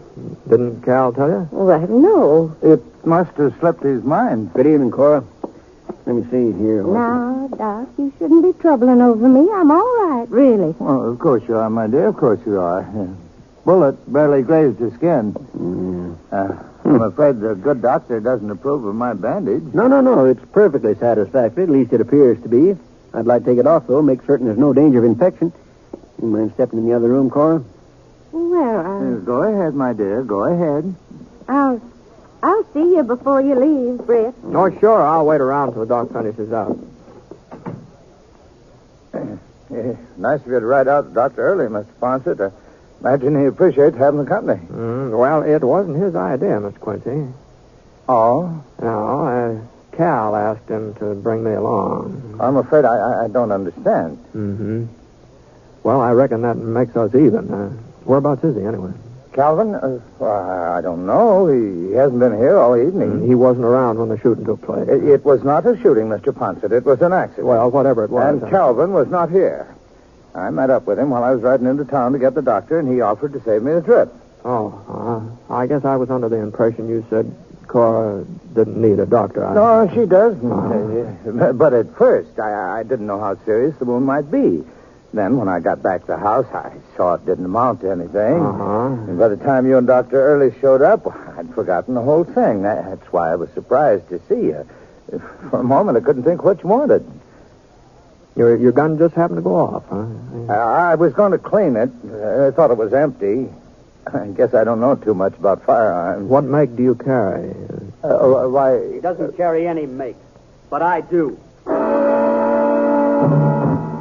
I hadn't seen Cal come into the front hall, so I didn't know how long he'd been standing there. He was holding a .45, using it to cover his stepfather. The gun wasn't moving either. Cal's hand was as steady as his eyes. Steady and cold and determined. It wasn't the first time I'd seen a man with a look like that on his face. Now, not a killer's look exactly, at least not the look of somebody who wants to kill. More like somebody who hasn't got any choice. I was wondering how you'd lie out of it, Quincy. The kind of story you'd tell. You weren't very convincing either, considering all the practice you've had. Hey, Calvin, listen to me. I know how you feel. You haven't got the slightest notion how I feel. If you did, you'd have left town like I told you a couple of hours ago. Now, take it easy, Cal. I gave him warning, Britt. I gave him fair warning. I said I'd kill him if he didn't get out and stay out for good. I don't know what it is he's got against me, Mr. Ponset. I suppose I don't measure up to his father. Measure up to him? I ought to kill you for even comparing yourself. Well, are you going or not, Quincy? Because if you're not, this time Ma ain't here to get in the way. What? Was that what happened before? Is that how she got shot up? It was his fault. He's got her so mixed up she doesn't see anything straight. She thinks he's fond of her the way she is of him. When she saw the gun, she ran forward, yelling and screaming. The way she grabbed my hand, that's what made it go off. I never meant to fire. Least of all, I never meant to hit Ma. But your Ma's all right, Calvin. The bullet hardly touched her. I don't believe... Is that true, Mr. Ponset? That's right, Cal. Cora's fine. Doc Early's in there now, just making certain. All right, Quincy. Start moving before she comes back. Now, hold on. Hold on a minute there now. This isn't any way to settle things. He's your mother's husband. She's got a right to know what's going on. You think I want her to know what a liar he is? That he never cared for? You think I want to break her heart? Well, what are you talking about, Calvin? I never lied to Cora. Never in my life. And where's that big ranch you're supposed to own and all the money you're supposed to have? What? Tell Mr. Ponset about your holdings. He's been to Elk Point. And there ain't no Quincy Ranch. Oh, you're not making any sense, Calvin. I ain't going to stand around here arguing. Put that away, Cal. Not until he leaves. He gives me his word he won't be back. And if he don't keep his word... Cal? You don't figure in this, Mr. Ponset. You got me out here. It was my idea. Well, nobody's keeping you. This bandage isn't on my gun hand, Cal. He's got you fooled into being on his side, too. I didn't say that. Look, ain't there nobody that sees him for what he really is? All he's trying to do is to get his hands on what my father left. Dad worked hard. All his life he worked hard, and when he was dying, he told me to look after Ma. Told me it was my job. Well, I'm going to do my job, Mr. Ponset, and nobody's... Calvin, you made enough trouble for one night. I'm sorry, Ma. Didn't want you to be here. Didn't want you to find out. Found out what? My son's turned into a lunatic? I'm only doing it for you, Ma. For me? Do you think you're helping me by carrying on like this? I've got my own life to live, Calvin. You've got to let me live it as I see best. Ma, he's no good. I was trying to get him to leave before Sheriff Jay comes back from Roswell, before the whole thing came out. Well, I guess it's too late now. I guess you'll have to know. Know what? He hasn't got a ranch. He ain't got any money. Oh. If you don't believe me, ask Britt Ponset. He only married you because of what Pa left you. No, all I said that I didn't know of any Quincy ranch near El Point. That's all I said. I haven't been around there for a couple of years. Maybe by now. Well, there ain't no such ranch now either. Is there, Quincy? Well, no, of course not. There you see, Ma. Calvin, listen to me. He's admitting it, Ma. Why don't you face facts? Everybody else has been on to him. Everybody but you. It's all my fault. I should have told you in the first place. I know that Oliver isn't rich. I never thought he was. You never thought... Ma? Well, maybe Doc and I'd better get going, huh? No, I'd like you to stay, Britt. Calvin is right about one thing, though. I've been making a fool of myself. What's worse, I've been making a fool of Oliver, too. Now, Cora. You see, Calvin, I've known Oliver for a long time. Your father and I, well, we were all friends back in Kansas. All three of us. Of course, that was before I married your dad. You've known each other all these years? Once, Oliver asked me to marry him. But I chose your father. And I've never been sorry I made that choice. I guess you know that, Ollie. Well, sure, Cora. But after Ned died, well, it was like part of me had died, too. And I felt all hollow and useless, lonesome. Not a very romantic way of putting it. Lonesome, but that's how I felt. Like I couldn't go on by myself. Oh, you did your best, son, to keep me from thinking about your father and about myself. But it wasn't enough. And I kept remembering what your father said when he first took sick and he knew he wasn't going to get well. He said he'd take it as a compliment if I was to marry again, that it would mean our marriage had been a good one. But more than that, I think he knew I wasn't the kind to live alone. So I wrote to Oliver, asked him to come out to Petersville just for a visit. And then, well, us getting married was my idea. Your idea, Cora? Ollie was afraid of what folks would think. Me having this ranch and him not worth very much. He's afraid they'd get the idea he was marrying me because of my money. So I told everybody that he had a ranch of his own, even bigger than mine. Boy, Cora. Oh, I was just trying to make it easier on him, Britt, so he wouldn't be embarrassed, uncomfortable. Of course, Oliver didn't know what I was up to. You shouldn't have done it, Cora. I'm sorry, Ollie. But I'm not sorry I married you. Oh, my. You've got to understand, Calvin. It's true. I'm an old lady and a foolish one. And it's true I don't feel the same way toward Oliver that I felt toward your father. You only feel that once in a lifetime. And some folks aren't even that lucky. But it's better for me not to be alone in the time that's left. I think it's better for Oliver, too. You should have told me, Ma. Yes. Yes, I see that now. But I wasn't sure how you'd take it. Too bad you were dragged into this, Britt. you and Doc, but I wanted you to hear it all before you left. Sure, Cora. You knew Ned. You were a good friend of his. He thought a lot of you. Oh, I sure hope so. Oh, what would he think? How would he feel about my marrying again?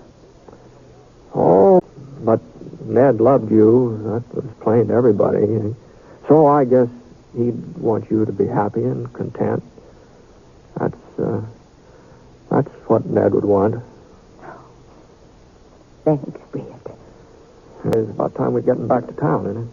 As for Sheriff Jay's story about Oliver not owning any property around Elk Point, well, the people just wouldn't believe that, that's all. The sheriff just hadn't done enough checking, that's all. A man like Oliver Quincy, why, he just had to be rich. It was written all over him.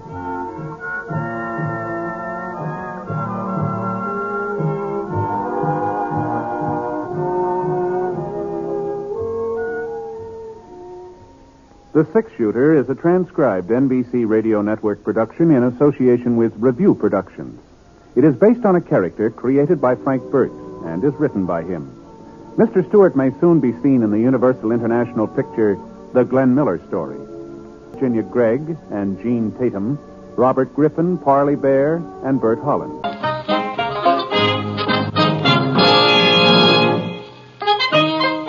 In a moment, you'll hear James Stewart as the Six-Shooter, just one of the many fine programs brought to you Sundays on NBC.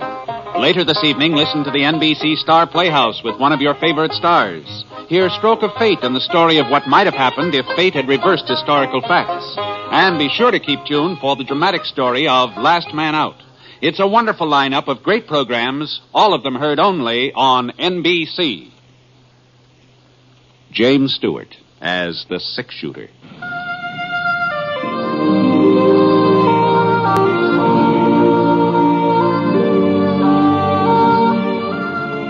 The man in the saddle is angular and long-legged. His skin is sun-dyed brown. The gun in his holster is gray steel and rainbow mother of pearl. Its handle unmarked. People call them both the Six-Shooter.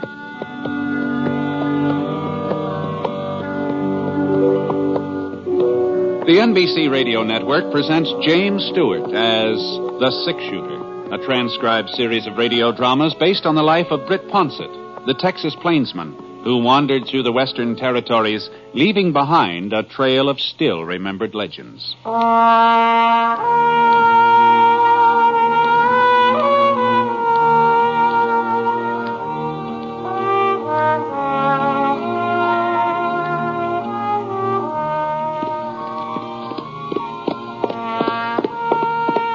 50-Yard Canyon, that's what folks called it. Probably there was another name, more official, written down on a map in the territorial capital, but the people around Smoke Falls, they just called it 50-Yard Canyon. You see, it was only 50 yards wide, someplace even narrower, but it was close to 35 miles long. And riding through it was sort of like riding between two giant slabs of granite, all polished and smooth the way a gravestone's fixed up. Except that these slabs were close to a half mile high. Well, anyway, that's what we were coming into, Scar and me, following the trail east to Smoke Falls. We were just getting on toward daybreak, and the sky was kind of a oatmeal gray, heavy, wet, and waiting for the sun to come up to stir some life into it. We rounded a sharp bend, and Scar flared his nostrils and slowed down to a walk. What's the matter, boy? Come on. Come on. The canyon got a little wider up ahead, and the sides angled up somewhat gentler than usual. I saw some clumps of trees and some mesquite, but it was still too dark to see anything real plain. I got off Scar as fast as I could dive out of the saddle. What the Sam Hill is... Now, who in the thunder are you shooting at? I ain't particular, mister. Well, I am. I couldn't make him out. He was just a shadow partway up the canyon wall, maybe 30, 40 feet. His gunfire gave me a pretty good notion where to aim. For a couple of minutes, everything was real quiet. Oh, I didn't stand to reason that I'd hit him with that shot. I hadn't. inched my way across the floor of the canyon. I started up the side. The bullet nicked a rock right about a foot left of my face. He knew where I was, all right. But then I had a pretty good notion of his whereabouts, too. Well, a man's entitled to a lucky hit every once in a while. If he wasn't faking that yell. It seemed like there was only one way to find out. All right, drop it. Come on, drop it. Okay. The pistol slid out of his hand. His shirt sleeve was stained pink at the elbow. Twisted around, gave me a squint. Just then the sun swung up over the top of the canyon and spilled over the sides. Why, Art. Hey, Art Hamper. Who'd you think you were? Holy mackerel, Britt. Well, I'll be doggone. You're just about the last person in the world I ever expect to bump into out here. Yeah, well, you sure were expecting to bump into something. Yeah. What's the trouble, Art? Who are you gunning for? Somebody's gunning for me. Huh? Clyde's dead, Britt. Clyde? What? He was shot yesterday morning. Shot in the back. Well, you know who did it? I know who the sheriff says did it. Me. What, he thinks you killed your own brother? Stepbrother. Clyde and me weren't real kin. But we was as close as if we did have the same blood. Yeah. Well, speaking of blood, Art, that elbow of yours... A bullet only grazed me. I'll tie my bandana around it. No, you better let me give you a hand. Here, I'll tell you. Where'd the sheriff get the idea you had something to do with Clyde's being shot? Well, it's kind of a roundabout story. You see, Pa died a couple of months ago. Oh, I didn't know that. I'm sorry to hear that. Oh, sure. Yeah, well, that ought to take care of your arm for the time being. Thanks. Well, in his will, Pa left things equal, half to me and half to Clyde. Uh-huh. Folks got the idea that him being my father and not Clyde's, well, they thought I was kind of put out by Clyde's getting the same as me. But you weren't. Oh, of course not, Britt. I didn't have no complaint. Clyde was as close to Pa as I ever was. He was entitled to just as much. Uh-huh. Well, how did Clyde happen to get shot, Art? That's what I don't know. I just don't. I'd give anything in the world if I did. Well, you said yesterday... Well, in the morning, about 7 o'clock, I was in the barn hitching up the buckboard. I heard somebody at the pump outside.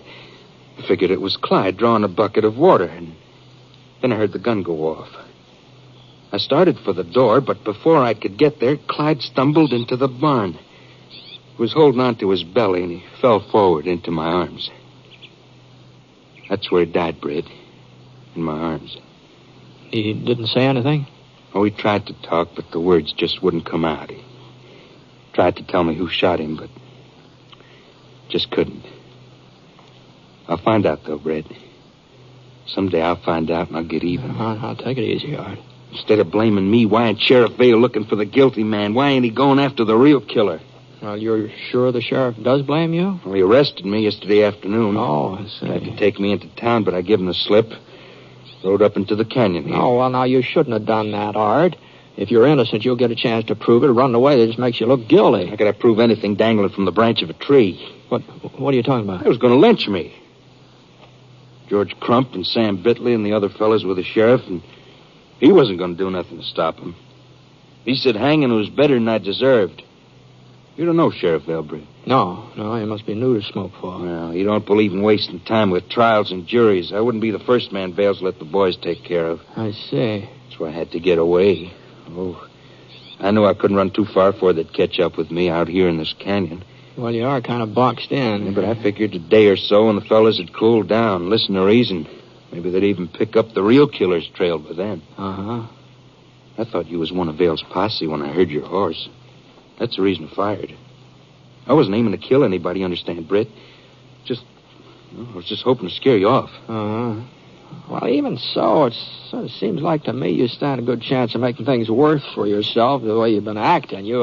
I'm not saying that a man has to sit tight and let himself get lynched, but it just... What do you think I ought to do, Britt? Well, I don't know. I'm riding into Smoke Falls. We could ride along together. If you give yourself up, that ought to be something in your favor. Well, yeah, I guess you're right. My horse is starting to go lame. I couldn't go much further anyhow, but tell you the truth, Britt, I'm scared. You scared? Well, they had a rope. George Crump was carrying it when the sheriff arrested me. And the way the fellas looked, their eyes half closed and their faces red, sort of like they had a fever. I ain't never been a coward, Britt, but I was scared. Well, like you said, they'd probably cool off by now. Well, if there was some way I could just be sure. Britt, maybe if you was to talk to him first. Talk to him? Well, before I give myself up. They must be following me. You're bound to run into them on your way into town. Well, I suppose so. Oh, they'd listen to you. They respect you, and they'd have to listen. Even Sheriff Vale must have heard about the six-shooter. You could tell him that I never had nothing against Clyde. You knew he was always friendly, even when we was kids. Sure. Well, if you'd make the sheriff understand and the boys with him, well, then I'd feel better about going back into town.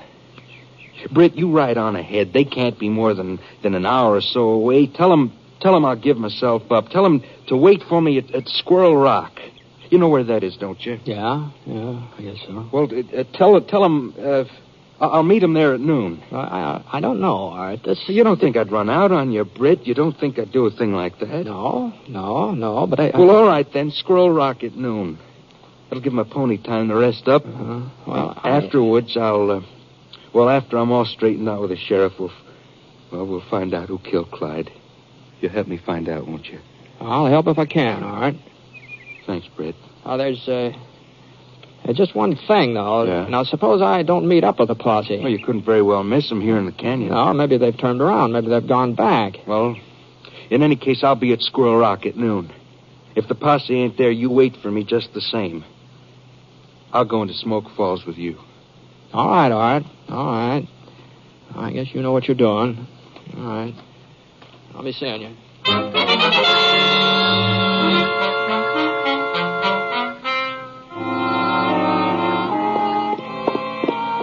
It was about 10 o'clock in the morning when I passed Squirrel Rock. Not much later when I met up with the posse. It wasn't much of a posse, though, just 3 men. Well, on the lead gave his pinto the spur and trot up ahead of the other 2. He's a good-sized man, big bone, solid, with a tangle of red hair and splotches of freckles across his face. And the way he wore his revolvers and rested his hand against the butt of one of them, you could tell who he was, too. Even if you didn't happen to notice the star on his breast. Howdy. Morning. I'm Sheriff Vale from Smoke Falls. Yeah, I've been expecting to run into you, Sheriff. Oh? My name's Ponset.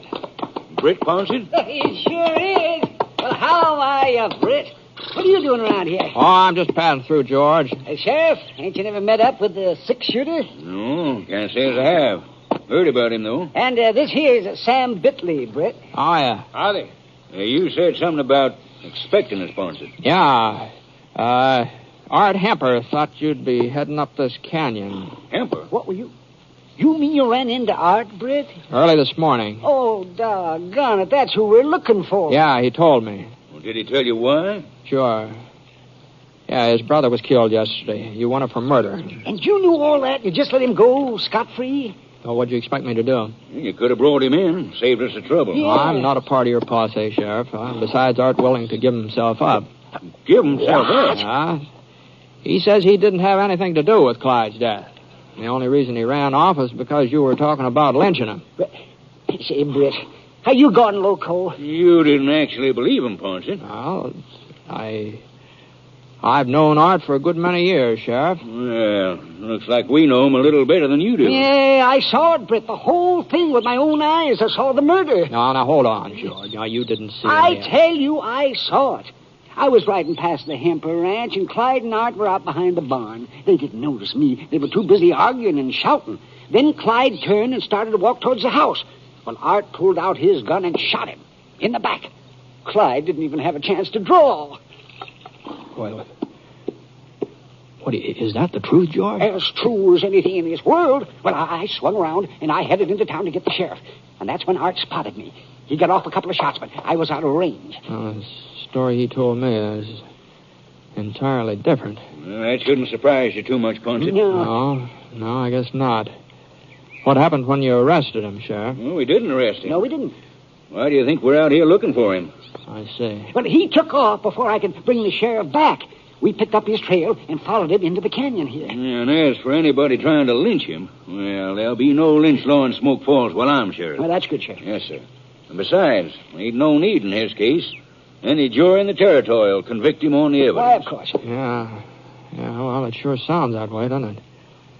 Well, doggone, I just don't know what to say, Sheriff. Well, you weren't to blame for believing Art. You were a friend of his. Before he changed. You went around to see how mean he's got the last few months. Always picking on Clyde and making life miserable for him. As if it was Clyde's fault the old man left him everything. Everything? Well, sure. Ranch, cattle, the whole shebang. The whole shebang. Yes, sir. I guess Jake Hemper knew Art wasn't any good underneath. I guess that's why he picked Clyde to inherit, even though he wasn't a blood relative. Well, you gotta admit, there's one thing Art's good at. Huh? Lying. The way he fooled Britt Ponset, he must be a pretty convincing liar. Well, you'll have to give him that much. Won't you, Britt? Yeah. Yeah, I'll give him that much.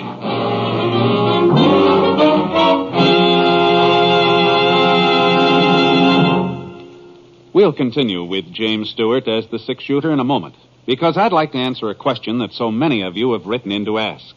It's about our theme music on the show, and believe me, we like it too. It's called Highland Lament, but I'm sorry to say there's no way for you to obtain it to play in your own home. You see, all of our music has been recorded for broadcast only, and it simply isn't available in any form at your music store. But thanks for writing anyway. Your good letters are tremendously appreciated by all of us.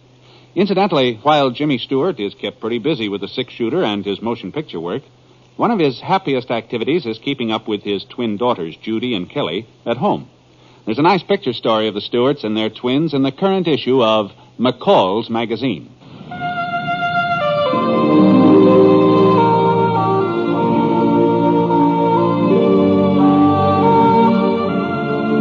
Now, Act 2 of The Six-Shooter, starring James Stewart as Britt Ponset.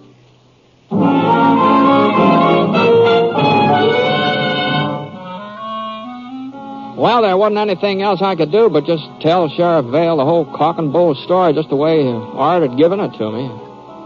I felt like crawling in a prairie dog hole. Oh, not just because Art had made a fool of me. It was more than that. We'd been pretty good friends once, all three of us. Art, Clyde, and me. Now Clyde was dead, and sooner or later Art would be brought in for killing him.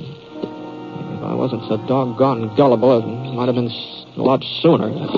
Swell rock, eh? It's only 3 or 4 miles. You must come by it. Yeah, that's where he said he'd give himself up. Oh, is that so? Well, if he told you to wait for him there, you can be darn sure it's the last place he'll be. He's probably still up at the end of the canyon, trying to find the pass you come through. Yeah, I guess so. Yeah, sure. Well, we better ride on ahead. You want to come with us, Ponset? No, I think I'll head back for town. Well, suit yourself. I left a couple of the boys along the way in case Hemper gives us a slip and starts backtracking. You might tell him to keep their eyes open, that we haven't caught him yet. Yeah. All right, Sheriff. Okay, George. Sam, come on, let's go. Come on, boy.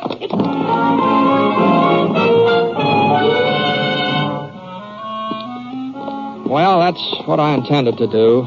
Just head straight for Smoke Falls, but somehow I found myself turning around. I took it real easy, and then when I came to Squirrel Rock, I couldn't help pulling up. Whoa, Scott, whoa. It was just about noon. The sun was square in the middle of the sky. There sure wasn't any sign of Art Hemper either. Not that I really thought he'd be there, not after what I'd found out from the sheriff. I'd never looked at that rock real close before. It was a lot bigger than most of the other boulders along the way, but that was about the only difference. I couldn't figure why folks got the name. It sure didn't look much like a squirrel to me. It was big, though. Wasn't any doubt about that. If it had been a couple of feet wider, it had blocked the whole canyon. And I remember thinking to myself, a man could hide almost anywhere around there real easy. The only trouble was I didn't think of it soon enough. Right on time, Britt. Yeah, so are you, Art. You don't mind getting off your horse, do you? Well, as a matter of fact, I'd just as soon not. Well, you better do it anyway. Keep those arms stretched way up high. Uh-huh. All right. Now you can unbuckle your gun belt, but use only one hand, your left one. Yeah, okay. Thanks. I guess you know I ran into Sheriff Vale. Sure. I told you you would. Him and his boys come riding through here just a few minutes ago. Didn't even stop, huh? I must have figured I was up at the end of the canyon hunting the pass you come through. Yeah. Art, George Crump says he saw you shoot Clyde. Did, huh? Well, I didn't pick a very good time for it, did I? You're not going to deny it again, huh? You wouldn't believe me if I did. I already pressed my luck with you once today, Britt. I won't try it twice. Why'd you kill him, Art? It wasn't Clyde's fault your father left him the property.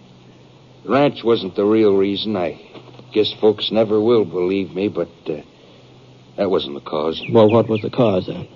I can't even put it in words. I reckon I hated Clyde. I reckon I always hated him, but I didn't know how much until they read the will, until I found out how Pa really felt towards me.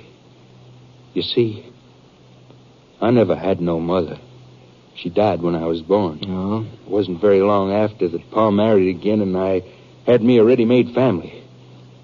Oh, she wasn't like one of them stepmothers you read about in stories. She always tried to be fair and honest. Maybe that was it. Maybe she tried to be too fair. Yeah, too fair? Well, whenever I did something bad, never said a word to me. She waited till Pa come home and told him about it.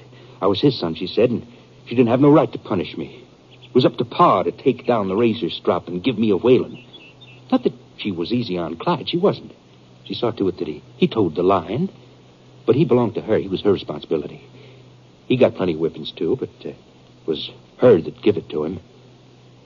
I guess it don't sound very sensible, Britt, but there was times when I used to wish she'd care enough about me to, well, just slap me or give my ears a good boxing. But she never did. I was Pa's son. Oh, you couldn't blame Clyde for the way his mother acted toward you. Oh, I didn't blame him. Not at first. I told myself we were even Stephen. He had a ma and I had a pa. That was fair enough. And whatever happened, I was Art Hemper. Britt, he wasn't even entitled to the same name, not by any rights. Once I asked Pa about that, I asked him why Clyde was calling himself Hemper. Real good tannin'. That's the answer I got. Mm-hmm. That's the way it was. All the time I was growing up, all the time until she died. I was kind of happy when it happened. I thought maybe now it'd be me and Pa again. I thought her being out of the way would sort of push Clyde to one side. Things didn't work out like I figured. Clyde and Pa, they mourned together. They seemed to be closer than before. So I told myself all I had to do was wait. I was Pa's son. Everybody knows when a man dies, it's his son that inherits. All I had to do was to wait. And then it did die. And I found out I'd been living my whole life on lies. I'd convinced myself that when the chips were down, Clyde wouldn't matter anymore. Pa'd realize I was his son, his only son.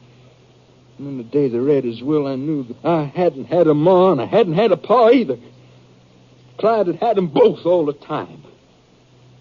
So I had to kill him. Maybe if he was dead, things would be different. Art.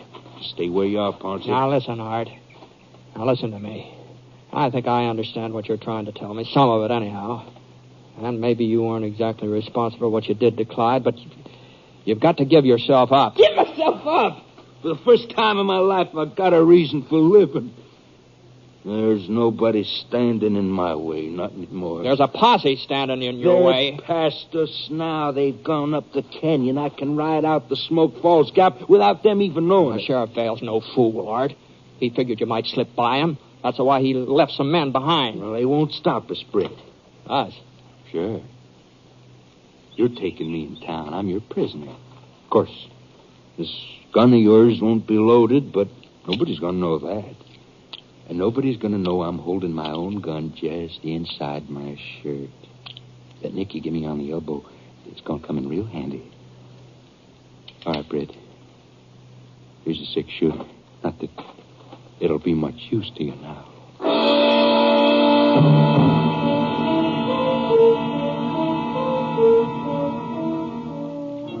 Art brought his pony up from behind the rock, and we started down the trail. In a way, I felt kind of sorry for him. But that didn't justify what he'd done. It didn't justify him getting loose and killing somebody else, maybe. We were getting close to the mouth of the canyon now, and the trail kind of straightened out. I figured we ought to meet up with one of the sheriff's boys somewhere along about here. Be their last chance of stopping Art before we hit the flat country. I guess Art was figuring the same thing. Hold your gun on me, Britt, like you were serious. All right. Don't try anything fancy. We rode out for about 5 minutes more, and then I spotted him.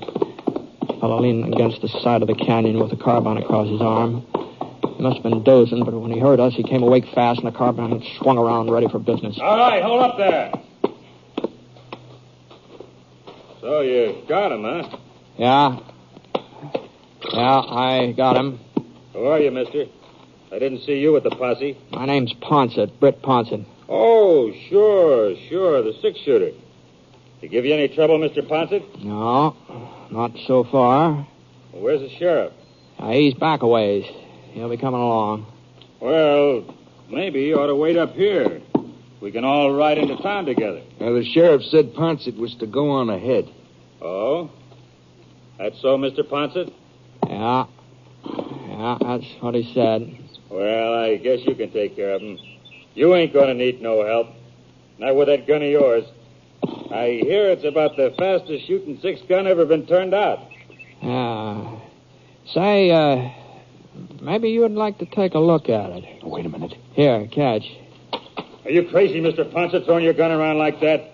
Why, if I wasn't covering Art there... But you are covering him. Huh? Britt, I told you. Look out, I was already diving for the ground. Art fired through his shirt. The bullet slid across the back of Scar's neck.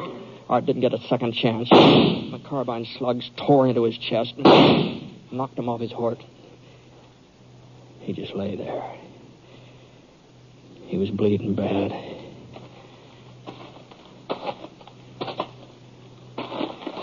Britt. Yeah? There's something I got to tell you. All right, go ahead. Sorry I lied to you this morning. A man shouldn't lie. That's what my pa always said. Ben, you were my best friend. Shouldn't have lied to you especially. Well? Besides, it didn't do me no good. It just goes to show you that lying don't pay. Pa used to whip me whenever I lied. I should have known better, Britt. I should have known that.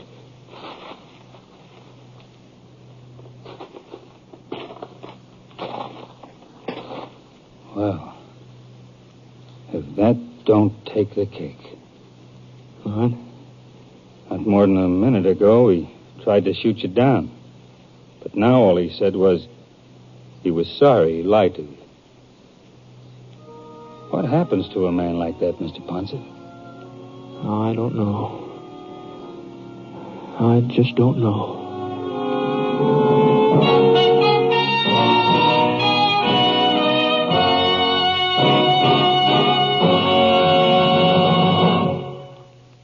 The Six-Shooter is a transcribed NBC Radio Network production in association with Review Productions. It is based on a character created by Frank Burt, and it's written by him. Mr. Stewart may soon be seen in the Universal International picture, The Glenn Miller Story. Others in the cast were Shepard Mencken, Bill Johnstone, Frank Gerstle, and Howard McNear.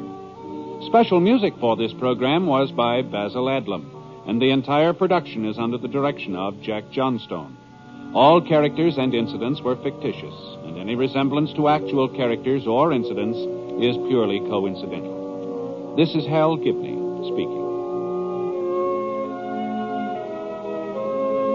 This is the NBC Radio Network.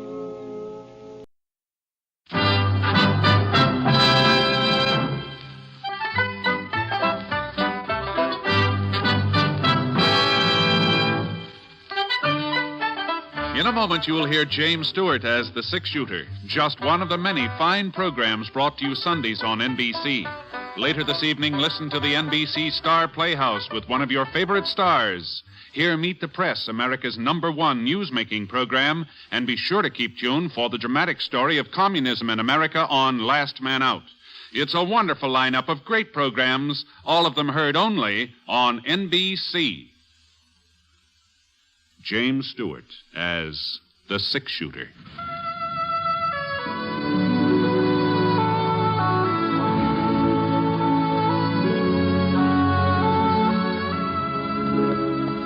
The man in the saddle is angular and long-legged.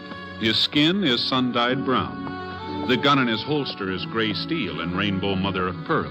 Its handle unmarked. People call them both the six-shooter.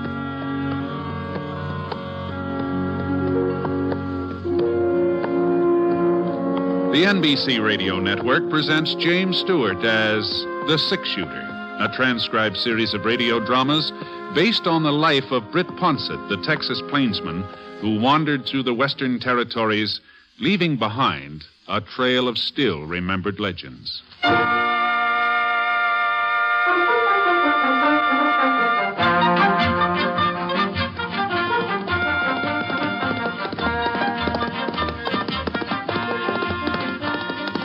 It must have been about 4 o'clock in the afternoon when I rode out of the Saucer Mountains and hit the flat, and Scar stretched his legs and went into a high lope. He seemed real anxious to get across the 8 miles of prairie between the hills and Clay City. Oh, easy, boy. Easy now. Hey, what's your rush? I don't know. Maybe he was hungry, and maybe he was thirsty, or maybe... Oh, no. No, it couldn't be that. Why, it was over 6 months since our last visit at Clay City. Scar couldn't still be remembering the filly from the livery stable, not after all that time, no. Besides, horses don't have memories, at least not as good as... Now, you just slow down, boy. Now, quit. Well, wasn't anything I could do except just keep a tight rein on him, I guess. Something sure was spurring Scar along. Whatever it was important. At least it was to him. Well, we'd covered about half the distance to town when I noticed a couple of dark specks, maybe a mile or so ahead of us. And the way they were shaped and the way they were barely moving, well, they just about had to be pack burros. But it wasn't until we'd almost caught up that I spotted Hiram. And he was beating one of those burros with a cottonwood switch and giving it such a cussing he didn't even hear us riding up toward him. Easy, Scar. Right, you easy now. rat-haired desert canary. You start traveling, and I'll set fire to you. And I don't... I'm not fooling. I'm warning you. I'll give you such a burning that you won't be able to... Hello, Hiram. Where'd you come... Oh, Britt, for a second there, you kind of startled me. I didn't know you was on my tail. The burros been acting up, Hiram? Oh, they're just being themselves, Britt. No. That's the trouble, they're just being themselves. Yeah, I sure know what you mean. Where you heading, Clay City? That's right. I heard you was riding herd for the Circle G. Last time I was in getting some supplies, it told me. Are you going to town on business? No, the ranch gave me a day off, tomorrow being 4th of July. 4th of July? Well, I'll be cussed. 4th of July. I've been out in the hills so long I lost all track of time. I didn't even know what month it was. Not for certain. So you're going to do a little celebrating, huh? Well, I just thought come to think of it, I got me something to celebrate, too. And it's more than just Independence Day, Britt. It's a darn sight more. Is that so? Oh, yes. If these critters don't stop balking, it'll be Christmas before we ever get to Clay City. All right, Pierre, come on, start moving. Come on. Yeah, that's it. Now, you two, Yvette, both of you, come on. Hey, what was that you called him, Hiram? What's that? Well, it sounded like Pierre. Oh, sure. Yeah, that's their name, Pierre and Yvette. Oh, no. Well, what's the matter? They're perfectly respectable names. I seen a show once in Denver called the Paris Review. That was the title of it, from Paris, France. And there was a couple of dancers. Well, sir, if they didn't put on a jig. I'm telling you, Britt, it sure was something. The fella, he just picked up this girl and he threw her every which way. I thought she was going to land right in my lap. Oh, you did? Yes, that's the truth, every word. And this here girl dancing with him, she kept coming back for more, like she enjoyed being used for a lasso. Yes, Pierre and Yvette. That's what they was called. It was on a sign out in front of the Tabor Grand Opera House. Those names always kind of stuck with me. So when I bought these burrs, well... You know bears, they ain't very particular about what you call them. No. Now, you just keep moving, Pierre. Come on, keep moving. That's it. That's quite a load you're carrying there, Hiram. It sure is. Well, I guess I'll ride on. Maybe see you in town, huh? Hold up a minute, Britt. Ain't you going to ask me what's in them bags? Well, no, I just figured it wasn't any of my business. Well, I'm going to tell you anyhow. Oh. If I don't tell somebody, I'll bust. Besides, I know I can trust you. Hmm? Yeah, whoa, Pierre. Whoa, there, whoa. Britt, I've struck it. I've made a strike the like of which I never even dreamed of. Oh? Easy, Scar. Yes, now, you see this here sack right here? Yeah. This one right here? If it don't assay out to over $1,000... $1,000? That ain't the half of it. There's plenty more where this come from. Well, that sure sounds good, huh? It is good. Well, I just bet the vein I find delivers more gold in a year than they ever took out of California. Is that so? Well, you sure are entitled to a strike, Hiram. You've been prospecting for quite a spell. I sure have. 45 years, but Yeah. 45 years, come winter. But I ain't got no regrets. Not now, I ain't. I told them in Clay City. I told them all there was gold in the Saucer Mountains. Oh, I could smell it. Just the way my birds sniff water. But they wouldn't listen, no. They said old Hiram was touched, that I'd never find nothing but yellow-colored rocks. Yeah. Well, start singing a different song now. Oh, you're sure it's gold you found? Oh, you think I don't know it when I see it? You mark my words. Old Hiram has turned up the real thing. Of course, you mustn't let the news out. Oh. Not until after I get my assay report and file my claim. Oh, sure. But I just wish there was some other assay office around here. What's that? Well, that Enoch Wilson. He wouldn't know a gold nugget from a tea kettle. And what's more, I don't trust him. I don't trust him a bit. Well, no, Hiram, you know... Some of the samples I brought him in before looked mighty good to me, but not to Enoch. I don't think he even tested him. Well, just let him try to say that this batch is worth it. Yeah, just let him try to say that. I don't know what's the matter with Scar. He sure is restless. Well, then you go on ahead, Britt. Just go on ahead. Well, I guess I might as well. Easy, boy, easy. I hope everything works out the way you expect, Hiram. Don't you worry yourself about that. Yeah, nice run into you. Mutual, Britt, mutual. All righty, Britt. Come on. You can't eat that cactus. Get your nose out of there. I'll give you a taste of something worse than that spicy.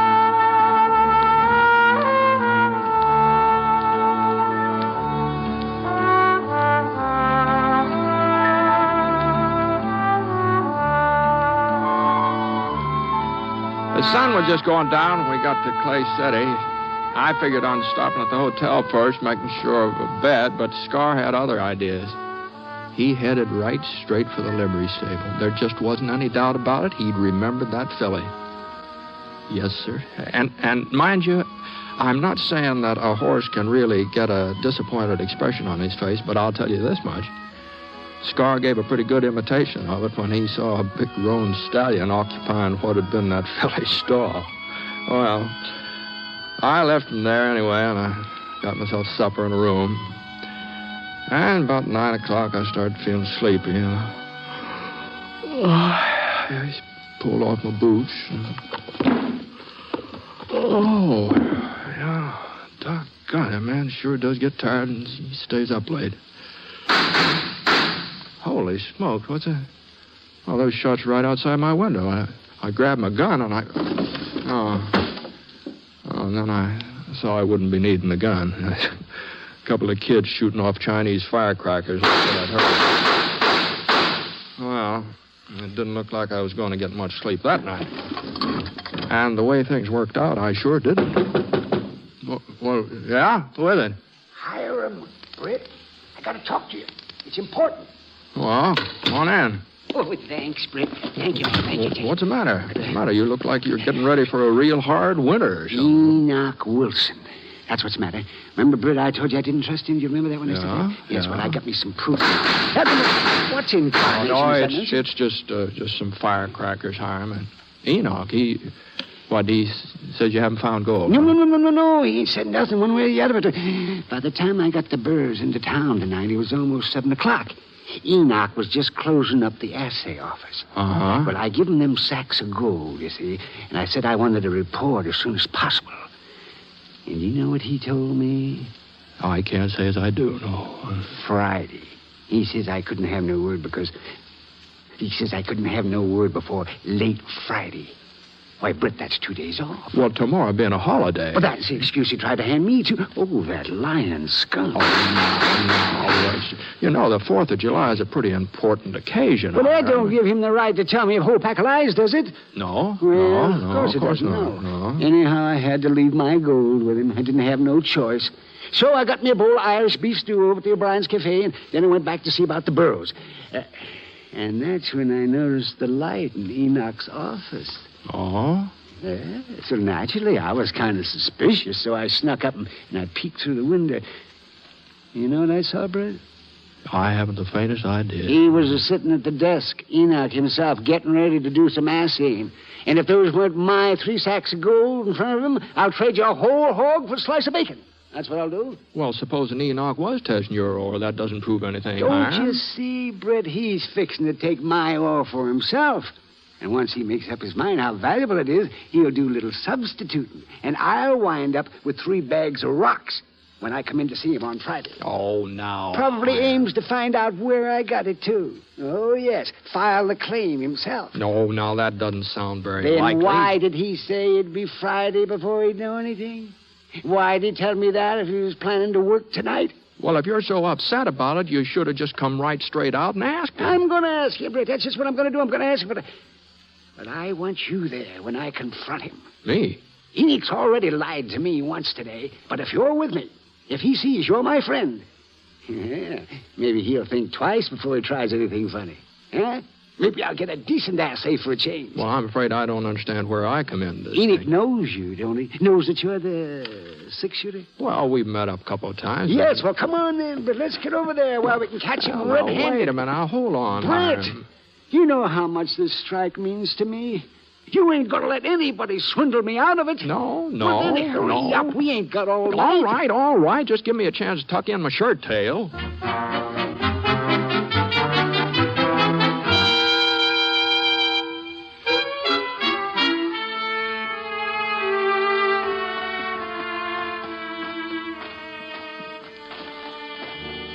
You see the light, Britt?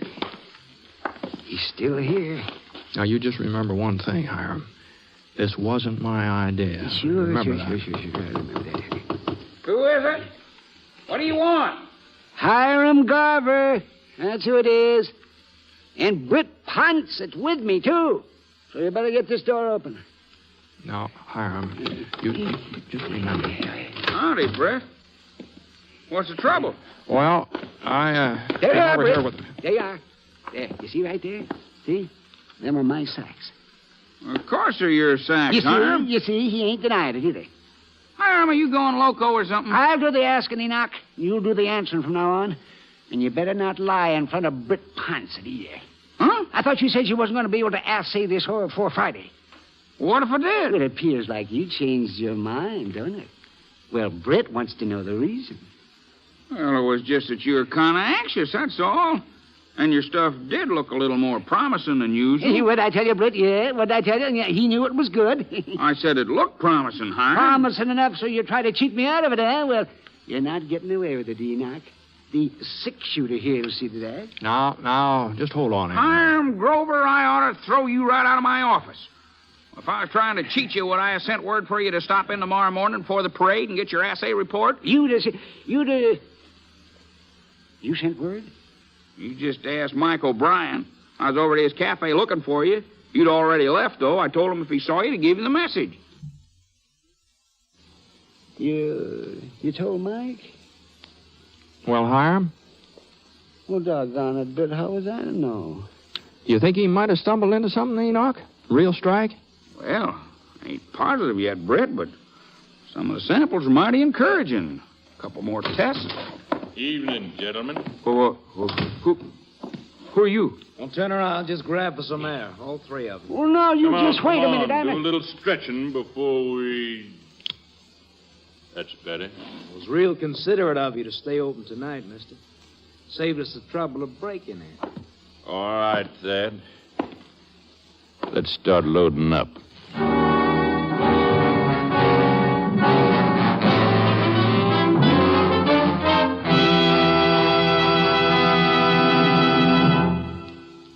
We'll return to James Stewart as the six-shooter in just a moment. Our religious institutions are strongholds of the American way of life. Our country was founded by men who had faith in God and who were willing to endure hardship and sacrifice for the sake of that faith. Today, the religious institutions in your community need your interest and support, so take an active part in religious affairs. Your pastor, rabbi, or priest will give you invaluable family counsel and aid if you are a newcomer to the community. To face the problems of the future, America must be morally strong. And that moral strength comes through worship and faith. Go to church this week and take someone with you.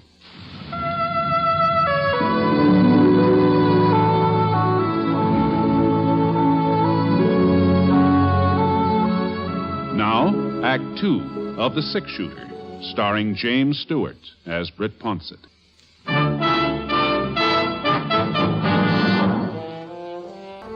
There were two of them, young fellas, both wearing Levi's and leather jackets, both carrying .45s. They're about the same build, same coloring, look enough like to be brothers.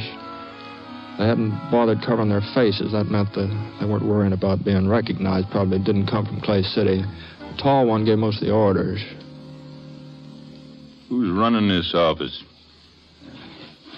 Will somebody speak up? I do the assaying. That's more like it. And you'd be the fellow who'd know how to open this safe. Well, there ain't really nothing worth... Cut out the stalling, mister. Get over here. Move. Okay. Enoch saw he didn't have much choice. So he bent down in front of the cast iron safe. He started fiddling with the dial. And the other outlaw, the short one, he was standing beside the desk. He reached out his free hand. He picked up one of Hiram's ore sacks. I hear something, Len.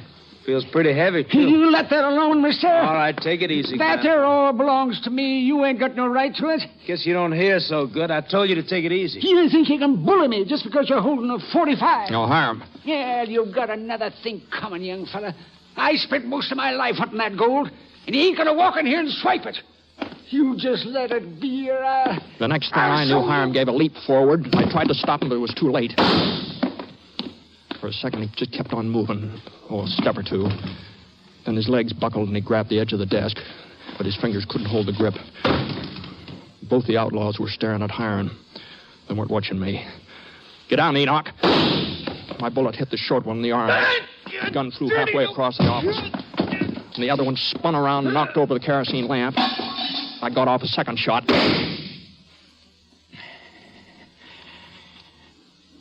It was so dark, I wasn't sure I'd hit anything or not. For a couple of minutes, there wasn't a sound. Nothing but heavy breathing. I stretched out my hand, and I felt a chair. I waited a second, and then I gave it a good hard push.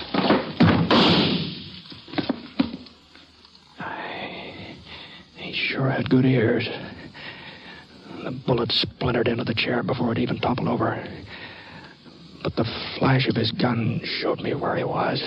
Crouched right behind the safe, out of range. I edged over to the right. If I could just get past the window without him seeing me. I made a dive and fired. Enoch lit up another lamp. The boy that was shot in the arm, he hadn't passed out. He was just lying there, staring at me. Looking even younger than he had when he first came into the office. The other fella, he'd taken the bullet in the shoulder and he was bleeding pretty bad.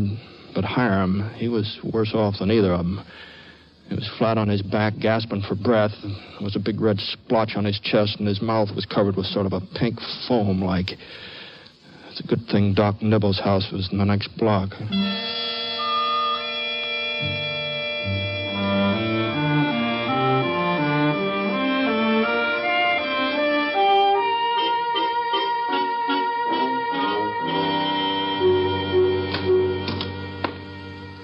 Well, Doc? Oh. It's too early to tell anything yet, Britt. I got the bullet out, and it's still hemorrhaging. I see. And them other two, they'll be as good as ever in a week or so. Good enough for a hanging if Hiram don't pull through. Oh, no, he's just got to pull through, Doc. He's an old man, Britt. I've seen fellas a lot younger. Yeah? Well, you better get yourself some rest. It's almost 4 a.m. Well, I thought maybe Well, there's nothing you can do here. Ain't a chance of him coming to before morning. I was standing right beside him when it happened. I could have drawn, maybe, and then... Maybe then you'd both be shut up. And I'll see you in the morning, Britt. I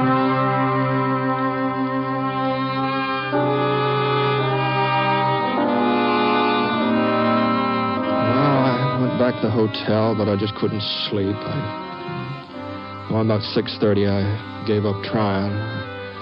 I figured it was too soon to find out how Hiram was doing, so I went for a little walk around town. I wasn't very hungry, but as long as Mike's Cafe was open, I thought I just might as well stop in for a cup of coffee. And I was just going through the door when Enoch Wilson came up running. Britt. Yeah. Good morning, Enoch. I was hoping I'd run into you. Stopped by the hotel, but they said you was out. Yeah, I was sort of looking the town over. I just left Hiram. Oh, well, he's not... No. It sure don't look good. Oh? Doc Nibble says he's got a good, strong constitution for a man his age. He'd have a pretty fair chance. But Hiram just don't seem to have any fight left in him. He ain't even trying to live. Well, has he come to? Yeah, about an hour ago. I happened to be there. You see, I went back to the office after that gunfight last night and finished up Hiram's assay.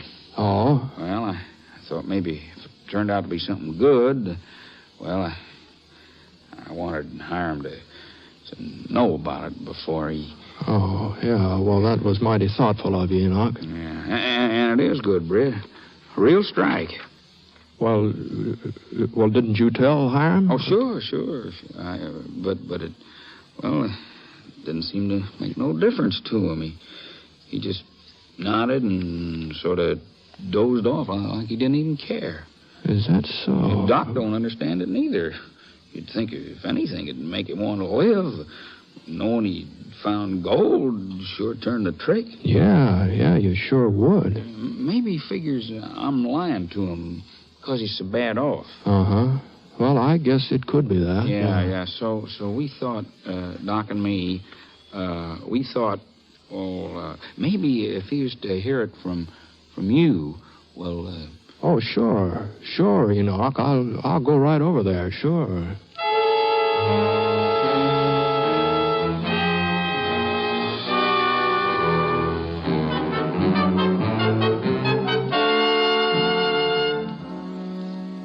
Hello, Hiram. How you feeling? Oh, pretty good, Britt. I'm pretty good. Oh, well, the doc says you're going to be all right real soon, too. Yes. Sure. Of course, you got to help him along some, you know. He can't cure you single-handed, you know. Oh, it don't matter, Britt. Just don't matter. Oh, now, what are you talking about, Hiram? Well, I figured you'd be jumping up and down, fighting your way out of bed when you heard the news. You mean about the gold? Sure. Enoch said he told you. Yes. He told me. Well, you believe him, don't you, Hiram? Well, I shouldn't have believed him. I knew it was the real thing when I first found it. I knew it was real. Still, maybe that was the sign. The sign? What? That my life's over. Well, 45 years I spent looking for that yellow stuff. Well, now I finally found it. I ain't got no reason to go on looking, no reason at all. I found...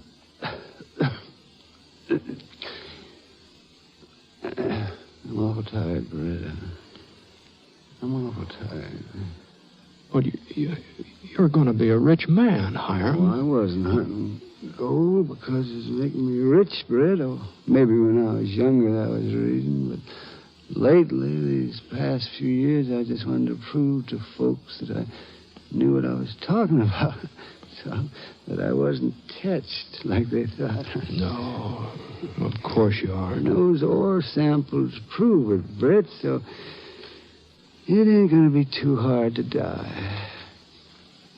Ain't gonna be hard at all. I've done what I set out to do, so I reckon I'm luckier than most men. Well, that's one way of looking at it, I guess. Yeah, it just goes to show you things work out for the best, Britt. For the best. Yeah.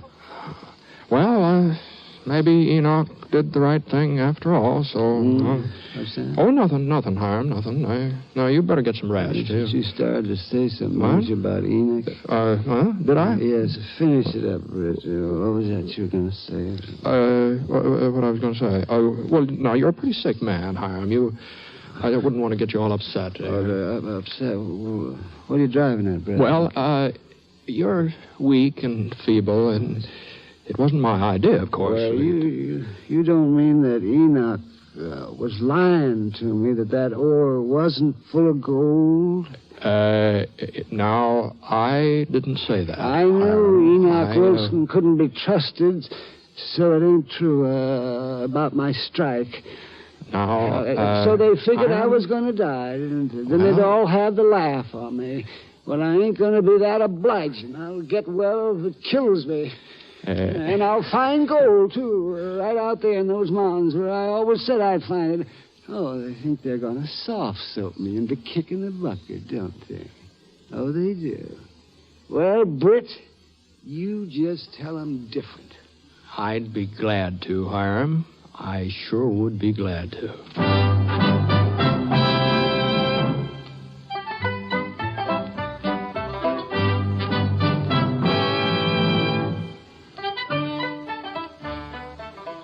Well, by the time Hiram got well and found out he was responsible for a genuine gold rush, there just wasn't much he could do about it. And the way the money poured in, faster than Hiram could spend it, no matter how hard he tried. He sure went in for some fly-by-night schemes, too. Like that with that organizing a prospecting expedition to go up to Alaska, someplace called the Klondike, I think it was, something like that. Everybody knew he'd never find gold up in a place like that because they're all expecting him to come back any day now. Admit that it was just a wild goose chase. But he hasn't shown up. Last time I was through Clay City, folks are beginning to wonder what's keeping him.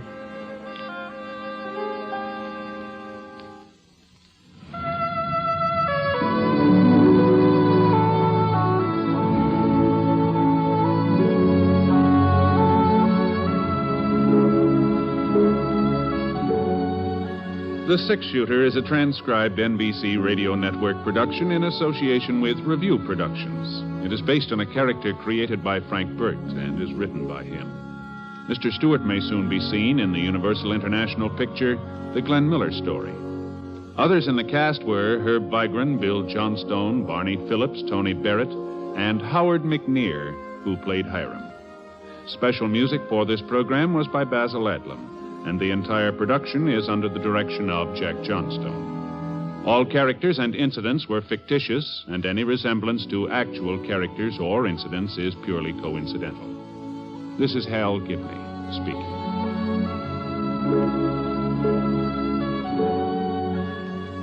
This is the NBC Radio Network.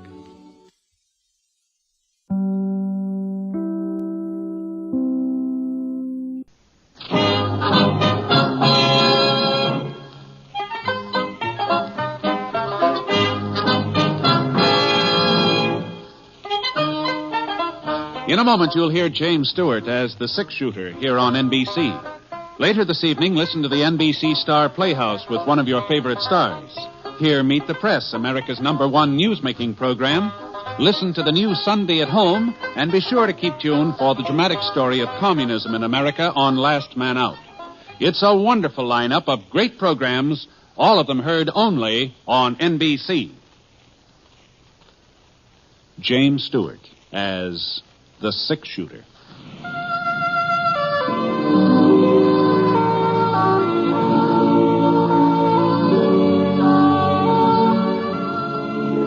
The man in the saddle is angular and long-legged. His skin is sun-dyed brown. The gun in his holster is gray steel and rainbow mother-of-pearl, its handle unmarked. People call them both the six-shooter. The NBC Radio Network presents James Stewart as the six-shooter, a transcribed series of radio dramas based on the life of Britt Ponset, the Texas plainsman who wandered through the western territories, leaving behind a trail of still-remembered legends.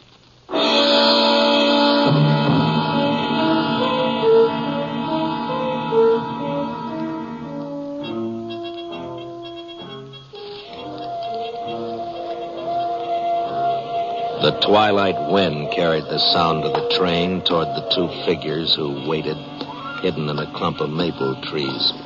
The sandy-haired man knotted a blue bandana at the back of his neck and pulled it over his face.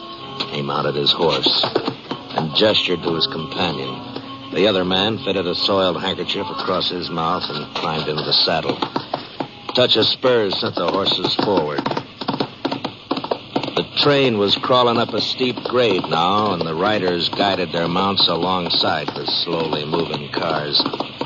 And then they lifted their boots out of their stirrups and swung themselves up onto a small platform behind the tender.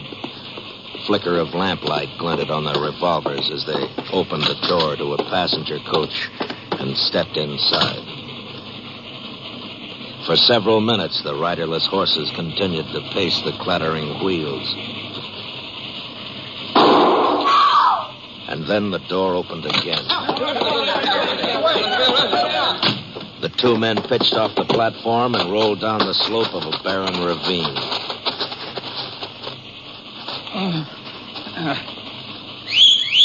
And in response to the whistle, the horses trotted up to him. All right, let's go.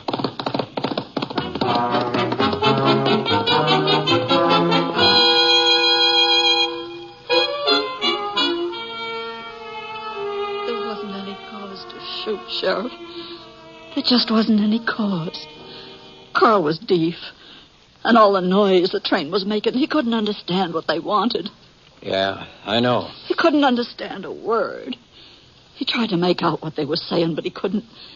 And when he didn't hand it over... Well, we'll get him, Mrs. Davis. Don't you worry about that. The posse's meeting here. We'll start out tonight, and we won't be back until we get him. That won't do Carl much good. Well, at least we'll make sure they don't kill nobody else in cold blood. If only I hadn't to give him that belt. If I just hadn't to give it to him. Belt? It was my anniversary present to Carl. We were married 25 years last week. That's why we was taking the train trip over to Cheyenne, and that's why I give him the belt. The buckle was sort of silver-like. What did that have to do with... It was the belt they wanted.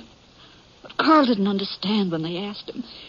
He'd already handed over his money and his watch, and then one of them noticed the belt, and he said, "That buckle's silver, ain't it? Give it to me." Carl couldn't make out what he was talking about. And the fella got real mad, and he jabbed a gun into Carl's side, and he pulled the trigger without even giving Carl a chance to... Easy now, Miss Davis. And even though Carl was dying, that outlaw took the belt off him anyway, and... It wasn't a silver buckle, Sheriff. It just looked like silver, but it wasn't the real thing.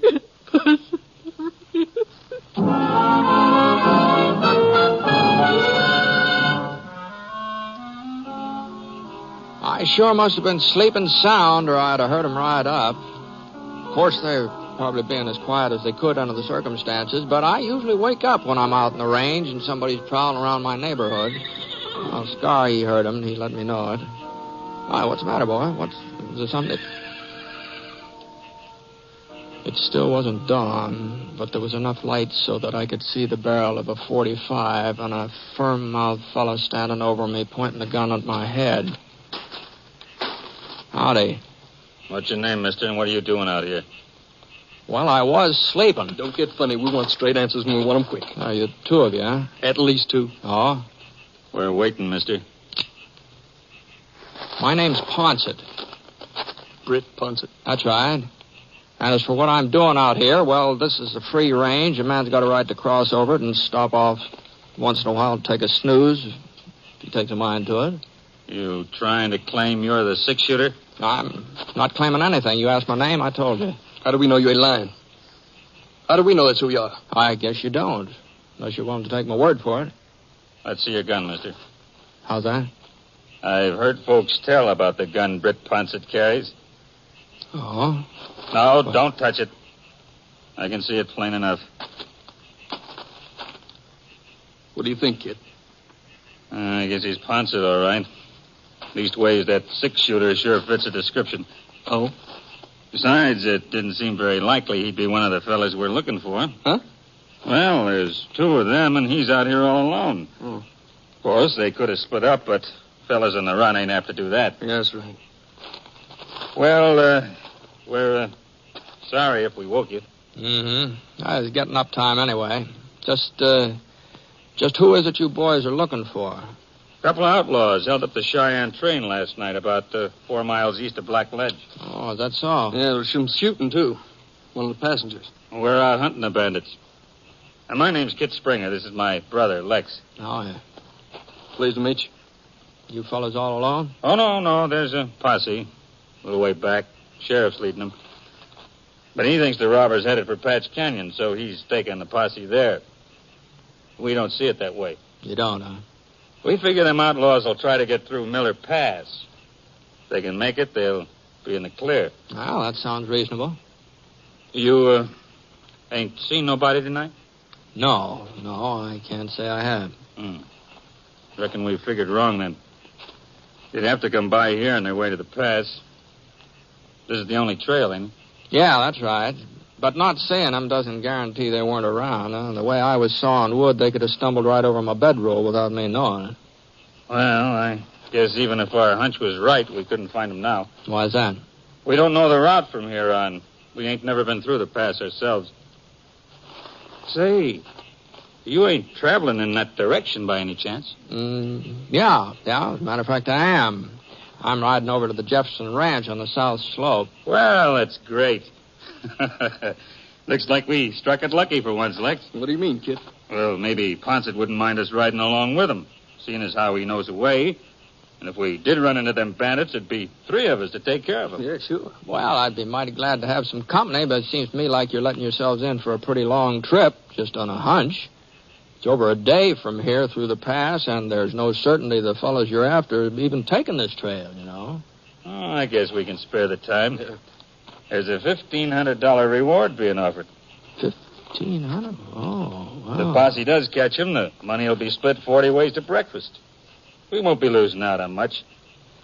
But if we run into him ourselves, well, you see what I mean. Sure. That is, if you ain't got no objections. No. Like I said, I'd welcome a little company. I'll fix us some chow, and then... we already ate breakfast. Yeah. Mm-hmm. Well, how about a cup of coffee, anyway?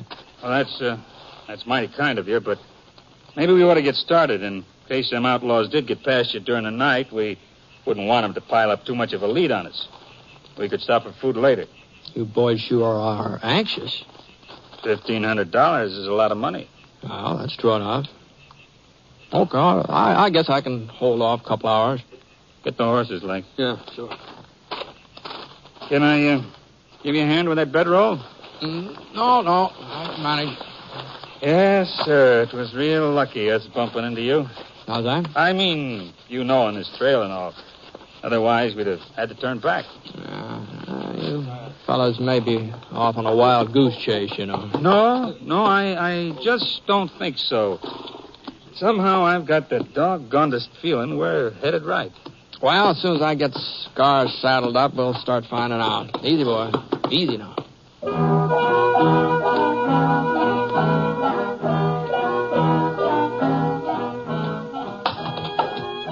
It wasn't much of a trail. Just a little rocky path that hugged the side of the mountain and wound around tighter and tighter like a string on a top. It was hard riding, too. Every now and then we'd come to a horseshoe turn, and the horses had to cut so sharp they pulled their back legs in under their bellies and left us sort of hanging out over the ledge, looking down at an awful lot of air. Easy, easy now. Boy, I got a hand of the Springer brothers. They didn't complain. I'd taken this route before, so I knew what to expect. It was all new to them. After 3 or 4 of these loops, though, they did start dabbing their foreheads with their handkerchiefs, but neither one of them said anything about turning back. And to tell you the truth, I was doing a little sweating myself. That's a pretty steep trail, isn't it? Yeah. Now, these horses are getting tired. Maybe we ought to rest a spell next wide space we come to. They can keep going for a while yet. Well, maybe they can. I'm getting tired myself. He's right, kid. We can't risk a stumble, not up here. Okay. Ah, here. It looks like we're coming to a good spot up here. Yeah. Whoa, sir. Oh, there, boys. Whoa. I'm afraid you boys are going to be disappointed. Huh? About that $1,500. There haven't been any fresh tracks along the trail. Leastwise, I haven't seen any. I was so busy riding, I didn't have time to do much looking. Well, if somebody was just ahead of us, you'd think we'd spot a sign of them here and there. Maybe somehow we got ahead of them. Well, in that case, there wouldn't be much point you fellas going on, would there? Well, we've come this far. We might as well go the rest of the way. All right, it's up to you. Sure he is hot. Yeah, I reckon I won't be wanting that coffee after all. I'll tell you one thing. I'm getting rid of this jacket. Yeah, that's a good idea. Yeah. That's that belt there. That mighty fancy belt you're wearing there, kid. Huh? I don't think I've ever seen a buckle like that before. Silver, isn't it? Yeah, it's silver. Yeah, it's real pretty. Too bad you got it all spotted up like that. Spotted? Yeah, that looks like a sort of blood you got on there. Oh. Why, I cut my hand the other day. It must have been when it happened. I didn't realize I'd smeared up my belt, though. Doggone it.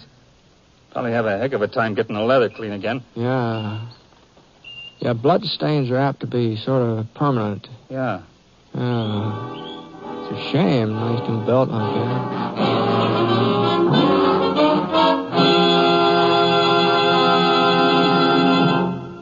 We'll return to James Stewart as the six-shooter in just a moment. Someday, science will find a cure for infantile paralysis, but it takes research. And this year, your March of Dimes is forcing a showdown with this terrible disease. It's testing a highly promising vaccine in the hope of proving this year that it can stop polio from crippling your child. Now, you can give these crucial tests, which are costing extra millions of dollars, an extra chance to succeed. Your help in paying the extra millions for polio prevention is urgently needed. Join the 1954 March of Dimes. Send your dimes and dollars to your local March of Dimes headquarters this week.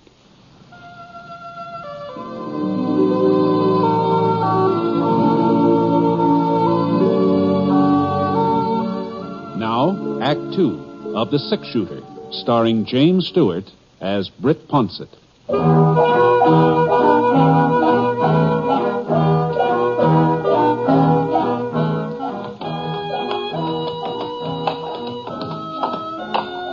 As soon as the horses were rested, we started off again.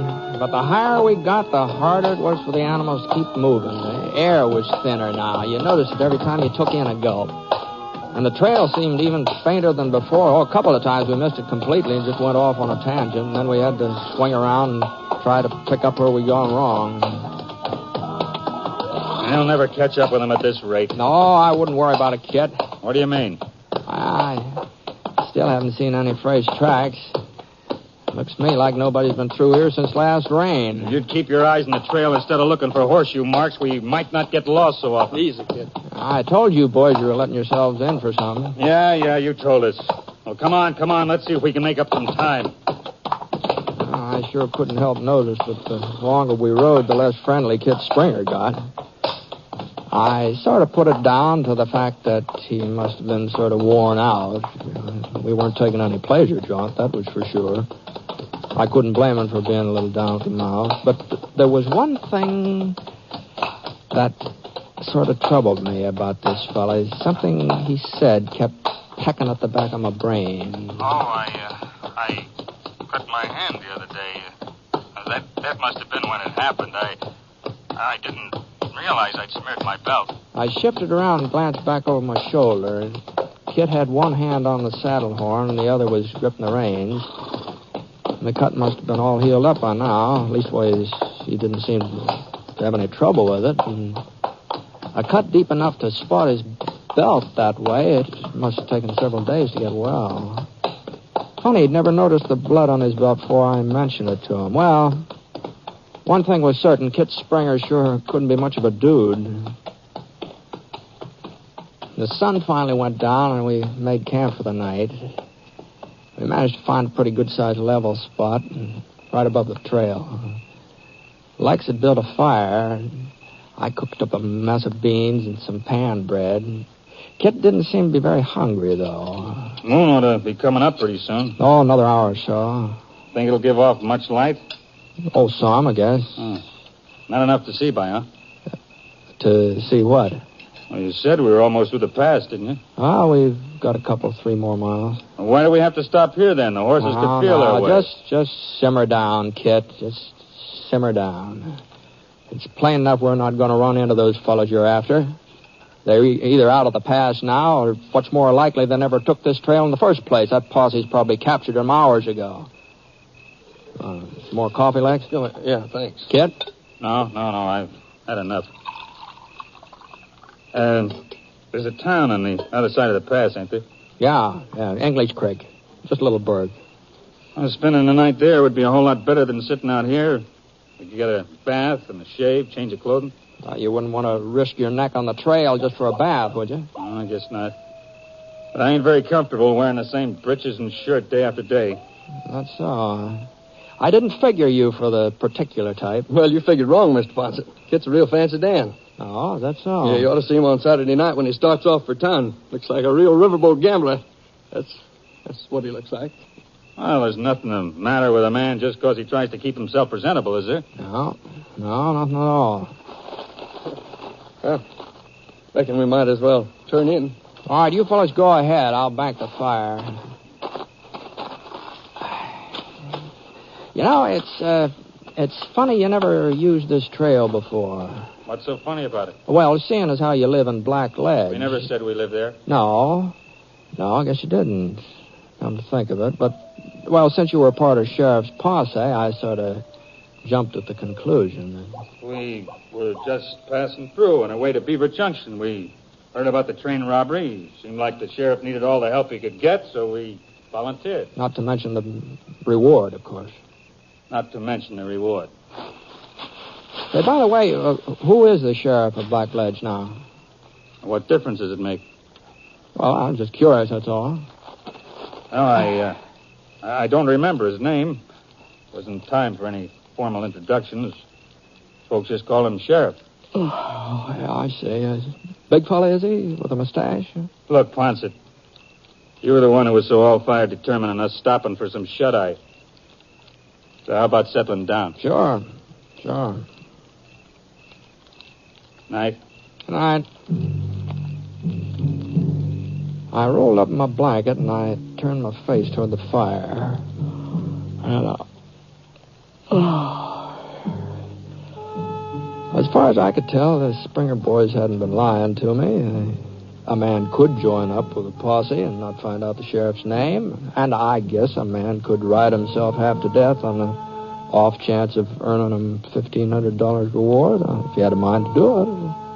Of course, it hadn't worked out. Kit's hunch on the train robbers were using this pass. It just hadn't worked out. But I'd played plenty of wild hunches myself. So, about then, I dropped off to sleep. The last thing I remember is hearing my mind say, maybe you're wrong, Ponset. Maybe those outlaws are using the pass after all. It just kept echoing through my head. Maybe you're wrong, Ponset. Well, it must have been 6-7 hours later when At first, I wasn't sure what it was that woke me up. One of the horses, maybe. I started to drift off again. Lex. Shh. What's the matter? It's almost dawn. We gotta start moving. What about Ponset? Are you awake? I don't think so. Britt. I don't know what it was that kept me from answering back. But I just laid there, hardly breathing, not moving, not even opening my eyes. Guess he's still asleep. Yeah. We ain't gonna need him the rest of the way, Lex.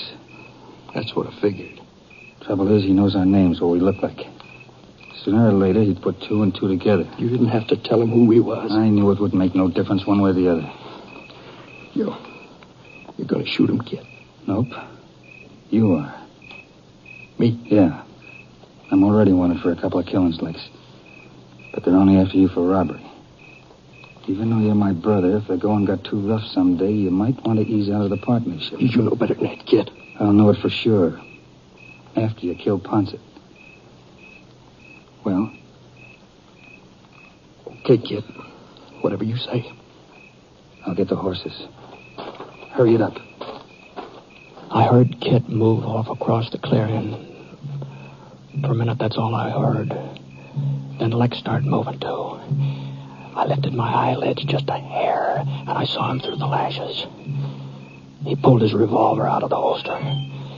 My gun belt was lying right beside me, and I inched my left hand toward it real slow so he wouldn't notice. I felt my fingers slide across a couple of stones, but the gun was still a little space beyond. I hadn't touched it yet. Lex was standing right over me now. I wasn't going to have much more time. If I didn't get a grip on that gun the next second or two, I spun over as he fired. But the bullet had seared my shoulder and dug into my chest. My right hand jerked up and I let fire. At first I thought I'd missed him. I saw his fingers start to squeeze off another shot, but he never finished pulling the trigger. His whole body was shaking like an aspen tree, and he just tilted forward. I slid out of the way as he fell. I hadn't had time to feel the pain before now, but it started tearing through me so bad I almost let out a yell.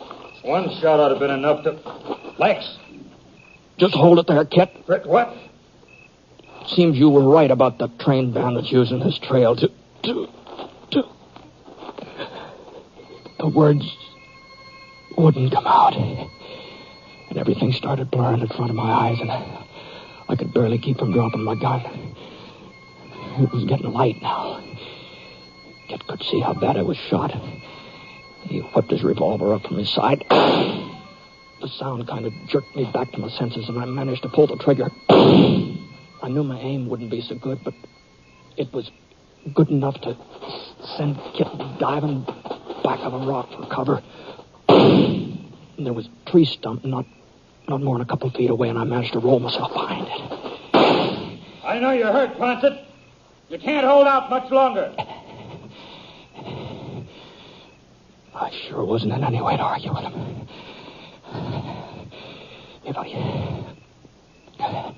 If I could just get off a couple of more shots, maybe he'd think twice before it, but I didn't have enough strength to. What's that? That couldn't be Kit fired. I pushed my chin up to the edge of the stump.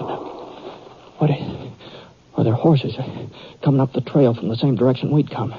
And for a minute I couldn't think who, and then I remembered. The posse. They'd been following us all the time. That's why Kit was so anxious to stay on the move. That's the sheriff, Springer. I wouldn't plan on going much further. I could see him. I knew he was calling his horse. There was only one way back trail. He had to ride past me in the open. I propped myself up against the side of his stump, and I shifted my gun to my left hand, and for a minute I thought the trigger was stuck, and then I...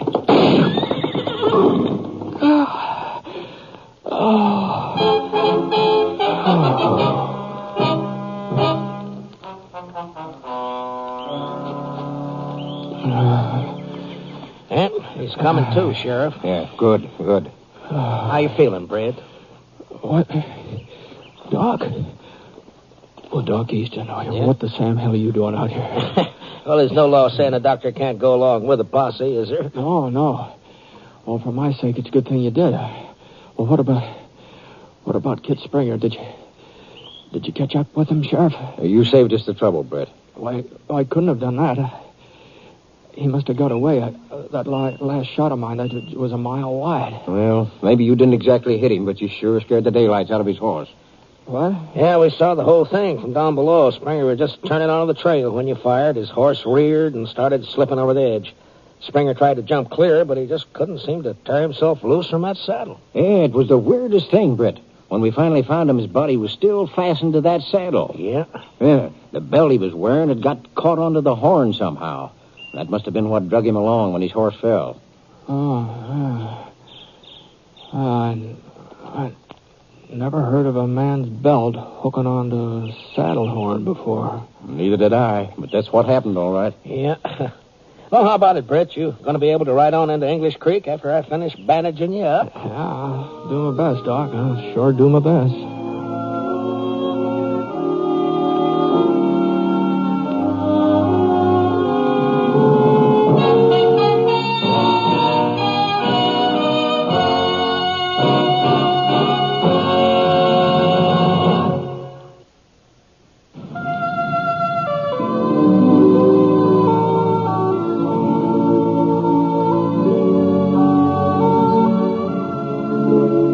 The Six-Shooter is a transcribed NBC Radio Network production in association with Review Productions. It is based on a character created by Frank Burt and is written by him. Mr. Stewart may soon be seen in the Universal International picture The Glenn Miller Story. Others in the cast were Eleanor Audley, Forrest Lewis, Bill Conrad, Joel Cranston, and Frank Gerstle. Special music for this program was by Basil Adlam. And the entire production is under the direction of Jack Johnstone. All characters and incidents were fictitious, and any resemblance to actual characters or incidents is purely coincidental. This is Hal Gibney speaking.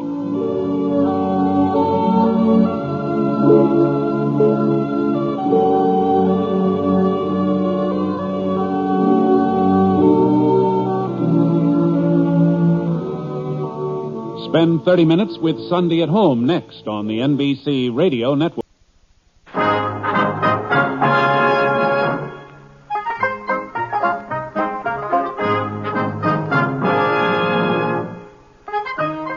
In a moment, you'll hear James Stewart as the Six-Shooter.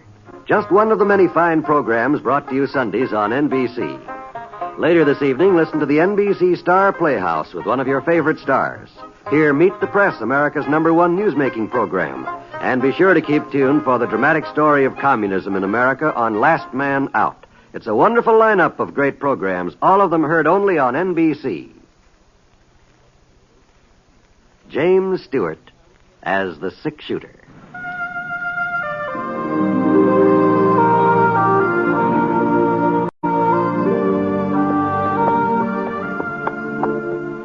The man in the saddle is angular and long-legged. His skin is sun-dyed brown. The gun in his holster is gray steel and rainbow mother of pearl, its handle unmarked. People call them both the Six-Shooter.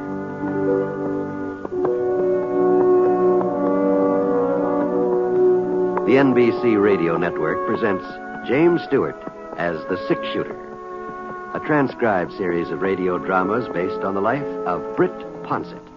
the Texas plainsman who wandered through the Western Territories, leaving behind a trail of still-remembered legends. The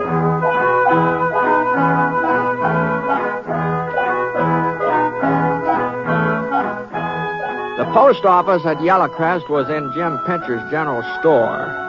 Oh, it was just a piece of planking and some wooden cubby holes over the one side between the soda cracker barrel and the jug of apple cider. And when the store was crowded, you couldn't expect to get much mail service, but you couldn't blame Jim for that. It's just like he said, he made his profit on selling groceries and staples, and the post office was just sort of a convenience for the folks in town. Well, anyway, I'd been out on the range about 3-4 months, so I thought maybe a letter might be turning up. Not that I was expecting to hear it from anybody in particular, but, oh, well, it was about my time to get some mail. I usually receive about 3 letters a year. Oh, 4 or maybe some years, but that's not counting the catalogs either. That's just a letter. Nope, I'm sorry, Britt. I just ain't got a thing for you. Well, I thought I might as well make sure while I was in town. Sure. I'm real glad you dropped by. How are things with the Foster outfit? First rate, Jim, first rate. Well, maybe by the time the roundup's over, I'll have some mail for you. Deliveries are usually a little heavier then. Why, one day last September, I got in 6 letters. No. It's the truth, so help me. 6 letters. And it was all for the people right here in Yellowcrest. Oh, treat yourself to some of them Concord grapes there, Britt. They're real sweet and juicy. Oh, thanks, Jim. Much obliged. Oh, right. I'm sure. Hey, these are good. Yeah, they're the best I've seen in a long time. Oh, well, ladies are fixing preserves. That's why my wife's always... Well, she's already on about it. Oh. The woman who'd just come in was tall, kind of gray-haired, with deep frown wrinkles in her forehead and big blue saucer eyes. They had black circles all around her. She didn't look my way. As a matter of fact, she didn't seem to be looking anywhere. She just stared straight ahead and resting the palms of her hands against the mail counter. I'd like my mail, please. No mail. You sure? No mail, I said. Well, there must be something by now. Maybe you didn't look and... Say, Britt, did I show you the new supply of holsters I got in? Come on over here where you can get a good look at them. Not that they're fancy enough for that revolver of yours, but they're sure pretty. Good quality, too. Hey, just what's going on here, Jim? Well, that lady was in here. You treated her like she had the plague or something. You mean you didn't recognize her, Britt? No. I guess there's a dead. Helen Bricker. Strad Bricker's girl. Helen Bricker? Why, that's not... Guess we ought to be calling her Mrs. Billy Stark, right? Yeah. Well, excuse me, Jim. I want to see if I can catch up with her. Thanks for the grape. Now, wait a minute, Britt. The folks in Yellowcrest don't like the idea. Hey, Helen! Hey, Helen! Helen, hold up a second here. Hey, what's the matter with you, Helen? You getting stuck up or something? Stuck up? Well, you remember me, don't you? Sure. I remember you, Britt. Well, but back there in the store, you didn't so much as give me a nod. I didn't hear you falling all over yourself with good mornings either. Uh-huh. Well, to tell you the truth, Helen, I just didn't recognize you. Not right off the bat. Not that you've changed very much or anything, but, well, it's been quite a spell. Your mouth is the wrong shape for lying, Britt. You couldn't fool a horsefly. Well, I don't know what you mean, Helen. So I haven't changed, have I? Gray hairs, wrinkles so deep you can feel the bones behind them. Yeah, well, maybe your hair's sort of lightened up here and there, but that doesn't... Britt, mean that... I'm an old woman. I was 27 last April, but I'm an old woman. Oh, now, Helen. Well, here's my buckboard. Goodbye, Britt. Thanks for speaking to me. Thanks for speaking to... What the Sam Hill do you mean, Helen? Hadn't you heard? The good citizens of Yellowcrest don't waste their words on Billy Stark's wife. They're not going to like the idea of you walking down the street with me, neither. Oh, now you're doing a little exaggerating, Helen. Am I? Well, now, where are you living now? Cabin out the end of town by South Creek. The one my father built when I was a girl, remember? Oh, sure. By the way, how is Strad? I don't know. I haven't seen him since I come to Yellowcrest last month. Oh? He sent word I could have the cabin. Nobody's living there anyhow. But I wasn't to come near our house or try to get in touch with him. Not for as long as I live. Get up there, Jim.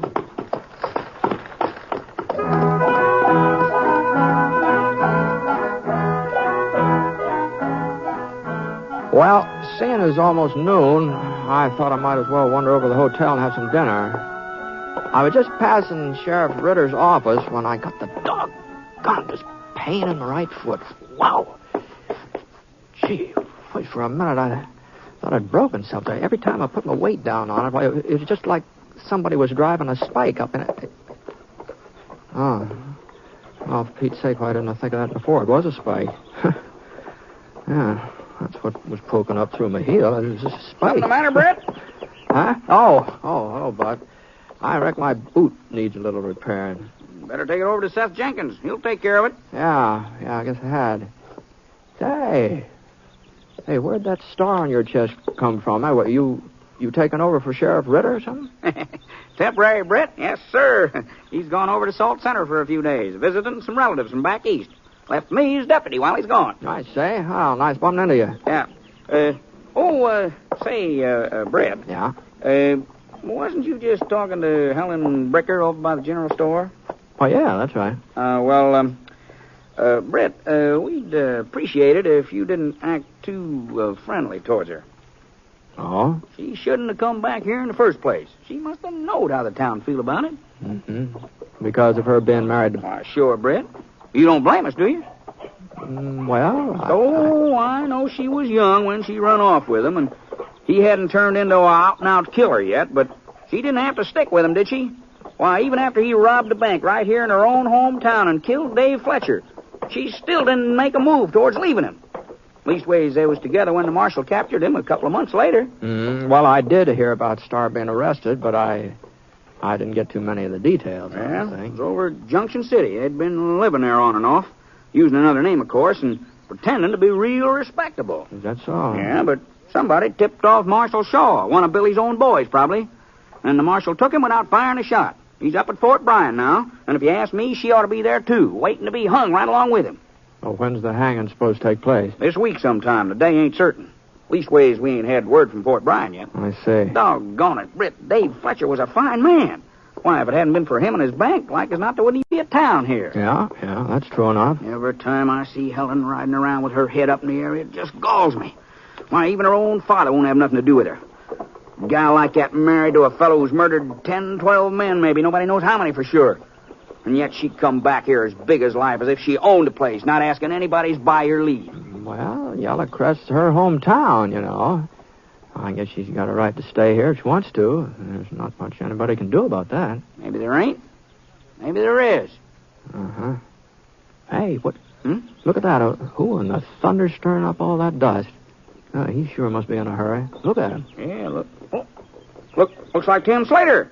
Well, if it is, he's just back from Fort Bryan. Yeah, it's Tim, all right. Tim, what's the news? They're stringing him up tonight, Buck. It's official. What time? 11 o'clock. It was already testing the gallows when I left. Well, there you are. Yeah. Well, I guess I better see to having this boot fixed. So long, Buck.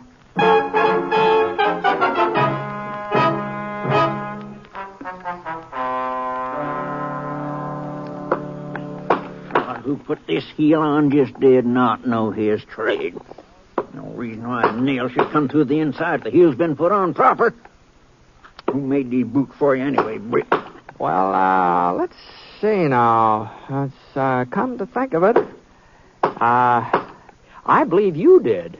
Well, didn't you? You know darn well I didn't. Do you think I can't recognize my own work? Well, I don't know. Why, I never turned out a pair of boots like this even when I was apprenticed. Now, tell me the truth. Where'd you get them? The general store over at White Corners.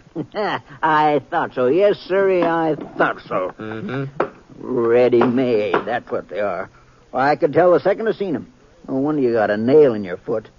The idea. Britt Ponset wearing ready-made boots. Well, you know, sometimes it's very hard to find a good bootmaker. Well, I'm here, ain't I? Been here over 15 years. All right, Seth. The next pair I get, you can make them for me. How's that? I think people would learn better than to put their trust in machines. Here. See how this feels now. Thanks. No. Oh, it looks like I got a hole in my sock. Well, sir, that don't come as any surprise to me. Never run into a cowpoke yet who didn't have holes in his stocking. Go on, stand on it. Oh, all right.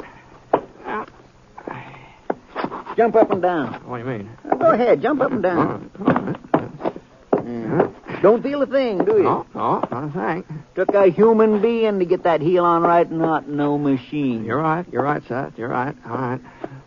Oh, that's fine. What do I owe you? Yeah. I ought to charge you double for having to work on ready-mades, but since you give me your word you'll order your next pair from me, why, I'll stick to my regular price. That's 10 cents. Oh, it's more than worth it.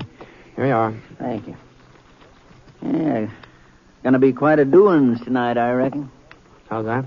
Tim Slater come by with the news just before you dropped in. You mean about Billy Stark? Yeah. We're meeting at Buck Thompson's house, but I don't suppose you'll want to get mixed up in it, Britt. Mixed up in what, Seth? Why, running that wife of Billy's out of town. You knew about it, didn't you? Tim said he seen you talking to Buck. Yeah, I was talking to him, all right. Well, didn't he tell you how we're going to show Helen Bricker, Helen Stark, that she ain't exactly welcome to stay in Yellowcrest? No, I guess he didn't think I'd be interested. We've been waiting until we were sure about that hanging. Figured we'd get rid of one Stark while the state's getting rid of the other one. Mm-hmm. Helen isn't going to be very easy to convince. Burning that cabin where she's staying ought to do the trick. What? I reckon she won't have much choice after that. And seeing as how her own father won't let her live with him, I imagine she might have a little trouble finding somebody else to take her in. Yeah. Yeah. Uh-huh. Well, thanks for fixing my boots, Seth. Feel just like new.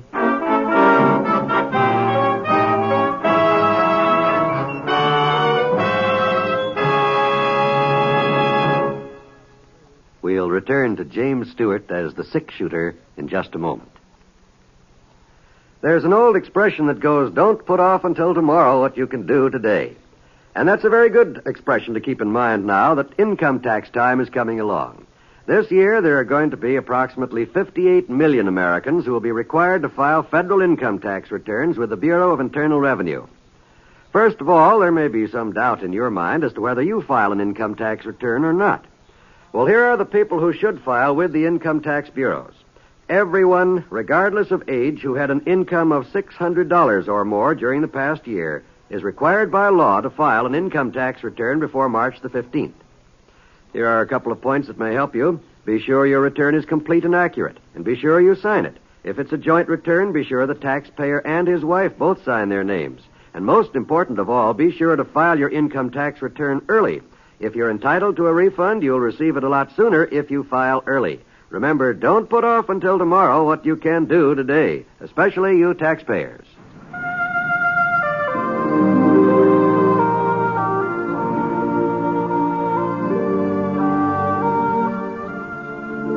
Now, Act 2 of The Six-Shooter, starring James Stewart as Britt Ponset.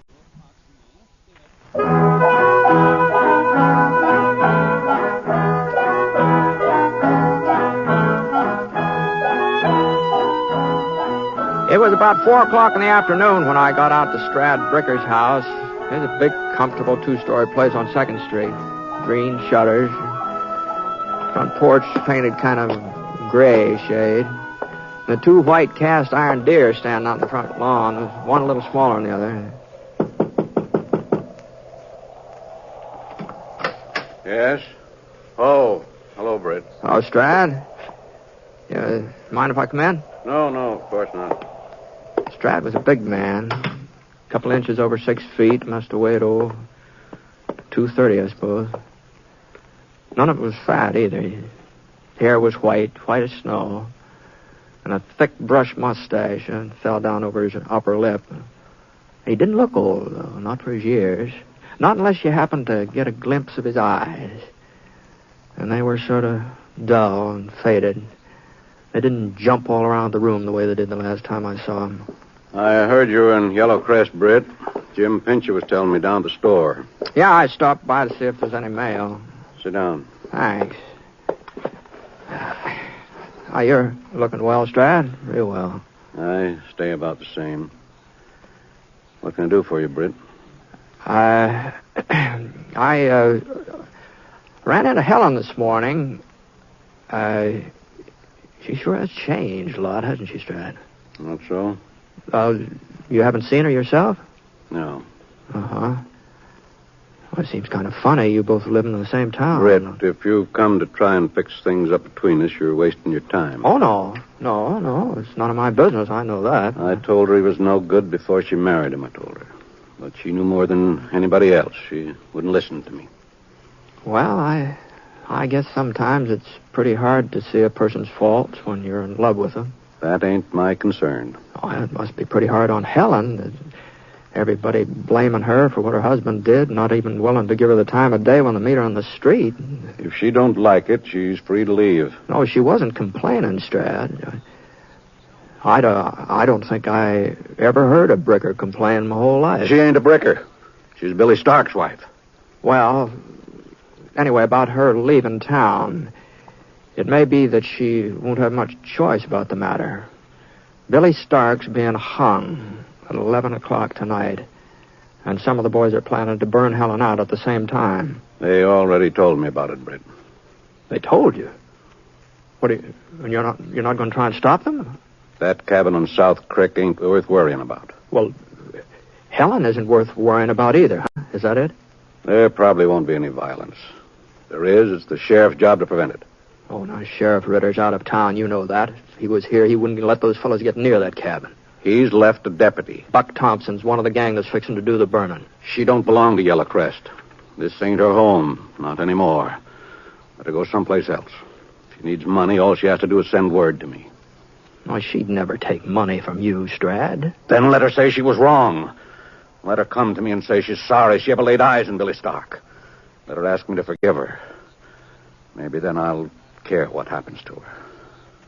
Maybe then I'll care.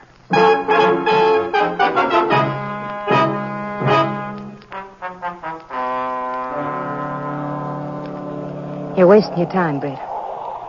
No matter what anybody says, no matter what they try to do, I'm not leaving Yellow Crest. Well, with Sheriff Ritter away, there's no lawman here to protect you, Helen. I can protect myself. It's after 10, Britt. You better get out before they come. Well, all right. Britt. Huh? Don't worry about me. I'll be all right. I got a Winchester rifle, and I know how to use it. Now, look, Helen. I'll kill the first person who comes near this cabin. I mean it, Britt. Oh, you couldn't kill anybody. Couldn't I? I'm Billy Stark's wife, remember? I remember. Sure, I remember. And there's a chance Yellow Crest might forget it someday, but if there's any gunplay here tonight, they never will. I don't expect him to forget. I married Billy. Nobody forced me to. And I don't expect no favors now. Mm-hmm. Well, all right, good night. Yeah, it looks like they're bringing torches. I told you to leave before they got here. Now, you just let that rifle stay where it is, Helen. You can get out the back way, and I'll stall them off. I never thought I'd hear Britt Ponset advise nobody to run from a fight. You never saw me walk right into one, did you? Mrs. Stark, we'll give you just 2 minutes to get out of that cabin. I'm giving you less than that to get off my property. This here property belongs to Brad Bricker. Ain't yours. You're no Bricker anymore. I'll show you who I am. Let go, Britt. Briggs. Now, you're so set and staying inside here. Now, you stay. You got 1 more minute. I don't want you taking my part, Britt. That's those crazy fools out there I'm worried about, not you. Now, this here's your last chance. Okay, boys, bring up them torches. That cabin ought to be dry enough to make a real warm fire. You're right about that, Buck. What are you doing out here, Britt? Now, you better be careful about how you hold that torch, Jim. What's the matter? You afraid he'll set something on fire? Come on, Britt. Now, you just get out of the way. This ain't none of your concern. I got a horse stabled in this town, and he concerns me. A horse? What are you talking about? You got a loco, Britt? You start a fire here tonight, and like as not, you'll burn down the whole town. He's loco, all right. The wind's from the wrong direction. Now, wait a minute now. Maybe Ponset's right. Oh, shut up, Jim. Now, listen, this wind can change any time. Sometimes it changes real fast with a quick blow-up like this. Yes, and it might start raining, too. Then the fire'd go out. Yeah. Come on, boys. Come on, don't let him bug. Now, hold on. I said I was concerned about my horse, Buck. I wouldn't want anything to happen to my horse because of you. You threatening me? Now, hold on a minute, Buck. We don't want no serious trouble out here. Now, just take it easy, both of you. Look here, I'm the deputy sheriff, Britt. You pull a gun on me and I'll throw you in jail. It's not against the law to carry a rifle, is it? I'd feel better if you put it down. Drop it. Look. We're not here, boys. Britt, I mean business. Hey, wait. Not here, Buck. Wait now. You feel that wind now? Yeah, it's changing. It's swinging around. It'll be coming from the south. It will not. You're imagining things. Imagination, nothing. Get them torches buried, boys, while they're still... Now, wait a minute. You listen to me. No, my house is just down the hill from here. I'm not going to have it burned out. Well, Buck, you still want me to drop the rifle? You just remember one thing, Britt. There'll be other nights when there ain't no wind. I reckon there will, Buck. I reckon there will.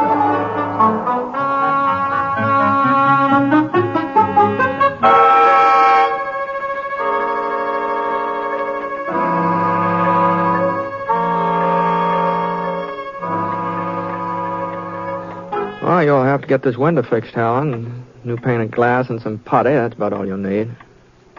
It don't matter, Britt. Fixing it's probably a waste of time anyhow. Oh? I heard what Buck said. Like there'd be in other nights. He was right. Oh, I don't know. You can get folks all worked up about something once, maybe, but they usually come around to their senses before they go off half-cocked again. Besides, when Sheriff Ritter gets back to town, he'll keep things under control. The hands of the clock had touched 11. 11 o'clock meant that Billy Stark... Well, that's the time they'd set. I didn't know what Helen would do, how she'd take it. But I sure didn't expect her to get a kind of a relaxed expression on her face. Why, she looked almost like she was relieved to know that it was over.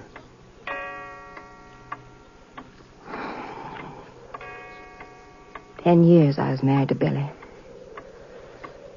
10 years is a long time, Britt. Yeah. Well, why'd you stick it out, Helen? You couldn't have gone on loving him after you found out what he was, after he turned outlaw. Love him? Every minute of the day, every day of the year, I hated Billy Stark. Well, if you felt that way... I made a bargain. Of my own free will. Oh, he was wild when I married him, but I thought he'd settle down. Lots of young fellas is wild, Britt. Yeah? Dad told me I'd regret it. Said I'd be sorry all the rest of my life. Said it so often. Well, maybe that's one of the reasons I just went ahead. Just to spite him. And afterwards, when Billy became a killer, I just couldn't come crawling back and admit that Dad had been right. I don't know why. I just couldn't. Uh-huh. Besides, I knew that someday they'd get Billy. Another outlaw'd come along. Or marshal. Or I'd pick the wrong gunfight. It was bound to happen. Someday they'd get him even if I had... If you had to what? Nothing, Britt, nothing. Well, I'll be doggone. So you're the one that tipped them off, huh? It wasn't one of Billy's gang, it was you. I don't know what you mean. Well, no, you said I wasn't much good at lying, Helen. Well, you're just no good at all at it. You're wrong, Britt. You're dead wrong. I am, huh? All right. I'll admit it to you. I was the one. But you gotta promise me you won't tell nobody. Oh, you're afraid of Billy's friends, ain't it? Friends? Billy didn't have any. Yeah, well, then why don't you want folks to find out what you did? They'd change their whole attitude toward you. Your father, think of him. Well, you'd feel entirely different. It's my life, Britt. It don't concern nobody else. Not even Dad. That's the way I was brought up. That's the way Strad Bricker brought me up. And I'm his daughter. I'm Helen Bricker. Yeah? Yeah, I guess you are.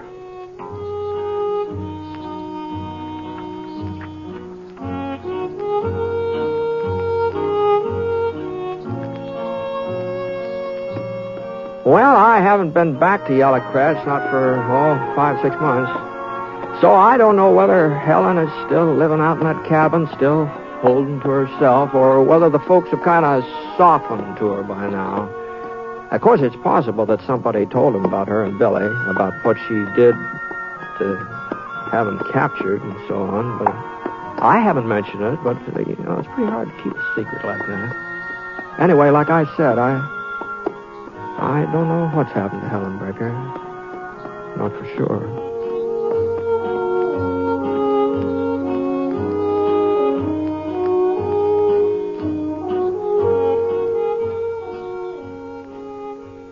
The Six Shooter is a transcribed NBC Radio Network production in association with Review Productions. It is based on a character created by Frank Burt and is written by him. Mr. Stewart may soon be seen in the Universal International picture The Glenn Miller Story. Others in the cast were Lillian Baeff, Ken Christie, Herb Vigran, Parley Bear, and Will Wright. Special music for this program was by Basil Adlam, and the entire production is under the direction of Jack Johnstone. All characters and incidents were fictitious, and any resemblance to actual characters or incidents is purely coincidental. John Wall speaking.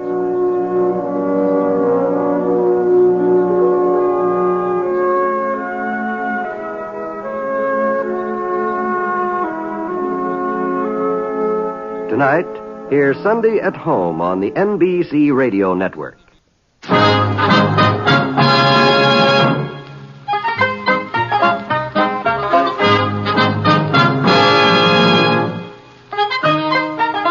In a moment, you'll hear James Stewart as the Six Shooter, just one of the many fine programs brought to you Sundays on NBC. Later this evening, listen to the NBC Star Playhouse with Leatrice Joy and Jeffrey Lynn. Hear Meet the Press, America's #1 news-making program. And be sure to keep tuned for the dramatic story of communism in America on Last Man Out. A wonderful lineup of great programs, all of them heard only on NBC. James Stewart as the Six Shooter.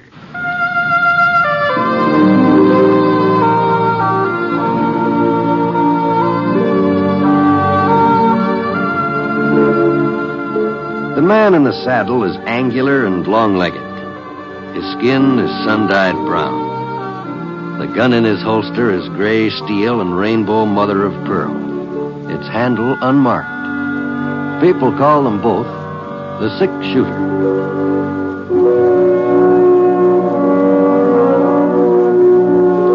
The NBC Radio Network presents James Stewart as the Six Shooter, a transcribed series of radio dramas based on the life of Britt Ponset, the Texas plainsman who wandered through the Western Territories, leaving behind a trail of still-remembered legends.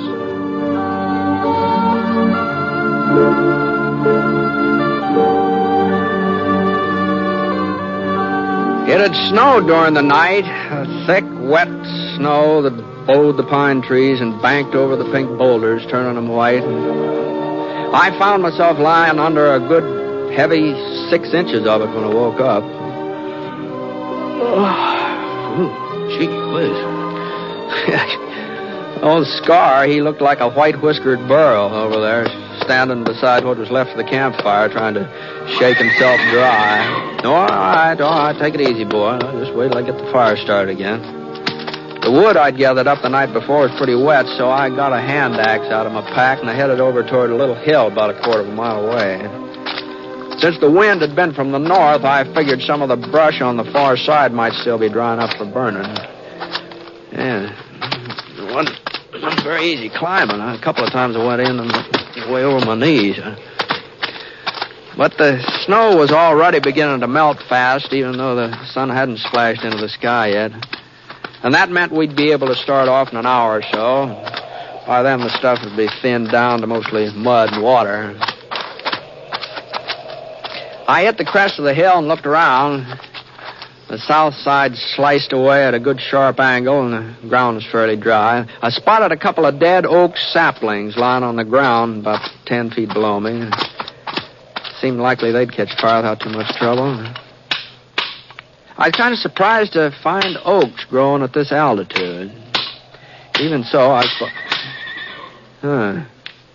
there's some bothering Scar. Probably a jackrabbit or squirrel or something.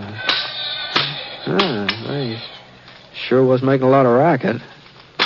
It wasn't like him to get upset unless it... Well, that wasn't a jackrabbit. That was a whole lot more than that. I dropped my axe and I climbed back to the top of the hill as fast as I could climb.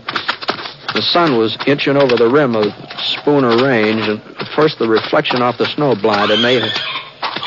When I got my eyes focused, I saw the fella standing beside Scar, trying to cinch the saddle onto his back. Hey, you! Hey, let that horse alone!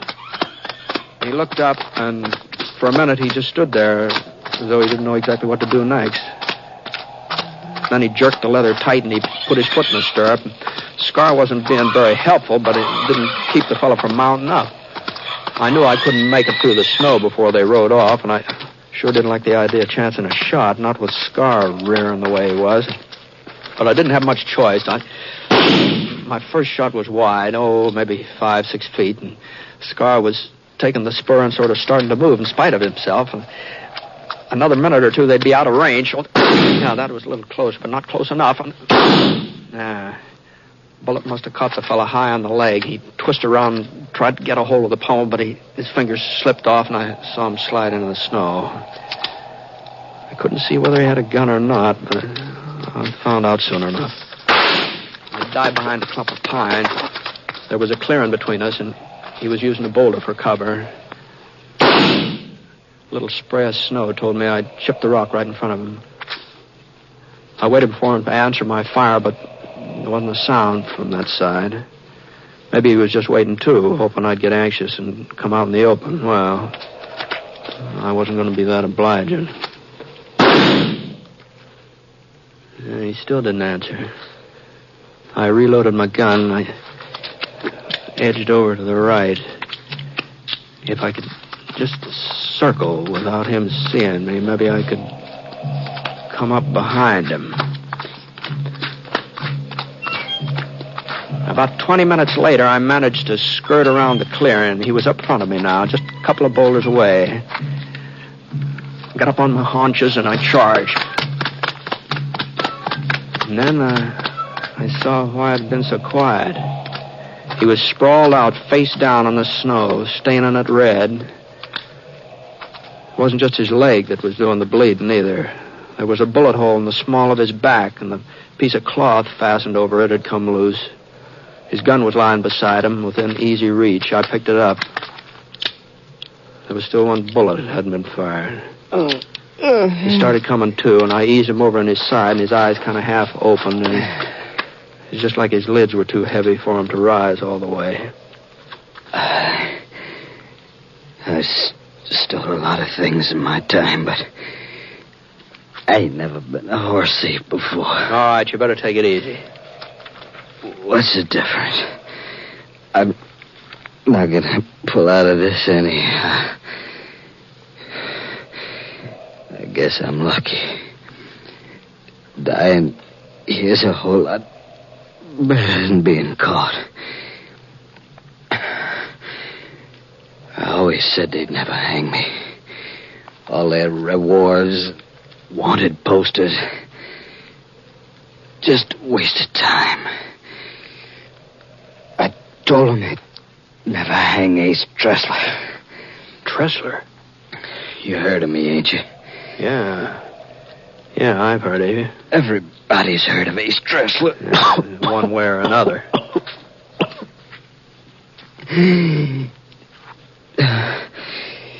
Too bad it wasn't your shot that did it, mister. You could collect a mighty fancy reward. About $3,000 it must total up to. And that's not counting yesterday. Yesterday? Stage depot. Over to Sunset. Fell in charge. He didn't like the idea of being held up. That's how I got this bullet in my back. Oh? But I took care of him. He won't be shooting nobody else. You killed Sam Fletcher? I don't know his name, mister. You don't expect a fella to know the names of all the men he shoots, do you? How'd you get out here without a horse? It's a good 20 miles from Sunset. I had my pony till just a couple hours ago. All that snow coming down, he sort of missed his foot. Hurt himself bad. I'd say. I sure hated having to put him out of his misery. He was a fine horse. Best I have owned. It's a rotten shame. Man having to kill a horse like that. Yeah. That's the only reason I tried to take yours. I had to have some kind of mount. There's a posse on my trail. I never stole a horse before, mister. I ain't no horse thief. Well, you think you can hang on if I heist you onto the saddle? What for? Well, you need a doctor. Scar can carry us both. Only doctors in Sunset. That's right. I'd never make it that far. Can't you see I'd never make it that far? Well, you can try. No, I'm not going back there. We might run into posse along that way. Yeah, we might. He'd string me up. Even though there was time, he'd string me up. And I swore that nobody'd hang me. I swore. All right, turn over on your face here. I'll put that bandage back on. Listen, mister, you can't let him hang me. I'll be dead anyway. Just a few hours. You can stay here until... And then you can take me back. You can say you done it. Collect a reward for yourself. $3,000, miss. All right, come on, turn over. As long as I'm... Anyhow... Let me die out here. Why do you want to give me... lynch me? Nobody's going to lynch you, Tressler. Give me your word. Yeah. You won't let me down, mister. I swore that they'd never hang Ace Tressler.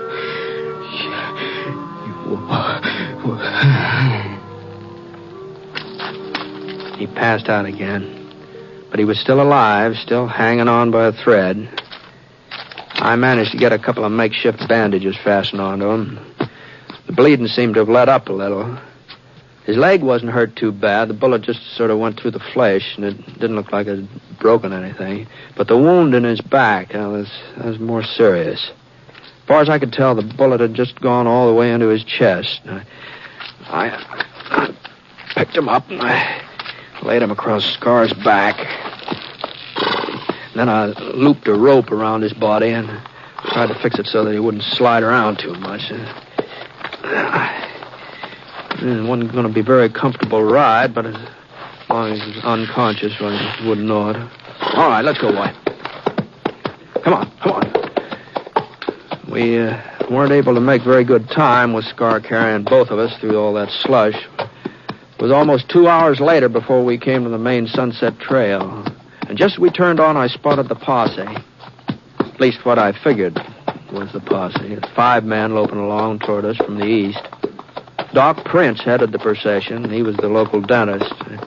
And I recognized Ty Barstow and Frosty Ender right behind them. 2 boys bringing up the rear. I didn't look familiar. They'd probably moved into Sunset since the last time I was there. Whoa, boy. Whoa, boy. Well, howdy, Britt. Hello, Doc. Well, boys, what'd I tell you? I said he was Britt Ponset. Yeah, that's right. Yeah, Easy, sure girl. Easy. I'm pleased to meet you, Mr. Ponset. I'm Cliff Lawson, and this here's Harv North. How are you? Hi. Yes, I recognize you the minute you come into sight. I said, there's a 6-shooter, I said. And I guess there's nothing the matter with my eyes. Appears like you're carrying quite a load, Britt. What happened? It's Art Tressler. Huh? Tressler? No. Well, I'll be doggone. Let's see here. Yes, it's him, all right. Leastways, it sure looks like them pictures on the posters. Well, if that don't take their cake. This neighborhood's getting to be a real outlaw's haven, I reckon. Well, maybe they'll change their mind about hanging around after they find out what happened today. Yeah, we've done a pretty good job of taking in the welcome mat. Pretty good. If you ask me, we set a record. With Ponset's help, of course. Oh, you boys didn't need any help from me. You would have found Tressler yourselves before very long. Well, what are you talking about, Britt? We didn't have the faintest idea he was in these parts. Sure, we were already on our way back to town. You mean you weren't looking for him? Of course not. Well, what are you doing out here, then? I thought you were a posse. We are a posse, but we were hunting George Revitt. Revitt? Yeah, you remember him, don't you? Robbed Phil Jeffers' general store a couple of years back. Almost killed old man Jeffers? Yeah, I remember. Well, sir, he broke out of jail a week ago. The one over to Polk City, and what do you think he did? He headed straight for Sunset, and he tried to pull another robbery. Yeah, only this time he did kill Sam Fletcher while he was at it. Now, just hold on a minute here, boys. Now, you're trying to tell me that you're looking for George Revitt, and that you think he's responsible for the robbery at the stage depot last night. Think? We know it, Britt. Of course we do. But we ain't looking for him anymore. We found him. What? Yeah, just a couple hours ago. Hiding in a cabin over by Walnut Creek. That's right, and he won't be pulling no more holdups, neither. We saw to that. No, boys. Now, you better let me explain this, Britt. He might think we was kind of hasty this morning. It isn't as if we didn't give Revitt a trial. A trial? Well, there was no doubt about his being guilty, Britt. And seeing as how there's no judge in Sunset, and we'd have to wait till next spring for a formal hanging, well, we sort of speeded things up a mite. You didn't string him up yourself. Well, not very high up, just a couple of feet off the ground. Now, boys, wait just a minute now. Now, Britt, there's no point in your looking so all-fired serious. There's nothing anybody can do about it now. Well, that's true enough, Doc. Yeah, there's nothing anybody can do.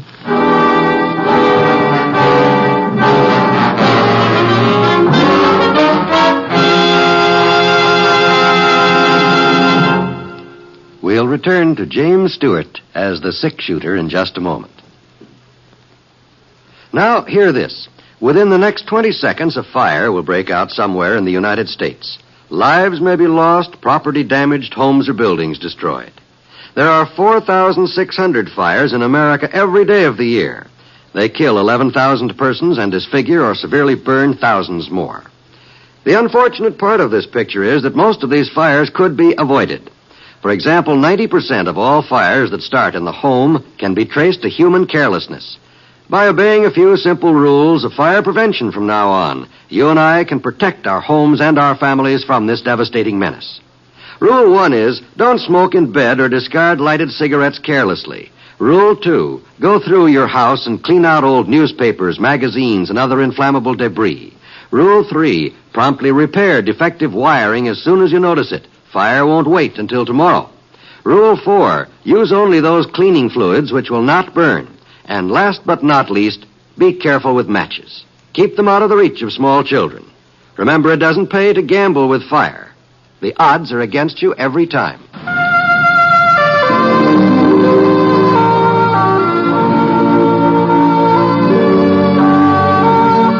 Now, Act 2 of The Six Shooter, starring James Stewart as Britt Ponset.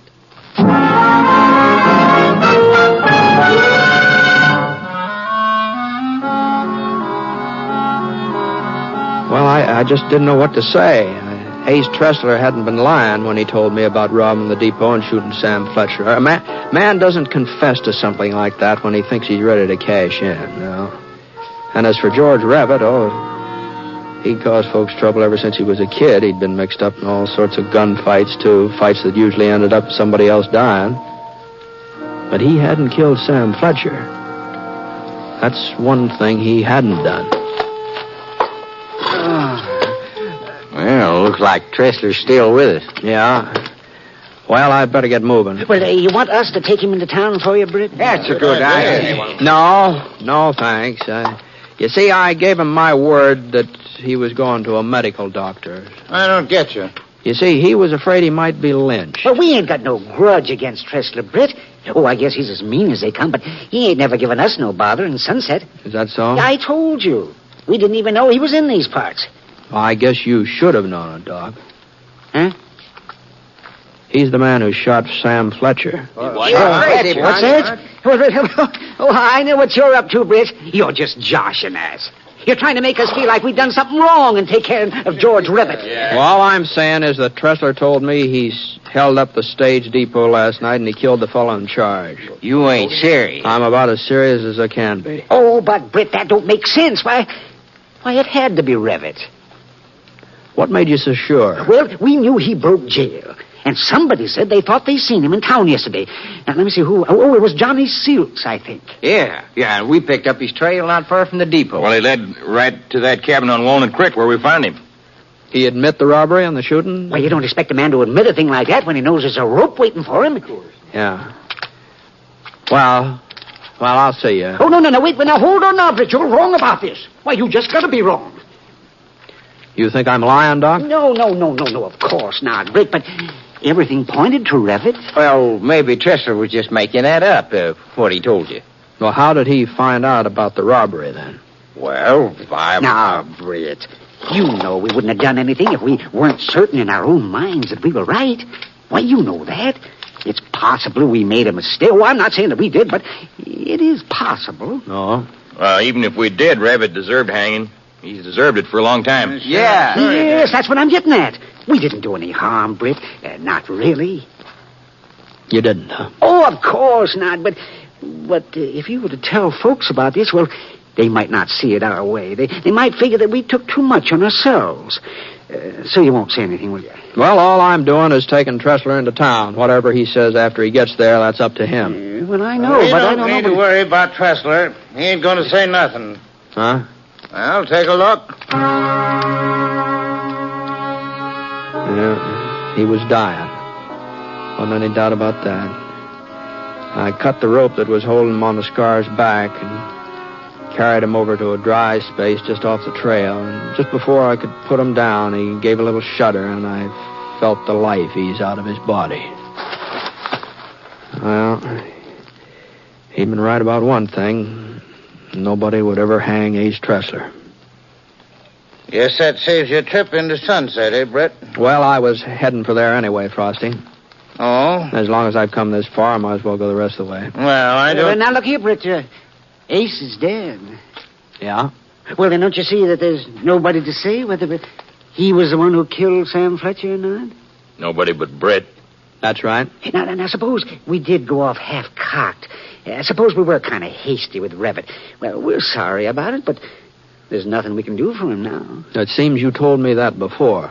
Well, it's the truth, ain't it? Sure. Well, then what would you gain by getting us into hot water?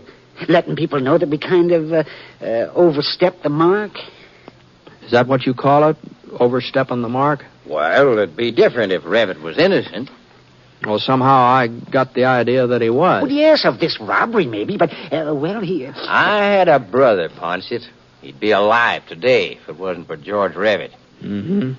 Is that why you hung him, to get even for your brother? No, of course not. We were just doing our duty as citizens. We thought he shot Sam Fletcher. Well, why are we standing here arguing? If Ponset wants to try and make trouble, well, he ain't got no proof. It's his word against ours. That's right. Cliff's right. We can even say that Revitt confessed. Why, everybody in Sunset will believe us. Well, then I don't see what you're so worried about then. Well, we ain't worried, Britt. Not really, of course we're not. I know you pretty well. We've been friends a long time. Why, you're not going to go out of your way to stir up a hornet's nest? No, I'm sure of that. Well, I ain't so sure. Just a minute, Ponset. You're not leaving here yet. Now, Frosty. And, boys, it's about time we start using our heads. If he goes into town and spreads this story around, they'll all believe it. Whatever Britt Ponset says, that's gospel. But he ain't going to say anything. That's right, he ain't. Because he ain't riding into Sunset. He's turning around and heading east. Is that so? I know you're a fast man on the draw, but there's 5 of us. You're not that fast. No, I reckon I'm not. Now, we don't want to get into any mix-up with Britt, Frosty. What do you want? People to start saying we murdered George Revitt? Murdered? Well, that ain't what we done at all. His family might not agree with you, Cliff, if they found out the truth about that holdup last night. And he's got a brother, too. Well, maybe there's something in what Frosty says, but we can't stop Britt. Now, if he takes it upon himself... We stopped Rabbit, didn't we? Frosty? Put that gun away. Sure, I'll put it away. After I'm sure that Ponset's riding east. And I'm warning you, Britt. You ever breathe a word about what Tressler told you? I don't like being ordered around, Frosty. And just keep away from Sunset. Now move. I said... Well, I held my ground. I knew Frosty Ender pretty well. I knew he wouldn't shoot. This business with Rabbit had pushed him into deep water, but not that deep. I watched his jaw muscles tighten up, and I saw a little bead of sweat begin to gather between his eyes, and for a minute nobody said anything. And then Ty Barstow shoved forward. I told you to put it away, Frosty. Wasn't what we already done today bad enough? You want to kill somebody else? We done nothing wrong. Get that through your skull, Ty. Rabbit deserved to hang, and we hung him. What about Britt? Suppose he deserves being shot? No, not unless he asks for it. That gun you're holding just proves how wrong we were this morning. If we'd been right, you wouldn't need it. Shut up. If we'd been right, we wouldn't be standing here feeling ashamed. Even you feel ashamed. That's why you don't want nobody to hear about it. That's why you're threatening Britt. Yeah, and I'll make good on that threat, too. No, you won't. Because we're going into Sunset and tell him what happened. We're going to take our medicine. You gone loco? And it ain't just because Rabbit didn't kill Sam Fletcher, even if he had. No, he still wouldn't have been right. Oh, I reckon we wouldn't have found out so quick, but we'd have found out sooner or later. You know what's the matter with you, Ty? You're yellow. You got a streak a yard wide down your back. You were just as anxious to string up Rabbit as the rest of us. Things didn't turn out the way you figured. Yeah, that's true enough. Yellow, that's what you are, clear through. You've got the gun, Frosty. You can stop me if you want to. Doc, you coming along? Yeah. Cliff, Harv. Okay. Sure. Hey, you crazy fools. We didn't do nothing wrong. What's the matter with you? Hey, why can't you see that? Frosty kept on yelling until they were almost out of sight. And then he turned and shook his head like he couldn't figure out what had happened. I picked up Tressler's body and I laid it across Scar's back. And Frosty swung around and stared at me. If it hadn't been for you, folks would have said we'd done fine. Nobody would have known about Tressler. Why'd you have to meet up with him today? Why? Because it snowed last night and his pony stumbled and he needed another horse. That ain't no reason. No, maybe not, Frosty. Maybe not. You coming into town?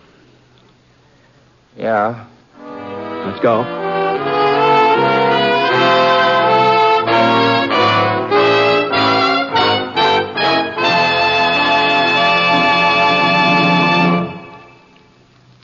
$50,000 trained nurses are needed now, today.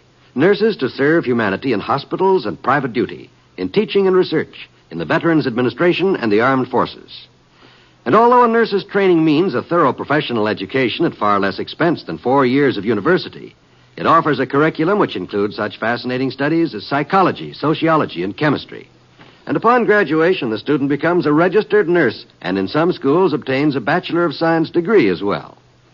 These, then, are the facts of a nursing education. The need has never been greater. The opportunities for a vital, useful career have never been finer.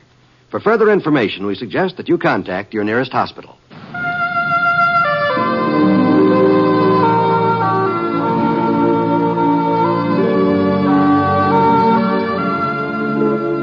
The Six Shooter is a transcribed NBC Radio Network production in association with Review Productions. It is based on a character created by Frank Burt and is written by him. Mr. Stewart may currently be seen in the Universal International picture The Glenn Miller Story. Others in the cast were Robert Griffin, Harry Bartell, Lamont Johnson, Howard McNear, and Forrest Lewis. Special music for this program was by Basil Adlam. The entire production is under the direction of Jack Johnstone. All characters and incidents were fictitious, and any resemblance to actual characters or incidents is purely coincidental.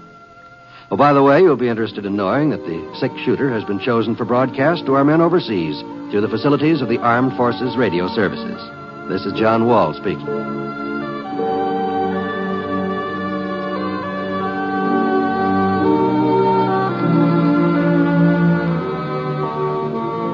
Tonight, listen to Sunday at Home on the NBC Radio Network.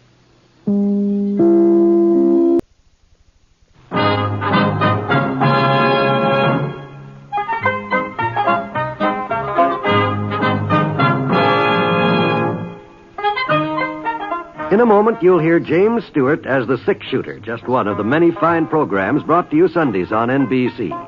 Later this evening, listen to the NBC Star Playhouse with one of your favorite stars.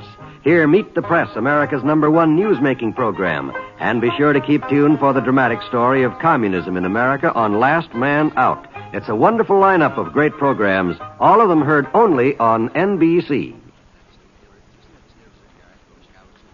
James Stewart as the six-shooter.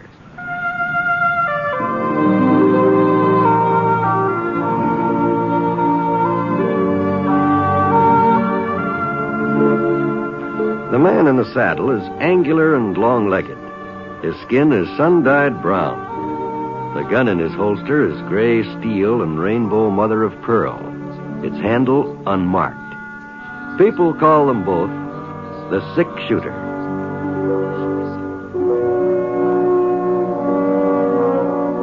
The NBC Radio Network presents James Stewart as the six-shooter, a transcribed series of radio dramas based on the life of Britt Ponset, the Texas plainsman who wandered through the Western Territories, leaving behind a trail of still-remembered legends.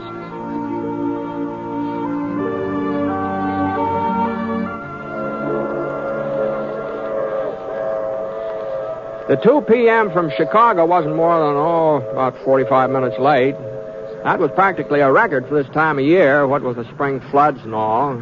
Of course, later on in the summer, when things had dried up, it was more than likely the train had hit Russville right on schedule. Once in a while, anyway. I climbed down from the buckboard Paul Poindexter had lent me and walked over to the platform. I guess I'd be able to recognize Clay Fenton, even though I'd never seen him before. It stood to reason that there wouldn't be more than one 16-year-old boy getting off at Russville Station, and Clay's mother had sent along a pretty complete description. He 5'7", thin, gangly, sandy hair, and a V-shaped scar on his forehead. The train had stopped now, and the conductor lowered some iron steps. The first person to step down was a drummer holding a big tapestry valise crammed full of samples. Behind him there were 2 ladies.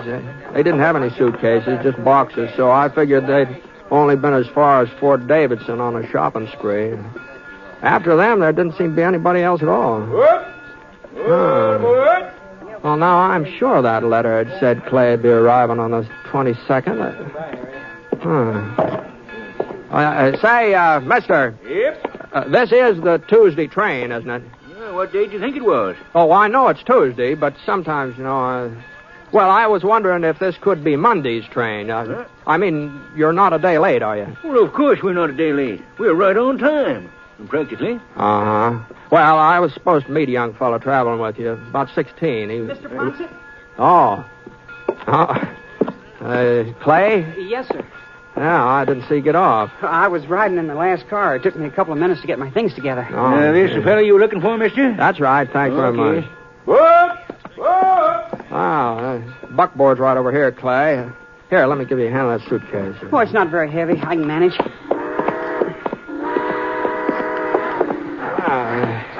Have a good trip. Yes, sir. Just fine. Fine. Well, here, put your bag right behind the seat here. Okay. You want to drive? Huh? Well, you can handle a buckboard, can't you? Sure. Yeah, well, Annie's real gentle. No sense being scared of her. I'm not scared, Mr. Ponset. All right. I'm not scared of anything. All right, Clay. It's just that I don't know the way to the ranch, so maybe you'd better... Yeah. I didn't think of that. Well, come on, hop aboard. All right, you all settled? Yes, sir. All right, Annie, come on. Let's go. Come on, Annie. Come on.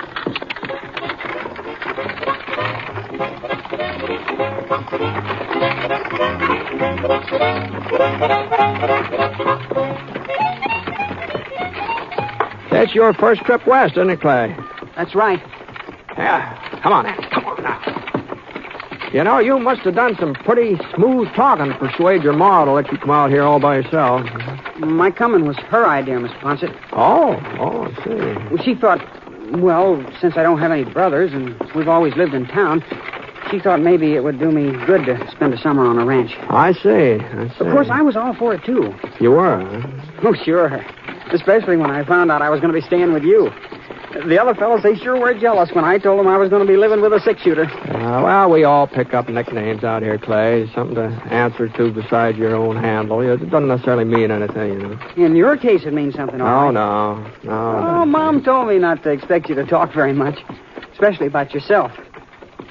Yeah, I guess she knows you pretty well, Mr. Ponset. We used to be real good friends, your ma and pa and me.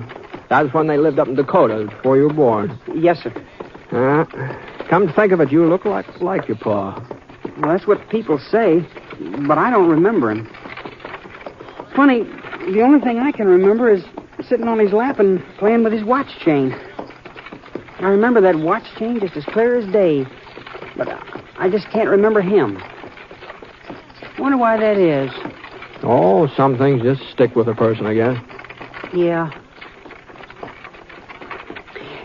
Is it a big ranch, Mr. Ponset, where we're going? No, it's not true. Mr. Poindexter, he's the owner. Oh, he's got 500 head of cattle and a couple thousand acres, that's all. It sounds pretty big to me. That's all. What you're used to, I reckon. Yes, sir. It sure was nice of Mr. Poindexter to let me move in with you. Oh, he was real pleased at the prospect of having an extra hand for the summer.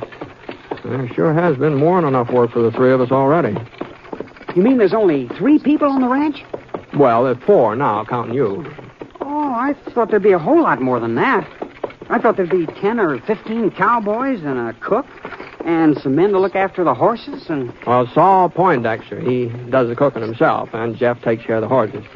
Jeff? That's Mr. Poindexter's son, yeah. He must be about your age, Clay. Maybe a year or two older. Not as tall, though.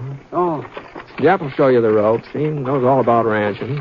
Oh? Oh, I expect there's plenty of things you can show him, too, about city life, I mean. Yes, sir. I expect so. Yeah, you'll probably have a real good time getting acquainted. Well, here's where we turn off.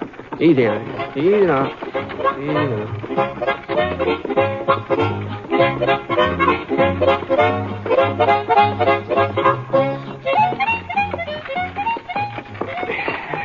Oh, girl. Oh, boy. Oh, girl. Well, I didn't expect you back so soon, Britt. Yeah. Train was earlier than usual. Clay, that's Mr. Poindexter here. How do you do, sir? Yeah, pleased to meet you, son. Well, come on. Jump down here so I can get a look at you. Yes, sir. Yeah, let me see here now. Well, not much meat on your bones, but we'll soon take care of that. That's the bunkhouse over there, Clay.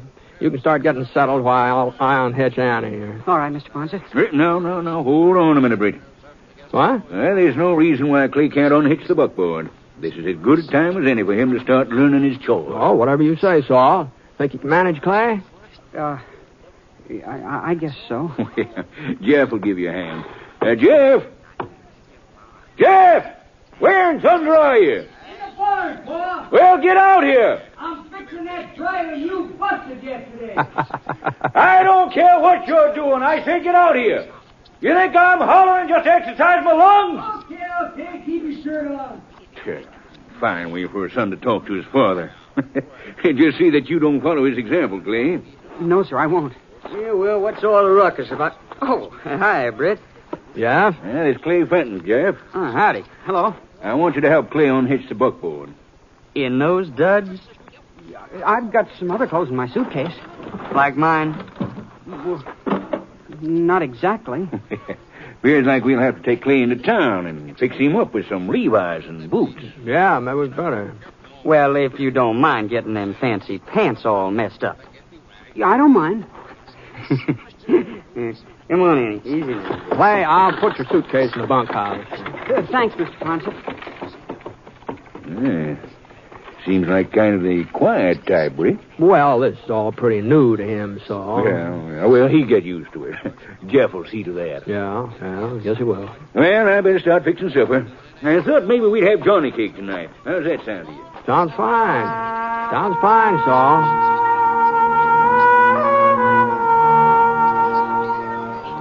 Well, I took Clay's things into the bunkhouse and emptied out part of a wooden footlocker so he'd have some storage space. Saul and Jeff lived up in the main house. There was room up there for me, too, but I always felt more comfortable in the bunkhouse. And besides, the way Saul snored, holy smokes. Well, you could hear it all the way down here when the wind was right. I thought about unpacking Clay's suitcase, but then I decided maybe he'd rather do it himself. Now, Saul was right. Clay sure was a quiet type. A lot more like his mother and his father. Ted Fenton had been about as lively as they come. He's always laughing and cracking jokes. I never could figure out why he sold that general store and moved back east, but I suppose he had his reasons. Funny how a boy can grow up and be so different from his pa. A couple minutes later, I heard Jeff shout about something. All right, then prove it. Prove that you ain't no dude. All right, I will. Yeah, you're scared, all right. Well, I couldn't quite make out what Clay called back, but I sure could tell they weren't exactly hitting it off. Well, I didn't actually blame Jeff for not taking to Clay. Of course, in the city, it had been Jeff who had been the misfit, but we weren't in the city now. Anyhow, I waited for Clay to come back into the bunkhouse, and when he didn't show up, I walked outside to see what had happened to him. He wasn't in sight, but there was something going on out in the corral behind the barn. Right on, cowboy. I got there just in time to see the apron-faced Sorrel give a buck that sent young Clay flying clear over the corral fence. For a second, he didn't get up either. Britt, you see that? Clay, hey, you all right? Yeah, I guess so. Sure he's all right. Well, what the Sam Hill are you trying to do? He said I was a dude, that I couldn't stay in the saddle. You put him up to riding that sorrel, Jeff? Nope, I gave him his pick of the ponies. Now, you know that sorrel's a high binder. You should have warned him. It ain't my fault if he can't tell a spooky horse when he sees one. It was his pick. Well, here, Clay, you think you can stand up? Yes, sir, I think so. Let's see. Doesn't seem to be anything broken. I guess I better change my trousers. They're all ripped up. You got nobody but yourself to blame, kid. I told you didn't know the first thing about riding a pony. You should have fessed up to it instead of making such a fool of yourself. I'll show you, Jeff. I'll show you I can ride. And I'll ride that sorrel, too. Just you wait and see. You'd almost think he meant it, wouldn't you, Britt? He means it. City dude. He don't even know which side to mount. Yeah. But that won't keep him from trying the sorrel again. Well, if he does, he'll just get himself tossed off. Uh-huh. Well, maybe so.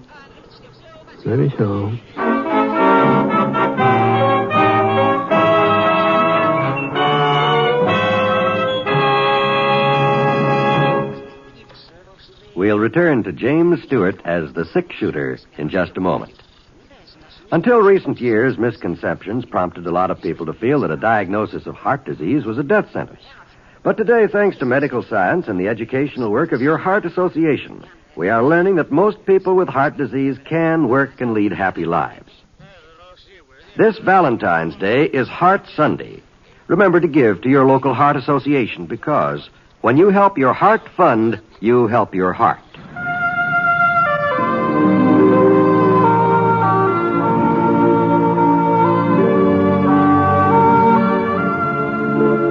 Now, Act 2 of The Six-Shooter, starring James Stewart as Britt Ponset.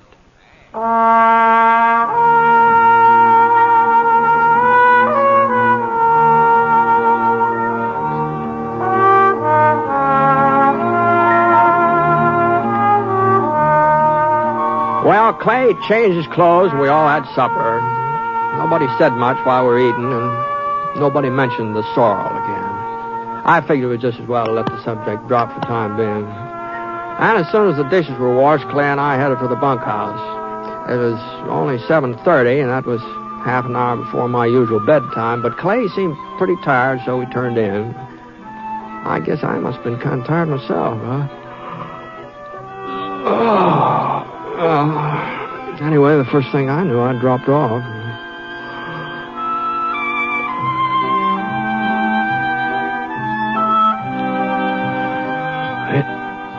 It was getting on toward dawn when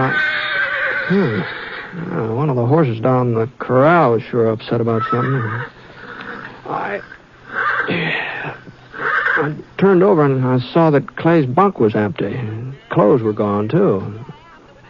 For a second, I wondered if he'd run off. Maybe he tried to go home. Then I heard him coming into the bunkhouse. His face was all wet and shiny like he'd been working up a sweat, and there were some dark stains on his pants and shirt. And he undressed and he put the clothes he'd been wearing in his suitcase. And then he crawled under the blanket on his cot and he pretended to go back to sleep. He hadn't noticed that I was awake, and I didn't see any reason for starting a conversation at 4 o'clock in the morning, so... Besides, whatever he'd been up to, probably wasn't any of my business anyway.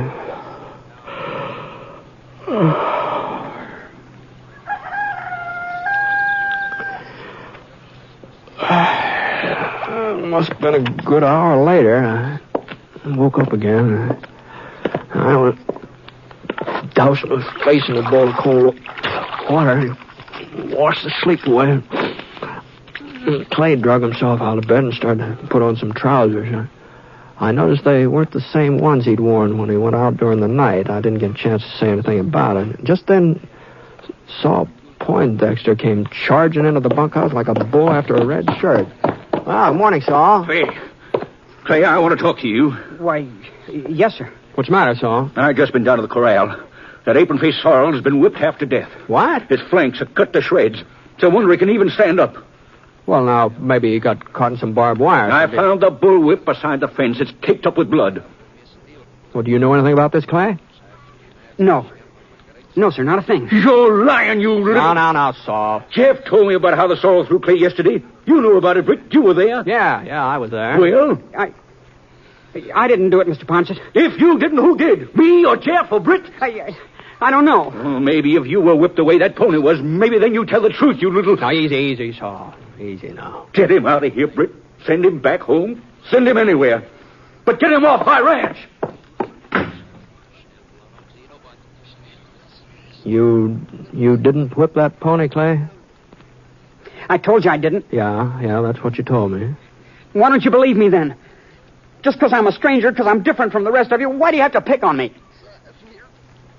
Well, there's one way to find out whether you're telling the truth or not. What do you mean? You said you'd ride that Sorrel again. You said you'd show Jeff that you could ride him, huh? No, I would, too, if they'd let me. Well, I'll let you. Huh? But I sure hope for your sake you didn't whip that horse last night. What difference would it make? Well, horses are pretty smart animals. And when somebody's mean to them, they don't forget it. And they can be mean, too. That Sorrel especially. Oh? The person who beat him ever tried to climb on that pony's back. But as long as you weren't the one, well, you haven't got anything to worry about, have you? Come on now. Let's go out to the corral, huh?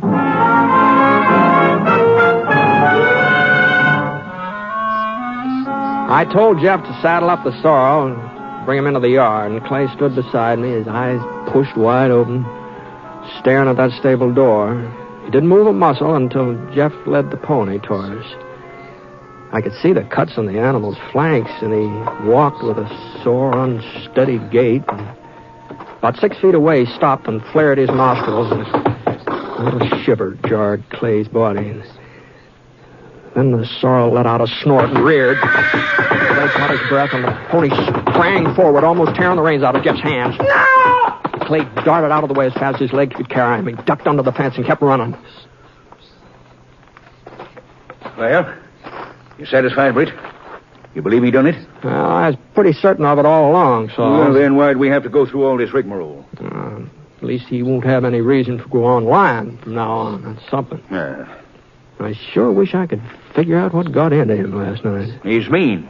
That's what got into him. Mean, clean through. Well, kids aren't usually mean to animals, so... Your friend Clay Fenton is. Take another look at my pony there, if there's any doubt in your mind.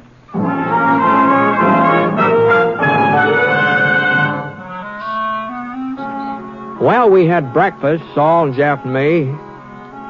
Then we did the morning chores. I hoped that Clay would come back of his own accord and face up to what he'd done, but by 10 o'clock, it looked like somebody would have to go after him, so I saddled up Scar and started off. It wasn't very hard to follow Clay's tracks across the prairie, and about 30 minutes later, I caught up with him. He'd stopped to rest in the shade of a chalk boulder, and he'd been too tired to stay awake. Whoa, Scar, whoa. Oh, boy, easy.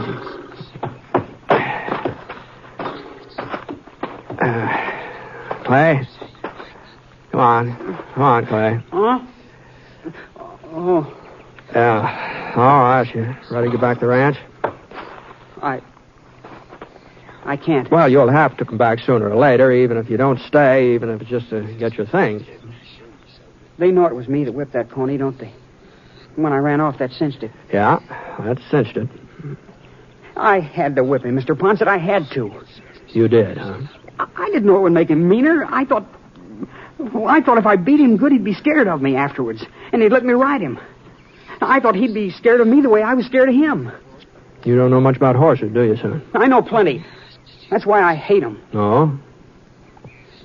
It was a horse that killed my pa. Oh, I see. We were visiting my Uncle Jack out in the country, and Pa was taking me for a horseback ride. I wasn't more than 3 years old, but he wanted me to get used to riding. And the horse threw us. Mom was watching from the front porch. She let out a scream. I told you it was funny what you remember from the time when you were a kid. Yeah? Well, I remember hearing Mom scream. I guess maybe it was the first time I ever heard her sound frightened.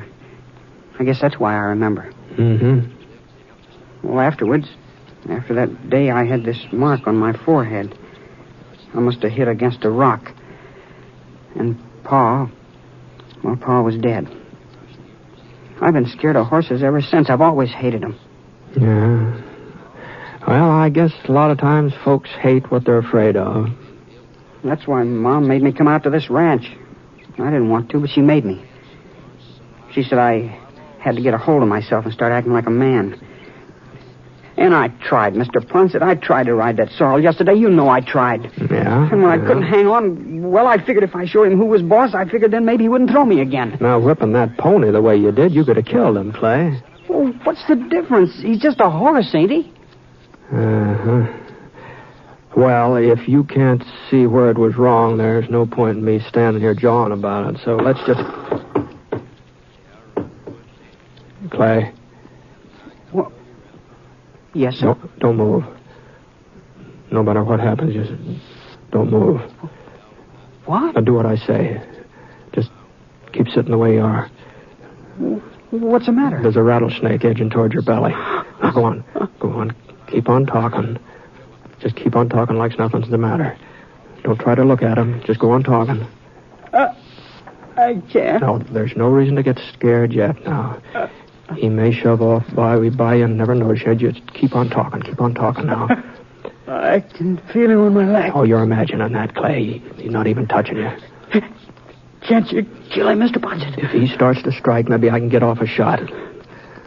But he isn't striking yet. Now, sometimes rattlers go on about their business and don't strike now, so you just keep sitting there. Just keep sitting there and keep talking like everything was fine. Go on, son. Now, go on. Talk. Go on. Clay did his best, but his voice sure didn't sound very strong or confident. Not that I blamed him. He was in a tough spot, and the worst of it was I just couldn't risk shooting. The snake was right between us. As long as he stayed there firing, I'd be sure to get a bullet into Clay. the rattler would just move off a foot or so, maybe. He was getting nervous now. The tip of his tail jiggled the rattles back and forth. I inched my gun out of the holster, but I still couldn't fire. And the snake started to coil, and the rattle sounded even louder. And his head swung up, and his beady eyes seemed to pop out, and he was less than a foot away from Clay's arm, and he was ready to strike if Clay had just so much as twitched. For a second, that rattler just hung in midair. And then he twisted, and he whipped toward Scar. And Scar reared, got out of the way. I could get off a shot now, but I didn't have to. Scar's hooves were saving me the trouble. They came down again and again and again until the rattler's body was half buried in the ground. And then Scar backed off, and the snake gave a flip of his tail, but the rattlers were broken. And there wasn't any sound.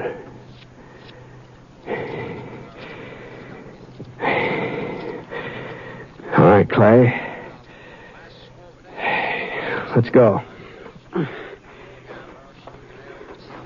Mr. Ponset? Yeah? Why'd he do it? What? Your horse. Why'd he save my life? I guess he just doesn't like rattlesnakes, that's all. The snake wasn't bothering him. He was out of the way. What's his name, Mr. Ponset? Scar. Scar? That's right. That's funny. I guess if I was a horse, that'd be my name. Well, I'd like to ask you a favor, Mr. Ponset. Go ahead. Do you think that sometime, if I stay on here this summer, sometime could I ride him? Well, if we're going to get back in time for dinner, we're going to both have to ride him right now. Here, come on, I'll hoist you up. Come on, here.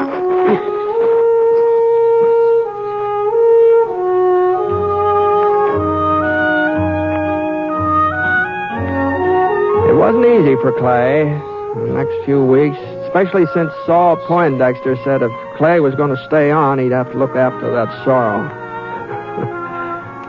Pretty smart old man, Saul. Took time, lots of time. Lots of time for that pony to even let Clay come near him. But before long, the two of them were galloping all over the ranch from early morning till past supper. I guess maybe that apron-faced Sorrel forgot the whipping Clay had given him. But I don't think Clay forgot it.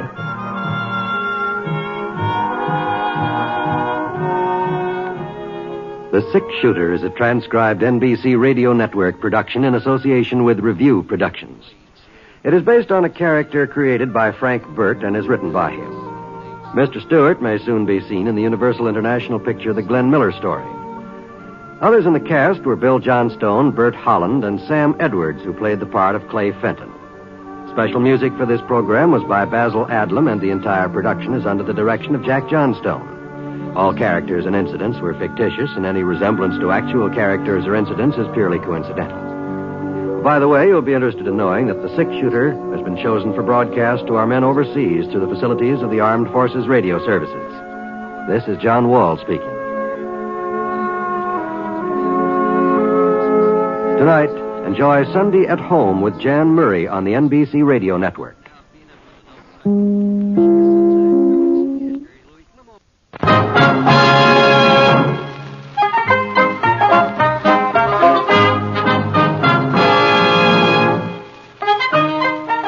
In a moment, you'll hear James Stewart as the Six Shooter, just one of the many fine programs brought to you Sundays on NBC. Later this evening, listen to the NBC Star Playhouse with one of your favorite stars. Hear Meet the Press, America's #1 news-making program, and be sure to keep tuned for the dramatic story of communism in America on Last Man Out. It's a wonderful lineup of great programs, all of them heard only on NBC. James Stewart as the Six Shooter.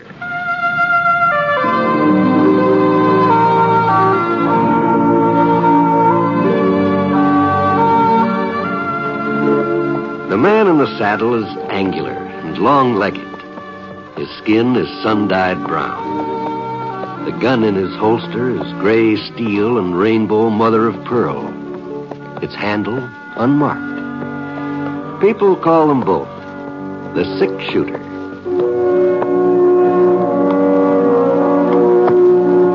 The NBC Radio Network presents James Stewart as the six-shooter, a transcribed series of radio dramas based on the life of Britt Ponset, the Texas plainsman who wandered through the Western Territories, leaving behind a trail of still-remembered legends.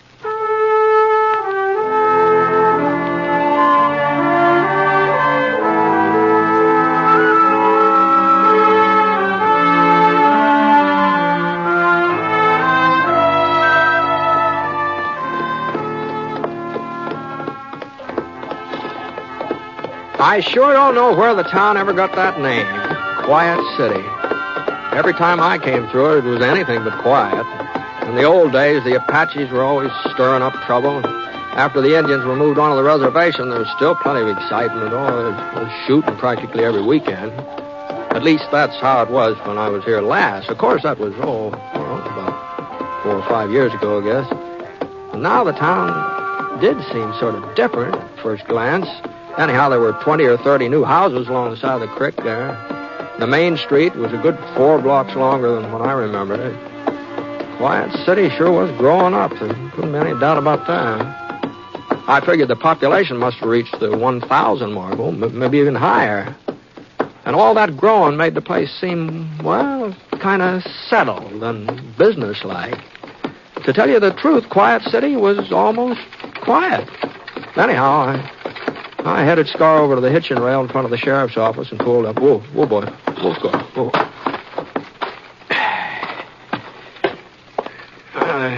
The door of the office was open. Nothing I can do if you...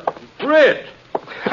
Hello, Hank. How are you? Britt, you old son of a gun. Why didn't you let a body know you were heading this way? Well, I didn't know it myself till last week. Tim Parker came into some property over by Fulton. He asked me to sit on it for a couple of months till he could take charge. Oh, Fulton, huh? Yeah, it's real nice. Farming land. Hmm? Well, Tim wasn't certain. That's all there is over that way now. There ain't no more ranches, Britt, just farms. Mm-hmm. Yeah. Well, I guess this part of the country's changing. Yeah, some, I reckon. Mm-hmm. I sure wouldn't have recognized Quiet City, heck. It's not a small town anymore, is it? No, we've done our share of growing. There ain't no doubt about that. Well, more than your share, I'd say. But the people are the same, Britt. Oh, maybe they buy more ready-made clothes than they used to and send most of their kids to school, but that's just a skin change. Underneath, they ain't no different. Yeah, still giving you trouble, huh? No, I've got them under a tight rein most of the time. But if I was to turn them loose, well, we'd be right back to where we was 20 years ago. Oh, I don't know about that. Well, I do. Mm-hmm. Well, what I mean is, Britt, you can't expect human nature to start improving overnight, you know. Oh, that's true enough, yeah. But some folks don't see it my way. They think that just because we've got churches and a schoolhouse and a railroad depot, we're like them towns back east, peaceful and half asleep, where all you need a sheriff for is to lock up the Saturday night drunks. Why, back there, they don't even call them sheriffs. They call them peace officers. Well, I ain't no peace officer. I'm a sheriff. And this is still the West. Sure. I just dropped my guard once. That's all I'd need to do. They'd be killing each other right out there in the main street. Yeah, well, I guess you'd be the best judge of that. How's Buzz? How's he? Oh, about the same. Full grown, I'll bet. How old is he now? 20, last birthday. No. Yeah, he's a big fellow, too.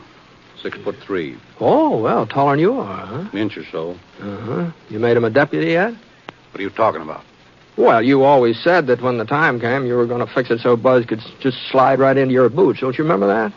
Yeah, I remember. But sometimes things don't work out the way a man plans. Oh? No, Buzz has got ideas of his own. Crazy fool ideas. I offered him a job working with me, but he wouldn't have none of it. He's aiming to leave Quiet City. Oh, is that so? And you know why, Britt? So's he can go to school. Uh-huh, I say. It ain't as if I didn't see to it that he got his learning. I promised his ma before she died. Promised her I'd see that he was brung up right. And I kept my word, too. I sent him the very first day Jane Weatherby started teaching. And I didn't take him out when he'd learned to just read and write and figure. No, I let him keep on till he got his diploma. I guess that's where I was wrong.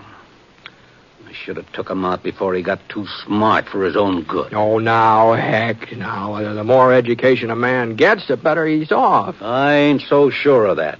Life ain't in books. How much schooling did you have? Well, a little more wouldn't have done me any harm. You've made out all right, and so have I. So would Buzz if he'd come to his senses and stay here where he belongs. When's he leaving? No, he was getting his things together when I left the house this morning.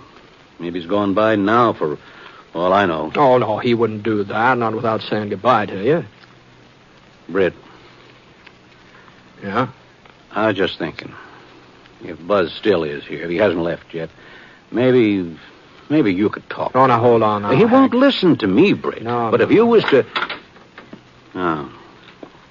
Hello, Pa. What do you want, Buzz? Well, I'd like to speak to you if you're not too busy, that is. For a minute, Hack didn't answer. He just stared at the leather satchel in his son's hand. Buzz was a big fellow, all right. Husky, plenty of muscles.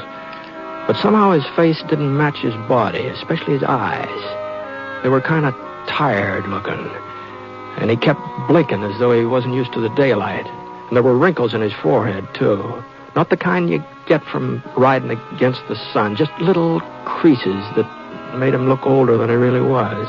Well, Buzz, with all your fancy education, ain't you got manners enough to speak to Britt Ponset? Oh, I'm sorry I didn't recognize you. It's been quite a spell. Well, I can't say I blame you, Buzz. I wouldn't have known you in a month of Sundays. Well, if you'll excuse me, No, there's no reason for you to go, Britt. I just wanted to tell Pa goodbye. I'm taking the 4 o'clock train east, Pa. I see. Well, I'll be back someday. That's mighty considerate of you. Well, so long. Just you hold up a minute, young fella. You won't pay no attention to me, I know that. Well, Britt here ain't got no axe to grind. If he says you're loco, if he says you're going off on a wild goose chase, maybe then you'll... Now, heck, this isn't any of my concern, and even if it was... You ain't heard it all, Britt. You don't know what he aims to do with his extra schooling. A lawyer. That's what he wants to be. Oh? That's what I'm going to be, Pa. Tell him the rest of it, Buzz. Tell him how you're going to come back here and practice law. Ain't that rich, Britt? Quiet City's going to have a full-fledged lawyer. Look, Pa, do we have to go all over that again? Why, you'll be the laughing stock. This town ain't got no use for a lawyer. Never will have. A sheriff. That's what the town will need, a new sheriff. I ain't getting any younger, Britt. First thing you know, I'll be 60. A 60-year-old sheriff won't be able to hold folks in check. Not for long. Yeah, sure, they'll need a new sheriff, and I'm sorry that I'm just not the man for the job. You could be that man if you wanted to. Yes, but I don't want to, Pa. I want to be a lawyer, and I'll be more used to the town that way. Oh, look, you've got to understand, these are different times. What's so different about them? Everything. You think we're still living on the frontier. You think that star on your vest and that 6-gun in your holster is still the only law around here. Well, you're wrong, Pa. You're dead wrong. This isn't the frontier anymore. You're not the law. You're just supposed to carry it out. Ain't that what I've been doing all these years? Pa, look, I'm not saying that your way isn't what the town needed once, but your job is done. You can't expect me to take up where you left off. I'm not you, Pa. This isn't the same town it was. These people aren't the same ones who settled here 20 years ago. Britt, you see what I mean, Britt? Well, maybe he's right, Hank.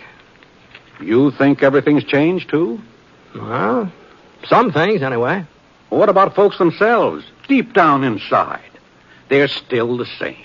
Some of them are decent and law-abiding, and others as mean as the devil and always will be.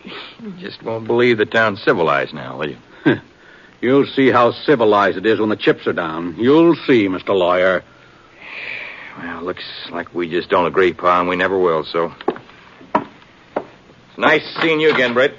Yeah, good seeing you, Buzz. So long, Pa.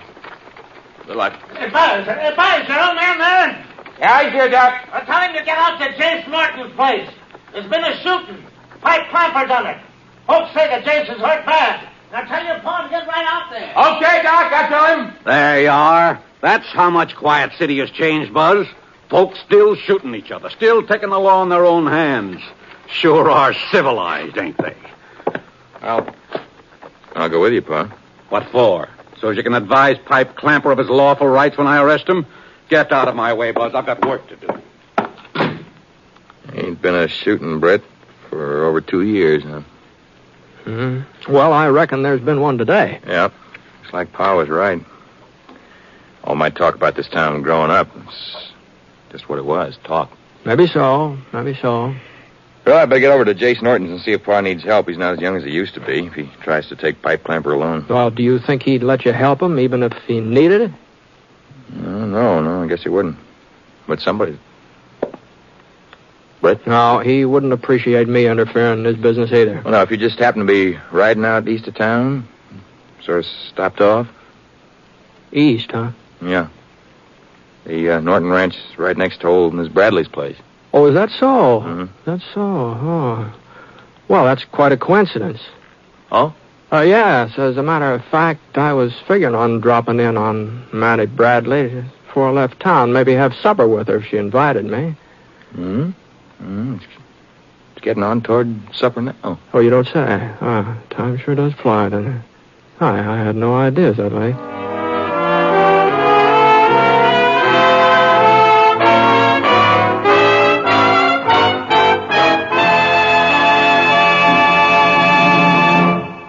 We'll return to James Stewart as the 6-shooter in just a moment. But right now, I want you to hear something that may startle you. At least, I hope it will. It's simply this. Within the next 20 seconds, a fire will break out somewhere in the United States. Lives may be lost, property damaged, homes or buildings destroyed. Yes, there are 4,600 fires in America each day of the year.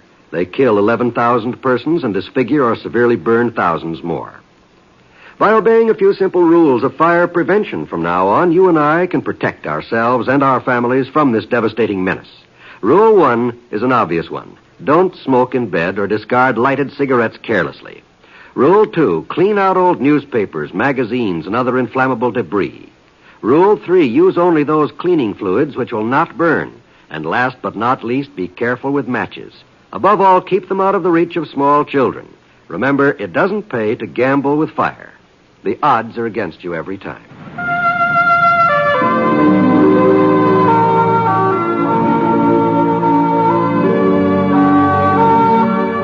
Now, Act 2 of The 6-Shooter, starring James Stewart as Britt Ponset.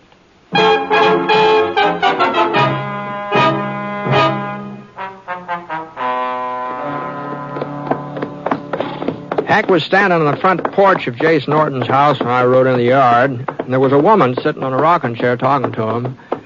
Her face was dead white, just like all the blood had been drained out of her cheeks. For a minute or so, Hack just stood there nodding, and then he shifted his weight and noticed me out of the corner of one eye. Come on up, Britt. Easy, boy, easy. I was just on my way over to Miss Bradley's. I thought... This is Britt Ponset, Mrs. Norton. Ponset. I'm pleased to meet you, ma'am. I sure hope your husband is... Jace is dead. Oh, I'm sorry, ma'am. Pipe Clamper murdered him.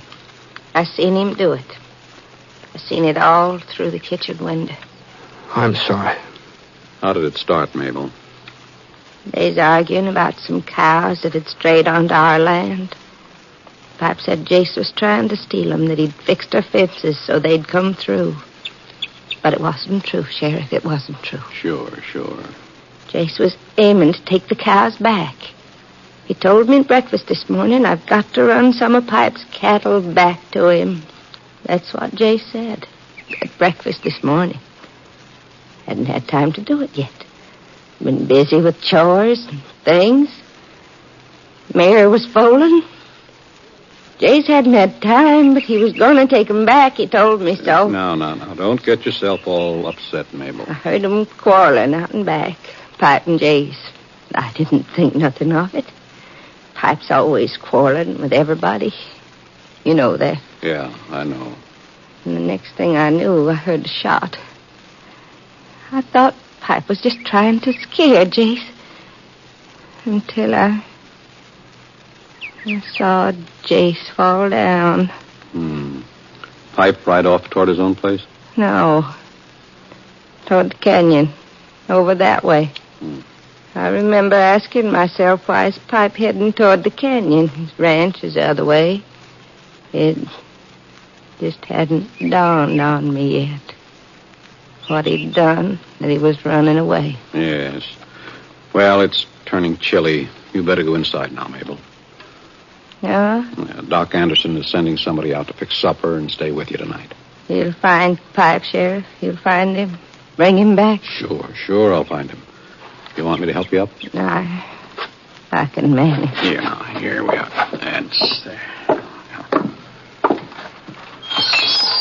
I'm pleased to have met you, Mr. Ponset. Thank you, ma'am. I've heard of you, haven't I? He's the six-shooter, Mabel. Six-shooter? Mm-hmm. Oh, of course, that's why. I'm glad you're here, Mr. Ponset. I'm glad you're going with the sheriff. I wouldn't want Pipe to kill somebody else, even if he wasn't punished for what he did to Jason. I wouldn't want there to be another killing. I'm glad you're going with the sheriff. Well, looks like I've got me a deputy after all. Well, Buzz was willing to come. Heck, he wanted to. I'd rather have you, Britt. Let's go.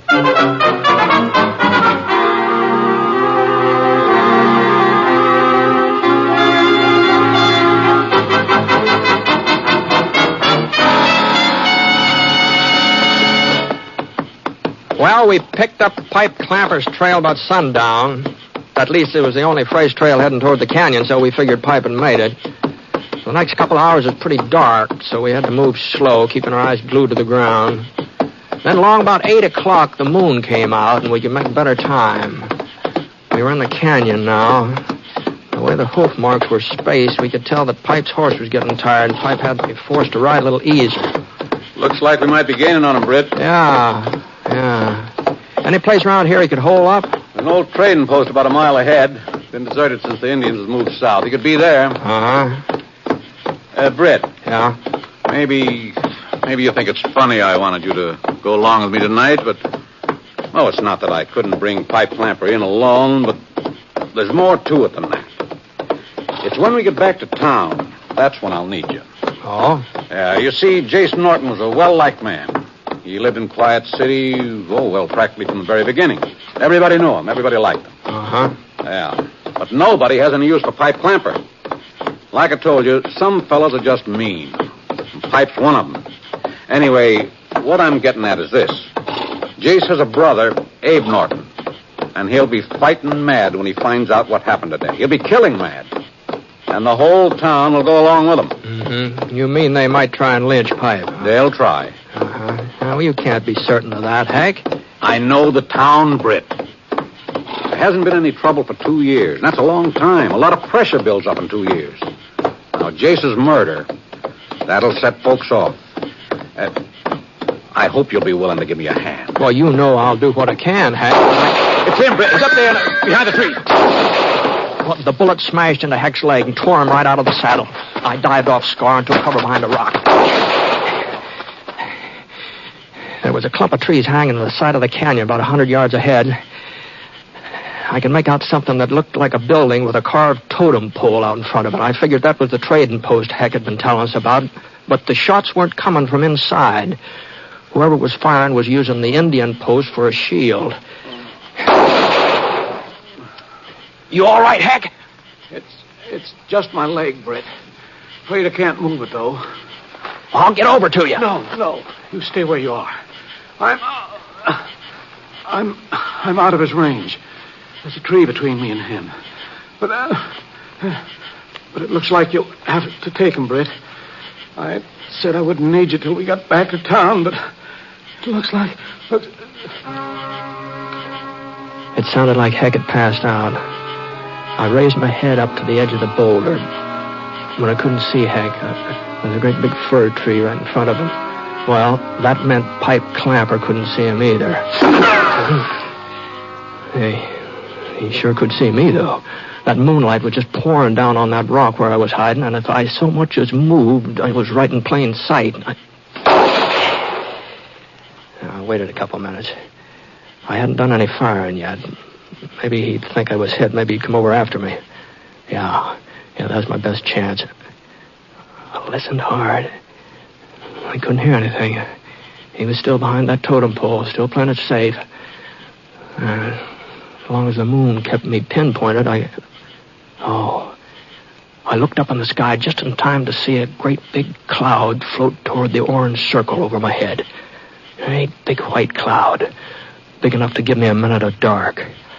It was still moving, sweeping across the stars now. And then it hit the edge of the moon. I swung out from behind the rock and I headed toward the trees between me and the trading post. Pipe heard me all right. Not in time, though. Not until I was up beside one of the trees, about 30 yards from where he was waiting. And the sky was beginning to whiten up now, and I saw Pipe's arm inching around the edge of the totem pole.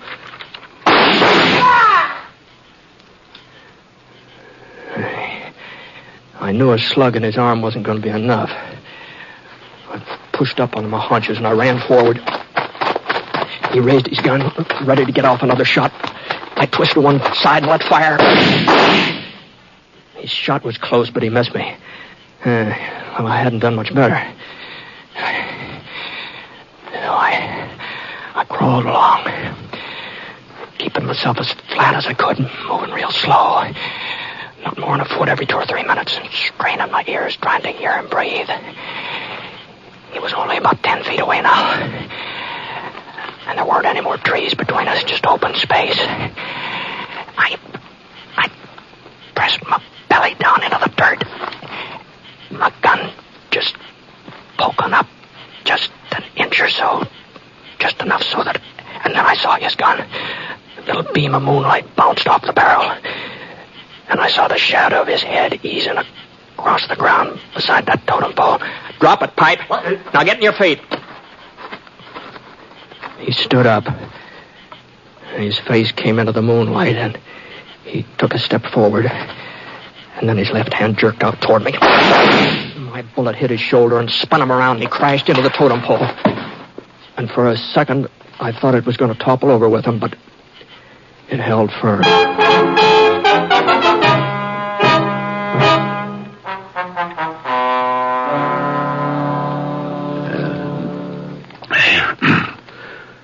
What? Britt. Hey, morning, Hank. Morning.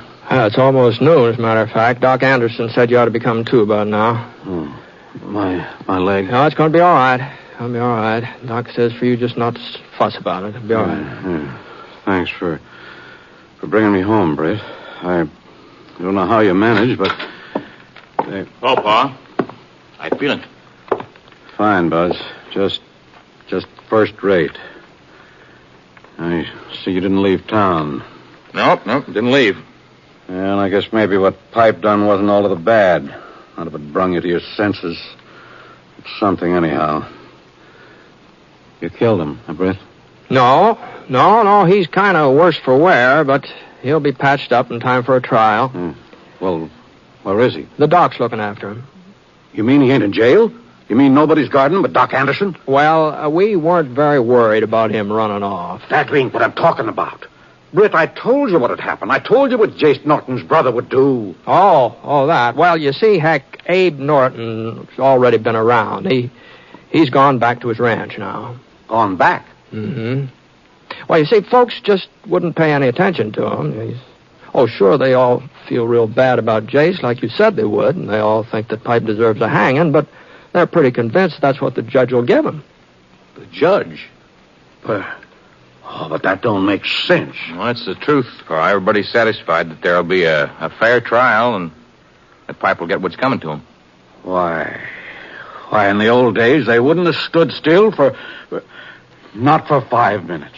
Mm-hmm. Well, I guess these aren't the old days. Then Buzz was right? That talk about Quiet City being civilized? Don't fret yourself about it now, Pa.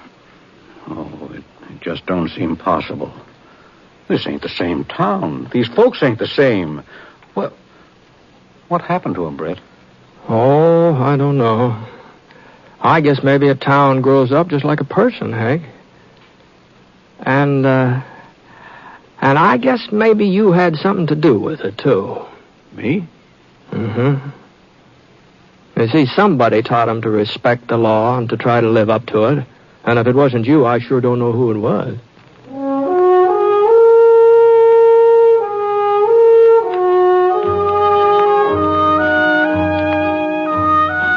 Well, Buzz stayed around Quiet City until Heck was on his feet again. And then Heck himself sent the boy east to college. That was, 3-4 years ago again. The last time I was through that way, Buzz had come home.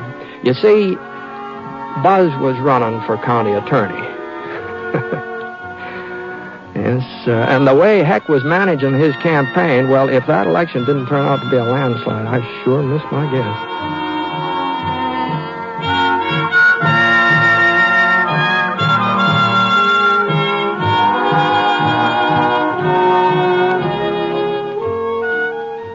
Until recent years, misconceptions prompted many to feel that a diagnosis of heart disease was a death sentence. But today, thanks to medical science and the educational work of your Heart Association, we are learning that most people with heart disease can work and lead happy lives. But the real answer to heart disease lies in heart research and community heart programs, which can be expanded through your continued support of the Heart Fund. This is not only Valentine's Day, but it's Heart Sunday. So make it a point to give to your local Heart Association now. And remember, when you help your Heart Fund, you help your heart.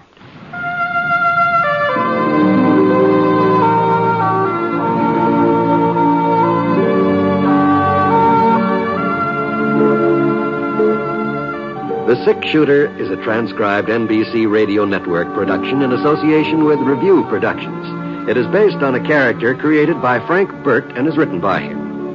Mr. Stewart may currently be seen in the Universal International picture The Glenn Miller Story. Others in the cast were Virginia Gregg, Robert Griffin, Lamont Johnson, and Will Wright.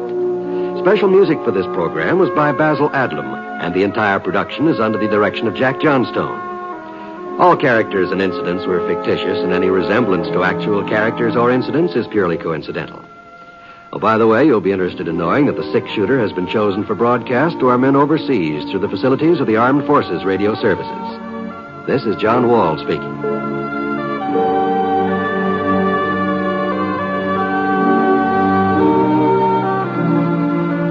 Listen to Jan Murray in Sunday at Home on the NBC Radio Network.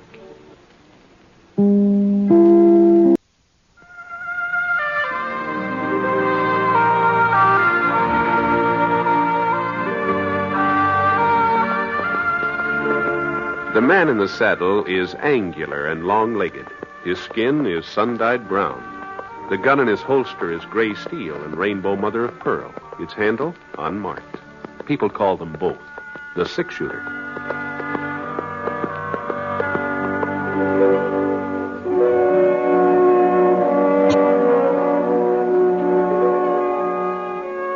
James Stewart as the Six Shooter, a transcribed series of radio dramas based on the life of Britt Ponset, the Texas plainsman who wandered through the western territories, leaving behind a trail of still remembered legends.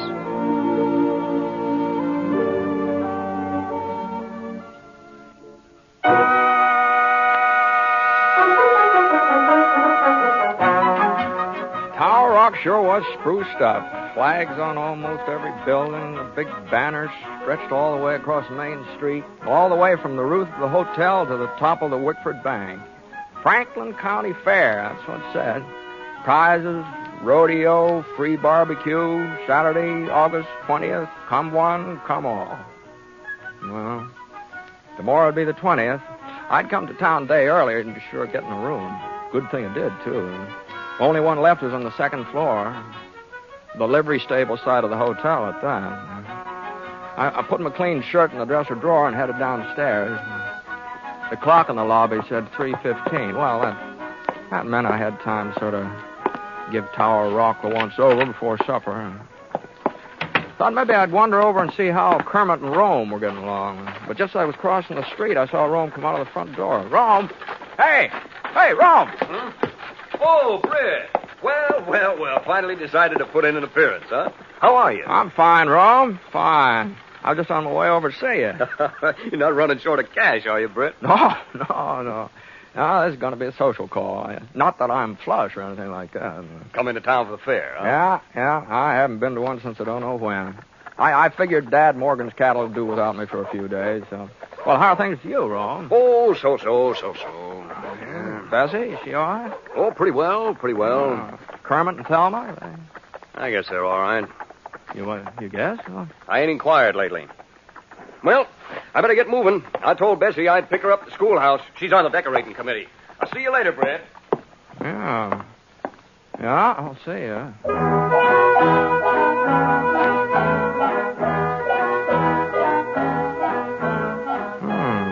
I sure couldn't figure out what was the matter with Rome. Well, he froze up when I mentioned Kermit. Why, they'd always been more like kin than in-laws. Folks said it sure was lucky for the Wickford girls to marry two fellows who got along so well, especially after Jess Wickford died and left the bank to both his daughters 50-50. Kermit and Rome had turned into first-class bankers, too. The Wickford Bank probably is worth about twice as much now than it was when Jess had run it. Well, hello, Britt. Where'd you come from? Oh, Kermit. Oh, I was just thinking about you. About me? Yeah, well, I ran into Rome a minute ago. I suppose he was shooting off his mouth again. What? Well, no. Well, just don't believe everything you hear, Britt. There's two sides to every story. Remember that. Sure, Kermit. Well, I got to be running along. Thelma was at the schoolhouse waiting for me to fetch her home. Well, you could have saved yourself a trip. Huh? Well, that's where Rome was heading to get Bessie. He could have picked her up, Thelma, at the same time. Well, you don't think they'd ride in the same buggy, do you? Huh? Well, I'll probably see you at the fair tomorrow. So long. Yeah, sure. So long.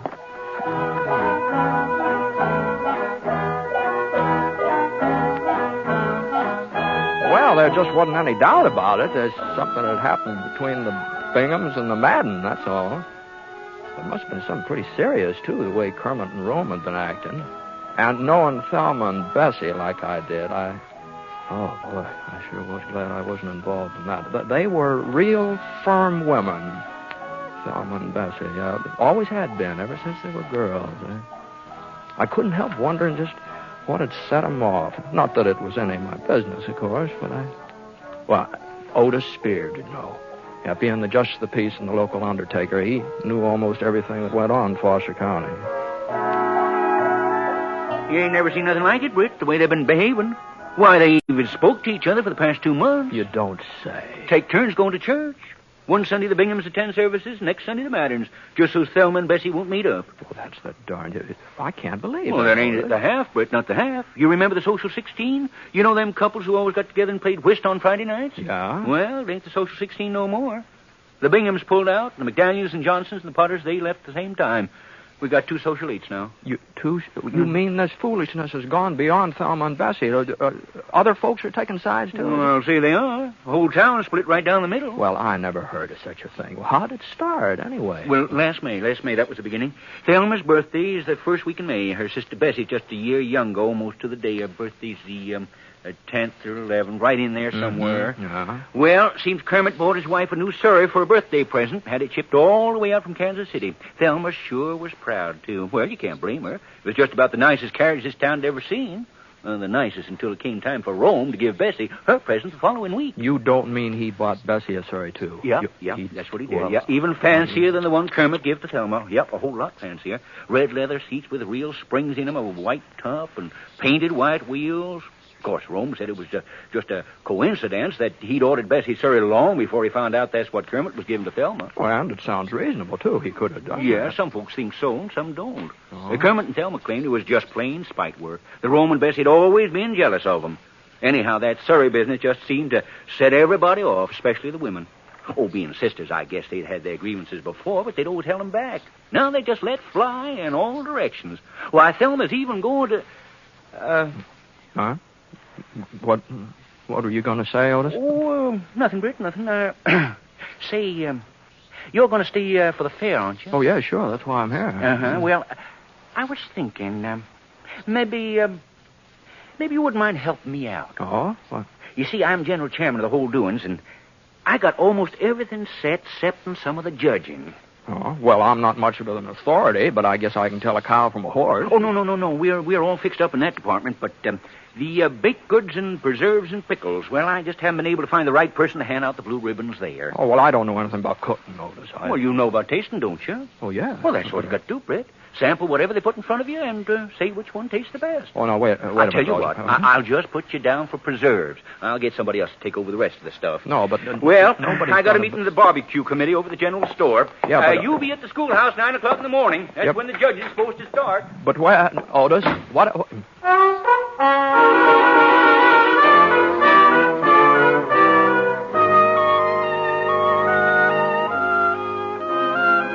Where's the idea of me giving out blue ribbons for preserves? I couldn't tell peach from grape if it wasn't for the color. Well, the one that they sent me standing here in the funeral parlor worrying about us. So I went back to the hotel to fix up for supper. Yeah? Who is it? Bessie Madden, Britt. Well, just a second. Well, won't you come in, Bessie? Why, thanks. Hey.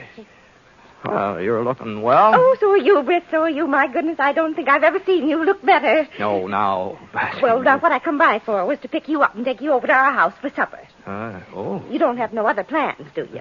No. I was just going to eat here at the hotel. Oh, you don't think we'd let you eat at the hotel, Britt? Why, you're one of our closest friends, always have been. Well, I don't know why Rome didn't invite you when you met up this afternoon. Guess he just took it for granted that you'd know I'd be expecting you. We're having fried chicken, hot biscuits, some of my strawberry preserves.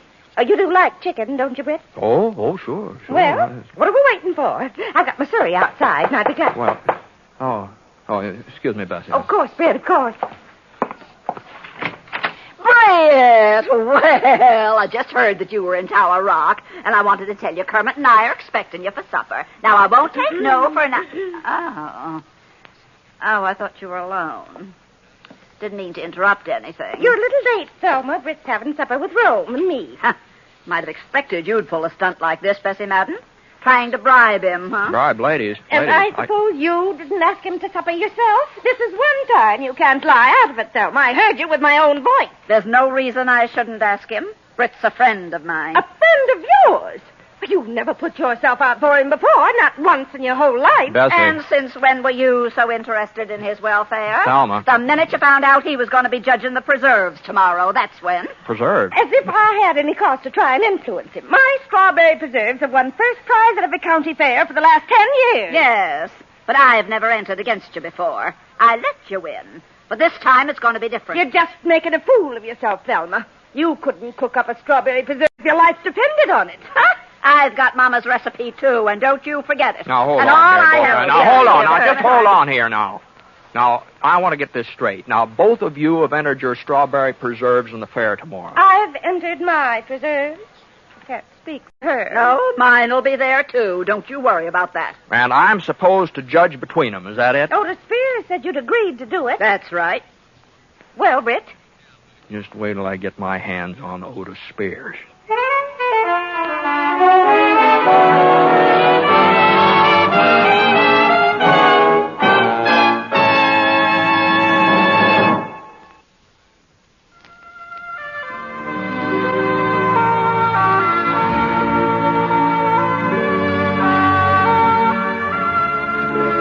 Now, Act 2 of The Six Shooter, starring James Stewart as Britt Ponset.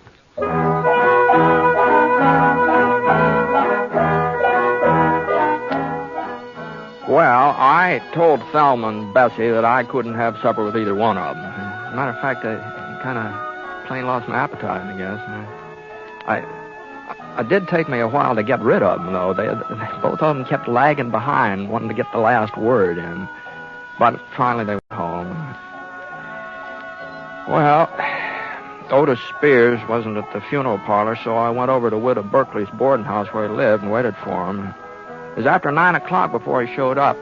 Miss Berkeley had already gone to bed, and I heard the front door open. And I saw him head for the hall steps. Just hold on, Otis. Huh? Oh, Britt. Well, what are you doing here? I just wanted you to know that I won't be judging any preserves tomorrow. What? You heard me, Otis. But Britt, you promised you'd do it. I didn't promise any such kind of a thing. And I don't appreciate your trying to get me in the middle of this feud between Thelma Bingham and Bessie Madden either. Oh, you found out, huh? I sure did. Well, they were over to see me, both of them.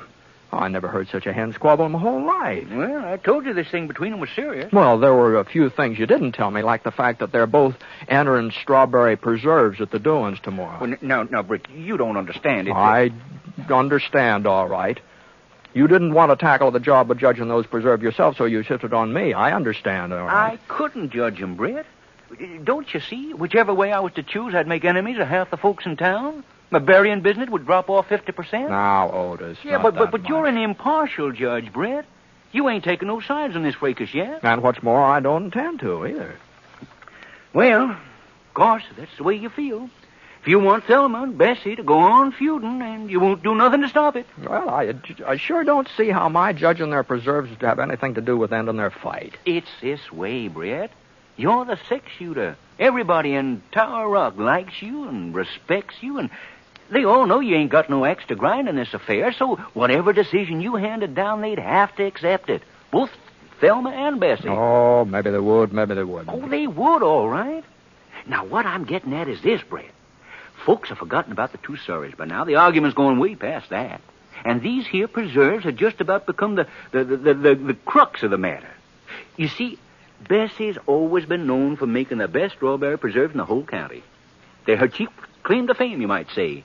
Why, she's even took blue ribbons at the state fair. Oh, that's all. And nobody's even thought of entering against her, not for years and years. Not until this year. Yeah, that's right. Uh-huh. Now, if Thelma's preserve should be judged better than Bessie's, well, that'll mean Thelma's beat her on her own ground. Bessie wouldn't have a leg to stand on. She'd just have to admit that Thelma won out, and, well, that might settle the trouble between them. You think that'd be best, Otis, for Thelma's preserves to win? Well, not necessarily. You see, if Bessie should take the blue ribbon again, well, that'll sort of show everybody that she's still top dog. In the preserve line, anyway. And folks who've been supporting Thelma might swing over to Bessie's side. And that might settle everything, too. Mm-hmm. The way you've got it figured out, it wouldn't matter who wins. Either way, the fight would be over, is that it? That's right. That's it, exactly. Well... Of course, it's possible that Thelma's taking first prize might just make Bessie madder than ever and sort of add fuel to the fire. And it's possible that if Bessie was to win again, well, vice versa. Vice versa, yeah. I'd say it's more than possible. I'd say it's likely. Oh, now, Britt, you mustn't look on the dark side.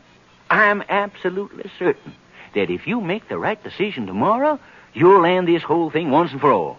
Thelma and Bessie will go back to being fond of each other, and Tower Rock can have a little peace and quiet for change. I see. And just what is the right decision, Otis?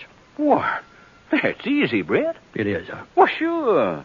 All you have to do is give the blue ribbon to whichever one made the best tasting preserves. You don't think we're running a crooked county fair, do you?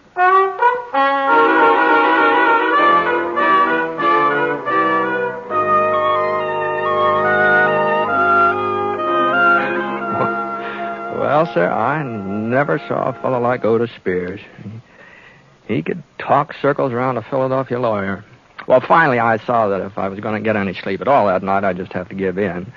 But I made up my mind to one thing. I wasn't going to have Thelma or Bessie turning on me, either one of them. I was going to say that their preserves tasted exactly the same and call it a tie. And that way there wouldn't be any harm done, and I'd be leaving things just the way I found them. Of course, I didn't tell Otis what I was planning to do or anything. I just promised that I'd meet him at the schoolhouse in the morning. Good. I knew you'd come around, Britt. When you saw how much I needed you, I knew you couldn't let me down. Well, Otis... I'll walk you to the door. Never mind. I'll find my way out. Night. Night, Britt. See you tomorrow. Yeah. Oh, say... Uh-huh.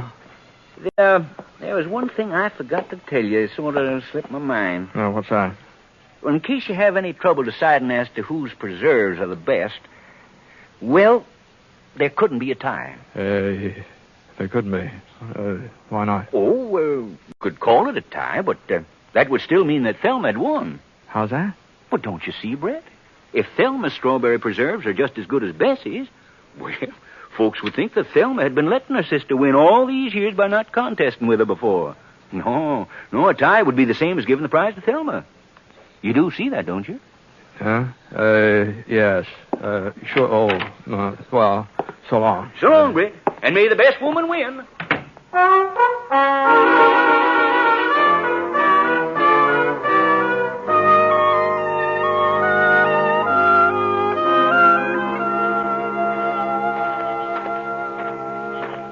Britt. Britt. Oh, hello, Kermit. You're up pretty late, aren't you? I've been looking for you. For me? Oh. Yeah, well, Britt, I think this quarrel between Thelma and Bessie and between Rome and me and all the rest of it, I think it's gone entirely too far. You do? Well, I'm glad to hear you say so. But if Bessie and Rome won't come to their senses, well, they've just got to be taught a lesson. And maybe Thelma's right. Maybe the fair tomorrow is the place to do it. What? Well, at least everybody will be there to see Bessie when she gets her comeuppance. That is, if Thelma's strawberry preserves... Well, what I'm getting at is this. Now, Thelma's just got to win, Britt. If she don't, my life will just be miserable. And Thelma's got a real knack for making me miserable.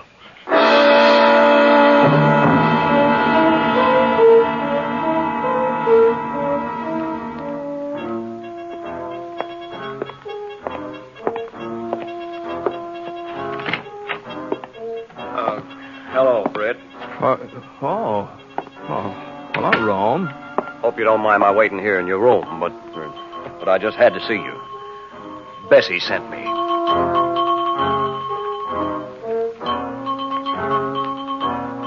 Well, it was the same thing over again from Rome, except that he was a little more forceful than Kermit.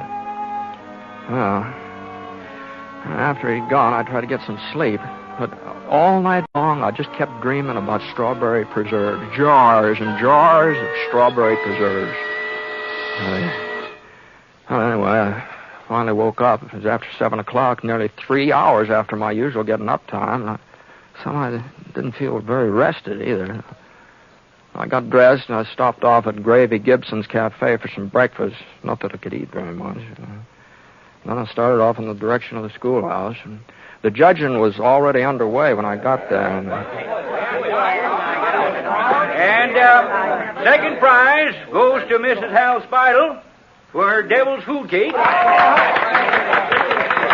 Honorable mention to Mrs. Johnny Seals for her chocolate lair. Honorable mention to Miss Addie Simpson for her sponge. Now, let's see, the next item is, yes, preserve. Preserve. I don't see, there he is. All right, right up here, Britt. Right up here. There he is. Excuse me. Beg your pardon. Yeah. Well, folks, I guess you all know Britt Ponset. Well, Britt has been kind enough to volunteer his services in judging the preserve. Now, let's see, I believe there are, only 2 entries. Well, yeah, that's right, 2. Both strawberry. Yeah, quite a coincidence. Yes. Well, the first entry is submitted by Mrs. Bessie Madden. Bessie Madden. And the second entry comes from Mrs. Thelma Bingham. Yes, sister. Now, I'll just unscrew the caps on these jars. What? Hey, goodness gracious. Miss Madden doesn't know her own... there we are. You can just use a spoon there on the table, Britt. It's clean. All right, if you're ready. Here's the first jar. Mrs. Bessie Madden. Thanks, Otis. Britt, be careful. Oh, golly, I don't know how that happened, Otis. I thought I had a good, firm grip on it. I sure am sorry. I'll bet you will. Well, folks, seems we had a little accident up here. Mrs. Madden's preserves are kind of divided between the floor and Britt's trousers. I just don't know what we can do under the circumstances. Looks like, we'll have to rule that there's only one entry available for tasting. You just rule no such thing, Otis Spears. I've got another jar of my preserves right out in the hall. Oh, another jar? Bring them along, figuring there might be a slip-up somewhere. I'll be right back. Well, that was sure far-sighted of Bessie, wasn't it, folks? Well, while we're waiting, Britt can go ahead and taste Mrs. Bingham's jar. Here you are, Britt. I'll hold it for you. Just spoon right in. Well,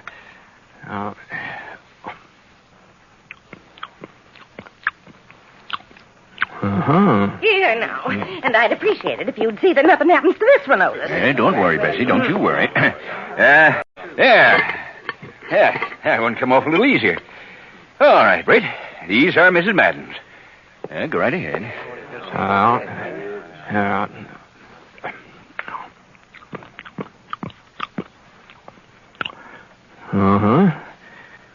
Well, you had enough? Yeah. I've had enough. All right, folks. All right. Quiet down. Britt Ponset is ready to announce his decision. Well, it's my opinion that I want to be sure of one thing first. Now, I understand that my job is to say whose preserves taste the best. Is that right? I'm supposed to pick the best tasting strawberry preserves in the whole county. Is that right, Otis? That's right, Britt. That's right. Yeah. All right, then. Now, these preserves of Mrs. Madden's, they're very good. Now, you might say they're excellent. But I've had better. Now, there's no doubt about it. I've tasted better. And right here this morning, too. Right here in Tower Rock.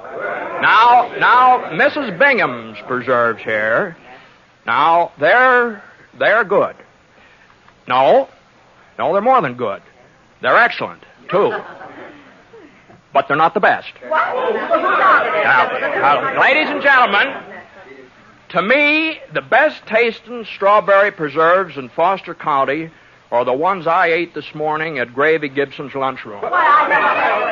No, I'm awarding the blue ribbon to Gravy Gibson. You see that he gets it, will you, Otis? Wait, you can't do this, Britt. Gravy Gibson wasn't even entered. No, you told me you wanted me to pick the best tasting preserves in the county, and that's what I've done. Why, the very idea, comparing our preserves to the kind of thing Gravy Gibson serves us. It's an outrage. I've never been so insulted in all my whole life. Now, you see here, Britt Ponset. If you think you can get away with Why, this... for 10 years, Bessie's preserves have been winning blue ribbons. And Thelma used the same recipe I did, our mother's recipe, and nobody's ever had a finer recipe for strawberry preserves than Minnie Whitford. That's right.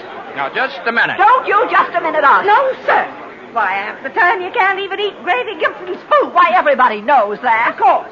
Well, this is the last county fair I'm ever going to enter Otis Spears. And that goes for me, too. Bessie, come on, let's get out of here. The sooner, the better. Well, don't just stand there, Kermit. Can't you see we're leaving?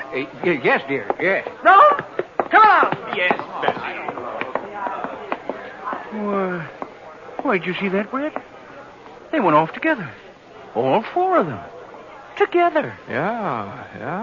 That's how it looked, all right. Oh, if that don't beat the Dutch. You got them so mad at you, they all went off together. I might have known you was up to something. Well, I don't know what you're talking about, Otis. I was just giving my considered opinion about strawberry preserves.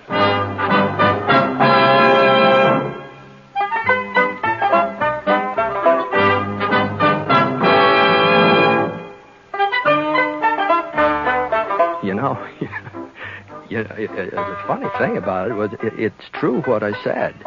The preserves I'd had in my breakfast toast over at Gravy Gibson's did taste better than Thelma's or Bessie's.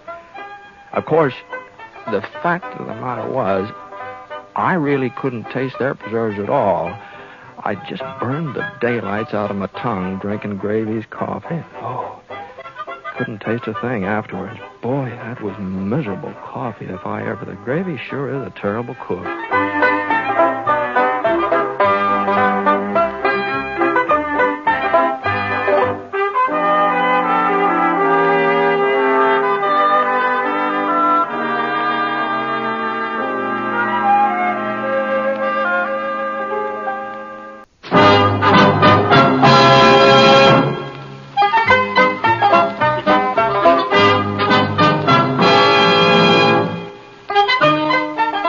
In a moment, you'll hear James Stewart as the six-shooter. Just one of the many fine programs brought to you Sundays on NBC. Later this evening, listen to the NBC Star Playhouse with one of your favorite stars. Hear Meet the Press, America's #1 newsmaking program. And be sure to keep tuned for the dramatic story of communism in America on Last Man Out. It's a wonderful lineup of great programs, all of them heard only on NBC. James Stewart as the six-shooter.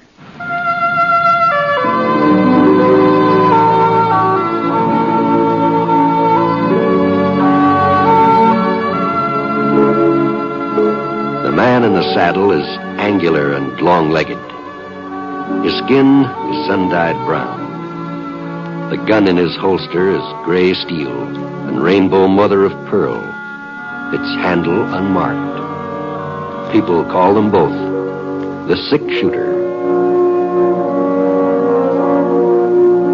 The NBC Radio Network presents James Stewart as the six-shooter, a transcribed series of radio dramas based on the life of Britt Ponset, the Texas plainsman who wandered through the Western Territories, leaving behind a trail of still-remembered legends.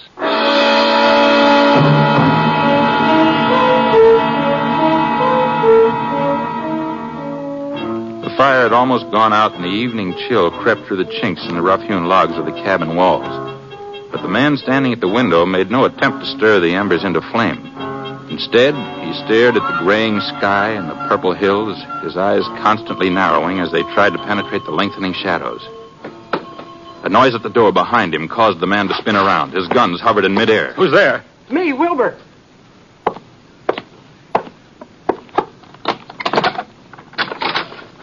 They're coming, Floyd. I've seen them from the top of the ridge. How many?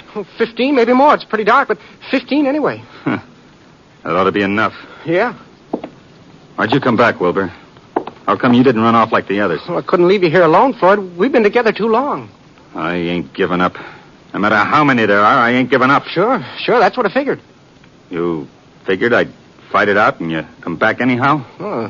Back, ain't it? Yeah. Here. Load 'em for me. Huh? My guns, load 'em. What, Floyd? You got bullets, ain't you? Oh, sure, yeah. Well, it's just that I ain't never seen you take 'em off before. I never thought I'd see the day when Floyd Winters would take off his guns, hand them to another man. What makes you so trusting all of a sudden? I've found out who I can trust. Found it out tonight.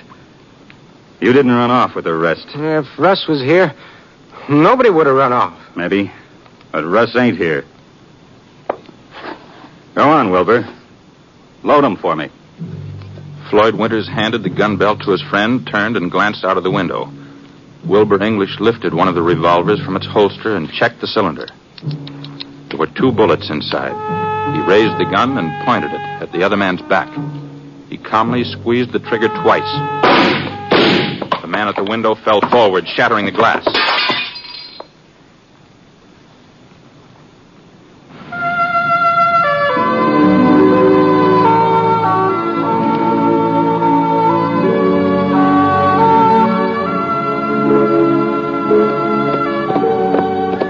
I'd spotted the campfire, maybe about 15 minutes back, just before the trail swung down from Yellow Mesa into the canyon. I should have come on it by now. I was pretty sure it was somewhere around along here. But all I could see was just pitch black in every direction. Easy, boy, easy. Whoa. Well, maybe it's just been my imagination. Maybe... No, doggone it. That's smoke, all right. Whoa, Scar. Whoa. I slid out of the saddle and moseyed around for a minute or two, and then I felt something warm through the toe of my boot. It was not just warm either. It was... Well, that fire hadn't been out very long. Somebody had just finished burying it under a pile of dirt and sand. So I walked... Get him up, Russ. Hi. What? Hi, I said. I ain't bluffing. You ought to know that. Okay.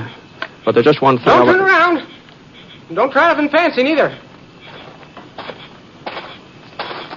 You alone? Yeah, I'm alone. But wasn't very smart, Russ. Now, look, mister, I don't happen to be Russ, whoever he is. You think I don't recognize you? You think I don't know you've been after me ever since it happened? Now, all I'm saying... I felt you. Out there in the dark, I felt you coming closer and closer, and so I built this here fire and waited, and then I put it out just before you got here. Figured you'd get curious and stop. I figured I'd have the draw on you. No, just listen to me, I ain't will afraid you? to kill you, Russ. I ain't afraid to kill anybody now. You should have realized that. You should have realized that anybody else would be easy. After Floyd, even you, Russ, you're going to be easy. Yeah. I never have believed in trying to get off a shot when another man has the draw, but the way things were going, it looked like I had to risk it. There just didn't seem to be any way of reasoning with him and making him understand who I was. I heard him take another step. I went down on one knee and twisted around, grabbed my gun. Its shot just skimmed across the part in my hair. Thought it looked like I'd managed to do a little better than that. I heard his gun skid out of his hand, and he went over backwards. He didn't fall, though. He just sat down with a thud. And he stayed that way, sitting there in a heap, just staring at the ground. I picked up his gun and moved in close. It was pretty dark, but I could make out a little fella, short, clumpish, with a kind of a white face. He kept his eyes down, as if he couldn't raise his head, and as if he just didn't want to bring himself to look at me. Go on, Russ. You get it over with. Don't make me wait. Don't make me beg. No, wouldn't do no good. Whatever I said, whatever I told you, wouldn't do no good. Please, Russ. Please get it over. I was quick with Floyd. He never knew a thing. Never knew what hit him. I swear. Don't just keep me sitting here waiting. Don't do that. You better tie something around that hand. Huh? What? Now, use your handkerchief or a piece of shirt tail or something. Why, you really ain't Russ. I tried to tell you that before. Oh, but I thought from where you was standing, where you looked just... Oh, I don't know. I was certain... I don't see how I could have been wrong. Well, you sure were, mister. Well, he must still be around here somewhere. He must still be following me. Now, I've been on this trail all day. I haven't seen a single soul but you. No, you ain't lying to me. Oh, well, why should I lie to you? Well, I didn't mean that. No, don't pay no attention to me. I'm kind of upset. Yeah. Well, go on. Do something about that hand. Oh, sure. It ain't hurt bad. The bullet just went through a fatty part. Mm-hmm. Well, the next time you try to shoot somebody, you might find out who it is. Oh, I'm awful sorry. I'll be more careful. Yeah. My name's Jones. Warren Jones. Is that so? Yeah. What's yours, mister? Ponset. Britt Ponset. The six-shooter? Yeah, some folks say that. My name's Ponset. Oh, no wonder you was so handy with a gun. Well, I sure am glad to meet you, Mr. Ponset. The Jones, you said? Yeah, that's right. Not English? Not Wilbur English? What are you talking about? Well, I thought maybe you made another mistake tonight. Another one? Well, you were wrong about who I was. You sure you're not wrong about who you are, too? Oh. Well, I guess it don't do me no good to lie to you. Yeah, you're right. My name is English. Mm-hmm. We ain't met up before. No, but I've heard about you. Oh? Yeah. And about how you killed Floyd Winters a couple of weeks ago. I heard about that. Oh. Well, news sure does travel, don't it? Some news does, yeah. I reckon it does. You didn't know I was in these here parts, did you? You hadn't heard I was heading this way. What? Well, you seemed so certain about who I was, I thought maybe you were expecting to run into me. No, you weren't very hard to figure out, English. The way you thought I was somebody else and named Russ, and the way you kept harping about Floyd. Oh, well, now, here, listen, Mr. Ponset, you won't tell anybody that we met up. You won't tell them where I am. Know that? You know he's looking for me, don't you? You know he swore he'll kill me. You mean Russ Winters? Well, sure, that's what I mean. And nobody's even trying to stop him. I thought folks would all be on my side now. I thought they'd be grateful for what I'd done. Been trying to catch Floyd for years. I saved them the trouble. That's true. That's true enough. Well, they act like killing him was wrong. They act like He was some kind of a hero. Well, Floyd Winters wasn't any kind of a hero. I'll sure go along with that. Well, then why is everybody against me? Why don't they capture us? I expect they will before long. When? After he's murdered me? Don't they realize that he's just as bad as Floyd ever was? They were two of a kind. Well, you ought to know, English. You were part of their gang, weren't you? I never denied that. Yeah, but I wasn't mean like Floyd and Russ. I guess I did my share of harm. I rode with them on plenty of holdups, but I never killed nobody. All the time I was with the Winters brothers, I never killed nobody. Except Floyd. You killed him. Well, that was different. He was an outlaw, wasn't he? Had it coming to him. Besides, if I hadn't shot him, there'd have been more killing. Well, to see that posse that was coming, some of them, I was saving their lives. And earning yourself a reward and a pardon at the same time, I wasn't thinking of that. I wasn't thinking of myself. You weren't, huh? No, sir. Oh, what good did it do me anyhow? Russ is hunting me down, and folks say that he's right. They say that I'm a coward, that I shouldn't have shot Floyd in the back. Oh, it's easy enough to talk brave. They didn't know him, but I did. I had to shoot him in the back. There wasn't any other way. Mm-hmm. It's kind of a convenient killing, too, wasn't it? With the posse outside ready to take you both. You're just like all the others, aren't you, Ponset? You make a big thing out of law and order, but it's got to be done just so. It don't matter how many men Floyd Winters murdered in cold blood. Oh, just because he was shot in the back, you feel sorry for him. You hold it against me. Now, look here. I don't feel sorry for Winters or anything that happened to him. Well, then you're the only one who... And I'm not going to spend half the night arguing about it either. Now, here's your gun. Now, why don't you just be a little more careful with it from now on, huh? So long. You're just going to leave me here, huh? What are you talking about? You said your hand wasn't hurt bad. You got a horse, haven't you? Oh, sure. I got a horse. He's over there in those trees, but... But what? Well, I told you that Russ is after me. If he catches me alone, he'll kill me for sure. Well, you don't even know he's in the neighborhood. Well, you don't know that he is, and why can't I ride along with you, Ponset? You're heading towards Single Pine, ain't you? Yeah. Well, Russ wouldn't try nothing if you were with me. No. But, maybe you want him to kill me. Maybe you think that it's what I deserve. Now, hold on. Hold on now. Even if folks don't exactly approve of what you did to Floyd, the way you did it, I mean, well, nobody feels that Russ has got any right to revenge. And it's okay for me to ride along with you? Just as far as Single Pine. What do you figure to do there? Well, I got to meet up with Sheriff Preston. He's leaving for Cheyenne tomorrow, delivering a prisoner. Promised to take me along with him. Oh. That's where my pardon's waiting in Cheyenne. And the reward money. I see. I'm entitled to it, ain't I? Yeah. Yeah, I guess you've earned it, all right. Sheriff Preston gave me his word. He said he'll see to it that I get to Cheyenne okay. Mm-hmm. Well, Mike Preston's a good man. Haven't got anything to worry about that. Oh, yeah, but I got to make it to Single Pine first, Ponset. I got to make it that far on my own. Mm-hmm. Well, what'd he say? All right, English. Get your horse.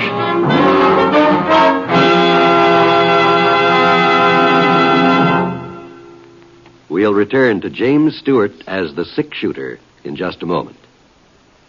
It's a strange quirk of human nature, but most of us never think, except in the most abstract way, of an accident ever happening to us. It's always the other fellow who's involved. But nevertheless, accidents go right on happening at an ever-increasing, alarming rate. And it can't always be happening only to the other fellow. For instance, 1 out of 5 families will have a traffic accident this year. Think of that. And how can you be sure you won't be that one? Well, there's one way of piling up some percentages in your favor. A few simple precautions will guarantee better accident odds for your family. For one thing, remember it's not always easy to stop quickly in wet weather. Drive so that you can stop when and if you want to. And always drive with a clean, clear windshield. There are a great many safety precautions, and for the most part, it's simply a matter of applying common sense to driving. Just remember to drive as if your life depended on it, because it does.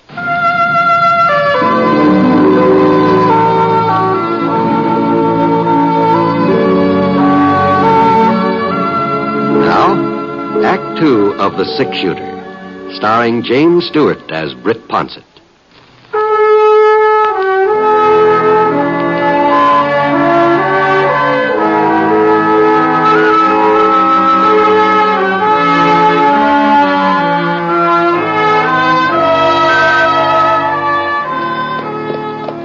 Well, we rode on through most of the night, Wilbur, English, and me. Well, about 11 o'clock, we stopped to rest, but Wilbur was so doggone nervous and skittery, I just couldn't get any sleep, so we started off again. Must have been about noon when we finally hit Single Pine. The main street wasn't very crowded, a couple of wagons, 2 or 3 ladies in the mercantile, and old Judge Hendricks sunning himself in front of the livery stable. Everything seemed pretty normal, just about what you'd expect on a Tuesday. But that didn't keep Wilbur from looking back over his shoulder every once in a while like he thought somebody was getting ready to put a bullet in the nape of his neck. We headed over to the hitching rail in front of Sheriff Preston's office and pulled up. Come on over. Well, here we are. Yeah. Thank you, Ponset. Nothing to thank me for. I didn't do anything. Well, you never know what might have happened if you had... What's the matter, anything? That fellow standing there in the shade beside that store. What about him? Well, I can't make him out. Not real clear, but it does sort of look like Russ. It does, huh? He looks a whole lot more like Ben Fletcher. That happens to be his hardware store he's leaning up against, too. Oh. Now, come on. Let's get inside.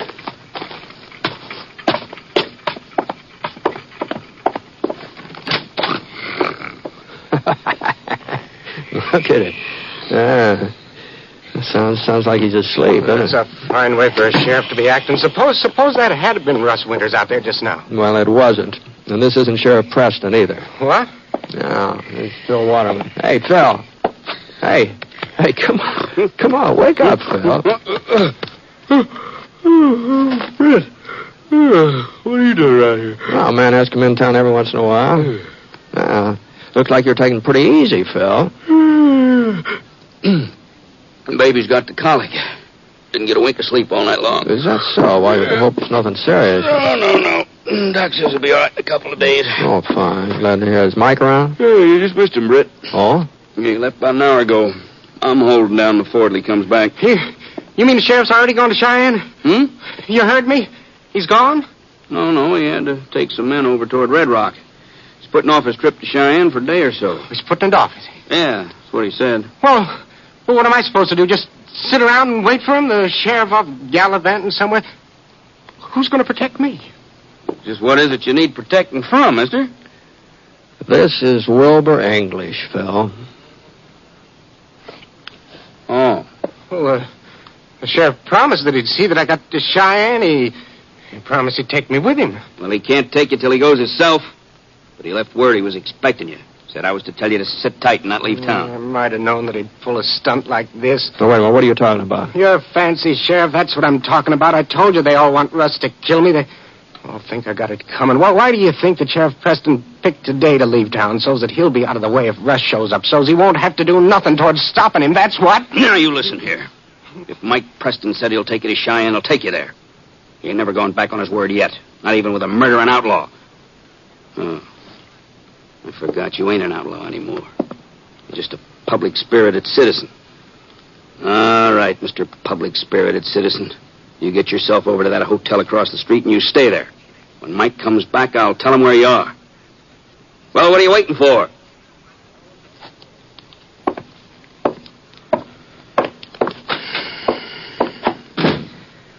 How in thunder did you happen to come into town with him? Oh, we met up accidentally last night. He seemed kind of anxious for company. Funny, ain't it? The way you feel about a man like that. Well, getting rid of Floyd Winters was a blessing. Ain't no doubt about it.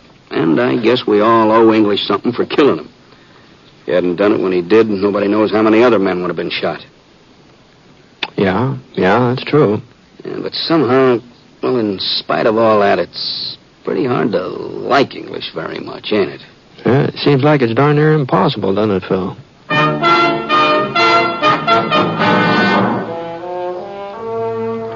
Well, I had something to eat over at Molly Davis's cafe, and then I did my errands. Got myself a new pair of boots and a haircut.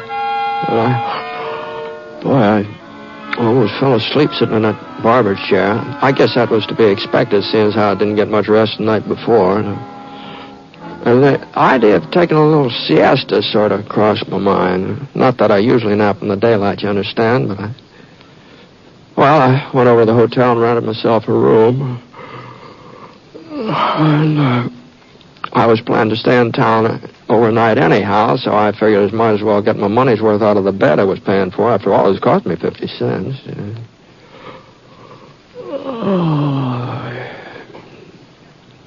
Must have been about 4:15 when I heard somebody pounding at the door. Yeah?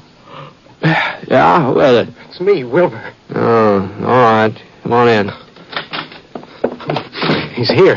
He's in Single Pine. What are you talking about? Didn't you hear what I said? Russ Winters is here in Single Pine right now. He's here this afternoon. No, take it easy, English. You got to help me get away, Ponset. You got to. You imagine you saw him a couple of times before. Do you remember that? Well, maybe I did, but this ain't my imagination. Go on, read it. What's this? You don't have much longer to wait, Russ. Well? Well, where'd it come from, English? He shoved it under the door to my room. Did you see him? I didn't have to see him. Well, I'd say if Russ Winters was in town and knew where you were staying, he wouldn't waste any time sending you notes. It's just what he'd do, Ponset. He liked to torture me. He'd like nothing better. Maybe so. Sheriff back in? I don't know, and I'm not waiting around to find out. Oh? There's a train for Cheyenne at 4:30. I'm taking it.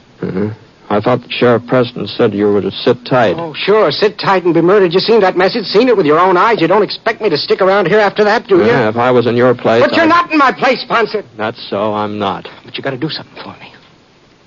Oh? Just see me to the station and make sure I get aboard that train, all right? It ain't much to ask, is it? Well, it depends on whether Russ Winter's really in town or not. But I tell you, he won't shoot if somebody's watching. He won't take a chance until he's sure killed me.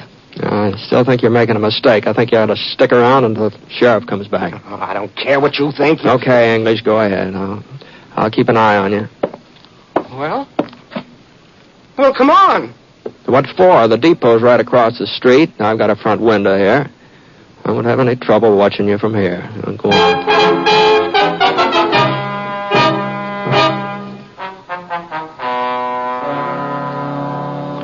Well, the train pulled in right on time, 4:30. I saw Wilbur English climb aboard. As far as I could tell, he was the only passenger getting on Single Pine. I looked up and down the street. Nobody seemed to be paying any attention to him one way or the other. I figured that'd be about the last we'd see of him. As soon as he collected his reward money, he'd probably head east. Back there, he can stay out of Russ Winter's way. And Russ he'd be captured sooner or later. It's just a question of time. The only thing that puzzled me was that note English had found. I thought maybe I ought to tell Phil Waterman about it, so I walked over to the sheriff's office. Might have known it. So that's what they were up to, those little devils. What's that? The McPherson kids. I went over to the hotel to see if English got a room all right. He was sort of my responsibility as long as Mike was out of town. Yeah, sure. Just as I got to the top of the stairs, I saw Sandy McPherson's two boys standing outside English's room. They ran off just as soon as I spotted them, so I figured they'd been doing something they shouldn't. Oh. Well, you think it was a couple of kids put that note under the door? Well, must have been. Oh, I'll be darned. Yeah, they probably heard he was in town, maybe even recognized him going into the hotel. Yeah? I guess they thought they'd give him a little scare. You know, English isn't very popular even with the kids, Britt. Yeah, I know that. They made up a song about him. And how he killed Floyd Winters. Is that so? Sure. First thing you know, folks will be forgetting that Winters was an outlaw and a murderer. They'll just remember that he was shot in the back by one of his own men. And they'll say that was wrong. And they'll feel sorry for him. And we'll have Wilbur English to thank for that, too. Maybe that's why I ain't so sure he's done us any favors. No matter how you look at it. Say, isn't that Mike pulling up over there? Yeah. Hey, he must have been doing some fast traveling. Look at the foam on that Pinto's flanks. Wonder how he made it. Oh, hello, Mike. Howdy, Britt. Britt, what are you doing here? I was passing the time of day. Oh? Everything all right, Sheriff? Yeah, it's pretty good, Phil. Pretty good. I thought we were going to get Russ Winters this afternoon, but he slipped through our fingers again. You mean Russ was really in the neighborhood here? Well, not exactly, Britt. Not exactly. Closest he got was about 15 miles east. I heard he was heading our way, though, so I took some of the boys out to see if we couldn't bring him in. We picked up his trail, too, and we were gaining on him, but he hightailed it into Red Rock and grabbed the train just as it was about to pull out. Depot agent remembered him, description and all. I telegraphed ahead they'll be waiting for him in Cheyenne when he gets there. He took the Cheyenne train? Union Pacific Express. You know, Britt. One leaves here at 4:30. Yeah. Uh-huh. Yeah, I know.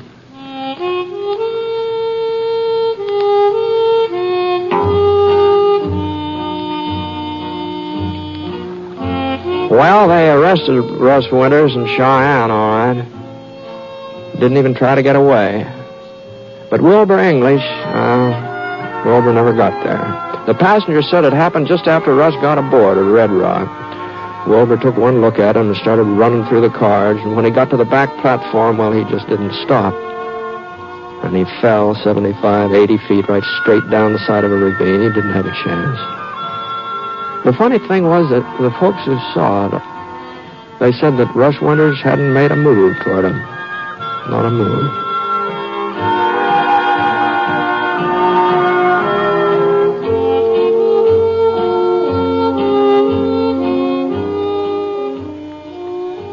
If a neighbor in distress came to your door, would you help him? Of course you would. But not everyone who needs help can come to you personally. It may be a flood victim in Ohio, the victim of an earthquake in California, of a hurricane in Texas. Or it might be your boy, or your neighbor's boy in Korea, needing an emergency furlough to come home. Disaster can strike in many places and for as many reasons. And when it does strike, even though you might not be there to help in person, you can help through your Red Cross. That's why the Red Cross volunteer calls on you. He calls in the name of the helpless and injured, of the little girl who needs blood to save her life, of the serviceman who must fly to the bedside of his dangerously ill parent or child. When you join the Red Cross, you help them all, wherever they may be, just as surely as if you had extended a helping hand in person. So when the Red Cross volunteer comes to your door, meet him with a smile and answer the call. Join and serve, and wear your Red Cross button proudly. It means that in any emergency, in any disaster, you are there serving humanity.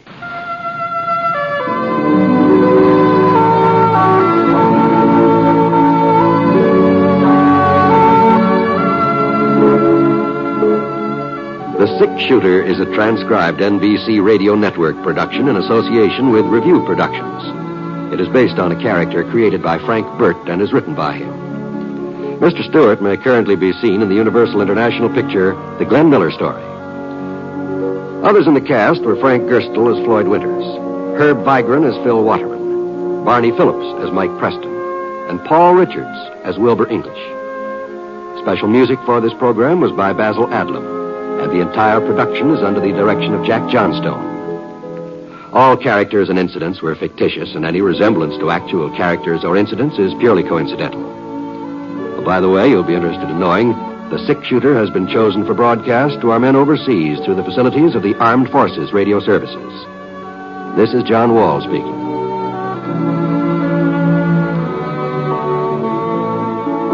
Listen to Jan Murray in Sunday at Home on the NBC Radio Network.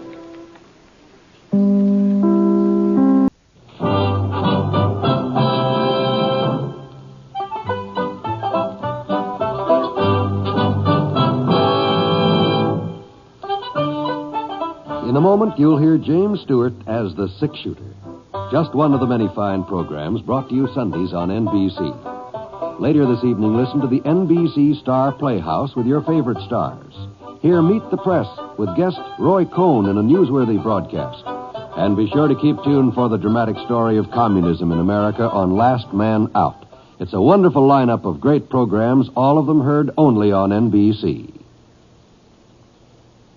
James Stewart as the Six Shooter.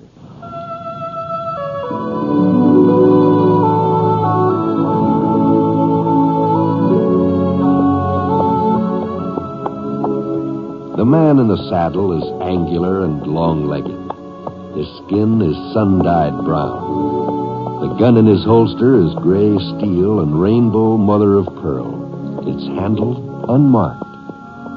People call them both the Six Shooter.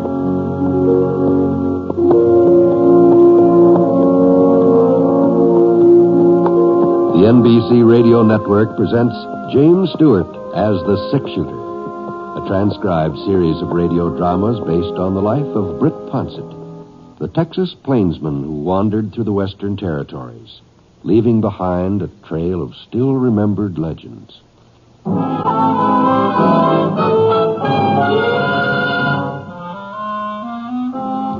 I could tell he was a big man from the sound of his steps as he plowed through the trees toward where I was squatted by the fire eating my lunch. Finally came into sight. He's almost as broad as he was tall, with bright red hair and a great big thick mustache that kind of curled up at the corners. Well, he sure wasn't any cowhand. Not with those duds he was wearing. Long black coat and light yellow breeches. Looked like he'd been wearing them for quite a spell, too, though. Mud all over the pants and a tear in one of the coat sleeves. He seemed cheerful enough, though. At least the grin he gave me was so broad it showed off practically every tooth in his head. Lots of gold there, too. Howdy, mister. Hello. Mind if I warm myself for a spell? No. Go right ahead. That sun just don't give off much heat. What time you make it, mister? About noon. Maybe a little later. Hey, that grub sure smells good, don't it? Are you hungry? Well, not hungry exactly. Starved would be more like it. Why, you help yourself to what's left of the beans over there. Well, thanks, mister. Thanks a lot. Worked up quite an appetite since breakfast. You traveling on foot, huh? Yep. Not from choice, understand? Not sure. from choice. Oh, yeah. Had me pony. Finest little roan you ever saw. I lost him, though. Oh, by George, those beans are tasty. Well, you lost your horse? Yep. Last night. Poker game over to Jackson. Poker. Oh, yes. Well, you're a gambler, huh? Well, the way the card's been running lately, I ain't so sure. I see. But if I had to go broke somewhere, I guess Jackson was as good a place as any. At least it's within walking distance of Clover Fork. Well, that's quite a walk. So would I know it. I ain't got much further to go, though, have I? About 15 miles, I think. Well, I reckon I'll make it somehow. You acquainted with Clover Fork, mister? Some. I've been working on a ranch not very far from there. Usually get into town every week or so. That's where I'm headed now. Well, then, maybe you can tell me where I'll find my family. My wife and son, that is. Their name's Proctor. What? Proctor? Well, they're still living in Clover Fork, ain't they? That's where they'd moved to last time I heard. Janet Proctor, that's my wife. Boy's called Ted after his grandfather. You know him, mister? Yeah, I know Ted.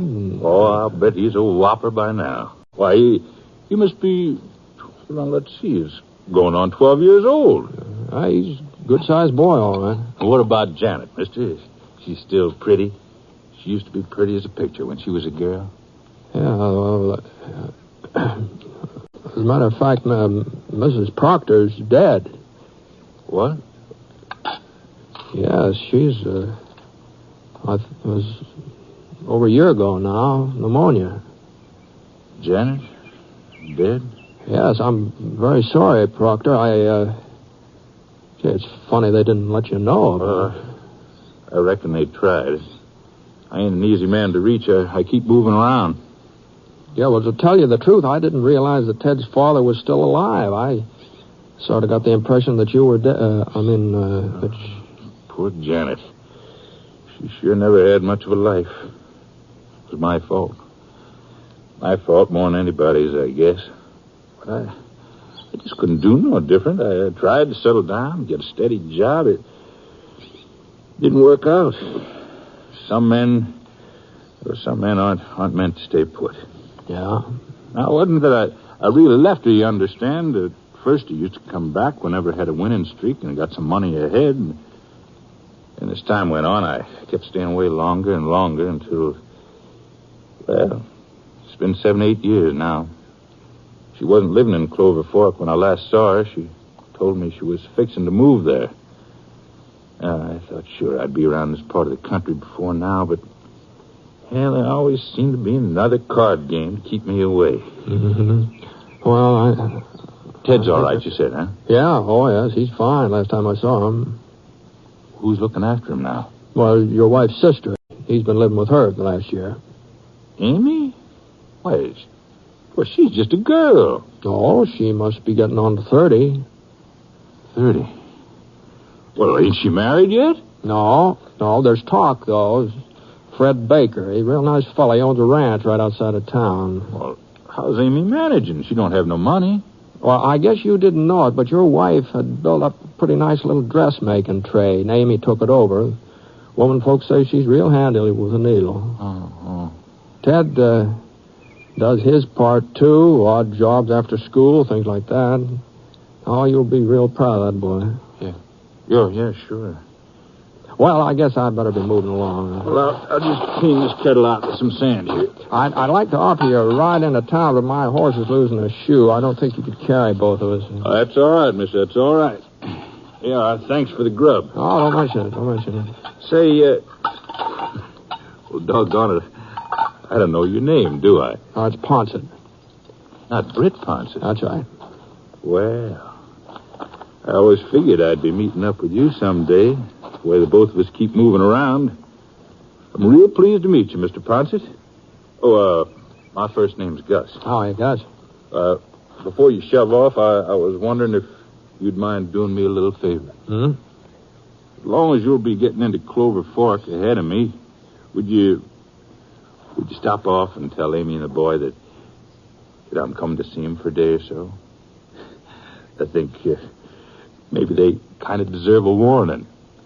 Sure, I'd be glad to, Gus.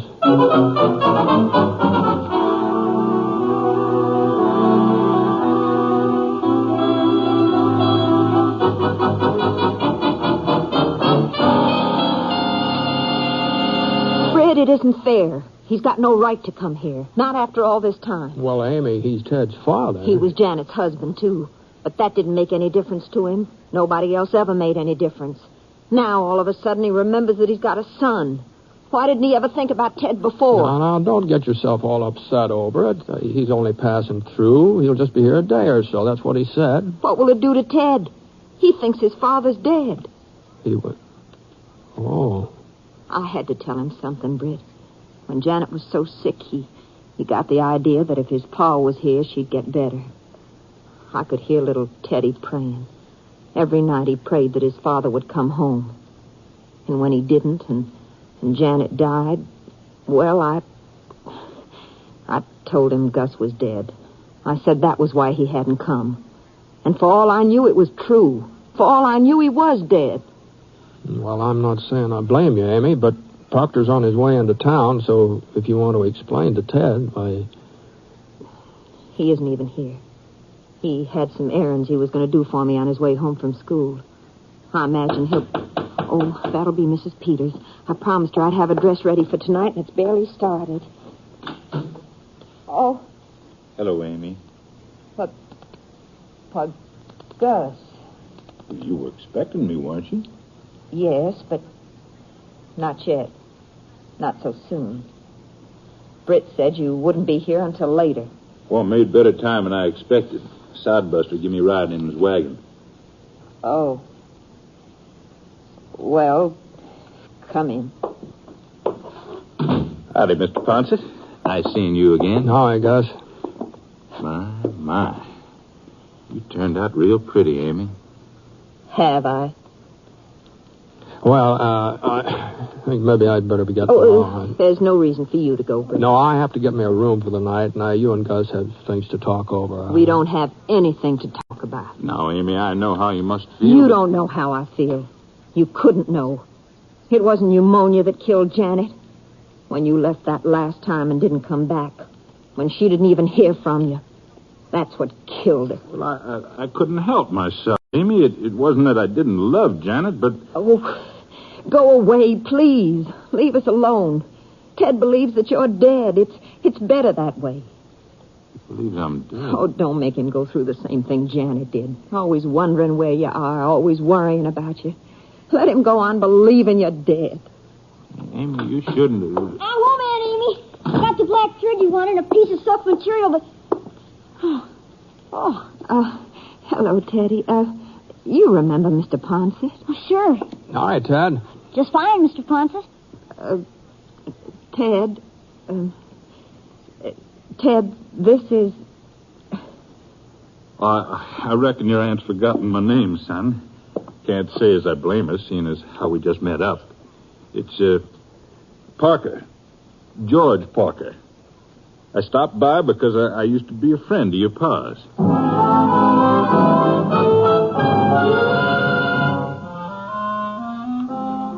Well, Gus Proctor carried it off pretty well, too. Sounded real convincing. The only mistake he made was saying that he'd known Ted's father. Well, sir, that youngster cut loose with a whole passel of questions. And from then on, Gus had a pretty hard time keeping up the pretending. He kept trying to leave, but it seemed that he just had to stay for supper.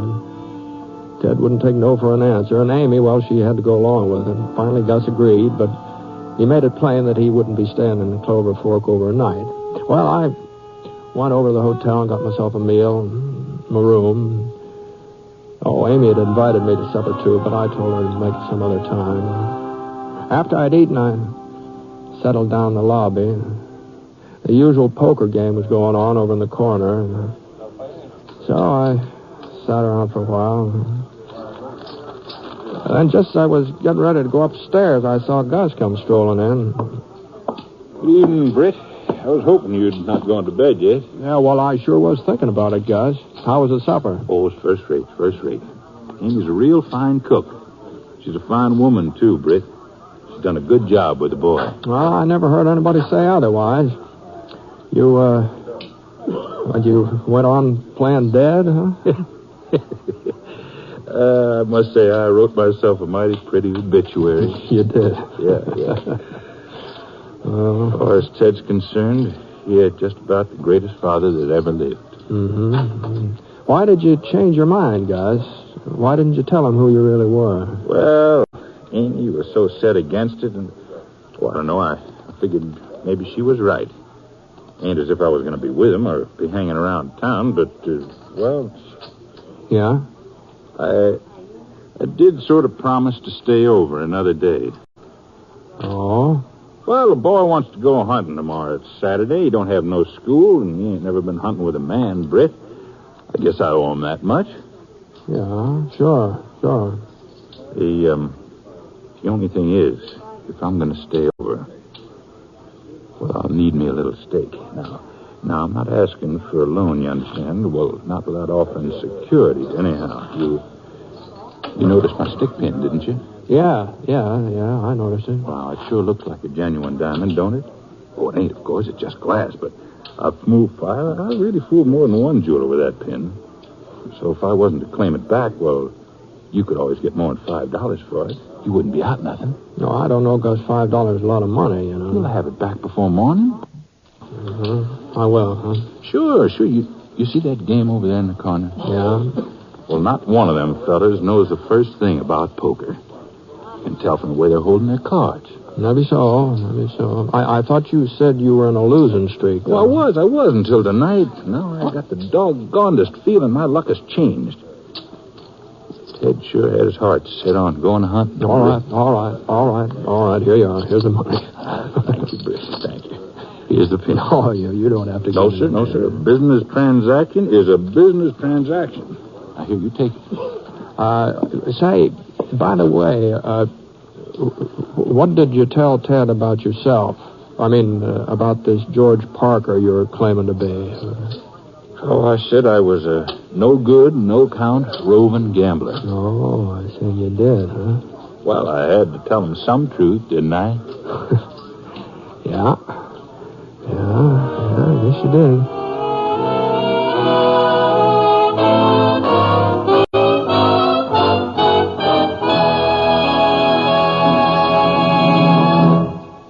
We'll return to James Stewart as the six-shooter in just a moment. But I'd like to pass on a word of thanks to you, our audience. Thanks from Jimmy Stewart, from our writer, Frank Burt, the entire technical crew, and our director, Jack Johnstone, for the warm, friendly letters we receive from you every week. It makes us feel that you are somehow sharing the pleasure that is ours in bringing you the six-shooter. We only wish it were possible to answer them all individually, for we appreciate hearing from you more than you may realize.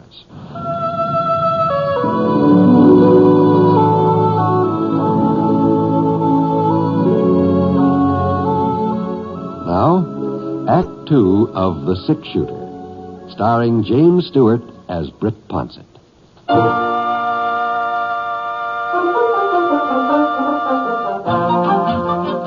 Well, Gus paid me back first thing next day. And he had a whole lot more than $5 in his pocket, too. Plenty of silver and a roll of bills. I guess his luck had changed, all right. He was all fixed up to go hunting when I saw him, wearing some new breeches and a flannel shirt, carrying a couple of first-class rifles under his arm. I went about my business, picked up some parts for the pump on the Eagle J where I was working, and headed back to the ranch. And it was almost a week later before I came into town again. New harness for the mules this time.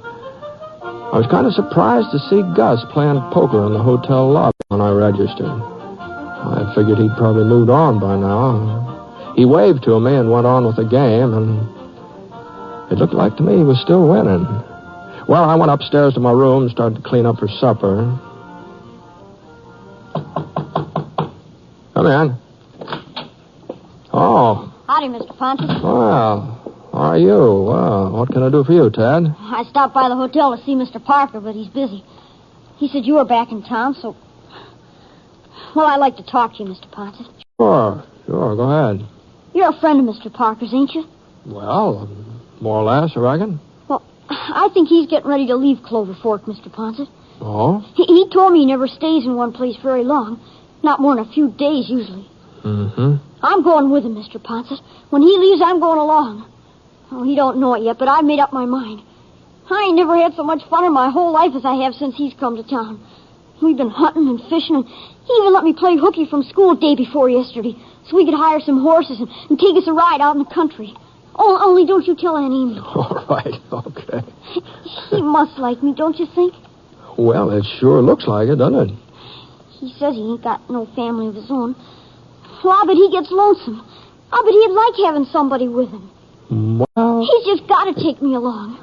If he don't, I'll go anyway. I'll run away and I'll follow him, and I'll find him, too. Now, just hold on. Oh, it ain't that I don't appreciate what Aunt Amy's done for me, but I'm grown up now. I don't need a woman fussing and making me behave. I want to be like Mr. Parker. I want to move around and see lots of places the way he does. And I'll learn to be a gambler. I've watched him. I already know how to play poker. Some. Oh? Uh-huh. Well, most anybody can learn how to play it. Is learning how to win. That's a mite more difficult. Well, he never loses, Mr. Ponset. There ain't nobody who can beat George Parker. Is that so? He's just about the finest man I ever met. Maybe not as fine as my pa was, but he was a friend of my pa, so Pa must have thought good of him, too. Uh-huh. I've been able to ask him about letting me go with him. I'm scared he'll turn me down. Of course, it wouldn't make no difference if he did. Like I said, I'll go anyhow. But, well, would you ask him for me? I mean, would you tell him what I've decided? Well, don't you think maybe you ought to talk this thing over with your Aunt Amy? Oh, that'd be just a waste of time. I know what she'd say, but it wouldn't make no difference. All right, Ted. I'll ask Mr. Parker. I'll tell him what you decided.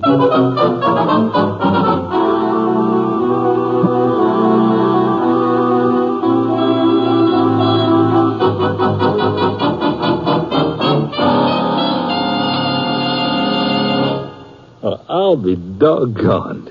So he wants to go off with me, huh? Well, I guess that proves something. Ted's my son, all right, and I guess maybe somewhere down deep inside, he knows it. Maybe so, Gus, maybe so. I don't know why I never thought of it myself. Well, ain't no reason why I shouldn't take him. Oh, I sure don't know of any. Why not? When I was his age, I'd already left home. He'd just be following in my footsteps. Except in this way, I'd be around to look after him. Yeah, and he's a pretty big boy. He must have had some schooling by now, probably enough. More than likely enough. Well, now, I don't know about that. Well, of course, it won't make much difference, Gus, as long as he's going to be a gambler. What?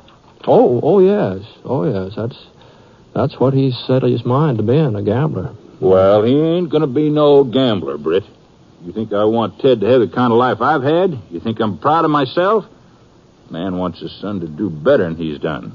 Any man wants that. Of course he does. I could settle down, get a job again, make a real home for him. And then later on, I could let him know who I really am. That I'm his pa. Yes, sir. Yes, sir. That's just what I'll do. Sure, yeah. What's the use of trying to fool myself? I couldn't work steady or stay put. I couldn't do it for his ma. I couldn't do it for Ted. I'd be moving on inside of 6 weeks. Well, I guess it's up to me to lay down the law to him. You know, he's a real determined youngster, Gus. He told me he'd run away and follow after you no matter what, and I believe him. Oh, he'd come back to Amy soon enough. You know, you didn't come back when you were his age and you ran away, did you? Well, he ain't me. And he ain't going to make the same mistakes I did. Well, maybe a good talking to will set him straight. But right now, you're his idol, Gus. Finest fellow that ever lived. Next to his dad, of course. He said that? That's what he said. Britt, I can't be nobody's idol. And I don't want nobody following my example. Least of all, my own boy. I'm getting out of town tonight. Right now. Now, you know, kids have pretty good memories, Gus. Some things they never forget. And some people, too. Even after you're gone, he'll still want to be like you. No, he won't. Not if I... Hey, look, it's still early yet. I'll have time for a couple of hands of poker before I go. You don't play, do you, Britt? No, not very much. Sometimes I kind of enjoy watching.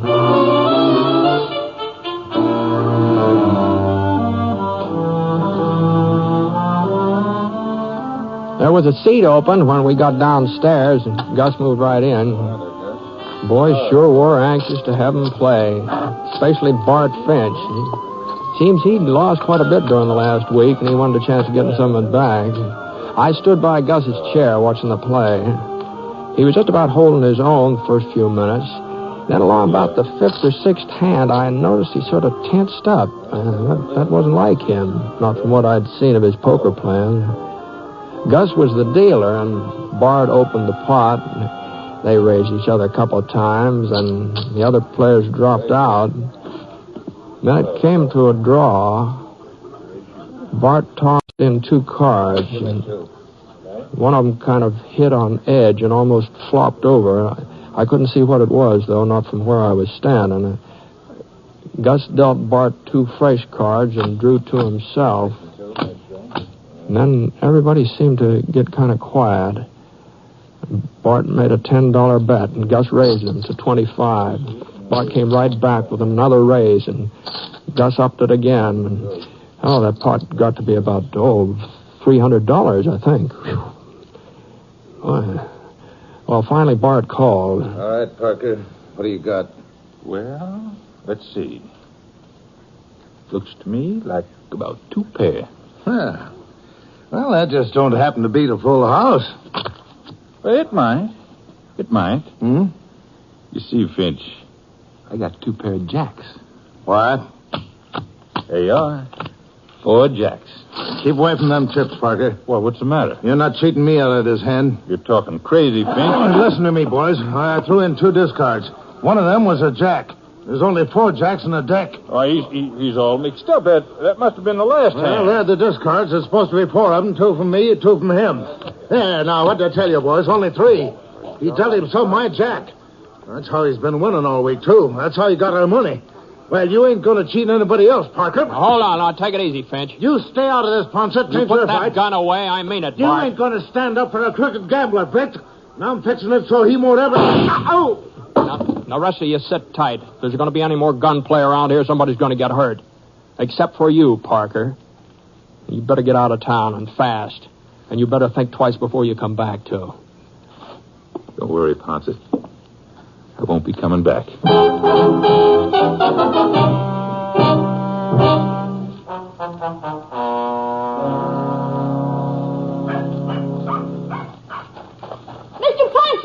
Mr. Ponset!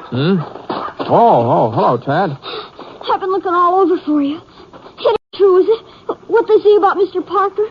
He didn't cheat at poker. He couldn't have. No, I'm afraid that's how it looked. I don't believe it. I won't. He isn't that kind of man. He just isn't. They Well, even say that you told him to leave Clover Fork and not to come back. that's right. Honest, Mr. Ponset? That's what I told him, Ted. You mean it really happened, what I heard? It happened all right. It's true. To think I wanted to go with him. I wanted to be like him. I must have been loco. Why, a man who cheats at cards, he's lower than a snake even. Well, maybe Mr. Parker had a reason for what he did. There couldn't be no reason.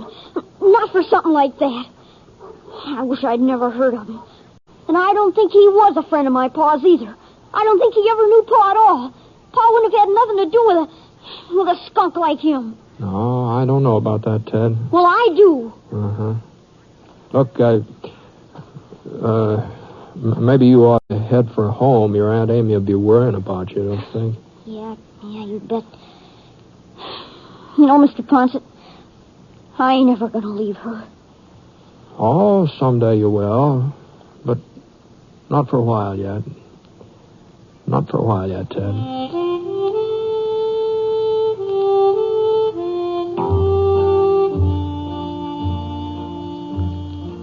Well, it was plain as day that pulling a stunt like Gus did in that poker game, he was bound to be found out. Any card player would know that much, let alone a man who makes his living gambling. Of course, I told Amy what he'd done and why he'd done it. You know, he wanted to tear down that idol Ted had built up. And even feeling the way she did, well, she had to admit that maybe there was some good in him. She and Fred Baker, they're married now. So Ted's got a father to take him hunting and fishing. Everybody says Fred's as good to him as if Ted was his own son. I never have run into Gus Proctor again. But like he mentioned, we're both on the move most of the time, so it's more than likely we'll bump into each other someday. Anyway, I kind of hope so.